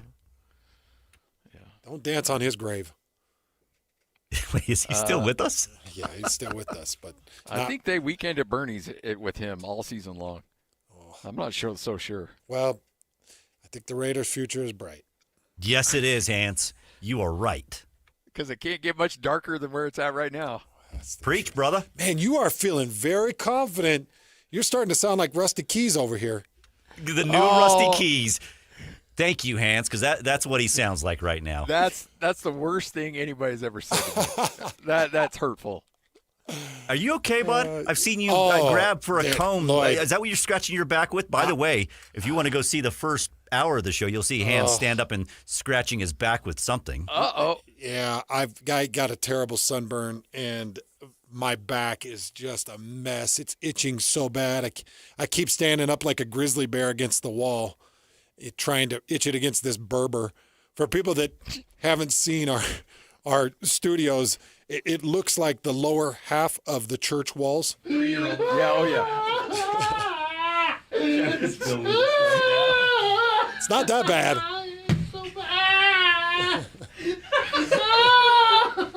Oh my God! That's not funny. So bad. Oh. Hey, so help me, Lloyd. That's not funny. So help me if you call me up later today and have Amanda say that you've got skin cancer on your back. We're gonna have a problem. Lloyd, that was when you did that. Yeah, you're playing audio from when I was dealing with terrible skin diseases. When you had cancer? Well, it wasn't quite there. Really? It was bad poison ivy, which is just like cancer. It can be difficult like that at times. Go cancer. That's when Scotty was cheering it on. He wanted the cancer to take me, and I was like, "Geez, Scotty, give me a little bit of support." It's not a date. It's just a couple of guys going out to support cancer. Go cancer. It ended up not being like skin cancer, but it was terrible. Like not poison even ivy. close to anything. It was eating into my muscles. I was scratching into my muscles. It wasn't Michael Jackson, but it was his sister. But it was his sister. And she did use my bathroom. Yeah. All right. JJ and Alex coming up next. 97.5, the KSL Sports Zone. Back at it tomorrow. Whether you're stuck in the office, I believe you have my stapler, in your car, or at your in-laws, you want a piece of me? You bet I do. The Zone is with you every step of the way. Download the KSL Sports app to get live streaming of your favorite shows and access to all the latest updates on your favorite teams. Your home for the best coverage of the Utes, Cougars, Jazz, and Mammoth is on air, online, and on the KSL Sports app. This is 97.5, the KSL Sports Zone. The new year means new health goals, not just for your body, but your finances too. But did you know financial health is directly related to identity protection? You need LifeLock because your personal info is in endless places that are outside of your control. It only takes one mistake, and not even your mistake, to expose you to identity theft and lost funds. LifeLock monitors hundreds of millions of data points per second and alerts you to threats you could miss on your own. If your identity is stolen, LifeLock's U.S.-based restoration specialists will fix it, backed by the $1 Million Protection Package. In fact, restoration is guaranteed or your subscription money back. Don't face drained accounts, fraudulent loans, or other financial losses from identity theft alone. Resolve to make identity, health, and wealth part of your New Year's goals with LifeLock. Visit LifeLock.com and save up to 40% your first year with promo code NEWS. That's promo code NEWS for 40% off at LifeLock.com. Terms apply. Hi, this is Derek Overstreet, president of the New Millennium Group and co-host of Stop Working, Start Living with KSL News Radio. Can you imagine what your life would be like if you could retire 3 to 5 years earlier than you thought possible? The things you could do, the loved ones you could spend time with, the memories that you could create. That's what our team at the New Millennium Group does. We'll walk you through the entire process every step of the way. If you'd like to get a copy of the 5-step proprietary plan that will help you retire 3 to 5 years sooner than you thought possible, give us a shout right now. 888-999-6370. That's 888-999-6370 or utahsfinancialplanner.com. Listen, most of our listeners right now have a tax problem, not a money problem. There's not enough money in Social Security Medicare as it is.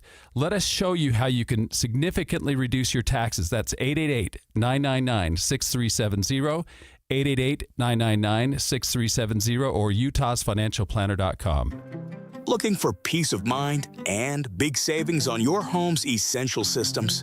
Mountain Home Services has you covered with their safety and savings plan. Here's what you'll receive. Front-of-the-line repairs when you need them most. Annual inspections for HVAC, plumbing, and electrical systems. Exclusive discounts on equipment upgrades, services, and repairs. Mountain Home Services is proud to be the first to offer upfront pricing with no hidden fees. Plus, every job comes with their 100% satisfaction guarantee. Call 801-543-2222. 801-543-2222 or online at mountainhomeservices.com and join the safety and savings plan from Mountain Home Services. Protect your home, save money, and enjoy total peace of mind. Mountain Home Services. Your home, their priority since 1954. This is Jay Scott and Ben Anderson. Do you think the Jazz will keep Will Hardy around when they're ready to start winning? Well, they keep giving him contract extensions, so my assumption would be yes. He coaches great offensive teams. Jazz are a great offensive team right now. But I don't know if he's a good defensive coach. I don't know. We haven't ever seen him coach a good defensive team. Is that a Will Hardy problem, or is that a personnel problem, or is that a scheme problem, or is that, if you know the team is not trying to win, defense is the last thing you're going to try and do, because defense stinks. Bingo. Playing defense is not fun at all. Was Phil Jackson a great defensive coach? I have no idea, honestly. Right. Who but knows? you know why those were good defensive teams? Because Michael Jordan guarded. And so did Scottie Pippen. Period. End of story. If your best player's guard, you have to guard. Yeah. Is Dagnall a good defensive coach? I have no idea, honestly. But Shea's going to guard, so that means you're going to guard. Yeah. And Jalen Williams is going to guard, so that means you're going to guard. Catch Jake and Ben weekdays from 10 to noon on 97.5, the KSL Sports Zone. Broadcasting from the Mountain Home Services Studio, this is 97.5 KZNS FM Colvin, 1280 KZNS AM Salt Lake City, and 102.7 KSL FM HD2 Salt Lake City Midvale. This is 97.5, the KSL Sports Zone. Hey! This is JJ and Alex. I made a name for myself, I told you I won't be denied. As you wrap up your day, it's time to get your fix of the teams you live for and the sports you love. This is JJ and Alex on 97.5, the KSL Sports Zone.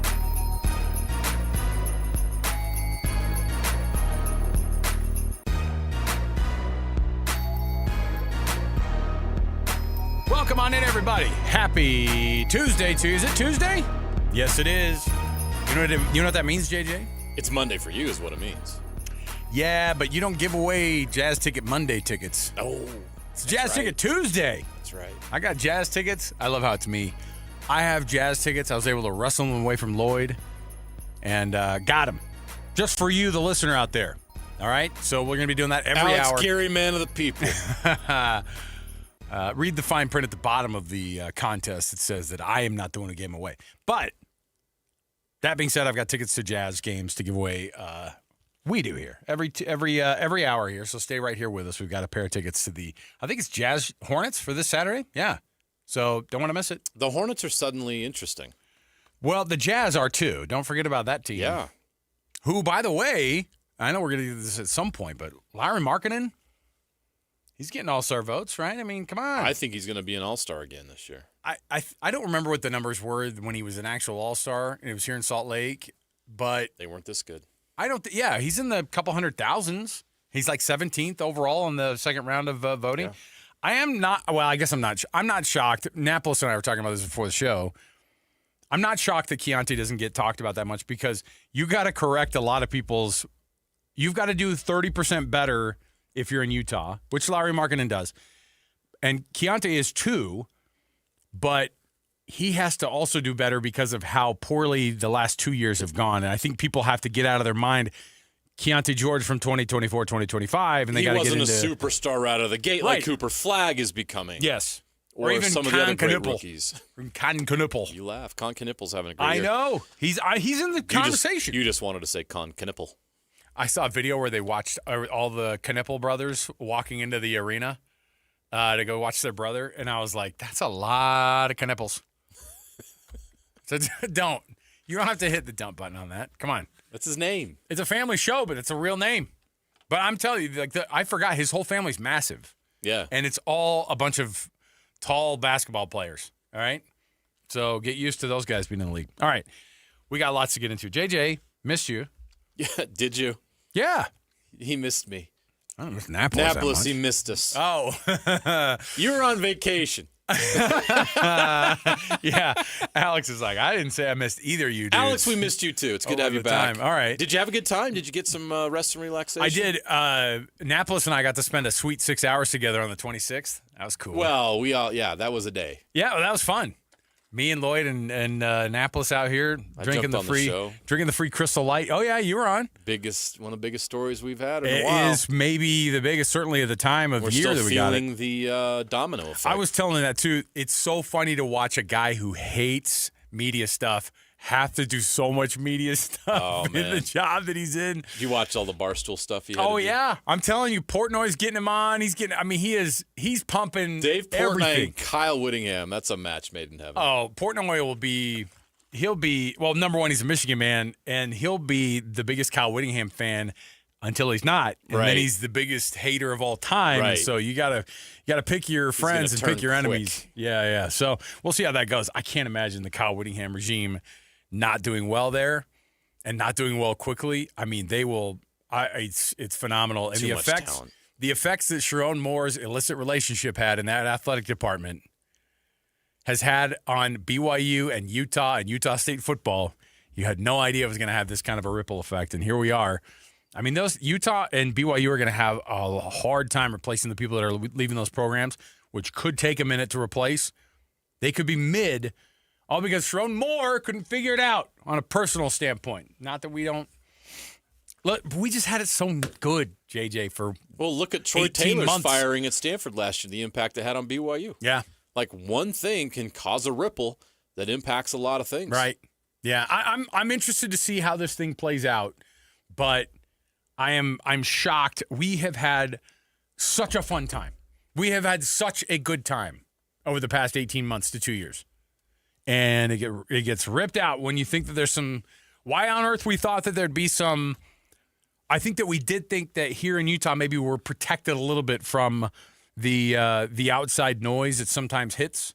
And as soon as those big conferences call, they will take everything away from you. And there you go. Well, imagine if Penn State was actually able to pry Kalani Sitake out of Provo. Oh, yeah. Which darn near happened.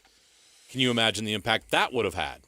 Would it have been easy to get Jay Hill from Penn State to Michigan versus if that were the case? Now you see why I brought that up. Yeah. And all the impact that could have had. Or Jay Hill as a possible head coach at BYU and getting him ripped away. If you're the head coach at BYU, you don't go to Michigan, do you? Do you?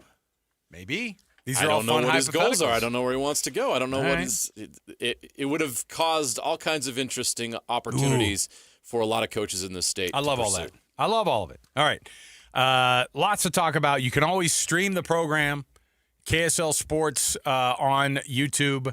You can always stream it, of course, KSLSports.com. You can also go back and listen wherever fine podcasts are found all day long to the KSL Sports Zone. Go check it out for yourself. Let's kick off the show officially here after a little bit of a break for me and JJ holding the fort down for a couple days and all of us trying to get our bearings now that our kids are back at school. It's been rough already. We're already getting there. 2 days in, and I want to die. I know. Kicking things off. See, we got a little bit of reprieve, 1 day extra in the Davis School District. Let's kick things off right now. It is The Cut, top of the program. Let's do it. It's time for the biggest story of the day. This is what made the cut with JJ and Alex on 97.5, the KSL Sports Zone. All right, so here's what we got. Lots going on. And, of course, as we said, the ripple effect of the head coaching. It only took 2.5 weeks, JJ, but we have an official press conference to reveal who the coach of the University of Utah football program is. I was on pins and needles wondering who this was going to be. Well, you were on a long break then. You were on a long break. I just was thinking, this is a long. It took so long. It's weird that it happened today. It took so long. It's been almost a month, but at the same time, it actually worked out perfectly because Morgan Scalley was able to assemble his staff before this presser happened today, and so he was able to talk about his vision and the guys he brought in and all those things. So it works out. It was just everything that's happened over the last month has been wild and crazy and chaotic, and I think for Utah fans today, and some of the reaction I'm getting from Utah fans is today felt really, really good because they were actually able to listen to the new leader of this program, the new CEO, get up out in front of them and tell them what his vision was. And I think people are on board. Yeah, and that's what we're going to listen to is a little bit of some of the reaction. And, of course, Morgan Scalley and Kyle Whittingham, I think people look at them and say, man, he's from the Kyle Whittingham coaching tree, and I get it. The question is going to be what kind of a different coach will Morgan Scalley be? And I think that he's going to want, number one, he is a different guy. I mean, that goes without saying, but at the same time, I think people just hope that there would be a one-to-one, like you're just going to get Kyle Whittingham Jr. I don't think you want that. The other thing is there's no version of that. You know what I mean? You get a guy who knows what works in college football, but Morgan Scalley you and I both interviewed that guy a bunch of times, and I'll tell you, it's so much more fun to sit down with Morgan Scalley than it is Coach Kyle Whittingham. Yeah, by a factor of 10. Personality, the one-to-one, it's just a different feeling. Well, maybe some of that comes with being the head. Everything's different. Maybe we're going to get a different version of Morgan. The head coach Morgan might be the guy who doesn't have as much of a smile on his face all the time, and I don't know. I think that Kyle Whittingham has had that same look on his face and the toughness and the scowl since his playing days, right? Morgan Scalley. Here's his opening statement talking about bringing the philosophy of Utah football, what they're going to do, what the offense looks like. Jason Beck, 1 year and gone. What Kevin McGivern's going to possibly bring to this program. All those things coming into focus as he's now put the rest of his staff together. Morgan Scalley talking today, his opening statement on being the brand new Utah football head coach. Two things I want to clear up. I'm really not that smart. They talk about my brains. I'm not that smart. I've got a bigger heart than I do a brain. I'm just grateful for people that have surrounded me that make me look smart. And my best recruiting job is sitting right here. You're going to see that today. I'm a baby. But man, our team's going to rip your face off. Okay?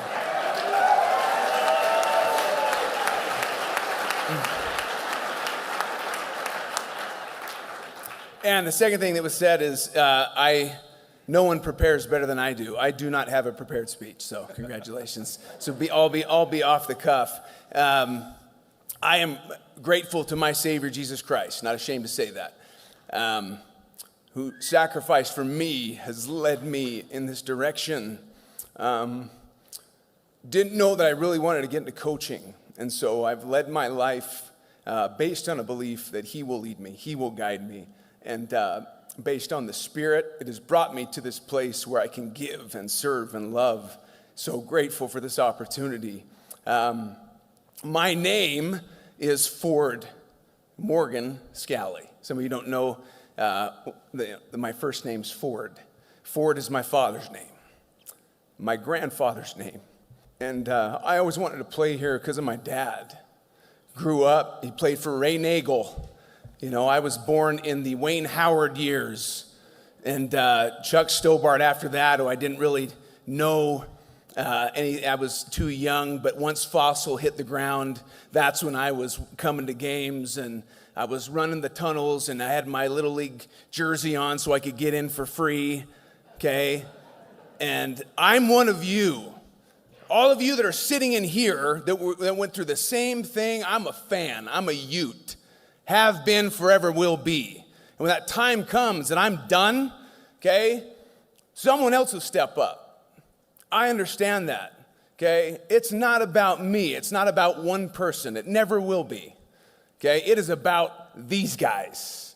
It is about the players, okay? And players win championships. Teams win championships, not individuals. So while my name is going to be out there, and this is history, and I get it, and I love it, it's all about the guys that I grew up watching, okay?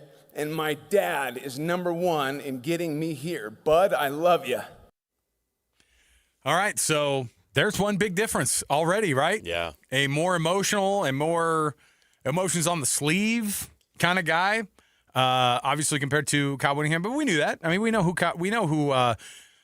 the type of personality that Morgan Scally is, and I think the thing that people wanted to hear and where you got the most crowd reaction, obviously, I think everybody loves everything that Morgan stands for. He has no qualms telling you about what his personal religious beliefs are and his philosophy on everything outside of the football field, and he carries that on his sleeve just like he does the rest of his emotions, and I can't imagine that's not going to work well for him as a head coach, because players see that and they buy into it too. I think when they see it, they saw the toughness of Kyle Whittingham. They're going to see the toughness in Morgan Scally. These guys who play for Morgan Scally, they know what kind of dude he is. And so they might see him get emotional because of this life-changing moment for him, for his family, all those things.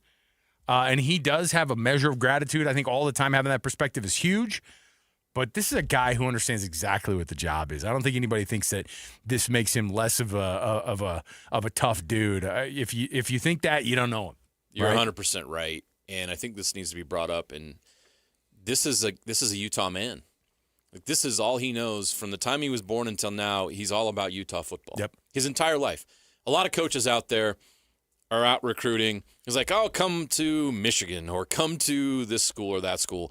And that coach isn't going to be there in 2 years. Right. And he wasn't there 2 years ago. He's just taking the next job and the next step in his career, which is what he really cares about. Here's where Morgan can be different and where Morgan is different. He loves Utah. He loves Utah football.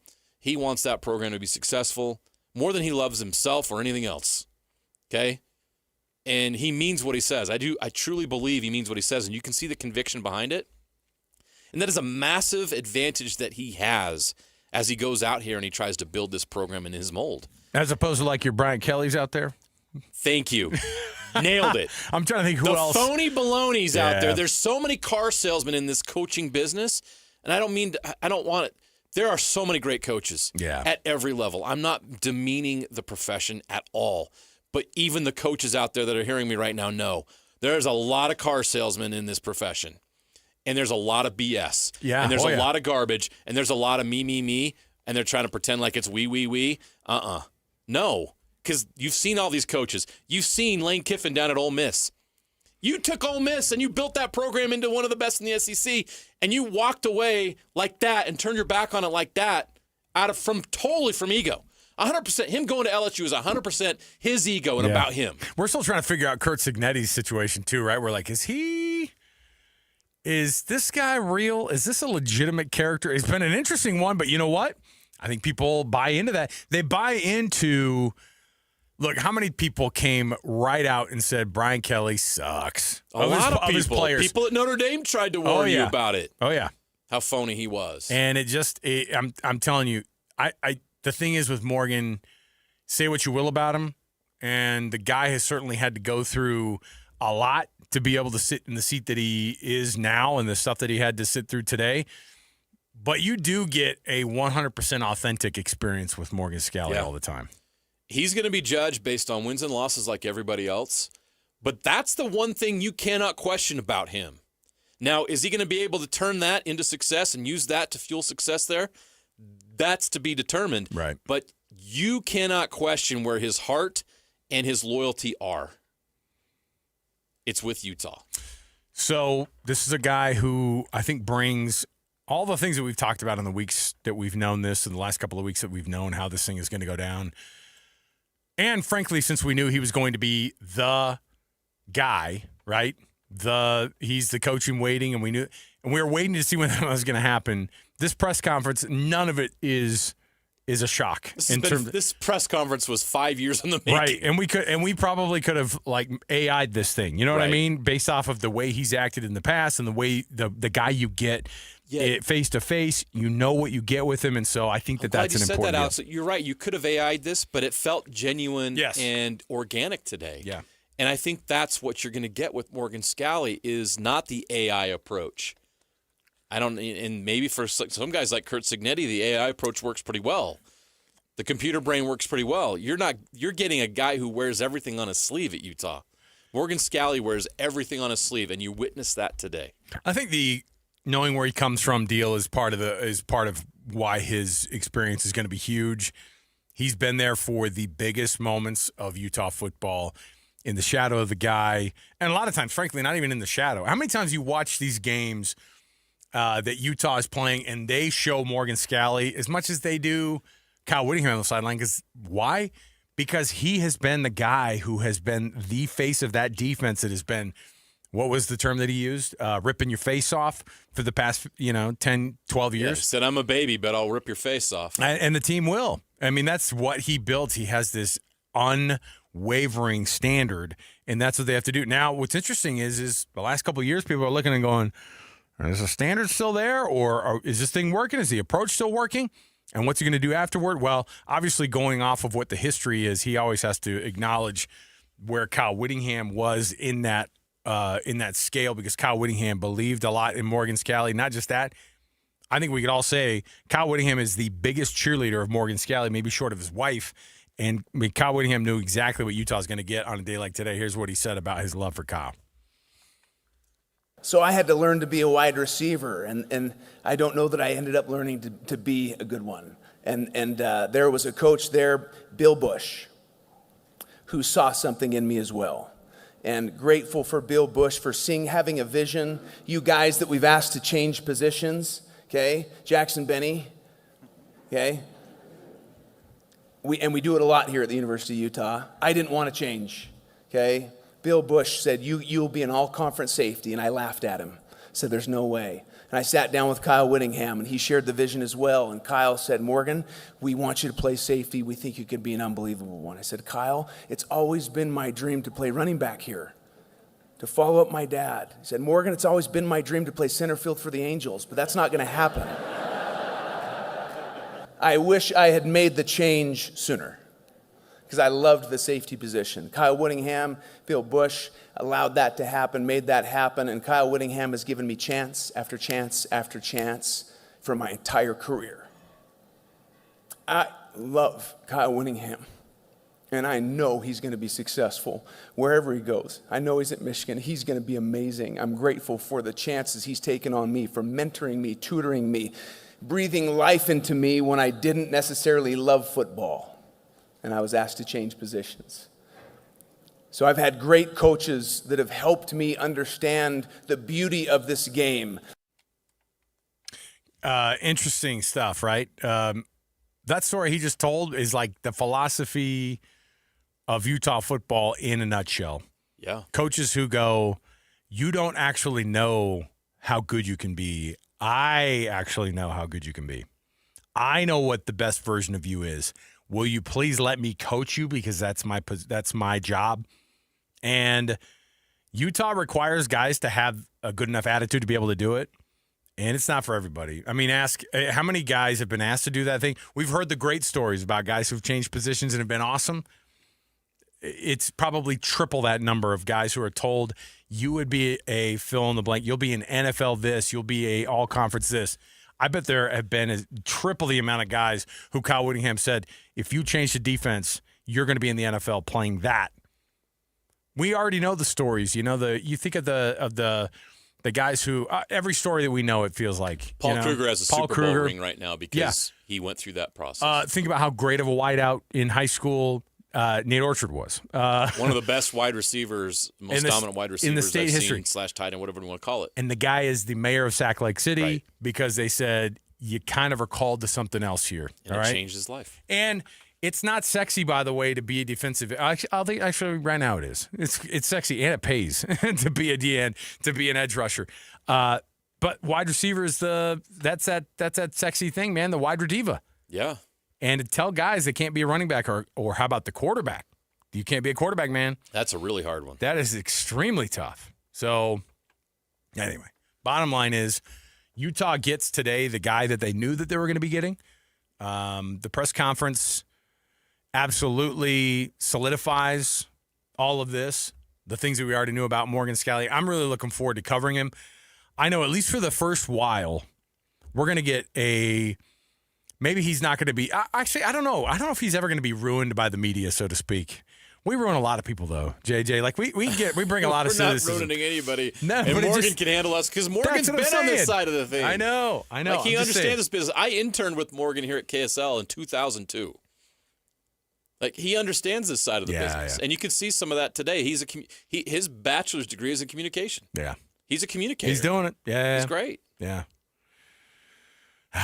Yeah, the stuff he learned from Kyle it's going to take him a lot of places, and I think the number one place it's going to take him is into his own version of success. So what's that going to look like? It's going to be very interesting to see how he handles it, how the school, the administration handles it, how his athletic director gets along with him. It's a very different spot to be in when you're the defensive coordinator versus when you're the guy who has to sit in front of the athletic director and make some really, really difficult answers to the questions that he's asking. And what's that relationship? It's got to work too. And, ask so many people, and the athletic directors that they have worked with are the ones that they did not work well with. And that is, it's a huge part of it. And now think about how wild it is, because when an NIL offer comes from a school, who does it have to come from? It can only come from the one guy, right? Maybe they've changed it, but I'm pretty sure how many coordinators have made promises that the coach ended up going, no, I didn't agree to that. Yeah, that's been a happened. problem. It's absolutely happened. Yeah. UNLV, it's happened. How many? But it's always like some guy who's down the line who says, coach is going to pay you. And then a coach will go, no, I'm not saying that. And it's the weirdest thing now, because Morgan Scalley has to get on the horn and say, how about $400,000 for you to come be an offensive tackle? He has to. Those are conversations that is so difficult now. I heard a story about Kurt Cignetti over the weekend, how he offered a guy who was going to go to the NFL draft, one of his offensive linemen said, before he even came in, he goes, I need you here, man. How's $300,000 sound? What a weird thing. And it sounds like the stuff that Bo Jackson used to talk about, right? That Eric Dickerson used to be a part of. And now these coaches, including Morgan Scalley, have to play the game to be able to win the game. And I think he's a good guy to do it because he's doing the Oshucks thing, but you and I both know what his academic prowess was going before him. So you know what you're going to get with Morgan Scally because and the first person to sign off on him is Kyle Whittingham, and that's all you need to know. And I will add to this on top of everything that you just heard there. And if you go back and listen to the entire press conference, I'm sure you can find it on KSLSports.com. He talked about how Utah's going to be physical, but they're going to be innovative. And I think that's not that Kyle Whittingham wasn't. Don't get me wrong. I'm not saying that they weren't trying to do new things or they weren't willing to adapt, because Kyle talked about all the time adapting to this new era. But I think Morgan's pretty forward-thinking when it comes to innovation in the game. And I think he likes what Kevin McGivern's going to bring at that offensive coordinator position because they're like-minded in that sense, and that's why I think it was a good fit and why it worked out. Morgan's going to be innovative. Morgan's going to do things at Utah that haven't been done before or tried to be done before. And I think the Utah fans can be excited about that. This is not going to be a stubborn program. This is going to be a program that wants to stretch and grow and try to do things differently and innovatively, if that's a word. Innovatively. Yeah, I think it is. Did I just make up a word? Even if you did. This program is going to be innovative. Yes. And not be afraid to be.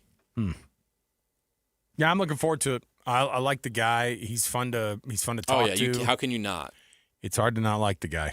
So looking forward to see what Utah's going to get with him. And I can't wait for people to not just go, oh, Kyle Whittingham Jr., because there's going to be some of that. This is not Kyle Whittingham. That's not what this is at all. But there are going to be you people. You saw the personality difference at the press conference. Yeah. It's different. I always think about that one of the many reasons I didn't like Bob Knight, but one of the ones is, remember when he sat down and it was so Dick Schaap is the so well known father of Jeremy Schaap, who is in his own right a phenomenal sports journalist. Yeah. And when Bob didn't like the line of questioning that Jeremy Schaap had, because I think he thought he was going to get an easy pass because it was a guy that his dad had known and had respected. I don't know how much he respected him. And when he's like, you got a long way to be your dad. And I was like, what a dumb thing. That's awful. To try to throw at a guy just because you didn't like the line of questioning he's doing, and you just go, oh, well, you're not good at your job. And so if things are done differently under Morgan Scally, then you go, well, you're going to have to go a long way to be Kyle Whittingham. You're not trying to be Kyle Whittingham. He doesn't need to be. Just be a winner and figure out your style of being able to do it your way, Morgan. Okay, we're going to take a break. We'll come back. Hey, more to go on the program. When we return, got ourselves a couple things. One, Jazz Ticket Tuesday's coming up, and we've got tons of things to get into there.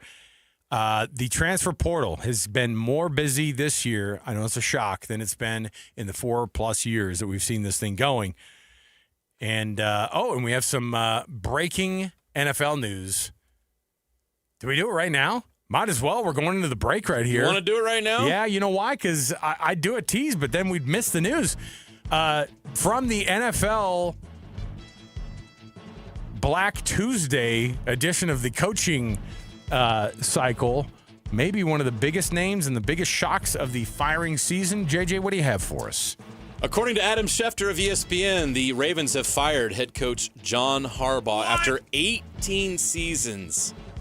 A Super Bowl championship, a 180 and 113 record. Schefter goes on to say that Harbaugh is now expected to become the top head coaching candidate in this hiring cycle. Yeah. Multiple teams now are expected to be interested in hiring him, and his presence is expected to have big ramifications. These are the head coach openings right now. Ravens, the Giants. The Raiders. Can't help but think about it. The Raiders, Browns, Cardinals, Falcons, Titans, Giants, and now the Ravens. Multiple teams with head coaching openings will now adjust their boards. John Harbaugh immediately becomes like, I don't know, though. I mean, like, he's the old school guy. Now it's cool to hire the Liam Cohens of the world. You know what I mean? Harbaugh, after 18 years at Baltimore, is still relatively young. He's only in his 60s. Well, and on top of that, like, how many guys have that type of success? And I don't know. I mean, like, what's this? Is it adding up that, late loss last year at Buffalo, on top of like the thing is that they go as the health of Lamar Jackson goes, and the Commanders just fired both of their coordinators, including their offensive coordinator, a year after they had a phenomenal season with tons of success on both sides of the football, and then they go, nope, this year not good, and you have to win immediately. And John Harbaugh, what's interesting is people have been asking for him to lose his job over the past 5 years. And it's so dumb. But you know what? This is coaching. You got to win. And you got to win big at the highest level. And the Ravens have had rosters that have been there and been close, and they can't quite get over the hump. If I'm other teams, I'm firing my coach to try to get John Harbaugh. You're going to see a couple more openings. I'm telling you, like Harbaugh in Green Bay. Ooh. That might be interesting. What's going to happen with what's going to happen in Miami? You know what I mean? Harbaugh in Miami. Come on. Where would you rather have him or McDaniel? But see, if you're Miami, you see how all these organizations are going to start doing this in their brain. Miami goes, hey, it's not in the same division, but it's in the AFC, and we got to beat the people on the Eastern Seaboard, man. We got to do it. Who are the Ravens going to hire? This will only be the fourth head coach in Ravens history. I don't know.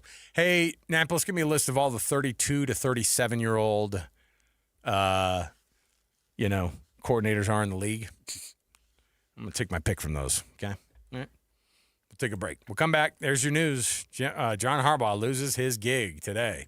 We'll take that break. We'll come back. More to go around the corner. Let's talk college football a little bit more. I've got those Jazz tickets to give away as well on a Jazz Ticket Tuesday. 97.5, the KSL Sports Zone. This is DJ and PK. Here we go again. Former BYU basketball coach Steve Cleveland. When I look at the football situation in Utah and what Kyle's doing, there's nothing about that to me doesn't make sense. He gave them everything at Utah. Going to Michigan is another level and next step. What a great honor. And it's not taking anything from Utah. They have an outstanding football program. It's a great institution. And anybody that's going to begrudge him for leaving, they're just not very smart. A guy gives you everything that Kyle gave, and then people are going to be critical of him and criticize him. Blow those people off. That's insane. It disgusts me that conversation even take place. I'm happy for Kyle. I'm happy for his staff. It just doesn't make sense that people would have that kind of an attitude. Just very narrow-minded, and I'm not interested in hearing the nonsense that's coming out from some of these people on radio and TV. Catch DJ and PK mornings from 6 to 10 on 97.5, the KSL Sports Zone. What makes a Huntsman School of Business student stand out? It's the difference between studying business and becoming a business leader. At Huntsman School of Business, hands-on learning, global experiences, mentors who know your name, and a welcoming community set you apart. From classrooms to internships to real-world problem-solving, students at Huntsman School of Business graduate with purpose, confidence, and career opportunities. Discover the school built for bold futures. Dare mighty things at huntsman.usu.edu. Is your financial advisor offering you up to a 30% upfront bonus? Or are they promising you up to 10% growth per year, all for your retirement income? If not, then you need to come to Trajan Wealth. I'm Jeff Jr., founder of Trajan Wealth. If you have a plan to retire within the next 10 years, don't wait only to find out it's too late. I've seen hardworking folks like you retire only to be required to go back to work, all because their advisor told them guarantees like these were too good to be true. They're not. That's up to $30,000 upfront or up to $10,000 per year on $100,000, all guaranteed for retirement income. Don't keep working when you're supposed to be retired, and don't let any financial advisor tell you it's too good to be true. Call Trajan today, 801-210-6800. That's 801-210-6800. Annuities, not advisory products. DBA Trajan Wealth Insurance Solutions. Additional disclosures at TrajanWealth.com. Only one type of burger. For every pallet. Fries are extra. Large in size. We've got the shakes. Going over the brim. Hey, this is Chris from JCW's. Put a positive, delicious spin on your day at any one of our 5 locations. In Lehigh, American Fork, Provo, South Jordan, or Harriman. JCW's, quality and a lot of it. Tim Jr. here from RGS Exteriors. Did you know that we offer 3 distinct styles of gutter protection? Each one meant to handle a specific leaf problem. You might not even know there are different styles of gutter protection, but there are. And if you pick the wrong one, it could be a huge waste of money. Now, the big gutter guard companies won't tell you this. They try to sell you a one-size-fits-all gutter guard. And it could be completely wrong for the amount and types of trees and leaves you have. Not RGS Exteriors. We understand which kind of leaf problem needs which kind of gutter guard. We'll do an in-depth evaluation to assess the types, locations, and numbers of trees in your yard. Based on that data, we match your home to the right gutter guard. So don't risk wasting money on the wrong gutter protection. For a free evaluation and estimate, call RGS Exteriors at 801-280-3110 or visit rgsexteriors.com. That's 801-280-3110 or rgsexteriors.com. This is a Utah Jazz at 30 update on 97.5, the KSL Sports Zone. Will Hardy talks about what he would like the defensive identity to be of this Utah Jazz team. We've identified the type of shots that we're trying to take away, but we need more of a scramble mentality on every possession. Right now, we are late mentally, and we do not have the athleticism as a group to make up for that physically. It takes a lot of anticipation to do those things possession after possession. You know, defense takes a relentless level of competitiveness because there are so many situations that happen in every game. And am I supposed to go over the screen or under the screen? Well, the reality is, that doesn't matter as much as not getting screened. Stop running into the screen. That is the only answer that never works, is just running into the screen and dying. That is your Jazz at 30 update. It's brought to you by U of U Health. At University of Utah Health, hope is in their DNA. Learn more at uofuhealth.org. University of Utah Health, for you, for life.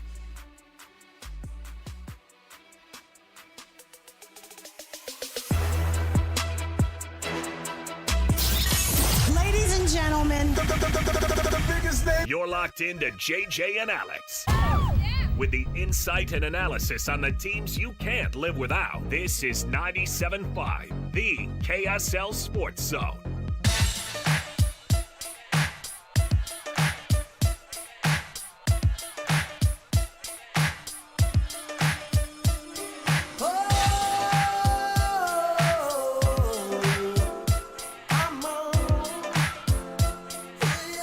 Welcome back. JJ and Alex, 97.5, the KSL Sports Zone. Annapolis, you shouldn't have. Is this because I just got back from vacation? Come on. You are the Mac in this case. I am the Mac in this case. And this feels just like 11th grade for me. I mean, you weren't born yet, but I appreciate that you know what Return of the Mac is. This does feel like, feels like junior prom, junior homecoming-ish. It's good. Brings back good memories. Great memories. All right. JJ, we just talked Kyle Whitting, we did talk a little Kyle Whitting. We just talked a bunch of Morgan Scally. Of course, his introductory press conference today. With the staff changes, is there anything else coming up then, or did we miss anybody on the staff who is either exiting or staying? The transfer portal. Let me see if you're up to speed. Because the coaches transfer portal has been as wild. Actually, it's been more active here than it's been anywhere else, and certainly the news has been wilder here than it's been anywhere else. But regardless, give me the lowdown here. Colton Swan, DC. Correct. Kevin McGibbon, OC. Correct. Jordan Gross, OL. Yes. What are they doing? The legend. What are they doing to replace Lewis Powell? Defensive line coach. I think that's still. No. So they already have. I see. I put you on the spot. Luther Ellis is still. Yeah, sure. Is still in place. Yeah. And they hired a defensive ends coach, who coached Aaron Donald at Pitt. Oh wow. Enoke. Brechterfield. Enoke Brechterfield is going to fill that spot on the D line left by Lewis Powell. Look, fans are eternally hopeful. You know, when a coach goes, I'm leaving, and you'll get a certain segment of the fan base that goes, yeah, it's fine. We didn't even need you. You know what? Did you see who we hired? It's Aaron Donald's defensive line coach from Pitt. You know, and you go, And you know Those what? things matter. I don't even think Jim Harding was that good. Like that. You'll get those guys, And a lot of the stuff, the angst about assistants is kind of overplayed because there's a lot of great assistant coaches out there. Sure. A lot of guys can fill that hole, and everybody brings a different thing to the table. We've heard many people, I can't. How are we going to replace that guy? Yeah. Well, then they bring somebody in who has their own spin on it and brings in their own guys. So it's going to be different, but I think that there's a lot of optimism about the guys that they brought in.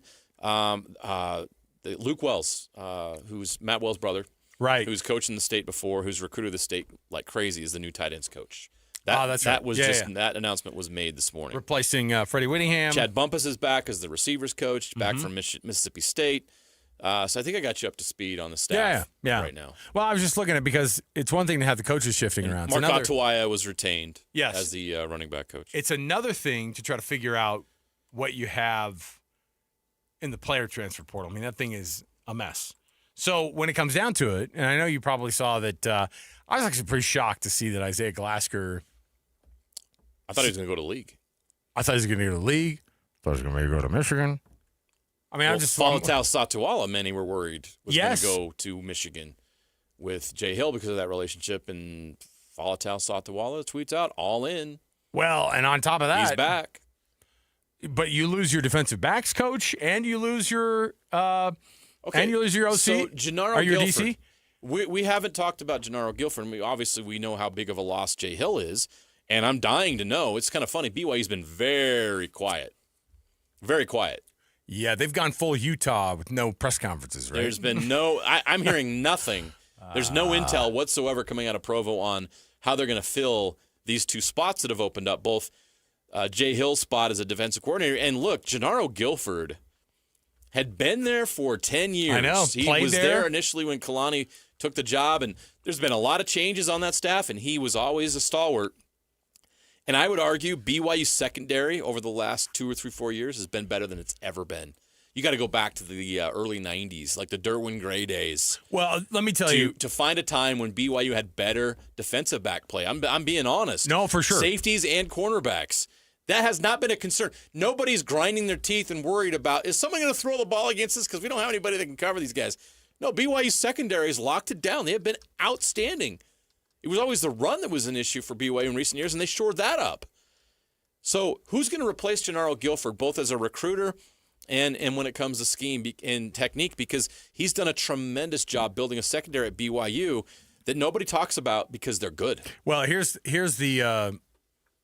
all you need to know. Jay Hill is with you for 2 years and goes, "You're coming with me, dude."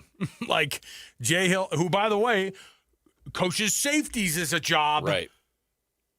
Looks at Gennaro Guilford and goes, "Yeah, I'm gonna need this. Yeah, I'm gonna need what we got here from Gennaro Guilford." In 2 years at BYU, in 2 years, he had a lot of guys he probably could have picked from. He had certainly maybe somebody from the old staff. Do you think Michigan had bad, defensive backs coaches? No. Michigan could go out and get anyone to do that job, and they picked Gennaro Guilford. And Jay Hill was the guy who goes, "Hey, Kyle." And because Jay Hill goes, "Hey, I'll come, man, but you know what? Hey, Kyle, this is the guy that's been the thorn in your side, and let me just give you 2 words, takeaway king." And then Kyle goes, "Say no more. Say no more. You lead the country in," what did they have? They were second in interceptions last year. They're fifth in interceptions this year. I don't think Kyle Whittingham could love a human baby more than he loves turnover ratio. Right. That turnover ratio he actually loves. The one he pretends like that he loves is the sibling, is like the middle child who is QBR. He'll go, "Oh, this is all his quarterback rating." He actually hates it, but he brings it up all the time. He doesn't really understand QBR, but he certainly respects it. Yeah, sure. All right. So there you have it. I mean, from that standpoint, you have those things. But the transfer portal to me that's been interesting, when you look at it, all the big names that enter it, haven't we learned the lesson that it's that unknown, because you still got to recruit. And when I say you still got to recruit, you better be the guy who's going to find the next Cam Ward. You better be the next guy to find the next Trinidad Chambliss, right? You better be the next guy that goes, "Hey, John Mateer, come to our big program after being at Washington State." Or, "Hey, fill in the blank on that small school that had this guy or that DB or that linebacker. So how do you do it? The thing is that right now big programs are fending off one another to be able to try to get the best players possible. And yet you still have the transfer portal opened, what, the 2nd? Yep, Friday. Imagine these Texas Tech, Miami, Ole Miss, and Oregon teams trying to figure out how to get ready for a college football semifinal and the national championship for 2 of those teams. And you're also still traveling during all of those weekends and going out and recruiting, or you're inviting guys to come in on official visits or whatever it might be, or you're calling them or you're texting them or you're sending them a text that just says, "You up, question mark, $1 million, question mark?" Like, those are text messages that are happening right now. Yeah. And battling for those big names, everybody wants to know who the next Fernando Mendoza is going to be. Which, by the way, you saw Josh Hoover goes to Indiana. Mm-hmm. And I'm looking at Indiana stuff, and all they're saying is this is the best thing that's ever happened to us. I'm going, hey, guys, like, we thought he was going to win the Heisman Trophy at TCU, by the way, this year, and he ended up having kind of a meh. But every fan base goes, we got him, you know, and the Brendan Sorsbys of the world, we got him. You know what I mean? Is he going to Texas Tech, by the way? Is that what they figured out? Yeah, it's pretty much a done deal, right? Okay. Has it been announced that, they did the whole Times Square thing with Sorsby. Yeah. Sorry, I said the wrong teams. Miami, Ole Miss, Indiana. Who am I missing? Oregon. Right? Yeah. Okay. Those teams. And Dan Lanning brought it up at the press conference with Kurt Signetti. He goes, hey, keep dipping into the transfer portal. Keep doing the transfer portal thing. Keep focusing on that. And he was saying this is a joke because, and Kurt, starts laughing because he finally was like, he cracked a smile because Dan has to do the same thing. Dan Lanning has to do the same thing. They've got to babysit the transfer portal, and they've got to babysit their team. And they've got guys on their roster who've left the team before these games have even been played yet. Pretty wild. Freaking wild. So good luck. Good luck, everybody, fighting over all those players here in the state of Utah. Good luck keeping guys. Good luck, finding even more of these dudes and finding even more of these, top stars who you don't even know are good yet. And taking a rolling the dice on a 0-star out of high school, but a pretty darn good FCS player. You know what I mean? Ask BYU who their best players have been over the past few years. Think of your Eddie Heckards. Think of your Jack Kellys. Guys who came out of high school and nobody gave them a shot unless their name was Jay Hill. All right. We'll take a break. We'll come back. We've got more to go on the program. I've got a Would You Rather next. Oh, I've got Jazz tickets to give away right now. Jazz Ticket Tuesday. Call number 12, 801-575-ZONE. That's 801-575-ZONE. 801-575-9663. Get a pair of tickets to see the Jazz and the Charlotte Hornets coming up on Saturday, January 10th. That's this Saturday at Delta Center. Just give us a call right now. Be calling number 12. That's all you have to do. 801-575-ZONE is the number. We'll take that break. Would you rather next? 97.5 the KSL Sports Zone. This is Jay Scott and Ben Anderson. It's funny about Kyle Whittingham. He does not care about his legacy at all, which is weird. I would have thought that would be more of a priority, but obviously it's not. I mean, the bitterness of sticking it to Utah outweighs his desire to have any sort of legacy, which is, I guess, kind of crazy. I mean... You think he's trying to stick it to Utah? Absolutely. Gary Anderson said as much. They shouldn't have pissed Kyle off. Use that word. Yeah. I don't know why anybody would think any differently. I certainly don't think Witt was trying to do Utah favors on the way out the door. But again, to your point, like, what was he supposed to do? This is how he's become Kyle Whittingham, is these people around him. So he's going to go back to the well of the people around him to try and do a good job at Michigan, because I suspect he wants to do a very good job at Michigan. He wasn't going to go out there and start over from scratch. I'm not sure that has so much to do with, well, let me stick it to Utah now. Catch Jake and Ben weekdays from 10 to noon on 97.5, the KSL Sports Zone. SLC Fat Loss and SLCFatLoss.com. Let me tell you what the power of a real program that helps you drop weight and keep it off does during a time like the holidays. We took some days off, went out of town. You know what happens when that happens, JJ? You make a lot of you say, hey, you know what? We're out of town. We're on vacation. I'll eat that, or I'll eat 10 of those. Yeah. All right? I'll tell you what I got with this program with SLC Fat Loss. I came back from vacation, and I am 1 pound less than I was when I got out there and I wasn't doing like minding my P's and Q's as much. What I was is I've just followed the program and I keep doing it. And I have that power to be able to say yes to this, no to this. And I'm telling you, Salt Lake City Fat Loss gives you that ability. And you can drop weight even when the holidays are going, even when the start of the year happens and you tell yourself I'm going to be a new year, new me. You can do it with Salt Lake City Fat Loss. Yeah, Salt Lake City Fat Loss is a program that's helped thousands of frustrated men and women like us feel confident in their own clothes again, boost their energy, and finally feel like themselves. So what's the secret? Well, it's a science-proven plan to help reset your metabolism and lose up to 1 pound of fat per day without the injections and pills and some kind of wild exercise program or some like a long membership or somebody bugging you every day. You're just going to have instruction given on an app every day, and you're going to be able to eat food and lose weight doing it, and it's awesome. It's going to help you develop habits that'll last a lifetime. Not only are you going to learn how to lose the weight like we have, but you're able to keep it off as well long term. And right now, they're extending their huge New Year's sale. Over 20% off for a limited time only due to overwhelming demand. The time to get in is now. You're not going to get a better price than this. 20% off for a limited time only. Go to slcfatloss.com to learn more about the program. Get a free consultation. They'll answer all your questions. And if you want to pull the trigger and join us on this weight loss journey, 20% off. At slcfatloss.com. That's slcfatloss.com.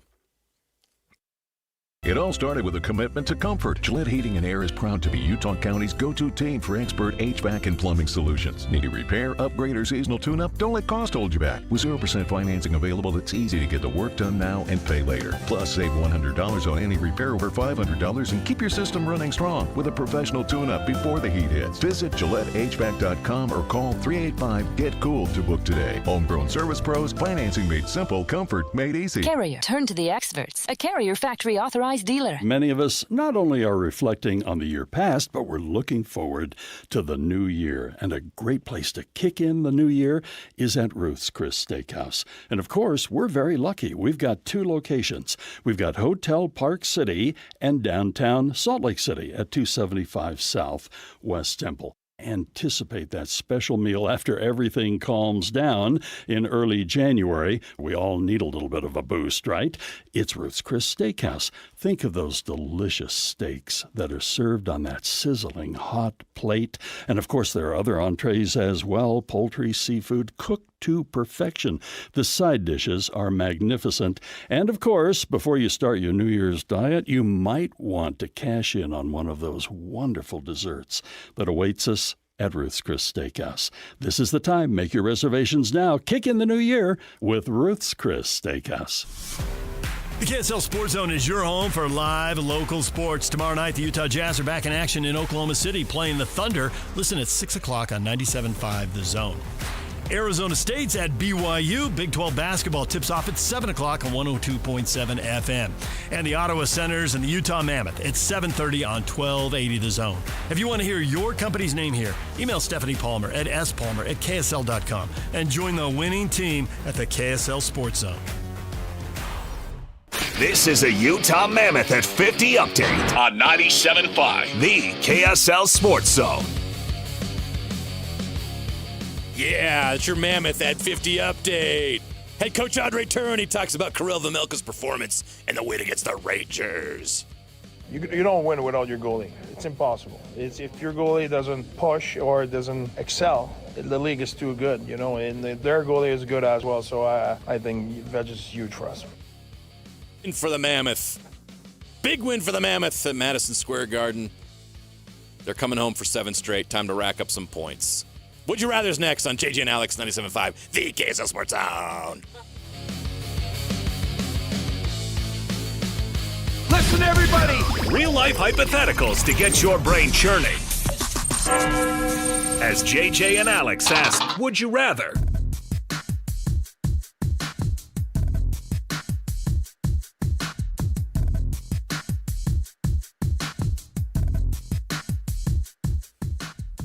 Sure you entered the right career path, JJ? Not just doing promos for whatever's going on at Utah First Credit Union Amphitheater out there? Come on. Oh, I'd love to do that. Sign me up. I think we actually have a promo for that coming up. Maybe I'll get you. Don't we all have a dream? Pay you some. I'll pay you something for that. Come on, man. There's always that one thing that, like, I'm sure, like, some of you wish you were an NBA center, but you weren't born 7 feet tall. I was born with no musical talent, but man, I wish I could shred on a guitar. Yeah. I wish I could just sit here and wail on a guitar. I love your air guitar though. Air guitar, he really gets But into I it. can't. I tried to play guitar and I suck at it. So was not the hand I was dealt. Here I am on the radio. Yeah, instead. that's all right. We'll be all right. Let's stick to this, right? Come on, it's been fun Hey, so this far. is fun. Let me ask you this: would you rather have because I was looking at the actual semifinals, okay? And the thing about these matchups are really fun. These are good. It's cool to see these runs that people make, and to see where everybody's at here. And I know that these aren't bowl games; these are the national semifinal, the national championship. But from a cool standpoint, would you rather play in the Peach Bowl or the Fiesta Bowl? Peach Bowl, Indiana, and Oregon. I'm not saying be either of those teams. I'm saying where's the hierarchy of those two bowls? The bowls. Because those two bowls, I think, are the ones that the Peach Bowl and the Fiesta Bowl were, if you'll recall, when they started it up with like the New Year's 6 games and all this stuff. Peach Bowl and Fiesta Bowl. Well, Fiesta Bowl's kind of been there. Peach Bowl was kind of thrown in there, right? It didn't feel like it was part of the OGs. Like, you know what I mean? Like the Rose Bowl and the Orange Bowl look down upon the Peach Bowl. They It's do. like, They look down on Peach Bowl. I thought you were the Citrus Bowl. And they look down on the Fiesta Bowl, too. Yeah, the Fiesta Bowl has been nice, but yeah, for sure. It's like remember when the 14 playoff and the Fiesta Bowl was involved? Or it was never part of the 4. It was usually that where the Boise State or the Group Utah, of 5 team would land. Utah, they bust the brackets, or they busted the BCS against Pitt. Hawaii played in the Fiesta Bowl. You know what I mean? Like those teams that broke through and busted. TCU, they threw them a bone. They gave them the Fiesta Bowl. So out of those two, regardless of team, Fiesta Bowl or Peach Bowl? Fiesta. Why? I like Arizona. If you're the Fiesta Bowl, Phoenix area or Atlanta area in January. If you're in the Peach Bowl, you are playing in a place where at least 7 or 8 big-time college football games and NFL games are played every year. To me, I'm saying that tongue in cheek because I'd rather do Fiesta Bowl because I feel like there's more prestige in Mercedes-Benz. No, that's Stadium? what I'm saying. Is I feel like whoopity-doo, because Mercedes-Benz Stadium plays host to a beginning of the year classic now, whatever it is, the Peach Bowl, Chick-fil-A, or like the Chick-fil-A opening classic. Yeah. It's the SEC championship game site. It's the, every 4th year it feels like it's a Super Bowl site. What else do? They do so many dang big games there, and then they throw the Peach Bowl in on top of it, and then every once in a while it's the first round Peach Bowl, and then it's the national championship site as well. I feel like it gets used a lot, and I'd rather be on a natural grass situation at the Fiesta Bowl. Boom, and Glendale. Where are they? Yeah, Glendale. Yeah, Glendale. Real grass. Yeah, Come on, man. That. I'm all in on the Fiesta Bowl. Yeah, I agree. Out of the 2 lame bowls that are great bowls, Fiesta Bowl's my favorite. But hey, if this year's the time to be in them. Yeah, it's true. This is a big deal. But who's hosting the 2 great semifinals? What's the national championship game? Is that Cowboy Stadium? Is it in Arlington? It's one of the first. It was one of the first round ones. Where's the Natty held? Somebody help me out here. Yeah. Oh yeah, it's in the Hard Orange Rock, Bowl. Hard Rock Stadium. It's the Orange Bowl. Yeah, don't call it the Orange Bowl. Monday, January 19th. Imagine if Miami gets back and plays there. Imagine if. Oh my gosh. Imagine if Oregon, who played the Orange Bowl there, goes back again 2 weeks later. And the way they're playing right now, it's very possible. Crazy. All right. Let's take a break here. We'll come back. We've got the 4 o'clock hour around the corner here. And guess what we have? Steve Bartle, Ute Insider for KSLSports.com. Of course, we're going to get his reaction of the Morgan Scalley official press conference. He's been officially presented as Utah's next head coach as of today. Made official. There you go. It's a done deal. So we'll talk to Steve Bartle about that. Plus the hirings. I'm interested to see what some of the names that are coming in and what people feel about these names that are being added to the Morgan Scalley staff in Morgan Scalley 1.0 here up at the University of Utah. Stay here, 97.5 the KSL Sports Zone. Whether you're stuck in the office, I believe you have my stapler, in your car, or at your in-laws. You want a piece of me? You bet I do. The Zone is with you every step of the way. Download the KSL Sports app to get live streaming of your favorite shows and access to all the latest updates on your favorite teams. Your home for the best coverage of the Utes, Cougars, Jazz, and Mammoth is on air, online, and on the KSL Sports app. This is 97.5, the KSL Sports Zone. Ivory Homes wants to send you to the big game. They've got 2 tickets ready for you for Sunday, February 8th. You know what game I'm talking about, in Santa Clara, California. A 2-night stay booked and ready to go. $2,000 gift card for your travel expenses and other fun. Sounds like a dream, right? You can register for that giveaway package right now by going to ivoryhomes.com/super. That's where you start, ivoryhomes.com/super. And then after that, you're going to visit any Ivory Homes model home. Scan the QR code at that model home, and you're entered. It's that easy. The more model homes you visit, the more entries you earn. The winner will be selected from all entries and notified on January 31st, 2026. While you're there, enjoy the latest that Ivory Homes has to offer. They've got some beautiful homes ready to go, and they want to help get you in that home with their Smart Home Buyer Guarantee. Key features of the Smart Move Guarantee include guaranteed sale, guaranteed lease, commission refund, reduced realtor fees, coordinated timing. Ivory's the only builder in Utah that offers this program. You need to learn more about the Smart Move Guarantee program because it's going to help you get into that dream home right now when things are weird with interest rates and the market, with the prices what they are. It hasn't exactly been a buyer's market, but that could be changing, and it can help you, this program with Smart Home Guarantee, to get you in that home you've always dreamed of. And why not make it an Ivory home? Go see what they have to offer right now with their new model homes. And while you're there checking it out, register to win that big game giveaway. Don't miss your chance to go to the big game. Start this journey right now at ivoryhomes.com/super. You can get registered right now at ivoryhomes.com/super. At Peach Windows and Doors, they help homeowners stay in the homes they love while upgrading to the elegance, efficiency, and natural light of today. With hundreds of 5-star Google reviews, their clients know Peach Windows and Doors deliver what they promise. I wanted to replace standard-size French doors with a large custom sliding door. The update required checking a weight-bearing wall. Plus, I wanted a couple of different styles of windows. The new sliding door created a much brighter and open look. Peach was so helpful along the way with recommendations and ideas, and the installers were efficient and respectful of my space. I was thrilled with Peach Windows and Doors. Give your $1 million home the $1 million feel it deserves. Don't wait on that someday project. Visit Peach Windows and Doors Salt Lake Showroom. Schedule a free in-home visit. You can also explore at peachwindowsanddoors.com or just call them at 801-566-1255. Peach Windows and Doors, where amazing home transformations begin. Hi, this is Derek Overstreet, president of the New Millennium Group and co-host of Stop Working, Start Living with KSL News Radio. Can you imagine what your life would be like if you could retire 3 to 5 years earlier than you thought possible? The things you could do, the loved ones you could spend time with, the memories that you could create. That's what our team at the New Millennium Group does. We'll walk you through the entire process every step of the way. If you'd like to get a copy of the 5-step proprietary plan that will help you retire 3 to 5 years sooner than you thought possible, give us a shout right now. 888-999-6370. That's 888-999-6370 or utahsfinancialplanner.com. Listen, most of our listeners right now have a tax problem, not a money problem. There's not enough money in Social Security Medicare as it is.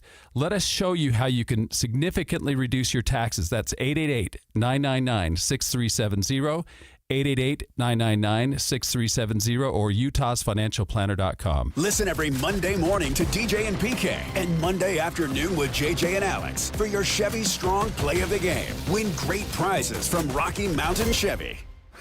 Broadcasting from the Mountain Home Services Studio, this is 97.5 KZNS FM Colbert, 1280 KZNS AM Salt Lake City, and 102.7 KSL FM HD2 Salt Lake City Midvale. This is 97.5, the KSL Sports Zone.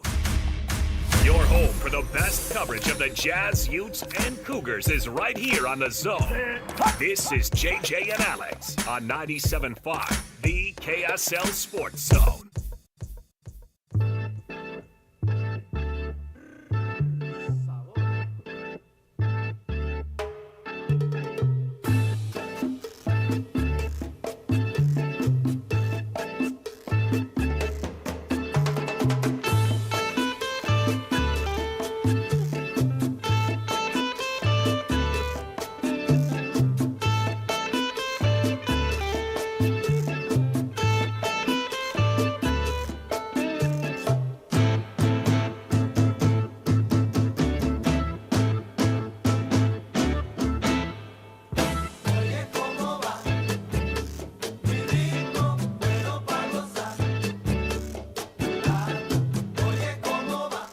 All right, everybody, welcome back. JJ and Alex, 97.5, the KSL Sports Zone. Good choice on the, this has been a good vibe today, Annapolis. Good job. It is a Tuesday edition of the program. My kids are back in school. I can't tell if that's a great thing or bad. It was tough to get them out going this morning. How was your first day back at school yesterday at the Jensen? I don't even want to talk about it. Okay. Do you know how hard it is for kids to get up after they've been feral for 2 weeks to get up on time for school? I love feral. You have no like structure. Lucky Charms. I don't even know if they had that. Like, there's no structure over the holiday, and they stay up until 3 a.m. watching Stranger Things YouTube videos. Like, they're done watching Stranger Things, and now they got to watch the YouTube reactions to the Stranger Things. Oh, boy. And I don't think my kids slept throughout the entire holiday, and all of a sudden, it's time to go to school. It's like, I'm tired. Really? Of course you are. No kidding. You did nothing for 2 weeks, and you slept hardly at all. And now you're acting like this, I tried to kill you because I got you up for school on time. Oh, for sure. No, it's like what are you doing to me? You've ruined my life. I had this one where I woke up where one of my kids woke up today. They had their schedule exactly worked out how they wanted it. They had it worked out. The exact thing that they had needed. They needed to switch a class, which happens, semester to semester. You got to move some things around. Fine. And then today they wake up and they go, I wonder what my first class is. Hey, Dad, they didn't change my schedule. Uh-oh. And I'm like, all right. Okay, well, we'll talk to so-and-so. We'll figure it out. No, they won't. They won't do it. I guarantee it. I can't be in that class. And I'm like, listen, we'll figure it out. It's 7:30. Please just go get in the carpool. Just go. Just get out of here.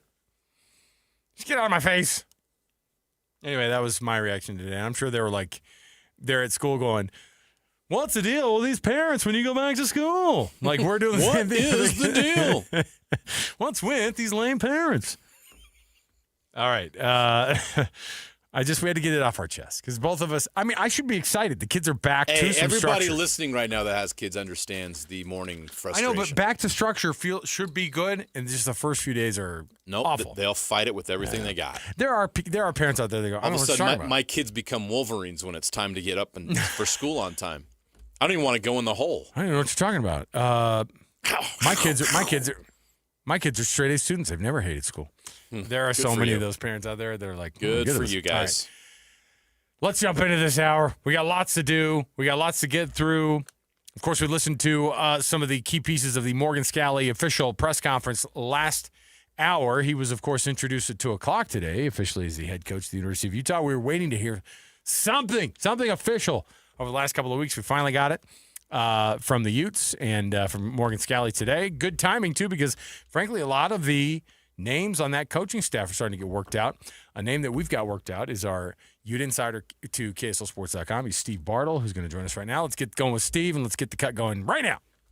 Covering the Utes better than anyone else. This is Ute insider Steve Bartle of KSLSports.com on 97.5, the KSL Sports Zone.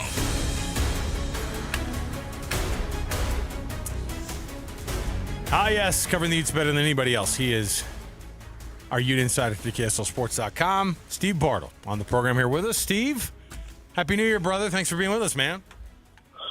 Yeah, fellas, I was getting worried. We were just going to be rambling on about kids because once you start talking about kids, man, it gets a little crazy. So I'm glad we're talking here. Yeah, we can get lost in that topic. And Steve, I'm sure you have your battles you're fighting. Oh, yep. Just at a different stage dude. than us. You asked me about Miles, I'll start rambling.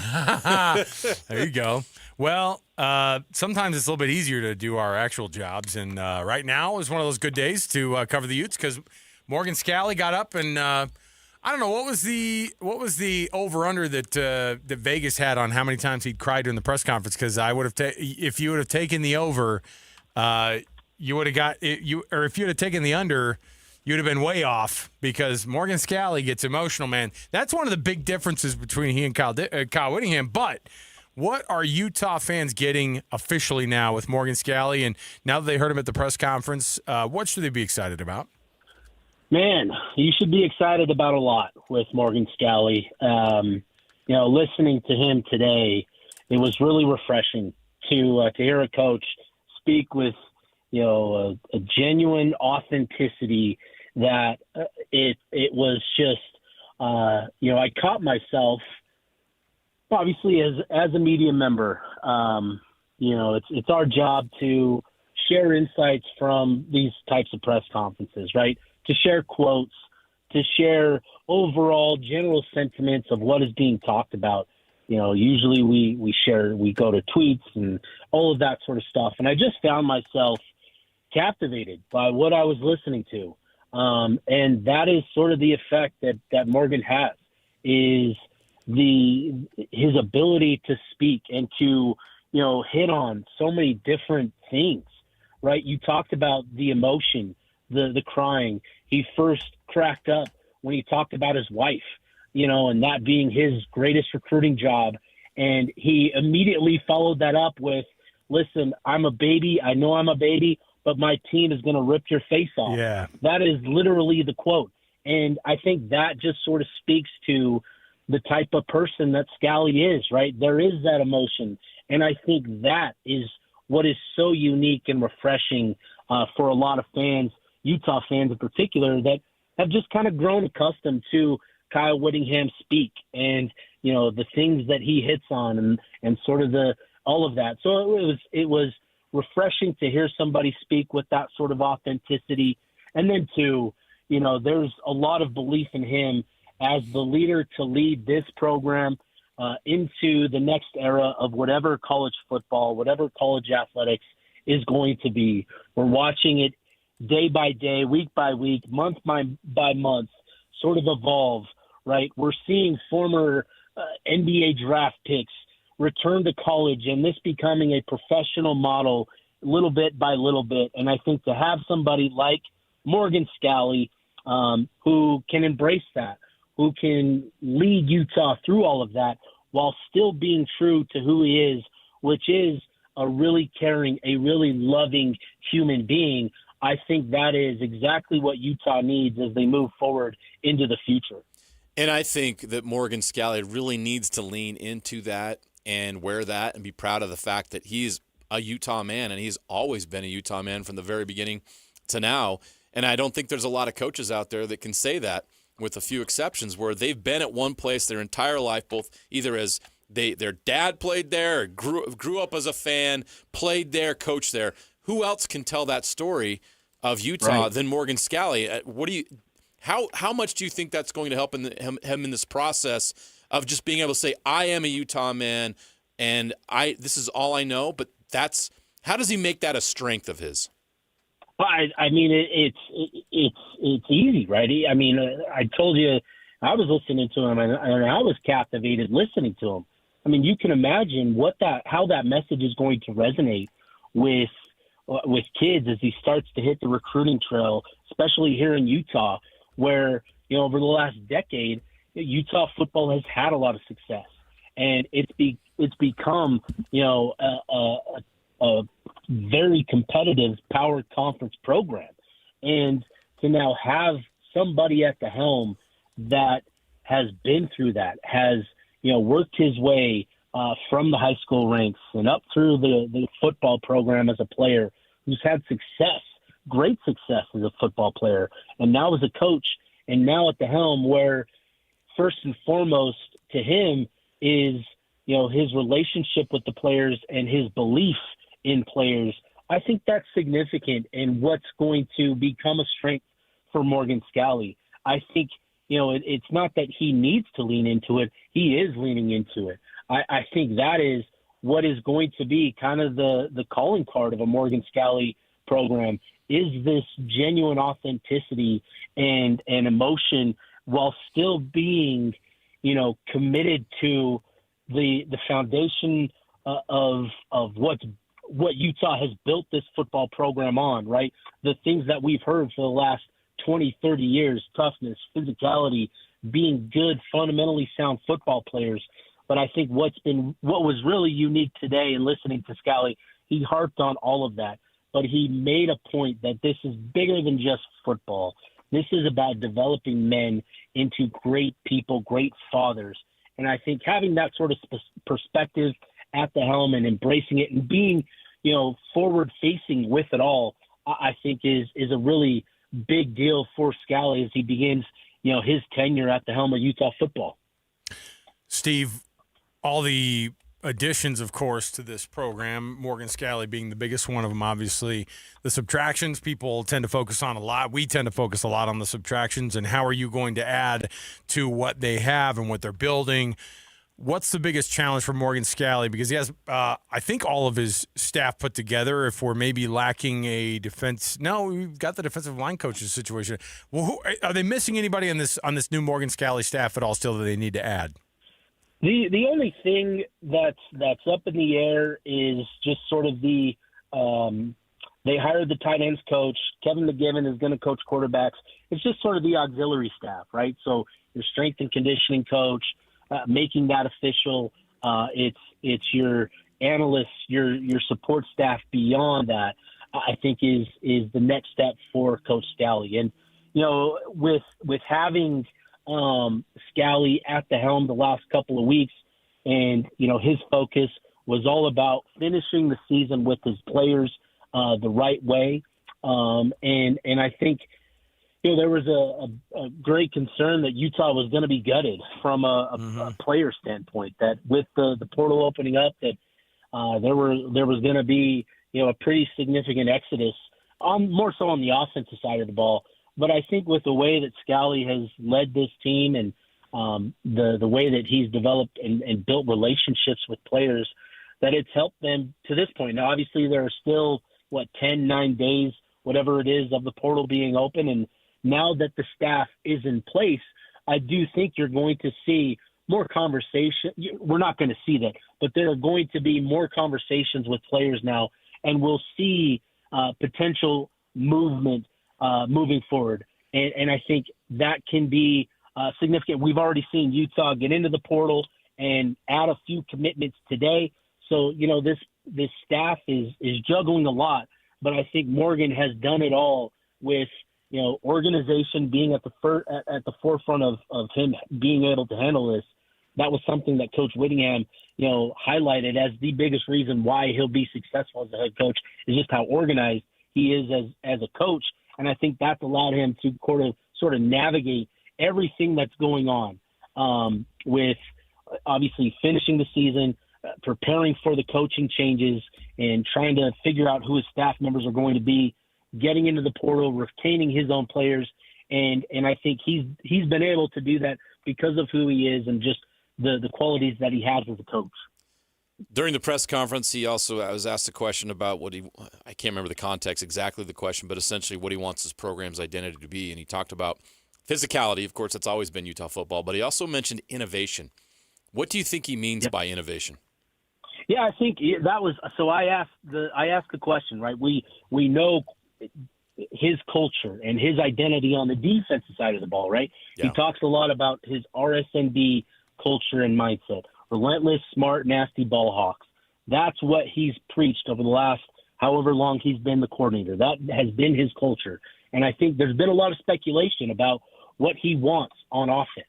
I've talked about it. There's been this belief that he wants to open up the passing game, and he wants to embrace that. And I thought today those two words that he used, physicality and innovation, I think is key and really kind of speaks to what he wants on the offensive side of the ball. Because, the game is going to remain the game, right? We know what football is built upon. It's built upon physicality. This is a physical sport. This is you can't win at the highest levels in college, in the NFL, at high school without being physical. That has to be the foundation of Utah football. But I also think Scally talking about being innovative and being at the forefront of, offensive schemes and offensive, philosophies, I think is also really important. We saw that play out this last season with Jason Beck, right? After a year at New Mexico and what he was able to do with Devin Dampier and the assets that he had on the offense side of the ball, and that being one of the most efficient offenses in the country, that led to Jason Beck coming to Utah this past season. Coach Scally talked about that. Him evaluating coordinators as a defensive coordinator, what gives him fits, what gives him trouble. And that led to Beck last year, and that led to Kevin McGivern this year. And so I think when you start to dive into what McGivern is as a coordinator, he's had success at San Jose State and Utah State, Oregon State, where it hasn't all come together, and part of that is due to the fact of where he's been, right? Utah State, no offense to the Aggies up there. They've had a lot of success over the years, but in terms of having the totality of talent you need to compete year in, year out, to have really efficient, really explosive offenses, they haven't had that. Same with San Jose State, same with Oregon State. And Utah, it's not going to have the elite talent that other programs are, but it's going to have more. And I think we saw that effect with Beck this last year, where you marry scheme with the personnel that Utah's been able to recruit up there. We saw the impact that can have. And I think with McGivern, there are some really encouraging things where he's had a lot of, individuals, receivers go for big, great success individual seasons, right? 1,000-yard seasons at receiver. I think that's going to be interesting to see how that sort of marries together with the personnel that Utah is going to have going into 2026. What's there to know about the Devin Dampier situation? And, I think people saw that bowl game and went, that guy, that was as good of a performance as we've seen by anybody in this postseason. Phenomenal by him. Was that a tryout for something else, or was that solidifying that this is the place he wants to be? We're still waiting on that. I'm still waiting for that official. Weren't we supposed to be getting that at some point? When's he going to tweet out all in? That's what I want. I'm still waiting on Twitter. Remember he said that? Okay, I'll give you some background too. My son saw him at the basketball game with Bird Ficklin the other day up at the Huntsman Center. And he's like, hey, and they took pictures with him, and they were super cool. Him and Bird, I go, hey. And my son sent me the picture. I go, they do hang out. They do. They are best friends. And I said, did you ask him if he's going to play next year? He goes, yeah. Well, first we asked him if he was going to play in the bowl game, and he's like, oh, yeah. And then it's like, what about next year? He's like, hey, yeah, something's coming. But nothing has come yet. What are we doing here? I cannot wait till we get past this is he trying out type of question. I get it, right? It is kind of the nature of the business now and of college athletics. I think we're going to see some news on Devin Dampier soon. I know that he was scheduled to have surgery, this week on some things, and that's sort of been part of the process for him. But, for Dampier, obviously we know for him that Jason Beck was a really big deal, part of his success as a quarterback. Beck was the coordinator that really believed in Dampier, and Dampier watching Beck leave, going to Michigan, I'm sure was something that, he had to kind of take in and evaluate in his situation. But I think ultimately that, there's been a lot of conversation. There's been a lot of talk around, what's going to happen with the quarterbacks. I've heard a lot of different things, from good sources, and everything is on the table. But as we've gotten into this week, I feel pretty optimistic that Devin Dampier is going to be wearing red going into 2026, and I would anticipate that we see something official here sometime later this week. As much as you love the transfer portal, Steve, I'd love to get an update on the latest, because I guess there were some wins for the University of Utah today that kind of got overshadowed by the press conference. But what's the latest on the transfer portal for the Utes, both guys coming and guys leaving? Yeah, it's Utah's gotten their recruiting efforts going. They've added 3 portal commitments, and I know that they've had a handful of visitors that have come in, and I know that things are going well up there. So, to start things this morning, Marcus Wimberly, a safety from Oklahoma, announced his commitment to the program. He's a guy that I know is fired up to be playing for Coach Scally. He was recruited by Scally, coming out of high school last year, but ultimately committed to Oklahoma, and he redshirted this past season.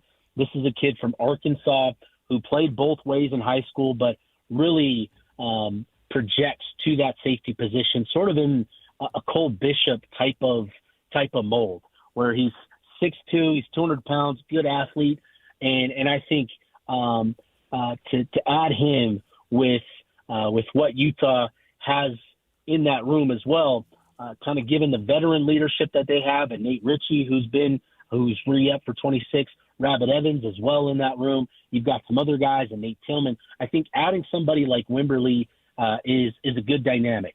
And then the other 2 commitments that we've seen announced so far, Ethan Day, a defensive end out of North Texas, had a really productive year for them. I think he finished with 7 sacks, and he's a guy that's 6'2", 6'3", 240 pounds, and I've heard that Coach Swan is really fired up about Day and sort of what he brings to that position, the physicality that he plays with, the athleticism that he possesses. I know that there's a really good feeling around Day and adding him to that defensive end room. And then the other commitment they've added so far is Lucas Samsula out of Wyoming. And Samsula is an interesting one, because I remember being out there at that game, Utah versus Wyoming. That first half, I give credit to the Cowboys. They played tough. They made it difficult for Utah, and Samsula was a big part of that. He is a high motor type of guy, and plays with a lot of energy, a relentless energy. He's got great size at 6'3", 6'4", 305 pounds. So to add him as a redshirt freshman to this mix, Utah needed to add to that room as well, that defensive tackle room. I really like the addition of Samsula, just having seen him and watched him. I think that's a big one.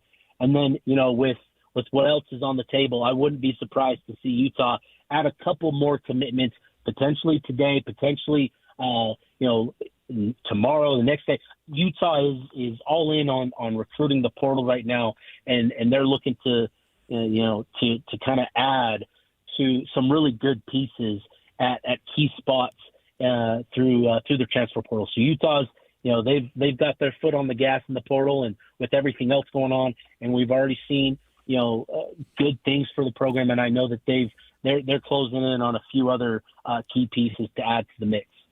Well, when that happens, we'll, of course, be dipping in, and you can see the byline of Steve, and he does such a great job covering the Utes at KSLSports.com. Read his byline there. You can get it all going, and we'll get you all excited for all of your Utah coverage. Steve, thanks for the update, man. And I think a lot of people walked out today and were pretty darn excited for what Morgan Scally is going to bring, and should be a fun time to cover the Utes in the future, man. Thanks for hanging out. No, I appreciate you guys. Thanks so much for having me on. It is, like you said, I think there's going to be a lot of excitement with the program, and you can already kind of feel it with the fan base. But like I said, I appreciate you guys having me on. Finish strong, fellas. Finish strong. There you go. Thanks, Steve. Steve Barlow. Good advice.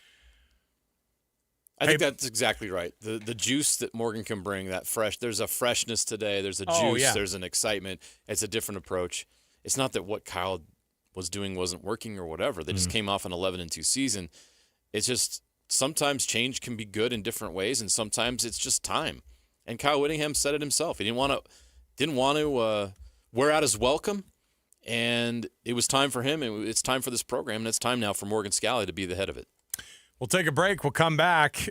Before we do, I want to remind everybody, hey, tomorrow's a Win Ticket Wednesday. Did you know that? Win Ticket Wednesday. You can win big on the KSL Sports Zone with a Win Ticket Wednesday just by dialing in all day long, listening to all the programs, and your chance to win tickets to Toto, Christopher Cross, and the Romantics at Utah First Credit Union Amphitheater coming up on August 21st. Tickets are on sale at livenation.com right now, or you can win them all day it's a on yacht Wednesday. rock dream, baby. It is. It is. All right, we'll take the break. We'll come back. More to go around the corner. Stay here, 97.5, the KSL Sports Zone. And now, a look at traffic from the KSL Traffic Center. Reduced speeds over one long stretch of southbound I-15 from 45th South down to the 146 South exit in Bluffdale. The freeway looks okay right now in Utah County, but University Avenue in Provo and Pioneer Crossing from I-15 to Redwood Road are both busy and slow. Whether you park it, stripe it, or pave it, GoPave Utah has your blacktop covered at GoPaveUtah.com. That's GoPaveUtah.com. Call or visit GoPaveUtah.com. With your traffic update, I'm Alex Napolis here on 97.5, the KSL Sports Zone. This is Hans Olsen and Scotty G. Don't touch that button. Check this out. Eric Weddle, kind enough to join us. We need to get back to players that want to be part of our university, that will appreciate what the university can give them. The culture, the buy-in, what Coach Morgan and those guys are going to be emphasizing day in and day out of being great men on and off the field, right? Future leaders, future husbands and fathers, like those programs are what I want my son to be a part of. It's not the guys that are money hungry. We're not going to beg people to stay at our university. We're not going to overpay guys because they got other universities that are offering more money. Then if that's the case and you don't appreciate what this school can give you, then good luck, because we're going to be fine. The University of Utah is an amazing school with amazing support, and those who want to be a part of it, let's ride. It's Hans and Scotty, weekdays from noon to 3. Presented by Mountain Land Supply on 97.5, the KSL Sports Zone. Chevy trucks have you covered when the road takes you from smooth sailing to Chevy Colorado will eat up some of the toughest terrains with 5 available drive modes. And Silverado and Silverado HD have the muscle to take you out for some serious, with multiple engine options and impressive towing. While Silverado EV is the perfect combo of performance and capability, making it a snap to hitch up this electric truck and hit the road. Wherever the road leads, Chevy trucks are right there with you. See your Rocky Mountain Chevy dealers. Welcome back to Winter Hack Radio, the place for clever hacks to survive the season. Icy driveway? Well, try spreading sand or birdseed to help with traction. Snowy puppy paws? Well, grab a whisk, brush it off, done. Catch COVID-19? Well, just get... Actually, there's no hack for COVID-19. But if you test positive, prescription medications for COVID exist. Ask your doctor if they're right for you. Visit PfizerForAll.com to learn more. Sponsored by Pfizer. You still thinking job change in the new year? Yeah, I need something that's in high demand and more stable in this economy. IT? Yeah, cybersecurity, maybe even AI. That's what I did. Really? How? Went to My Computer Career. You don't need any prior experience, and you could start your new career in a matter of months. A lot of IT pros go to school there, too, to level up. Sweet. Are classes online or on campus? Both. Wow, I'll check it out. Thanks. Make this your year. Take the free career evaluation now at mycomputercareer.edu, an Elite CompTIA certification partner. Financial aid is available to those who qualify, including VA benefits. Hey, bro. You hear us every day with our crazy opinions. Hey, what are you doing? Well, now, it's time to hear from you. Hey, great show. Download the KSL Sports app and fire off your thoughts with the call-in tab on the bottom of your screen. Your show is fantastic. It's the one that captivates me the most. You can tell PK to stop singing. G-Bang! G-Bang! Let Jake and Ben know what you really think of the Jazz. Woo! Tell Hans and Scotty about your favorite barbecue spot or what color of tie JJ should be wearing on TV. The best entries will be played on the air. Download the KSL Sports app now and hit the call-in button to let your voice be heard. I think you guys do an incredible job. This is 97.5, the KSL Sports Zone.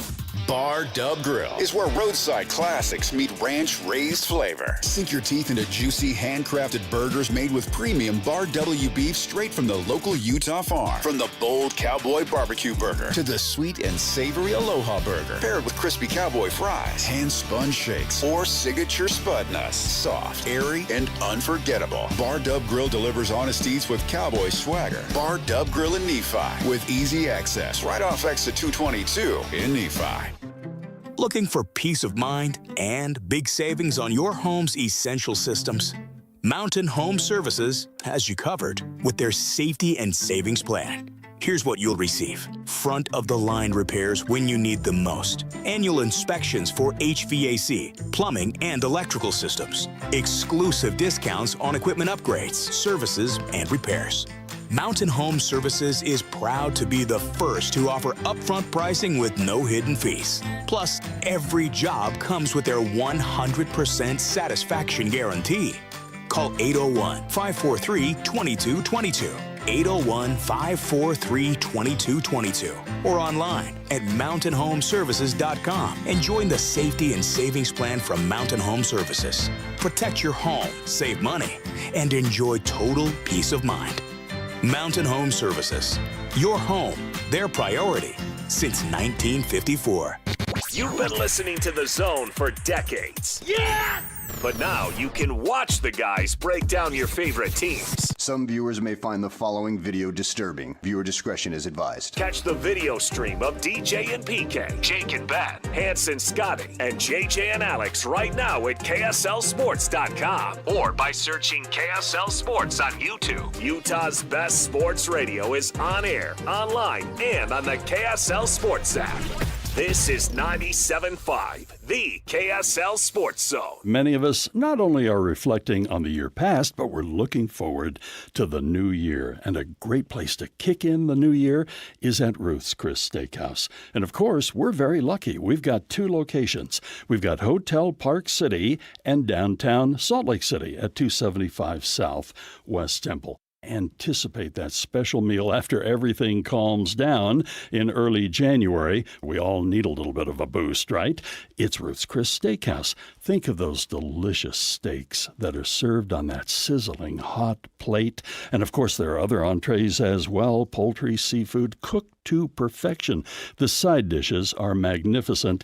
And of course, before you start your New Year's diet, you might want to cash in on one of those wonderful desserts that awaits us at Ruth's Chris Steakhouse. This is the time. Make your reservations now. Kick in the new year with Ruth's Chris Steakhouse. You gave years, maybe decades to your job. You showed up, worked hard, and planned for retirement. But now the company's changed. Or maybe you've taken a buyout or been forced into early retirement. So what happens next? I'm Jeff Jr., founder of Trajan Wealth. And if you've built up a 401k or thrift savings plan, now is the time to ask, is that money really working for you? Many workplace retirement plans offer limited options and even less guidance. At Trajan Wealth, we help people just like you roll over their accounts into IRAs with more flexibility and personalized investment strategies built around your goals. For households with $500,000 or more, let us build you a personalized plan. We operate on veteran values, service, trust, and doing what's right. Your next chapter starts now. Call Trajan today, 801-210-6800. That's 801-210-6800. Advisory services offered through Trajan Wealth, LLC, an SEC-registered investment advisor. See website for details.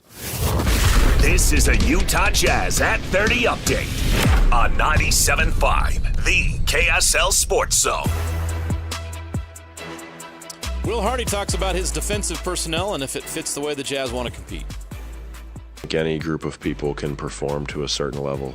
I don't want to put a limitation on our group at all on that side of the ball. If I didn't believe in the ability for a group of people to outperform the sum of their parts, or if I didn't believe in the ability for individuals to grow and get better, then this would be a horrible profession for me. I go to bed with that belief. I wake up with that belief. My job is to hold our team accountable, but my job is also to teach them, to inspire them, to give them hope. So yeah, I don't want to put any limitations on our team, to say that any group like, oh, they just can't. That would be a terrible way to go about this every day. That is your Jazz at 30 update, and it's brought to you by U of U Health. At University of Utah Health, hope is in their DNA. Learn more at uofuhealth.org. University of Utah Health, for you, for life. Jazz Daily's next, and maybe a Jazz Ticket Tuesday giveaway on JJ and Alex 97.5, the KSL Sports Zone. You know what's coming. Your daily deep dive into everything Utah Jazz. It's time! All season long and even in the off-season. It's Jazz Daily with JJ and Alex on your exclusive home of Utah Jazz basketball. 97.5, the KSL Sports Zone.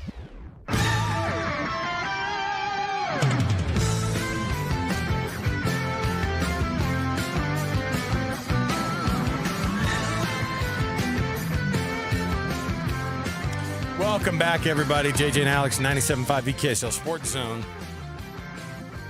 Audio courtesy to John Tesh and the Tesh Audio Group. John Tesh discovered the guitar late in his career. He's out there, you got to do something different. He's like, so the synthesizer's not it anymore, huh? No keyboards? Fine. I'll jam out. John Tesh on his 70th birthday walked out of his his music lair, and he says, "You know what I'm going to do? Yeah. I'm going to raise up a garbage of rock." Still with the tuxedo vest on, though. Yeah, that's never going to go away. We're still reacting to the news that John Harbaugh got fired today. Yeah, crazy. Awkward time to be in Baltimore. Now what do you do? Ravens? This is what would have happened, though. Like, what's interesting is that Mike Tomlin was possibly facing the same fate 4 weeks ago. Yeah. If they would have lost to the Ravens, could it have been Mike Tomlin's name that's being said today? That's how much was at stake in that game.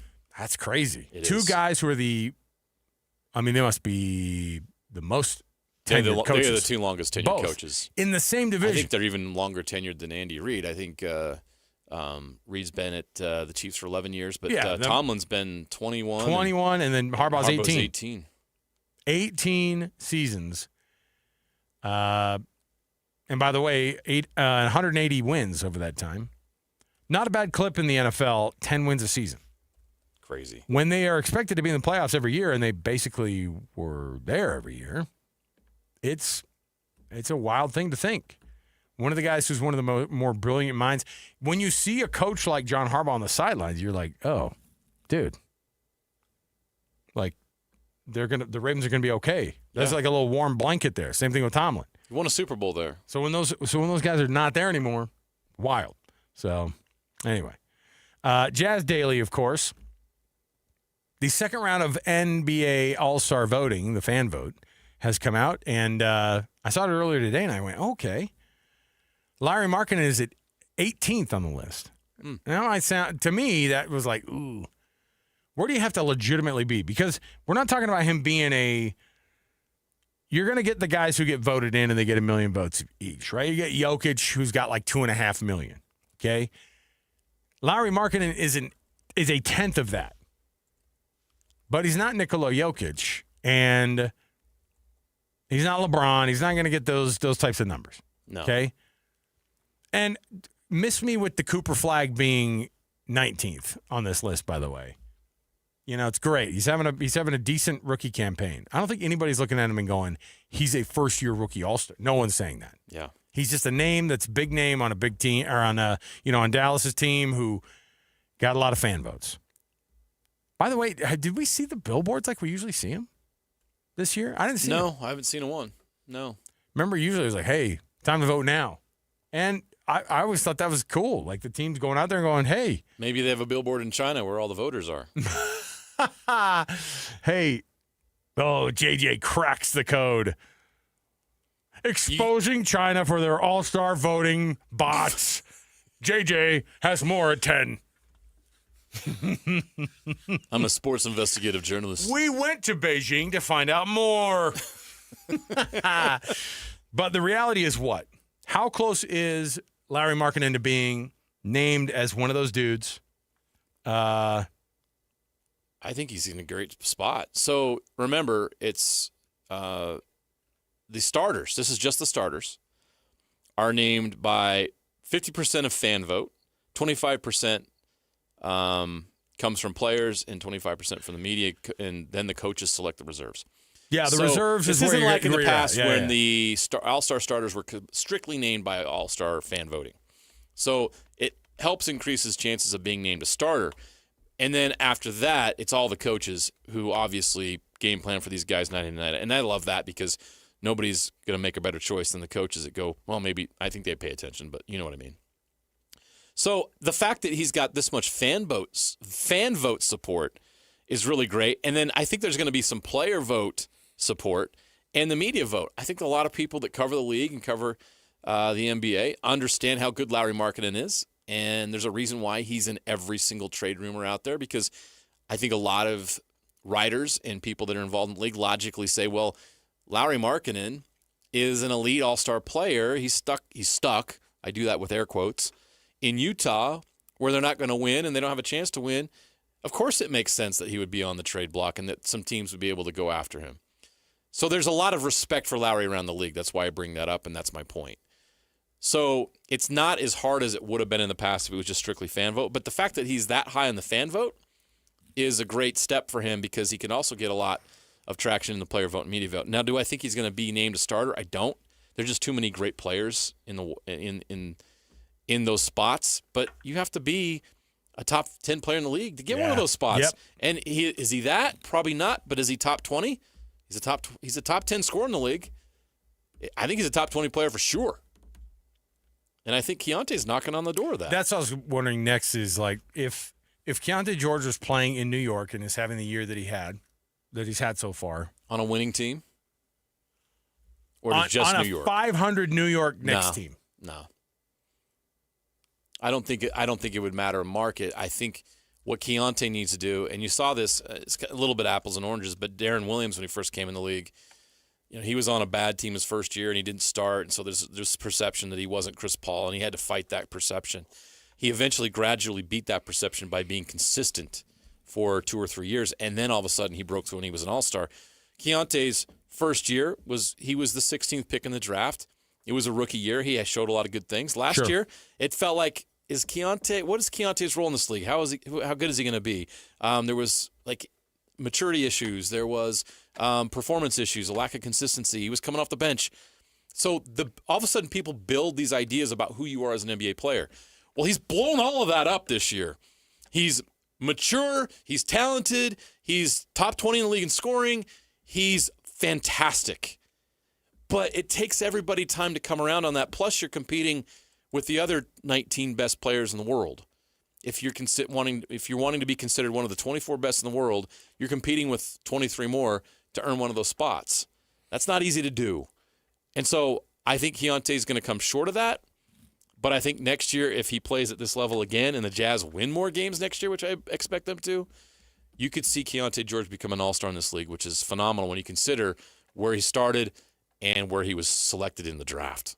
So what I wanted to know, too, is when you look at a guy like him who, by the way, if you just look on a year-on-year improvement, this is the kind of stuff where the NFL goes, we did a random drug test on a guy because they see, I'm not implying anything. What I'm saying is like the difference has been so good. Every category has improved for Keontae George. Every category. And the big one that we talk about is, the points are great. 24.5 right now. Larry Markins is 27.8 on the season still. Like that's phenomenal. There's no reason the guy shouldn't be considered. But Keontae George is shooting 38% from three now. He was 33.5 last year, whatever it was. His field goal percentage is way up, generally, not just 3-point. He's up. He's up 10 full percentage points on the free throws this year, up from 81% up to 90% this year. That's the kind of elite stuff that everybody looks at and goes, what's this guy doing? What's going on in Utah to where this guy has bought in and is now he is, if he has a year like this, 2 more years in a row, you're going to see a guy who's going to be at all-star level. You're going to see a guy who no one's going to wonder if you build a franchise with him being a major piece, right? It's just what it is. He's going to be that guy. And I think Utah Jazz fans are going to be, whatever you're going to end up with at the end of this year, I think bigger than a tanking to get a decent draft pick, I think a bigger deal is that Keontae George has actually turned into something this year that if he plays this way, he's going to be better than a number 5 or 6 overall pick that you could have gotten. Because you don't even get this necessarily out of 5 or 6 picks, or number 5 or number 6 picks. If you go back to that draft and you look at who in that draft, what's their scoring average? Or how many points total have they scored? Right. The number 1 is Victor Wembanyama. Guess who number 2 is? It's Keontae George. Oh. Is Keontae George potentially the second best player in that draft? If so, wow, did the Jazz get a steal. 16th overall pick. And he's performing as the number 2 player in that class. His turnover to assist ratio, people are looking at and going, you will not last in the league like this. And now, totally changed. Yep. All right. Take a break. We'll come back. When we do, we've got a top 10 for you around the corner, so don't miss it. Stay here, 97.5 the KSL Sports Zone. And now, a look at traffic from the KSL Traffic Center. Legacy Parkway northbound is all plugged up thanks to a crash just past 5th South and West Bountiful, with delays extending almost all the way to the split from the I-215 West Belt. Southbound I-15 also very slow from Murray to Bluffdale, with the slowest stretch from Midville to 106 South in Sandy. Try UTA and get more done while you ride. Games, work, books, shows, you'll be too busy to notice all the traffic that you're missing. Plan your trip at rideuta.com. With your traffic update, I'm Alex Napolis here on 97.5, the KSL Sports Zone. You've been listening to The Zone for decades. Yes! But now you can watch the guys break down your favorite teams. Some viewers may find the following video disturbing. Viewer discretion is advised. Catch the video stream of DJ and PK, Jake and Ben, Hanson, Scotty, and JJ and Alex right now at KSLSports.com or by searching KSL Sports on YouTube. Utah's best sports radio is on air, online, and on the KSL Sports app. This is 97.5, the KSL Sports Zone. Salt Lake City Fat Loss, saltlakeCityFatLoss.com.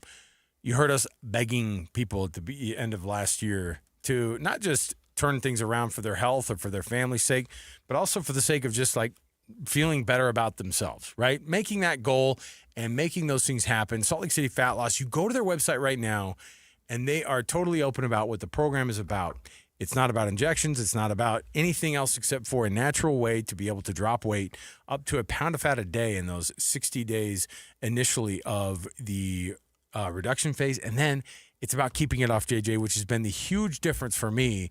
I've done the weight loss things before. Salt Lake City Fat Loss has delivered the best results when it comes to not just taking it off, but keeping it off. Whether you want to love what you see in the mirror again, boost your energy, or fit better in your clothes, or feel more confident, or feel healthier, right? You really want to focus on your health and get back to where you think you should be as you age.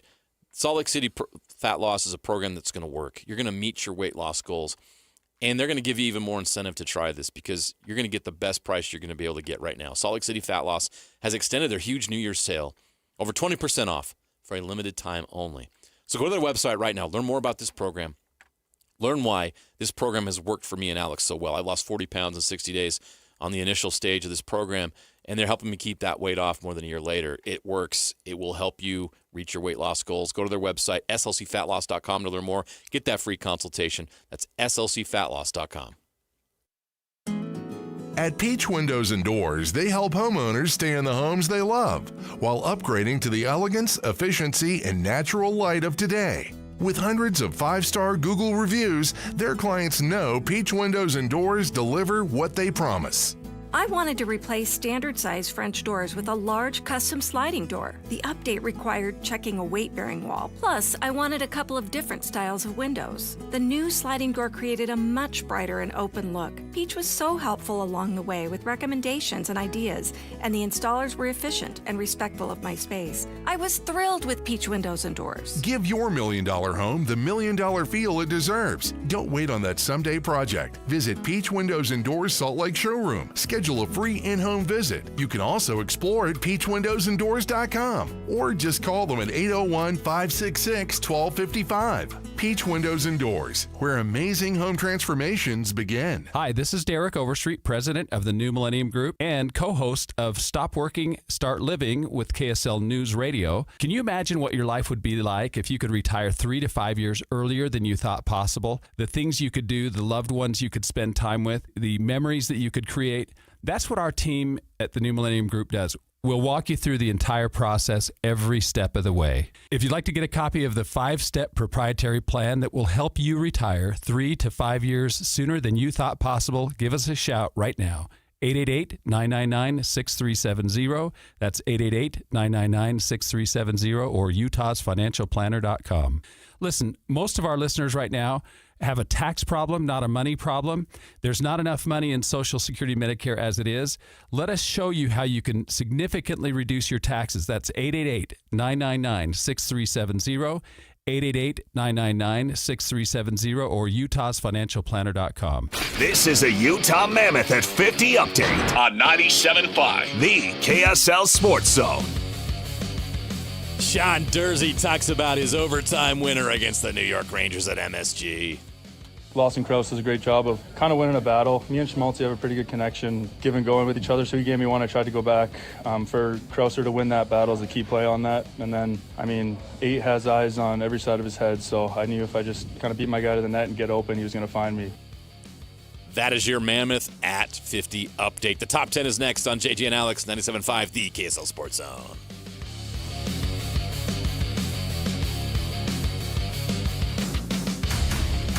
Your home for the best coverage of the Jazz, Utes, and Cougars is right here on the Zone. This is JJ and Alex on 97.5, the KSL Sports Zone.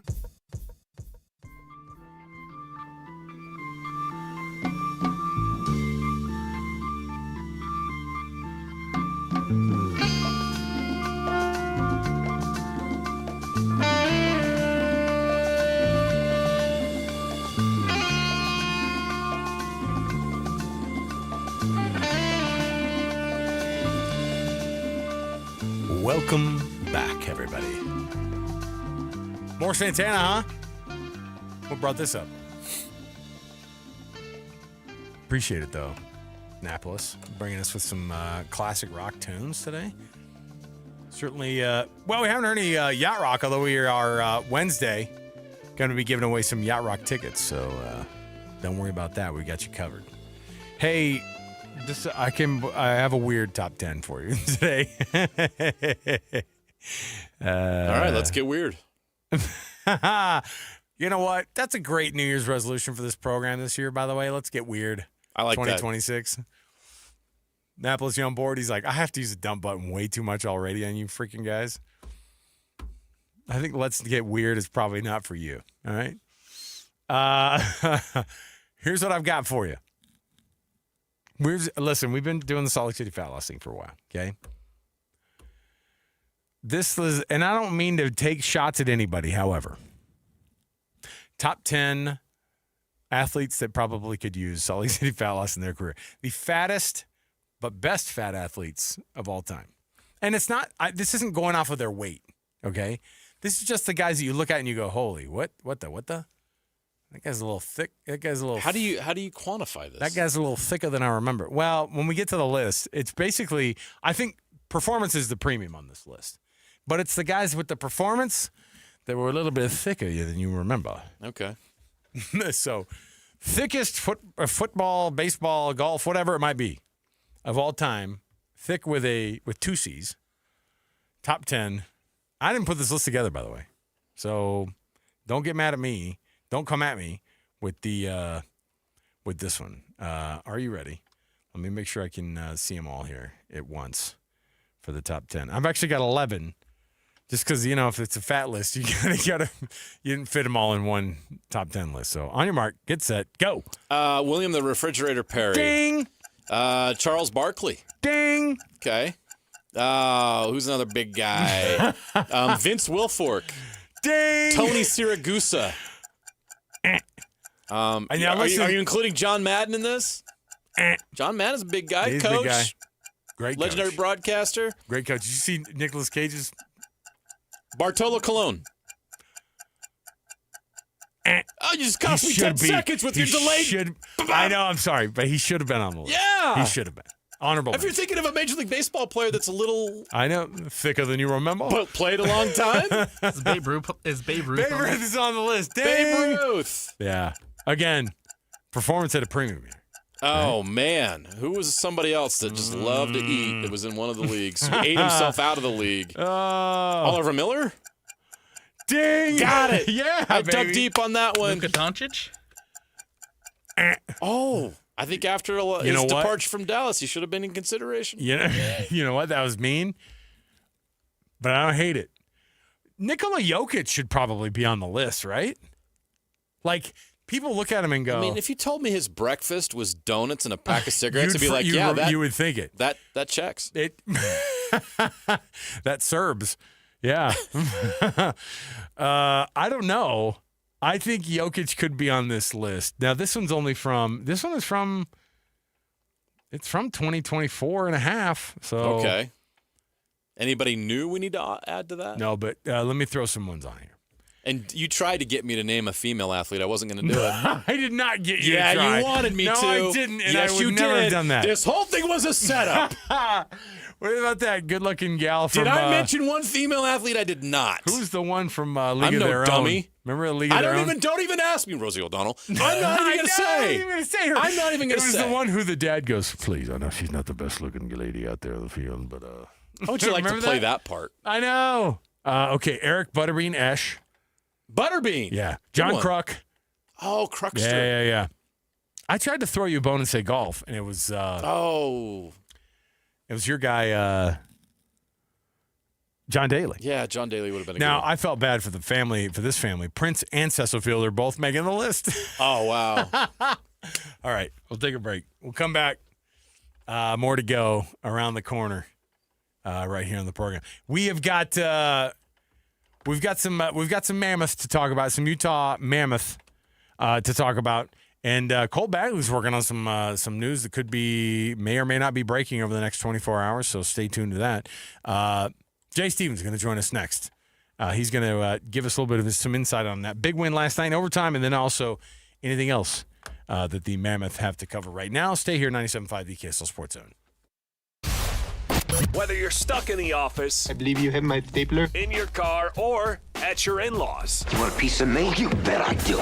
The Zone is with you every step of the way. Download the KSL Sports app to get live streaming of your favorite shows and access to all the latest updates on your favorite teams. Your home for the best coverage of the Utes, Cougars, Jazz, and Mammoth is on air, online, and on the KSL Sports app. This is 97.5, the KSL Sports Zone. At University of Utah Health, we're mapping DNA to find the cause and the cure. Because 1 in a million is really just one. One person facing one incredibly difficult diagnosis.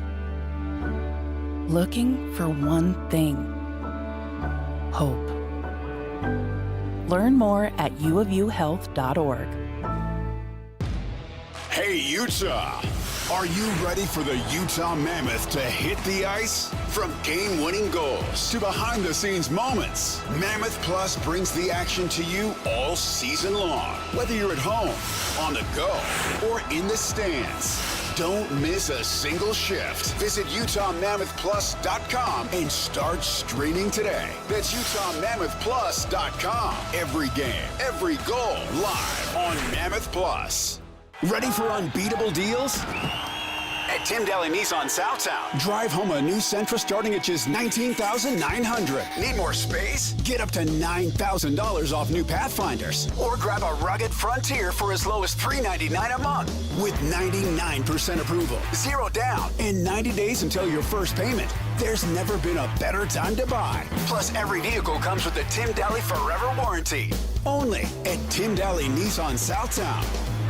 Is your financial advisor offering you up to a 30% upfront bonus? Or are they promising you up to 10% growth per year, all for your retirement income? If not, then you need to come to Trajan Wealth. I'm Jeff Jr., founder of Trajan Wealth. If you have a plan to retire within the next 10 years, don't wait only to find out it's too late. I've seen hardworking folks like you retire only to be required to go back to work, all because their advisor told them guarantees like these were too good to be true. They're not. That's up to $30,000 upfront or up to $10,000 per year on $100,000, all guaranteed for retirement income. Don't keep working when you're supposed to be retired, and don't let any financial advisor tell you it's too good to be true. Call Trajan today, 801-210-6800. That's 801-210-6800. Annuities, non-advisory products. DBA Trajan Wealth Insurance Solutions. Additional disclosures at TrajanWealth.com. These days, many companies have turned to influencers to tout their products or services. But here at John Watson Chevrolet, the only endorsement we need is from our customers. Because of their feedback, we're proud to be Utah's best reviewed Chevy dealer. Visit us today to see why we get reviews like, "Their sales team is the best. Didn't put on any pressure, just super helpful and fun. They made the process a breeze." John Watson Chevrolet, your 5-star Chevy dealer. 3535 Wall Avenue, Ogden. Chevrolet. Together, let's drive. Broadcasting from the Mountain Home Services Studio, this is 97.5 KZNS FM Colbert, 1280 KZNS AM Salt Lake City, and 102.7 KSL FM HD2 Salt Lake City Midvale. This is 97.5, the KSL Sports Zone. Accessing. When TV and radio collide. Love it. Wow. This is what you get. You're listening to JJ and Alex. Don't touch that dial! On 97.5, the KSL Sports Zone.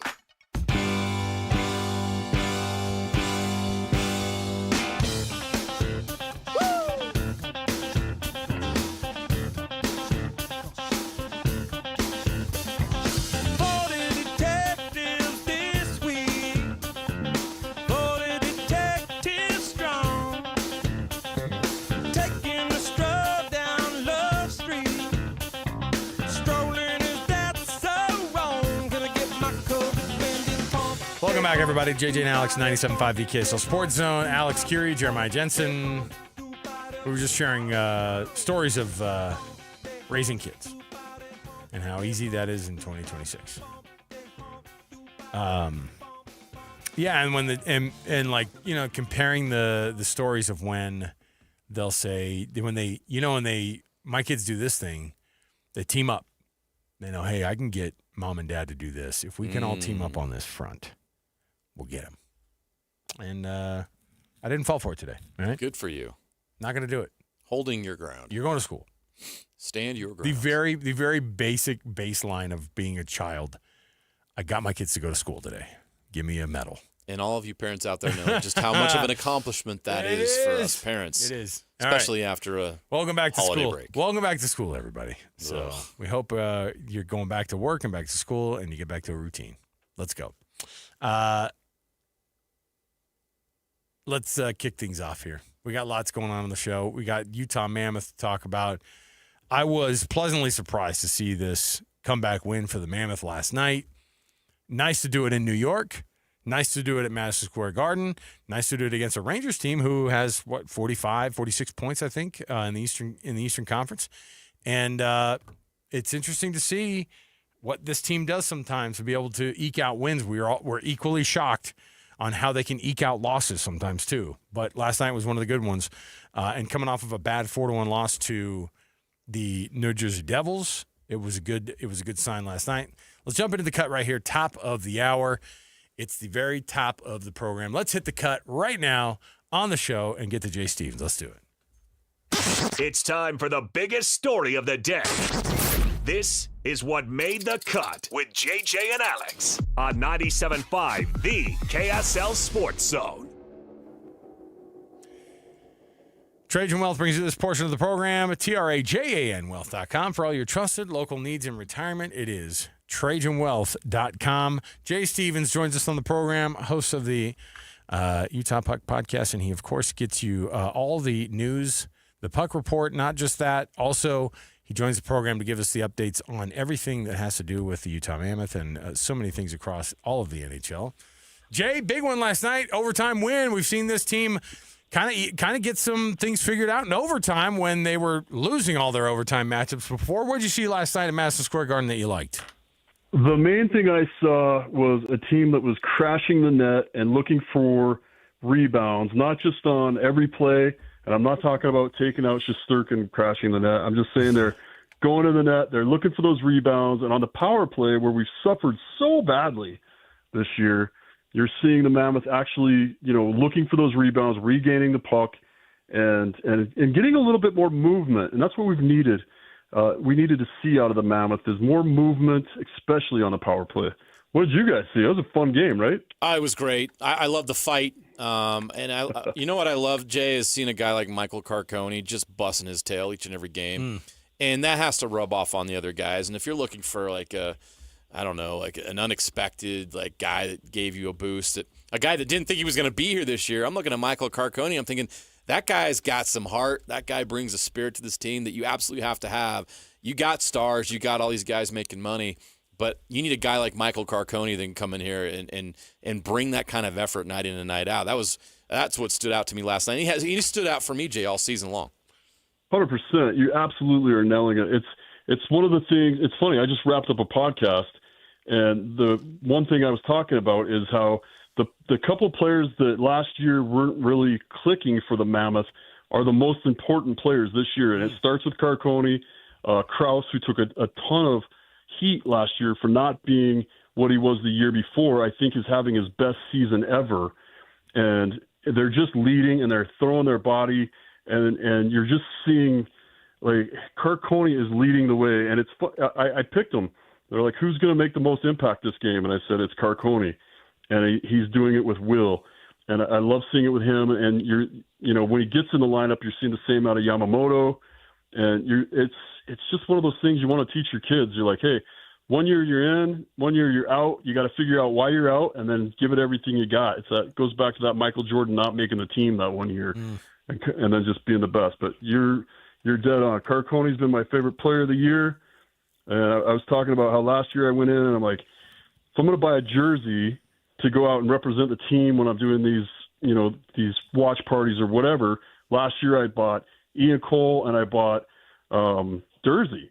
And this year I'm looking at Carcone, I'm looking at Krause, and probably McBain. I think those are the guys that are leading the charge with energy and sometimes Barrett Hayton too. He's not getting the points, but he's definitely coming out with the energy, and he's willing to throw his body and just do whatever it takes to make the team win, even if that doesn't show up on the score sheet. You know what's interesting, too, is I watched the first period at an airport, and I was like, all right, 0-0, but what was, it's nice to get the saves from Vejmelka. Veggie's just having a phenomenal year, and I saw he got named, of course, to his national team's Olympic team, and it's absolutely deserved.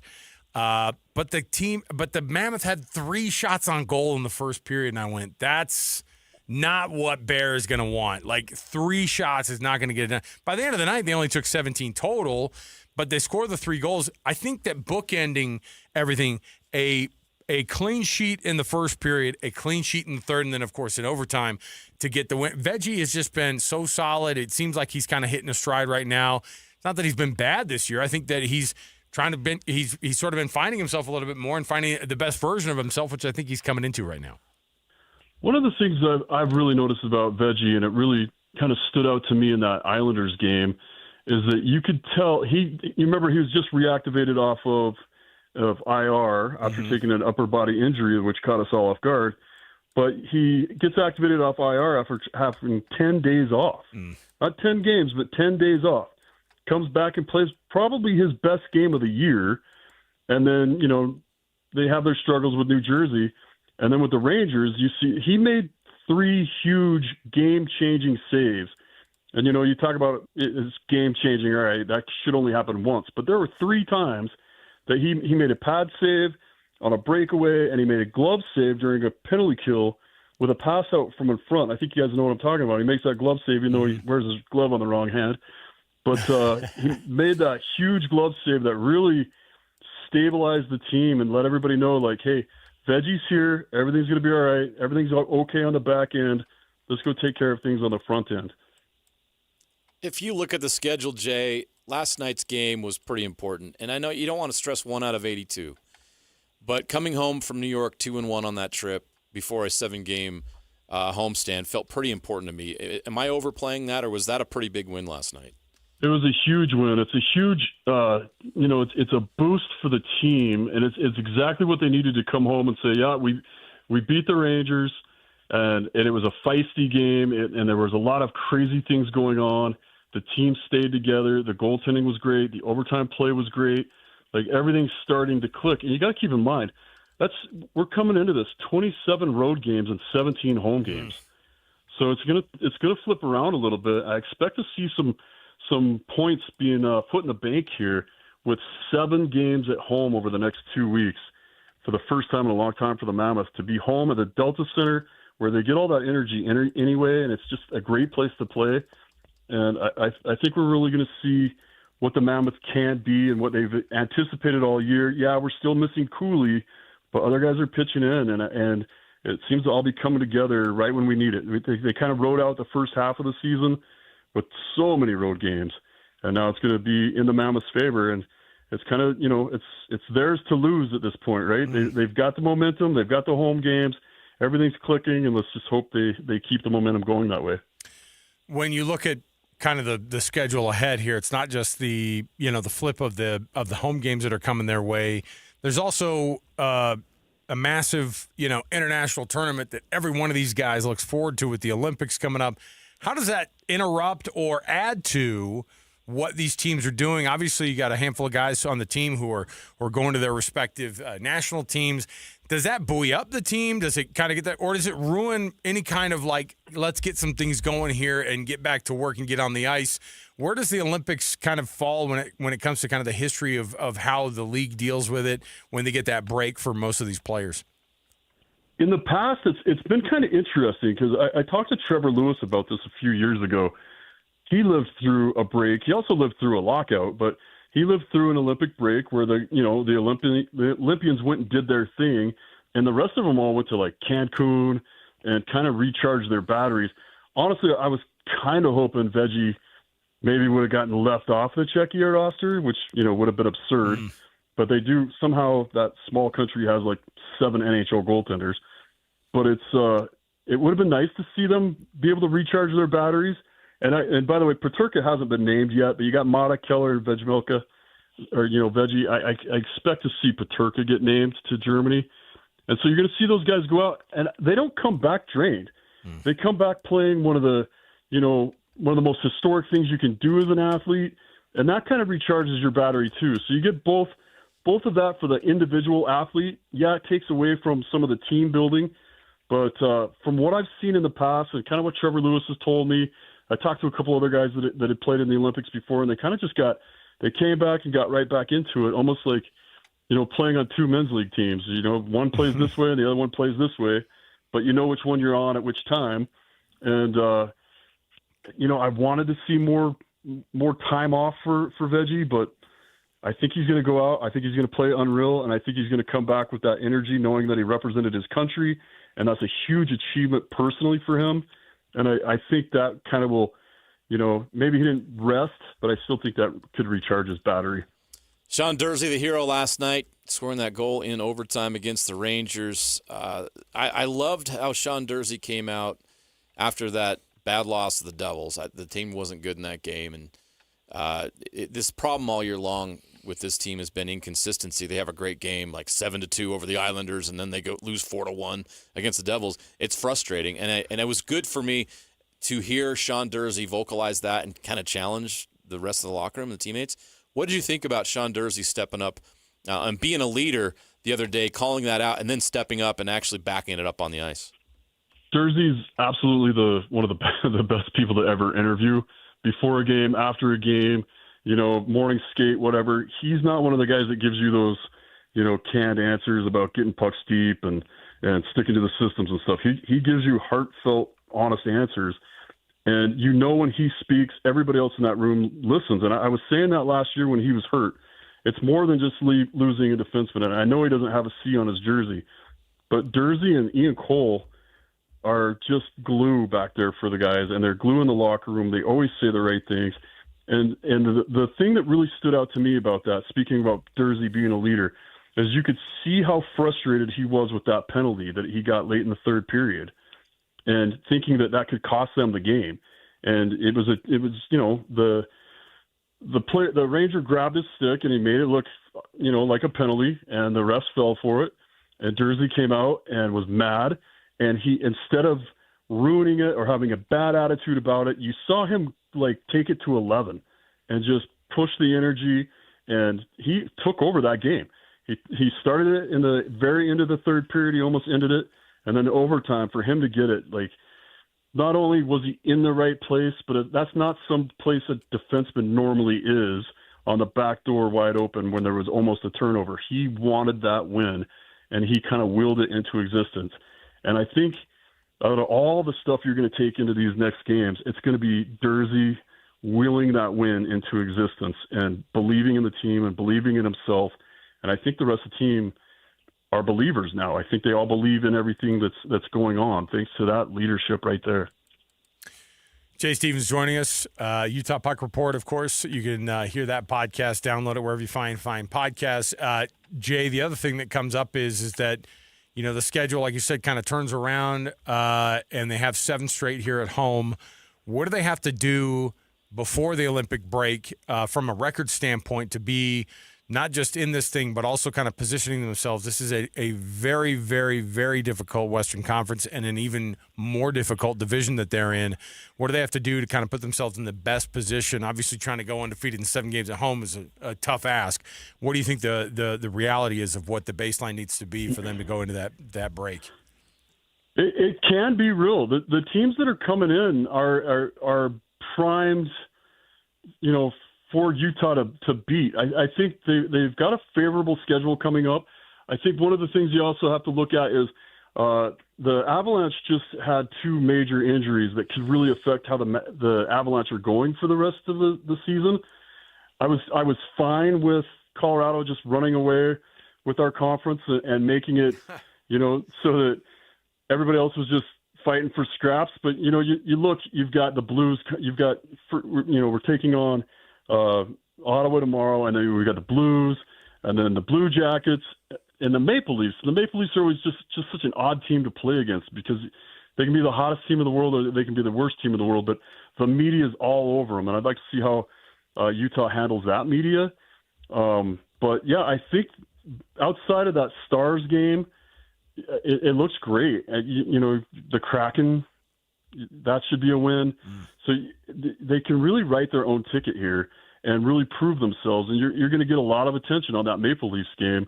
And that's really, I think the guys know that too. I think the Mammoth know that when a team like the Maple Leafs come into town, there's a lot more media involved, and they want to prove themselves. They want to be on SportsCenter every night. Yeah. And this is how you do it. Win these games, make the playoffs. How big of a deal is it for Clayton Keller to be named to the U.S. Olympic team? It's huge. You could see how frustrated he was to be, left off some of the rosters before. He's a St. Louis boy, and he grew up with the Tkachuks.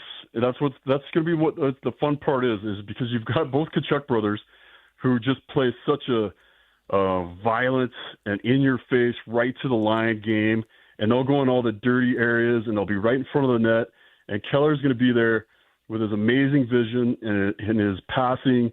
He's kind of like he's the salt to their pepper. He's the yin to their yang, and it's just going to work out perfect for him. And it's got to be that finally, after being in Arizona and being overlooked and being treated like you weren't really in the NHL when you were in Arizona. I'm sorry if that upsets some people, but that's kind of how those guys had been treated. I hope that it upsets some people. Come on, Jay, let's go.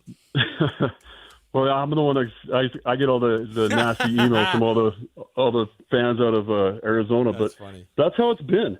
And this is like everything's kind of coming right for him, right? He dealt with all that stuff for so long, and here he is. He's on a team where he's well taken care of, and he gets the recognition to put USA on his chest and go out there and represent his country. I've asked him personally, and he's flat out said it means everything to him, and I think you're going to see that. I think it charges him up for the season, and I think you're going to see a very clinical and surgical version of Clayton Keller during the Olympics, and he's going to be exactly what Team USA needed last time when they didn't have him. Kind of what we saw when he, in the Four Nations. Ottawa coming to town tomorrow night, and then St. Louis on Friday night. And they continue with that homestand next week with Columbus. And then, of course, Toronto comes to town next Tuesday. And the one that I look forward to from a divisional standpoint, that Dallas Stars team coming in to face the Mammoth on January 15th. When are they going to beat those guys? It'll be interesting. We'll see. Dallas is going to be scary. Yes, they are. They are. Robertson's going to be very mad to not be on that list. He's one of the best players in the league. He's mad. You got the Olympic goaltender in Ottinger. They're hard to beat, and Roberts is going to be fired up. I mean, he's going to be putting points up, proving everybody else wrong. So it's going to be tough. It's going to be a fun game to watch. Jay Stevens, Utah Puck Report. Of course, he does so much for us here to help us out on KSL Sports when it comes to the Utah Mammoth. Thanks, Jay. We'll chat with you again, man. Thanks, Jay. Take care, guys. Thanks. There you go. 43 games in, 43 points, JJ. They need more than that. They do. 43 games in last year, where do you think they were points-wise? Probably in the same spot. 43 points. Interesting. 43 games, 43 points. What does that tell you? Napolis had the look that I had, which is my feeling, which is, Not good. That doesn't feel good. Win one game, lose another thing is not working very well. I know. They have you want to get in the playoffs. Well, they have 2 more wins than they did last year at this point. But you know what they did better last year is they would get to overtime. Yep. And at least recoup a point. And they have a really tough time getting there this year. They'll lose those games before they'd send them to overtime. Yeah. Which is tough. So, yeah, 3 overtime losses this year compared to the 7 that they had last year at this point. Interesting. Yeah. All right. Well, I was like, I'm going to find it. They're going to be 3 to 5 points ahead of where they were last year. Nope. Exact same spot. 43 points, 43 games last year. But I don't remember a road-heavy schedule like this last year. No, and you're right. It's all been jammed in because of the Olympic break. Yes. So I think the schedule may actually be more kind to them at this point moving forward than it was last year, which could help put them over the top. What's crazy is they actually went into a similar 7-game homestand about around this date, and they went 3-4 at home over that stretch. And that was again, that's what I'm talking about. Win one, lose one. Win one, lose one. You got to go 5-2. That's the kind of like turn things around, make you feel like you're in a lot better spot. You get 5 wins over the next 7 games, then you're talking about, adding 10 points over the next 7 games at home would be massive. Maybe make it 6. You get an overtime loss in there, maybe 2. I don't know. I think they need to win 8 or 9 games before the break. Out of how many do they play? They got the 7 at home, and then they got to head back the road. You got the 4 on the road, and then 3 back at home. Okay, so you've got 7, 4, and 3 of 14. 10 home games. You got to go 9 or 10 out of 14 wins to even have a chance. You have to do that. Gosh, JJ's got high standards, doesn't he? Well, if you don't, the math's not going to add up in their favor because this is a home-heavy part of their schedule, which they've been desperately waiting for. And you need to be in position before you go into the break because what happens after the break? Who's coming back? Logan Cooley. Let's go. So get yourself in position now. Take advantage of the home game and the home slates now and be in position to make a run after they get back in March. Let's take a break. We'll come back. Got our NFL Blitz. Got our best and worst coming up. Don't want to miss any of it. Plus some Jazz tickets to give away as well. 97.5 the KSL Sports Zone. And now, a look at traffic from the KSL Traffic Center. Despite the crash being moved over to the shoulder for quite a while now, northbound Legacy Parkway is still bestest with slowdowns from the split from I-215 up to the 5th South in West Bountiful. Northbound and southbound delays on both I-15 and the I-215 West Belt between the airport/downtown area into South Salt Lake. Bad weather and parking lots love GoPave Utah. GoPave Utah loves snow. Don't wait for bad weather. Schedule your snow removal services with GoPave Utah. Visit GoPaveUtah.com. With your traffic update, I'm Alex Napolis here on 97.5, the KSL Sports Zone. This is Jake Scott and Ben Anderson. Do you think the Jazz will keep Will Hardy around when they're ready to start winning? Well, they keep giving him contract extensions, so my assumption would be yes. He coaches great offensive teams. Jazz are a great offensive team right now. But I don't know if he's a good defensive coach. I don't know. We haven't ever seen him coach a good defensive team. Is that a Will Hardy problem, or is that a personnel problem, or is that a scheme problem, or is that, if you know the team is not trying to win, defense is the last thing you're going to try and do, because defense stinks. Bingo. Playing defense is not fun at all. Was Phil Jackson a great defensive coach? I have no idea, honestly. Right. Who but knows? You know why those were good defensive teams? Because Michael Jordan guarded. And so did Scottie Pippen. Period. End of story. If your best players guard, you have to guard. Yeah. Is Dagnall a good defensive coach? I have no idea, honestly. But Shea's going to guard, so that means you're going to guard. Yeah. And Jalen Williams is going to guard, so that means you're going to guard. Catch Jake and Ben weekdays from 10 to noon on 97.5, the KSL Sports Zone. Five guys walk into a JCW's and order burgers. A pastrami, a mushroom Swiss, a guacamole bacon, a hickory barbecue, a ribeye steak, 2 onion rings, 3 french fries, a strawberry, mint, peanut butter, chocolate, and marshmallow shake, and not one left to tip. Because at JCW's, we don't ask for it. We think the price you see should be the price you pay. And all that, would you like to leave a tip stuff, is for the birds. JCW's. Quality and a lot of it. Open in American Fork, Lehigh, Provo, South Jordan, and Harriman. Welcome back to Winter Hack Radio, the place for clever hacks to survive the season. Icy driveway? Well, try spreading sand or birdseed to help with traction. Snowy puppy paws? Well, grab a whisk, brush it off, done. Catch COVID-19? Well, just get... Actually, there's no hack for COVID-19. But if you test positive, prescription medications for COVID exist. Ask your doctor if they're right for you. Visit PfizerForAll.com to learn more. Sponsored by Pfizer. You still thinking job change in the new year? Yeah, I need something that's in high demand and more stable in this economy. IT? Yeah, cybersecurity, maybe even AI. That's what I did. Really? How? Went to My Computer Career. You don't need any prior experience, and you could start your new career in a matter of months. A lot of IT pros go to school there, too, to level up. Sweet. Are classes online or on campus? Both. Wow, I'll check it out. Thanks. Make this your year. Take the free career evaluation now at mycomputercareer.edu, an Elite CompTIA certification partner. Financial aid is available to those who qualify, including VA benefits. Chevy trucks have you covered when the road takes you from smooth sailing to Chevy Colorado will eat up some of the toughest terrains with 5 available drive modes. And Silverado and Silverado HD have the muscle to take you out for some serious. With multiple engine options and impressive towing, while Silverado EV is the perfect combo of performance and capability. Nice. Making it a snap to hitch up this electric truck and hit the road. Wherever the road leads, Chevy trucks are right there with you. See your Rocky Mountain Chevy dealers. The new year means new health goals, not just for your body, but your finances too. But did you know financial health is directly related to identity protection? You need LifeLock because your personal info is in endless places that are outside of your control. It only takes one mistake, and not even your mistake, to expose you to identity theft and lost funds. LifeLock monitors hundreds of millions of data points per second and alerts you to threats you could miss on your own. If your identity is stolen, LifeLock's U.S.-based restoration specialists will fix it, backed by the $1 Million Protection Package. In fact, restoration is guaranteed or your subscription money back. Don't face drained accounts, fraudulent loans, or other financial losses from identity theft alone. Resolve to make identity health and wealth part of your New Year's goals with LifeLock. Visit LifeLock.com and save up to 40% your first year with promo code NEWS. That's promo code NEWS for 40% off at LifeLock.com. Terms apply. This is a Utah Jazz at 30 update on 97.5, the KSL Sports Zone.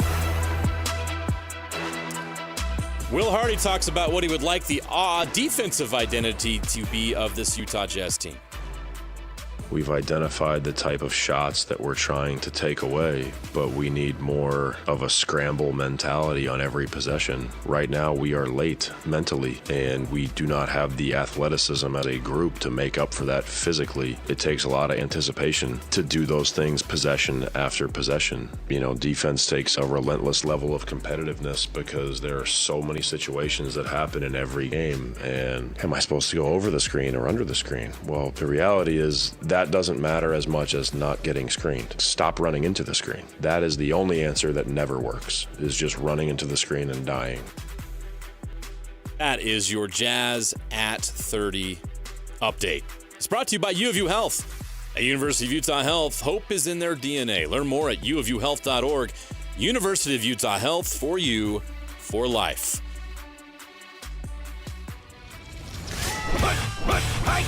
All the latest news and notes from the league and the locals in the NFL. JJ and Alex bring you the NFL Blitz on 97.5, the KSL Sports Zone.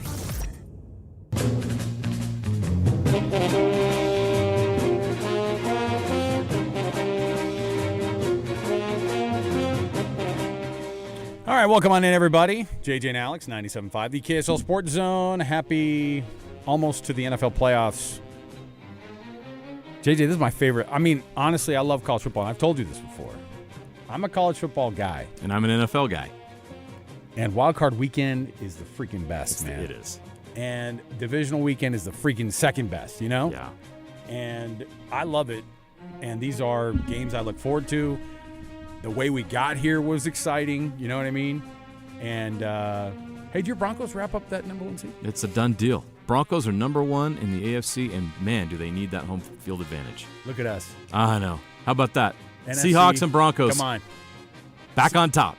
See you in the Super Bowl. Probably Ooh, not. I hope not, because the last time it didn't go very well. Well, I don't think the Seahawks are. There's part of me that think that the Seahawks are going to do what Kirk Cousins did last year, go 14-3 at some rando team. Or they're this year's Minnesota Vikings. That's what I'm saying. I get that concern. Well, as a Broncos fan, I'm going to be honest with you here. Like, the Broncos won a lot of close games this year. I mean, kind of like what the Chiefs did last year, right? Because they found a way to win some close games. They had some miraculous comebacks. They're not blowing anybody away. The offense has been meh most of the season. Yes. I'm worried that when it gets in the playoffs, let's say, for instance, the Houston Texans come to Mile High next week, which is what I expect to have happen. I'm really scared of that Texans team that's won 9 straight, and if they win to this weekend, they'll have 10 straight wins going to Mile High next week. I've never felt good about the bye week for any of these teams. Like, honestly, and I think the Seahawks did. I think that's the year that they did win the Super Bowl. I think they were the number 1 seed then, but they were. I mean, it was extremely good. Like they were riding high, man. They were the best team by far in the NFL. But like this, again, you saw Sam Darnold do this last year. Hey, go 14-3 at some team that everybody's wondering, what are you going to do? And they could wait a week, host a playoff game against a team who got kind of that sharpened against another team the week before. I don't love the bye weeks just because I think the number 1 seed. Ask the Cowboys how the number 1 seed goes at home sometimes. They go real well. I know it's little apples and oranges, but look at the bye teams in the college football playoff. One win in 2 years for all the bye teams. I don't think it's that apples and oranges. I think it's just as interesting as a point because we've looked and gone, I don't think you benefit from sitting around. And the coaches end up bringing it up, too. Yeah. I mean, they'll bring up whatever excuse they can at the moment. But that was like, hey, I think sitting around for a month is hard, you know? And a lot of these coaches, they know it's true. Hey, by the way, before we get totally into this, there are other fan bases out there. They can't celebrate with us, you know? Yeah, I agree with that. Let's open it up. Let's open it up a little bit more beyond the Broncos and the Seahawks. I don't want to go full on Seahawks and Broncos till we have to for Super Bowl. Whatever number we're at. What number are we at? 60. Oh, we are at the big 6, though. All right. Get used to whatever those Roman numerals are. Is it just the... It's the L and the X. L and X. Okay. Yeah. It's getting to the point where it's very confusing for the average man. That's cute. Like, what does LX mean? When we get to the C, I thought you could do like a... Yeah, well, anyway. I'm not going to get into Roman numerals at this point. I wish they'd just change it like UFC and just give me a number. We don't know why we do it.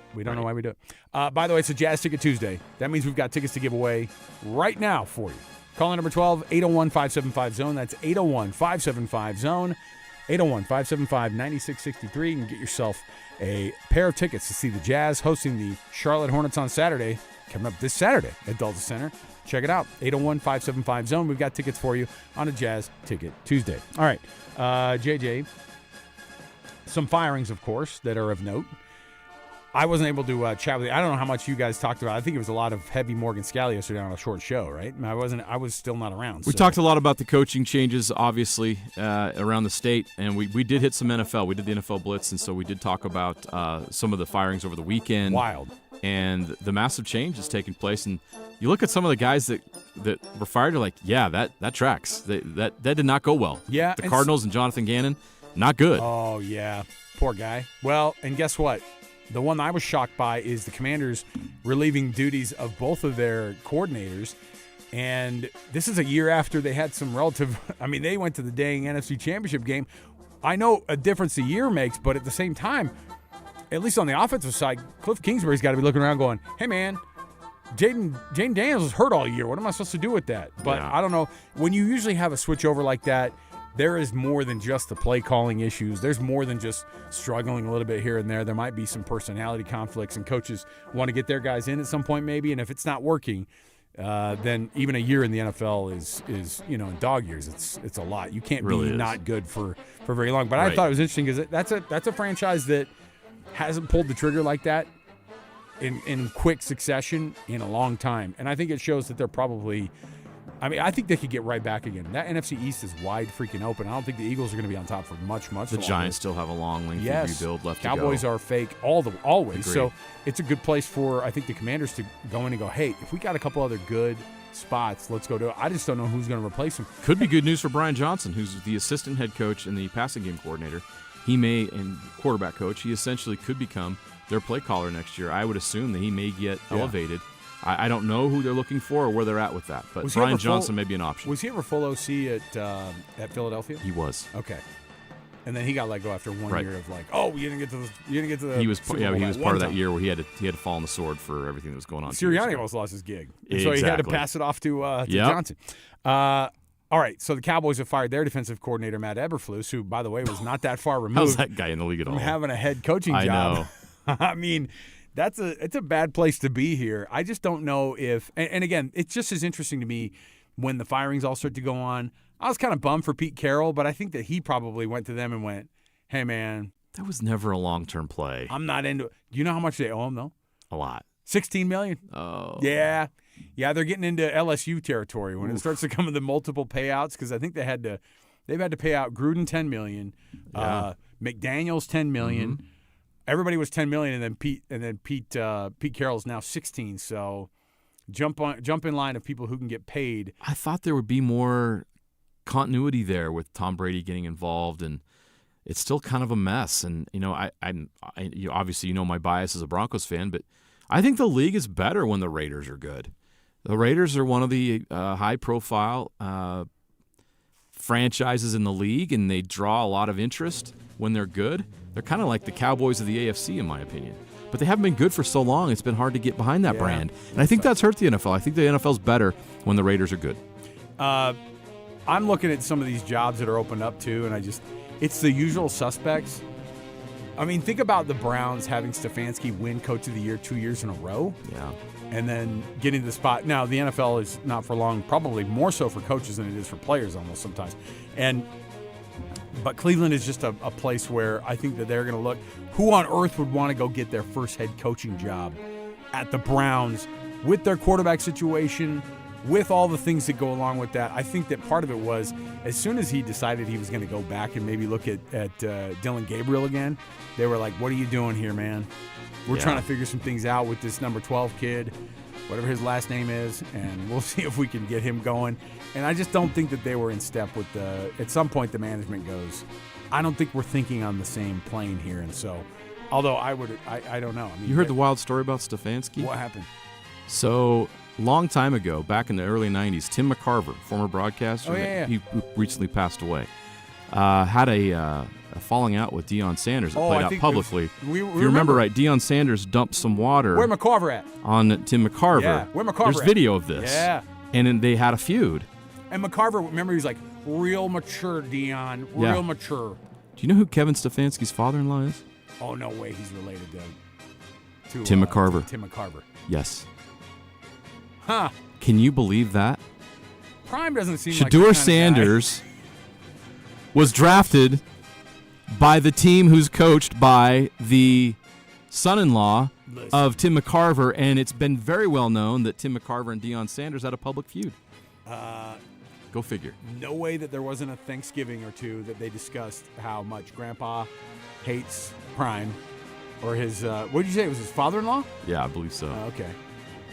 Or was his grandpa? Somebody maybe had told me it was his grandpa. That's even worse. My Papa said I should always hate Deion Sanders. McCarver was Stefanski's father-in-law. Stefanski's wife is Michelle, who is Michelle McCarver. Wow. McCarver's daughter. Wow. He's a son-in-law to You think McCarver. that they haven't had that conversation before? Come on. I mean, it's not like they don't know about it. Of course. So, and then it's just funny. I don't know how much that played in it. I mean, everyone is like, why is Kevin Stefanski so weird about Shedeur? All year long, right? So weird. He would never compliment him. It was just always weird and cold. Yeah, it makes sense, right? Yeah, but they do that with rookies all the time. Come on. This is totally a part of that deal. And so, yeah, Stefanski's probably better off moving on. And I think that Stefanski's going to land in a better position. I think he's going to be a head coach in the league next year. There are rumors that LaFleur could be in trouble with Green Bay. He doesn't have a new contract, and Stefanski could be a replacement for him in Green Bay. You know what I do? Because I feel like he's a guy who his ego wouldn't let him say no. He'd want to figure it out. Curt Cignetti is going to be in the league at some point. Ooh. In the NFL. Because, listen, and I know his mentor is Nick Saban, and it didn't work out for Nick. But I think Curt Cignetti's the kind of guy that goes, yeah, but for me it'll work out. Google me. I win. I don't care where I go. Yes, he does. And I know the NFL's a different beast. Very much. But he's already kind of dealing with it. I mean, I'm not going to sit here and tell him he can't, because what he's done at Indiana is a modern-day miracle. Like, it might be the best thing that we've ever seen in the coaching world. In my whole time watching sports, the most improbable why not? Rise I've ever seen of a college football program. Right. So if you could become the next, Bill Belichick in that sense, you'd want to do it. You'd want to win Super Bowls, man, over college football playoffs. We'll see. I don't know. We'll see how this thing works out. All right. We'll take a break here. We'll come back. We've got more around the corner. We've got our best and worst next. Stay with us right here. 97.5, the KSL Sports Zone.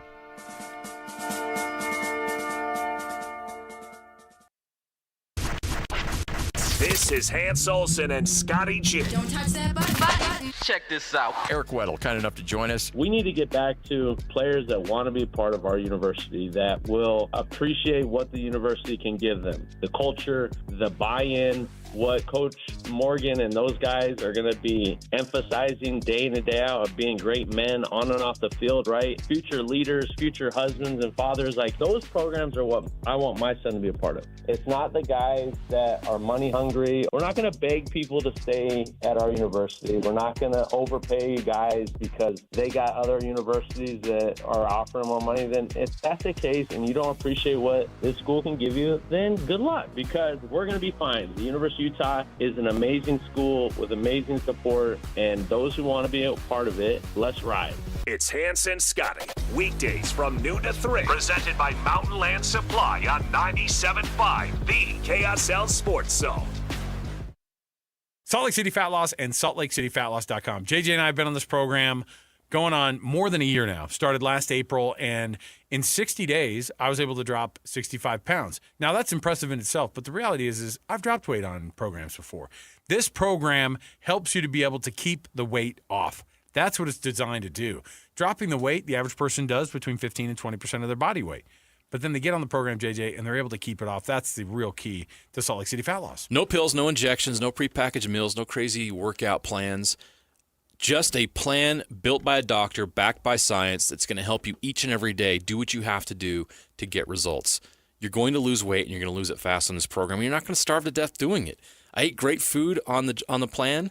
I just had to change my habits, and it helped me do that.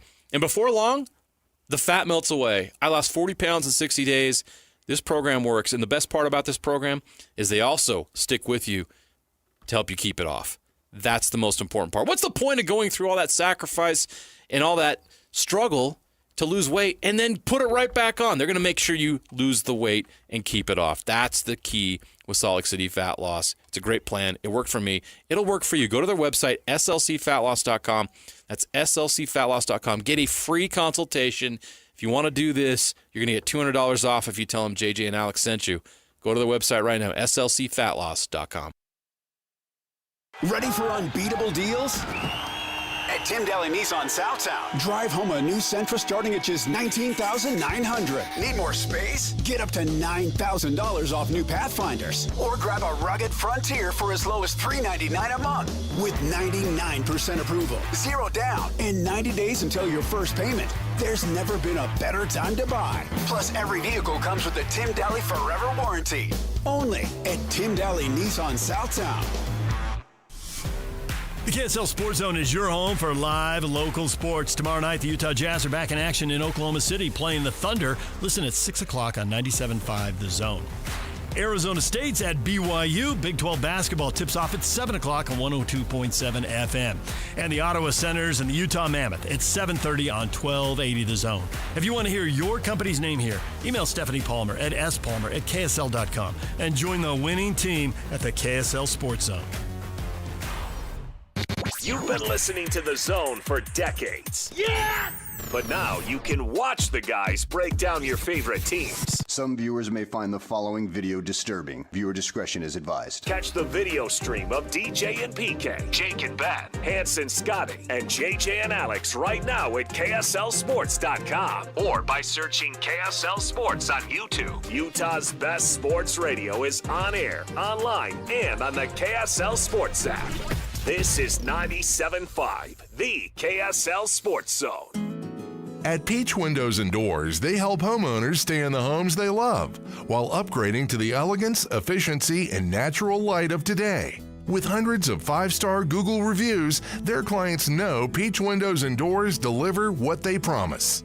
I wanted to replace standard-sized French doors with a large custom sliding door. The update required checking a weight-bearing wall. Plus, I wanted a couple of different styles of windows. The new sliding door created a much brighter and open look. Peach was so helpful along the way with recommendations and ideas, and the installers were efficient and respectful of my space. I was thrilled with Peach Windows and Doors. Give your $1 million home the $1 million feel it deserves. Don't wait on that someday project. Visit Peach Windows and Doors Salt Lake Showroom. Schedule a free in-home visit. You can also explore at peachwindowsanddoors.com or just call them at 801-566-1255. Peach Windows and Doors, where amazing home transformations begin. Listen every Monday morning to DJ and PK and Monday afternoon with JJ and Alex for your Chevy Strong Play of the Game. Win great prizes from Rocky Mountain Chevy. Wrapping up the hour with our picks for the best and worst moments on today's show. As JJ and Alex want to hear your best and worst of the day.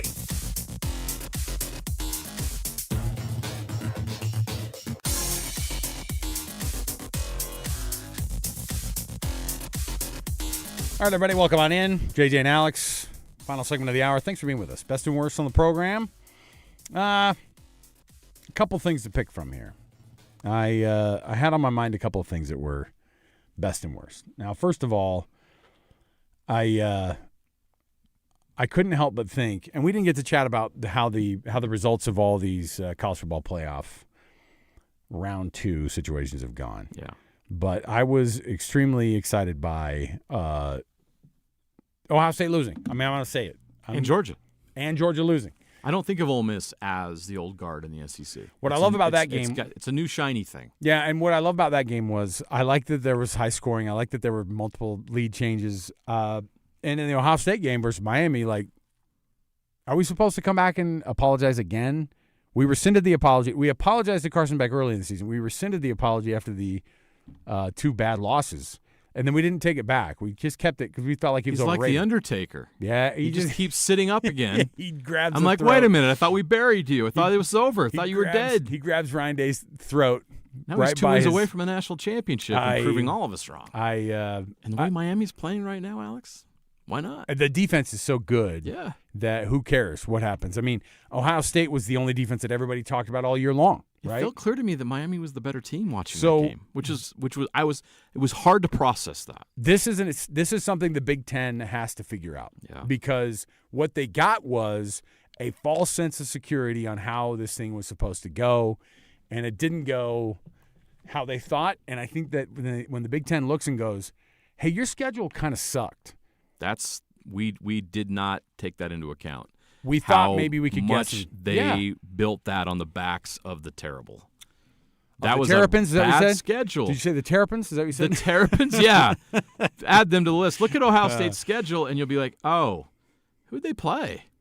Maybe they didn't play the Terps this year. I have no idea. I mean, but we don't pay attention. What was happened was, JJ, you pay attention to the first 2 games, right? They play Texas, and you kind of see what they're going on, and then you go, okay, see you at the end of the year. Huge win. I mean, for that defense to play that good against Sark's offense. They lose in the Big Ten championship. Well, that was a fluke because it was a close game, and Indiana's good. Yeah, they're undefeated. Come on.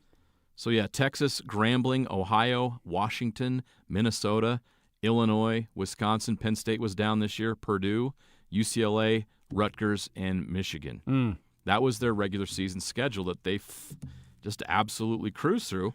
But there were some games in there that were, I don't know, we should have taken a deeper look at who they played. There's out after that Texas game and maybe Illinois, it's not great. Wisconsin's bad. Penn State's bad this year. Purdue, UCLA, Rutgers, these are the worst teams. They did not play Maryland, by the way. So they didn't even get a chance to play the Terrapins. They didn't get to play the terrible They didn't even get that big test. So the Big Ten is too big. It's too big. Yeah. Because you're not playing the best teams in that conference. And it's a top-heavy conference to begin with. So I was looking at I wish I could find it again because I just had it in front of me not just moments ago. There's a collegiate player. This is the new level we're at, by the way. It was an offensive lineman, and he just listed because he handed the transfer portal. Like so many right now, right? I mean, every year over the past how long have we been doing this? 4 years now? Yeah. 21 since we've been doing this thing full time with the transfer portal stuff. Transfer portal goes crazy, and it's gotten crazier now. And this offensive lineman listed all of his teams that he's visiting. Did you see this? And he listed the dates that he's visiting them, including an official visit to the current team that he's at. Oh, my gosh. What are we doing? We're asking for money. That's where I'm saying is like that's a contract negotiation. The official visit is him sitting down with his agent, with the GM of a team. By the way, those things did not exist in college football 3 or 4 years ago. Even 2 years ago, we didn't have GMs really as much as we have now. But I saw it today, and I saw that this player had entered the transfer portal and was visiting as one of his official visits the team where he currently plays with the current same head coach. Insane. I almost want to be – if I'm that head coach – And they're taking the meeting? I know that's the thing is I'm that head coach. I kind of go, all right, well, Craig, you want me to just come over to your apartment or – oh, sorry, you live in a townhome on the beach now? Oh, okay, well – your house is nicer than mine? What? Oh, you want us to fly out to your parents' cabin now? Yeah. And then Hollywood's official. It became official today in non-sports news is one of the worst. Actually, maybe this is the best. Nicole Kidman back on the market officially. Oh, her and Keith Urban's divorce went through officially. Nicole Kidman back to being single. Everybody. So can't wait to read all the stories about her singleness. Aren't they both Australian? It should have worked out. I know. It was a match made in heaven. Come on. All right. Let's take a break here. We'll come back. Now that we've gotten to Nicole Kidman news, I think that now all of you listening that are single can jump on Tinder and see if you can meet Miss Kidman. Or if you're into Keith Urban, come on. Come on, ladies. We want to be inclusive here on JJ and Alex. I was thinking about the ladies, but yeah, everybody. Everybody. Shoot your shot. Open it up for everybody. Just look them up. I don't know. Is that how it works? You can just, I guess. Can you search them on the thing? Give it a shot. Is Keith Urban available? Is Nicole Kidman available? All right. We'll take the break here. We'll come back. More to go. 97.5, the KSL Sports Zone. Get the latest Utah sports headlines delivered to your inbox with the KSL Sports Newsletter. From the Jazz, Utah Hockey Club, BYU, Utah, Real Salt Lake, and more. Be in the know of all things sports in the state of Utah. Visit KSLSports.com to sign up for the KSL Sports Newsletter. Stay up to date with everything Utah Jazz related with the new Jazz Notes newsletter. Get draft updates, analysis, and be the first to know about every off-season move. Visit KSLSports.com to sign up for the Jazz Notes newsletter. Only one type of burger. For every pallet. Fries are extra. Large in size. We've got the shakes. Going over the brim. Hey, this is Chris from JCW's. Put a positive, delicious spin on your day at any one of our 5 locations. In Lehigh, American Fork, Provo, South Jordan, or Harriman. JCW's, quality and a lot of it. If you're getting new gutters, make absolutely sure that you don't get screwed. I mean literally, don't get screwed. Tim Jr. here from RGS Exteriors. And every single gutter company out there uses screws to hold their gutters together at the corners and downspouts. They use screws because they're fast and cheap and easy, but man, they're terrible for your gutters, aside from possibly cutting your hand. They also loosen and corrode over time because they're not made from the same metal as the gutters. At RGS Exteriors, we've been installing gutters for 70 years now, and we don't use screws. We only use permanent, strong, and unobtrusive rivets. They're made from the same material as the gutters, so they won't oxidize and they won't corrode. They'll also never loosen. Your hand is safe too. Did I mention they look amazing? So don't get screwed. Call RGS and get riveted gutters. Our number is 801-280-3110 or visit us at rgsutah.com. That's 801-280-3110 or rgsutah.com. Bar Dub Grill is where roadside classics meet ranch-raised flavor. Sink your teeth into juicy, handcrafted burgers made with premium Bar W beef straight from the local Utah farm. From the bold cowboy barbecue burger to the sweet and savory Aloha burger, paired with crispy cowboy fries, hand-spun shakes, or signature spud nuts. Soft, airy, and unforgettable. Bar Dub Grill delivers honest eats with cowboy swagger. Bar Dub Grill in Nephi with easy access right off exit 222 in Nephi. Are you 50 or older? This news is for you. The CDC recommends you get vaccinated against pneumococcal pneumonia. Even if you're healthy, your age puts you at risk. People 50 or older are over 6 times more likely to be hospitalized with pneumococcal pneumonia compared to adults 18 to 49. Just one shot can help protect you. Learn more and schedule at vaxassist.com. That's VAXassist.com. Sponsored by Pfizer. Here's a tale of Linda trying to lose weight, but the med prices she found were all over the place. Hidden fees and markups made her jaw drop low. Then she found Good RX. Now she's in the know. GLP-1s